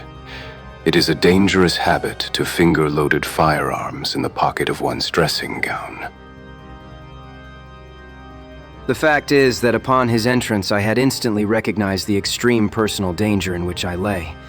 The only conceivable escape for him lay in silencing my tongue. In an instant I had slipped the revolver from the drawer into my pocket and was covering him through the cloth. At his remark I drew the weapon out and laid it cocked upon the table. He still smiled and blinked, but there was something about his eyes which made me feel very glad that I had it there. You evidently don't know me. On the contrary, I think it is fairly evident that I do. Pray take a chair. I can spare you 5 minutes if you have anything to say. All that I have to say has already crossed your mind. Then possibly my answer has crossed yours. You stand fast. Absolutely. He clapped his hand into his pocket, and I raised the pistol from the table, but he merely drew out a memorandum book in which he had scribbled some dates. You crossed my path on the 4th of January. On the 23rd, you incommoded me. By the middle of February, I was seriously inconvenienced by you. At the end of March, I was absolutely hampered in my plans. And now, at the close of April, I find myself placed in such a position through your continual persecution that I am in positive danger of losing my liberty. The situation is becoming an impossible one. Have you any suggestion to make? You must drop it, Mr. Holmes. You really must, you know. After Monday. Tut, tut. I am quite sure that a man of your intelligence will see that there can be but one outcome to this affair. It is necessary that you should withdraw. You have worked things in such a fashion that we have only one resource left. It has been an intellectual treat to me to see the way in which you have grappled with this affair. And I say, unaffectedly, that it would be a grief to me to be forced to take any extreme measure. You smile, sir, but I assure you that it really would. Danger is part of my trade. That is not danger. It is inevitable destruction.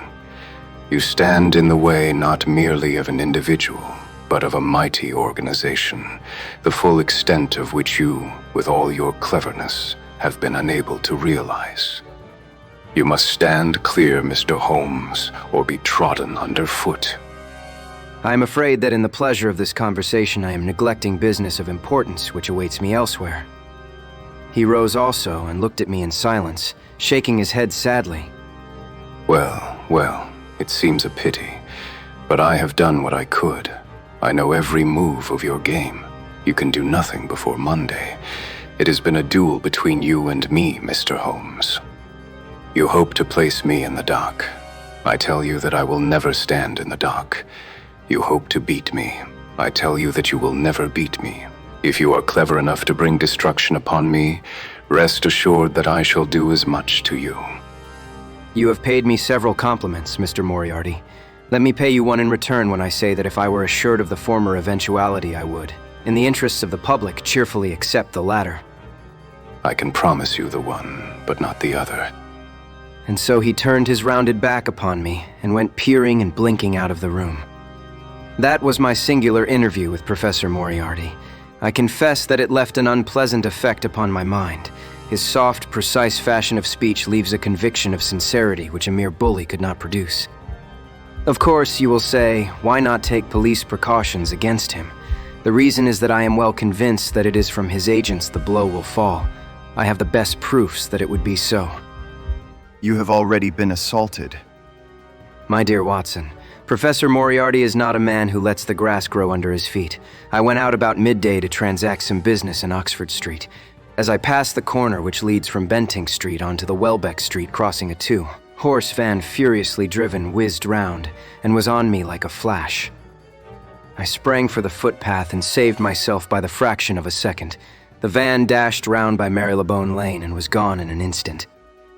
I kept to the pavement after that, Watson, but as I walked down Vere Street, a brick came down from the roof of one of the houses and was shattered to fragments at my feet. I called the police and had the place examined. There were slates and bricks piled up on the roof preparatory to some repairs, and they would have me believe that the wind had toppled over one of these. Of course I knew better, but I could prove nothing. I took a cab after that and reached my brother's rooms in Pall Mall, where I spent the day. Now I have come round to you, and on my way I was attacked by a rough with a bludgeon. I knocked him down, and the police have him in custody. But I can tell you with the most absolute confidence that no possible connection will ever be traced between the gentleman upon whose front teeth I have barked my knuckles and the retiring mathematical coach, who is, I dare say, working out problems upon a blackboard 10 miles away. You will not wonder, Watson, that my first act on entering your rooms was to close your shutters, and that I have been compelled to ask your permission to leave the house by some less conspicuous exit than the front door.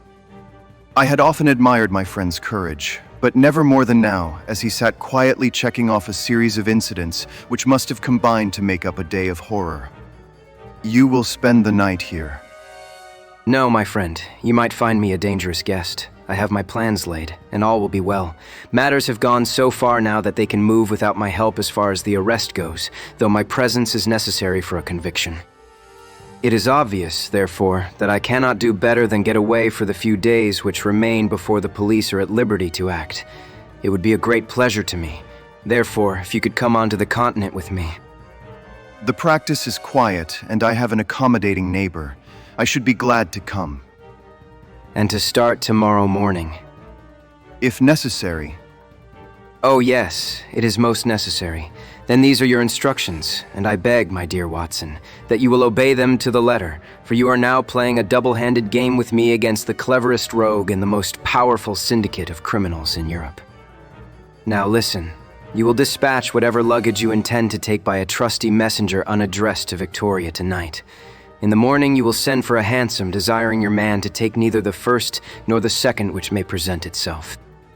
Into this hansom you will jump, and you will drive to the Strand end of the Leather Arcade, handing the address to the cabman upon a slip of paper, with a request that he will not throw it away. Have your fare ready, and the instant that your cab stops, dash through the arcade, timing yourself to reach the other side at 9:15. You will find a small brougham waiting close to the curb, driven by a fellow with a heavy black cloak tipped at the collar with red. Into this you will step, and you will reach Victoria in time for the Continental Express. Where shall I meet you? At the station. The second first-class carriage from the front will be reserved for us. The carriage is our rendezvous, then. Yes. It was in vain that I asked Holmes to remain for the evening. It was evident to me that he thought he might bring trouble to the roof he was under, and that was the motive which impelled him to go. With a few hurried words as to our plans for the morrow, he rose and came out with me into the garden, clambering over the wall which leads into Mortimer Street, and immediately whistling for a hansom, in which I heard him drive away. In the morning I obeyed Holmes's injunctions to the letter. A hansom was procured with such precaution as would prevent its being one which was placed ready for us, and I drove immediately after breakfast to the leather arcade, through which I hurried at the top of my speed. A brougham was waiting with a very massive driver wrapped in a dark cloak, who the instant that I had stepped in whipped up the horse and rattled off to Victoria Station. On my alighting there, he turned the carriage and dashed away again without so much as a look in my direction. So far, all had gone admirably. My luggage was waiting for me, and I had no difficulty in finding the carriage which Holmes had indicated, the less so as it was the only one in the train which was marked engaged. My only source of anxiety now was the non-appearance of Holmes. The station clock marked only 7 minutes from the time when we were due to start. In vain I searched among the groups of travelers and leave-takers for the lithe figure of my friend. There was no sign of him. I spent a few minutes in assisting a venerable Italian priest who was endeavoring to make a porter understand, in his broken English, that his luggage was to be booked through to Paris. Then, having taken another look round, I returned to my carriage, where I found that the porter, in spite of the ticket, had given me my decrepit Italian friend as a traveling companion. It was useless for me to explain to him that his presence was an intrusion, for my Italian was even more limited than his English, so I shrugged my shoulders resignedly and continued to look out anxiously for my friend.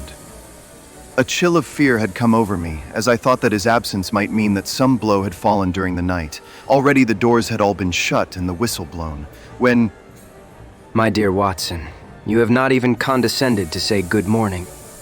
I turned in uncontrollable astonishment. The aged ecclesiastic had turned his face towards me. For an instant, the wrinkles were smoothed away. The nose drew away from the chin, the lower lip ceased to protrude, and the mouth to mumble. The dull eyes regained their fire. The drooping figure expanded. The next, the whole frame collapsed again, and Holmes had gone as quickly as he had come. Good heavens, how you startled me. Every precaution is still necessary. I have reason to think that they are hot upon our trail. Ah, there is Moriarty himself. The train had already begun to move as Holmes spoke. Glancing back, I saw a tall man pushing his way furiously through the crowd and waving his hand as if he desired to have the train stopped. It was too late, however, for we were rapidly gathering momentum and an instant later had shot clear of the station. With all our precautions, you see that we have cut it rather fine. He rose, and throwing off the black cassock and hat which had formed his disguise, he packed them away in a handbag. Have you seen the morning paper, Watson? Number. You haven't seen about Baker Street, then?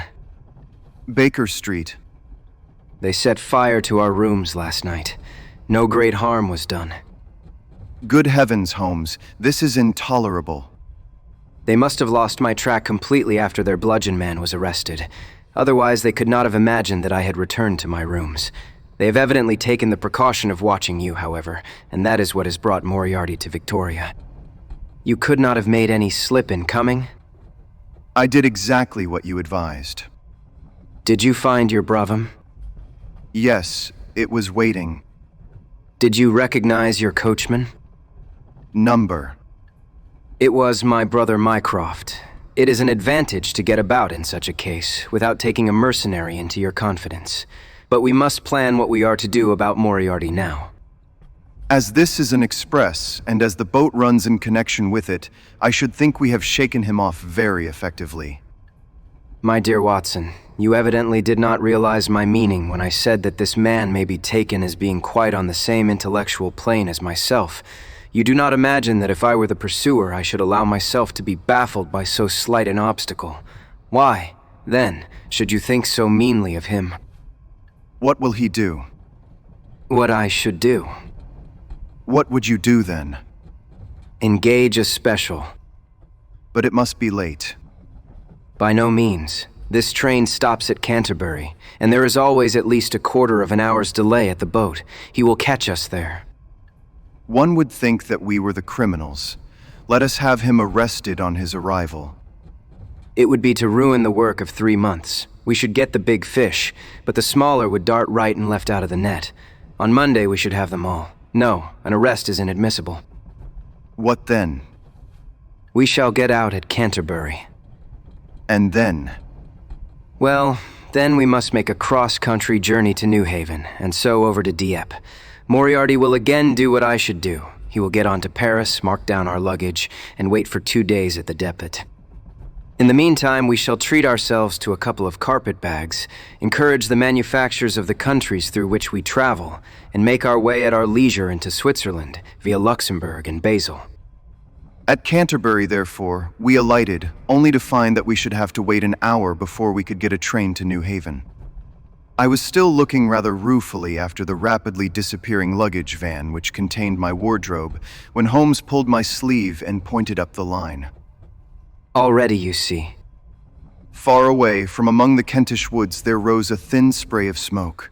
A minute later, a carriage and engine could be seen flying along the open curve which leads to the station. We had hardly time to take our place behind a pile of luggage when it passed with a rattle and a roar, beating a blast of hot air into our faces. There he goes. There are limits, you see, to our friend's intelligence. It would have been a coup de maître had he deduced what I would deduce and acted accordingly. And what would he have done had he overtaken us? There cannot be the least doubt that he would have made a murderous attack upon me. It is, however, a game at which two may play. The question now is whether we should take a premature lunch here, or run our chance of starving before we reach the buffet at New Haven. We made our way to Brussels that night and spent 2 days there, moving on upon the third day as far as Strasbourg. On the Monday morning, Holmes had telegraphed to the London police, and in the evening we found a reply waiting for us at our hotel. Holmes tore it open, and then with a bitter curse hurled it into the grate. I might have known it. He has escaped. Moriarty. They have secured the whole gang with the exception of him. He has given them the slip. Of course, when I had left the country, there was no one to cope with him, but I did think that I had put the game in their hands. I think that you had better return to England, Watson. Why? Because you will find me a dangerous companion now. This man's occupation is gone. He is lost if he returns to London. If I read his character right, he will devote his whole energies to revenging himself upon me. He said as much in our short interview, and I fancy that he meant it. I should certainly recommend you to return to your practice. It was hardly an appeal to be successful with one who was an old campaigner as well as an old friend. We sat in the Strasbourg cell, Menger arguing the question for half an hour, but the same night we had resumed our journey and were well on our way to Geneva. For a charming week we wandered up the valley of the Rhône, and then branching off at Luc we made our way over the Gemmi Pass, still deep in snow, and so, by way of Interlaken to Meiringen. It was a lovely trip, the dainty green of the spring below, the virgin white of the winter above, but it was clear to me that never for one instant did Holmes forget the shadow which lay across him. In the homely alpine villages or in the lonely mountain passes, I could tell by his quick glancing eyes and his sharp scrutiny of every face that passed us that he was well convinced that, walk where we would, we could not walk ourselves clear of the danger which was dogging our footsteps. Once, I remember, as we passed over the Gemmi and walked along the border of the melancholy Daubensee, a large rock which had been dislodged from the ridge upon our right clattered down and roared into the lake behind us. In an instant Holmes had raced up onto the ridge, and standing upon a lofty pinnacle, craned his neck in every direction. It was in vain that our guide assured him that a fall of stones was a common chance in the springtime at that spot. He said nothing, but he smiled at me with the air of a man who sees the fulfillment of that which he had expected. And yet, for all his watchfulness, he was never depressed. On the contrary, I can never recollect having seen him in such exuberant spirits. Again and again he recurred to the fact that if he could be assured that society was freed from Professor Moriarty, he would cheerfully bring his own career to a conclusion. I think that I may go so far as to say, Watson, that I have not lived wholly in vain. If my record were closed tonight, I could still survey it with equanimity. The air of London is the sweeter for my presence. In over 1,000 cases, I am not aware that I have ever used my powers upon the wrong side. Of late, I have been tempted to look into the problems furnished by nature, rather than those more superficial ones for which our artificial state of society is responsible. Your memoirs will draw to an end, Watson, upon the day that I crown my career by the capture or extinction of the most dangerous and capable criminal in Europe. I shall be brief, and yet exact, in the little which remains for me to tell. It is not a subject on which I would willingly dwell, and yet I am conscious that a duty devolves upon me to omit no detail. It was on the 3rd of May that we reached the little village of Meiringen, where we put up at the Englischer Hof, then kept by Peter Staler the elder. Our landlord was an intelligent man, and spoke excellent English, having served for 3 years as waiter at the Grosvenor Hotel in London. At his advice, on the afternoon of the 4th we set off together, with the intention of crossing the hills and spending the night at the hamlet of Rosenlaui. We had strict injunctions, however, on no account to pass the falls of Reichenbach, which are about halfway up the hill, without making a small detour to see them. It is indeed a fearful place. The torrent, swollen by the melting snow, plunges into a tremendous abyss, from which the spray rolls up like the smoke from a burning house. The shaft into which the river hurls itself is an immense chasm, lined by glistening coal-black rock, and narrowing into a creaming, boiling pit of incalculable depth, which brims over and shoots the stream onward over its jagged lip. The long sweep of green water roaring forever down, and the thick flickering curtain of spray hissing forever upward, turn a man giddy with their constant whirl and clamor. We stood near the edge, peering down at the gleam of the breaking water far below us against the black rocks, and listening to the half-human shout which came booming up with the spray out of the abyss. The path has been cut halfway round the fall to afford a complete view, but it ends abruptly, and the traveler has to return as he came. We had turned to do so when we saw a Swiss lad come running along it with a letter in his hand. It bore the mark of the hotel which we had just left, and was addressed to me by the landlord. It appeared that within a very few minutes of our leaving, an English lady had arrived who was in the last stage of consumption. She had wintered at Davos Platz, and was journeying now to join her friends at Lucerne, when a sudden hemorrhage had overtaken her.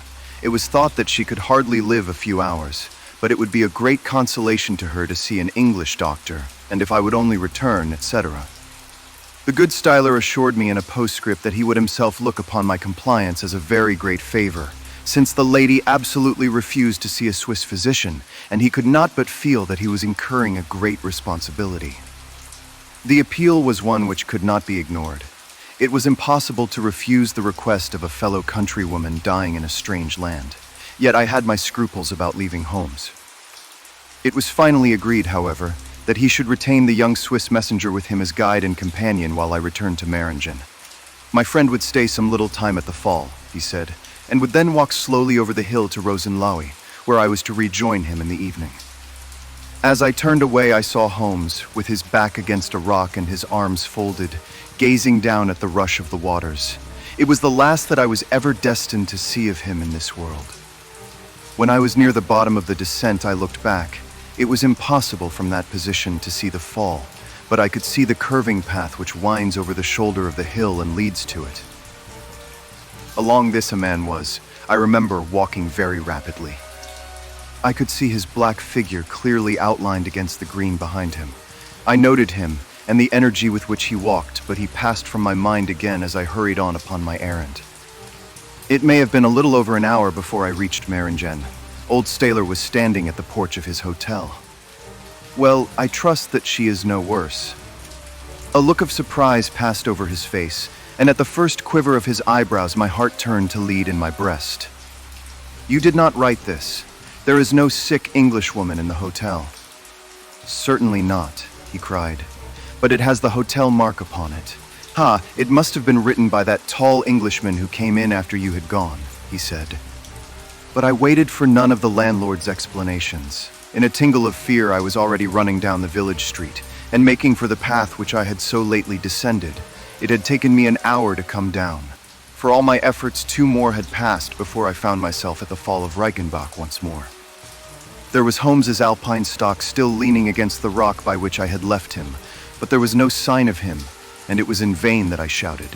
My only answer was my own voice reverberating in a rolling echo from the cliffs around me. It was the sight of that alpine stock which turned me cold and sick. He had not gone to Rosenlaui. Then he had remained on that 3-foot path, with sheer wall on one side and sheer drop on the other, until his enemy had overtaken him. The young Swiss had gone too. He had probably been in the pay of Moriarty and had left the 2 men together, And then what had happened? Who was to tell us what had happened then? I stood for a minute or two to collect myself, for I was dazed with the horror of the thing. Then I began to think of Holmes's own methods and to try to practice them in reading this tragedy. It was, alas, only too easy to do. During our conversation, we had not gone to the end of the path, and the alpine stock marked the place where we had stood. The blackish soil is kept forever soft by the incessant drift of spray, and a bird would leave its tread upon it.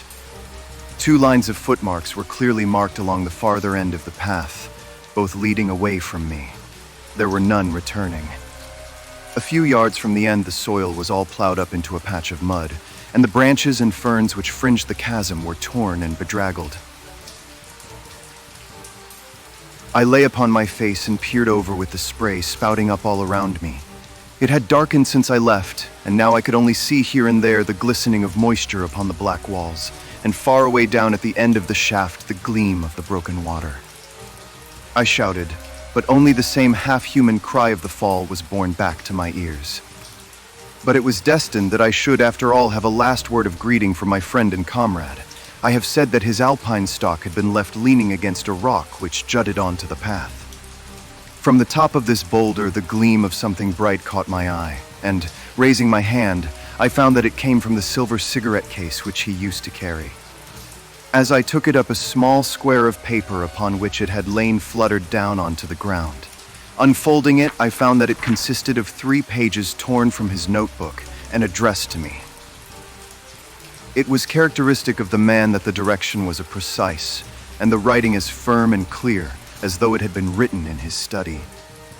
My dear Watson, I write these few lines through the courtesy of Mr. Moriarty, who awaits my convenience for the final discussion of those questions which lie between us. He has been giving me a sketch of the methods by which he avoided the English police and kept himself informed of our movements. They certainly confirm the very high opinion which I had formed of his abilities. I am pleased to think that I shall be able to free society from any further effects of his presence, though I fear that it is at a cost which will give pain to my friends, and especially, my dear Watson, to you. I have already explained to you, however, that my career had in any case reached its crisis, and that no possible conclusion to it could be more congenial to me than this. Indeed, if I may make a full confession to you, I was quite convinced that the letter from Meiringen was a hoax, and I allowed you to depart on that errand under the persuasion that some development of this sort would follow. Tell Inspector Patterson that the papers which he needs to convict the gang are in Pigeonhole M, done up in a blue envelope and inscribed Moriarty. I made every disposition of my property before leaving England, and handed it to my brother Mycroft. Pray give my greetings to Mrs. Watson, and believe me to be, my dear fellow, very sincerely yours, Sherlock Holmes. A few words may suffice to tell the little that remains. An examination by experts leaves little doubt that a personal contest between the 2 men ended, as it could hardly fail to end in such a situation, in their reeling over, locked in each other's arms. Any attempt at recovering the bodies was absolutely hopeless, and there, deep down in that dreadful cauldron of swirling water and seething foam, will lie for all time the most dangerous criminal and the foremost champion of the law of their generation. The Swiss youth was never found again, and there can be no doubt that he was one of the numerous agents whom Moriarty kept in his employ. As to the gang, it will be within the memory of the public how completely the evidence which Holmes had accumulated exposed their organization, and how heavily the hand of the dead man weighed upon them. Of their terrible chief, few details came out during the proceedings, and if I have now been compelled to make a clear statement of his career, it is due to those injudicious champions who have endeavored to clear his memory by attacks upon him, whom I shall ever regard as the best and the wisest man whom I have ever known.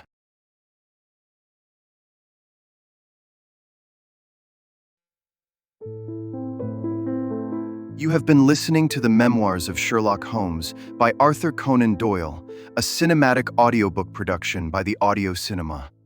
For more audio cinema productions, visit app.theaudiocinema.com.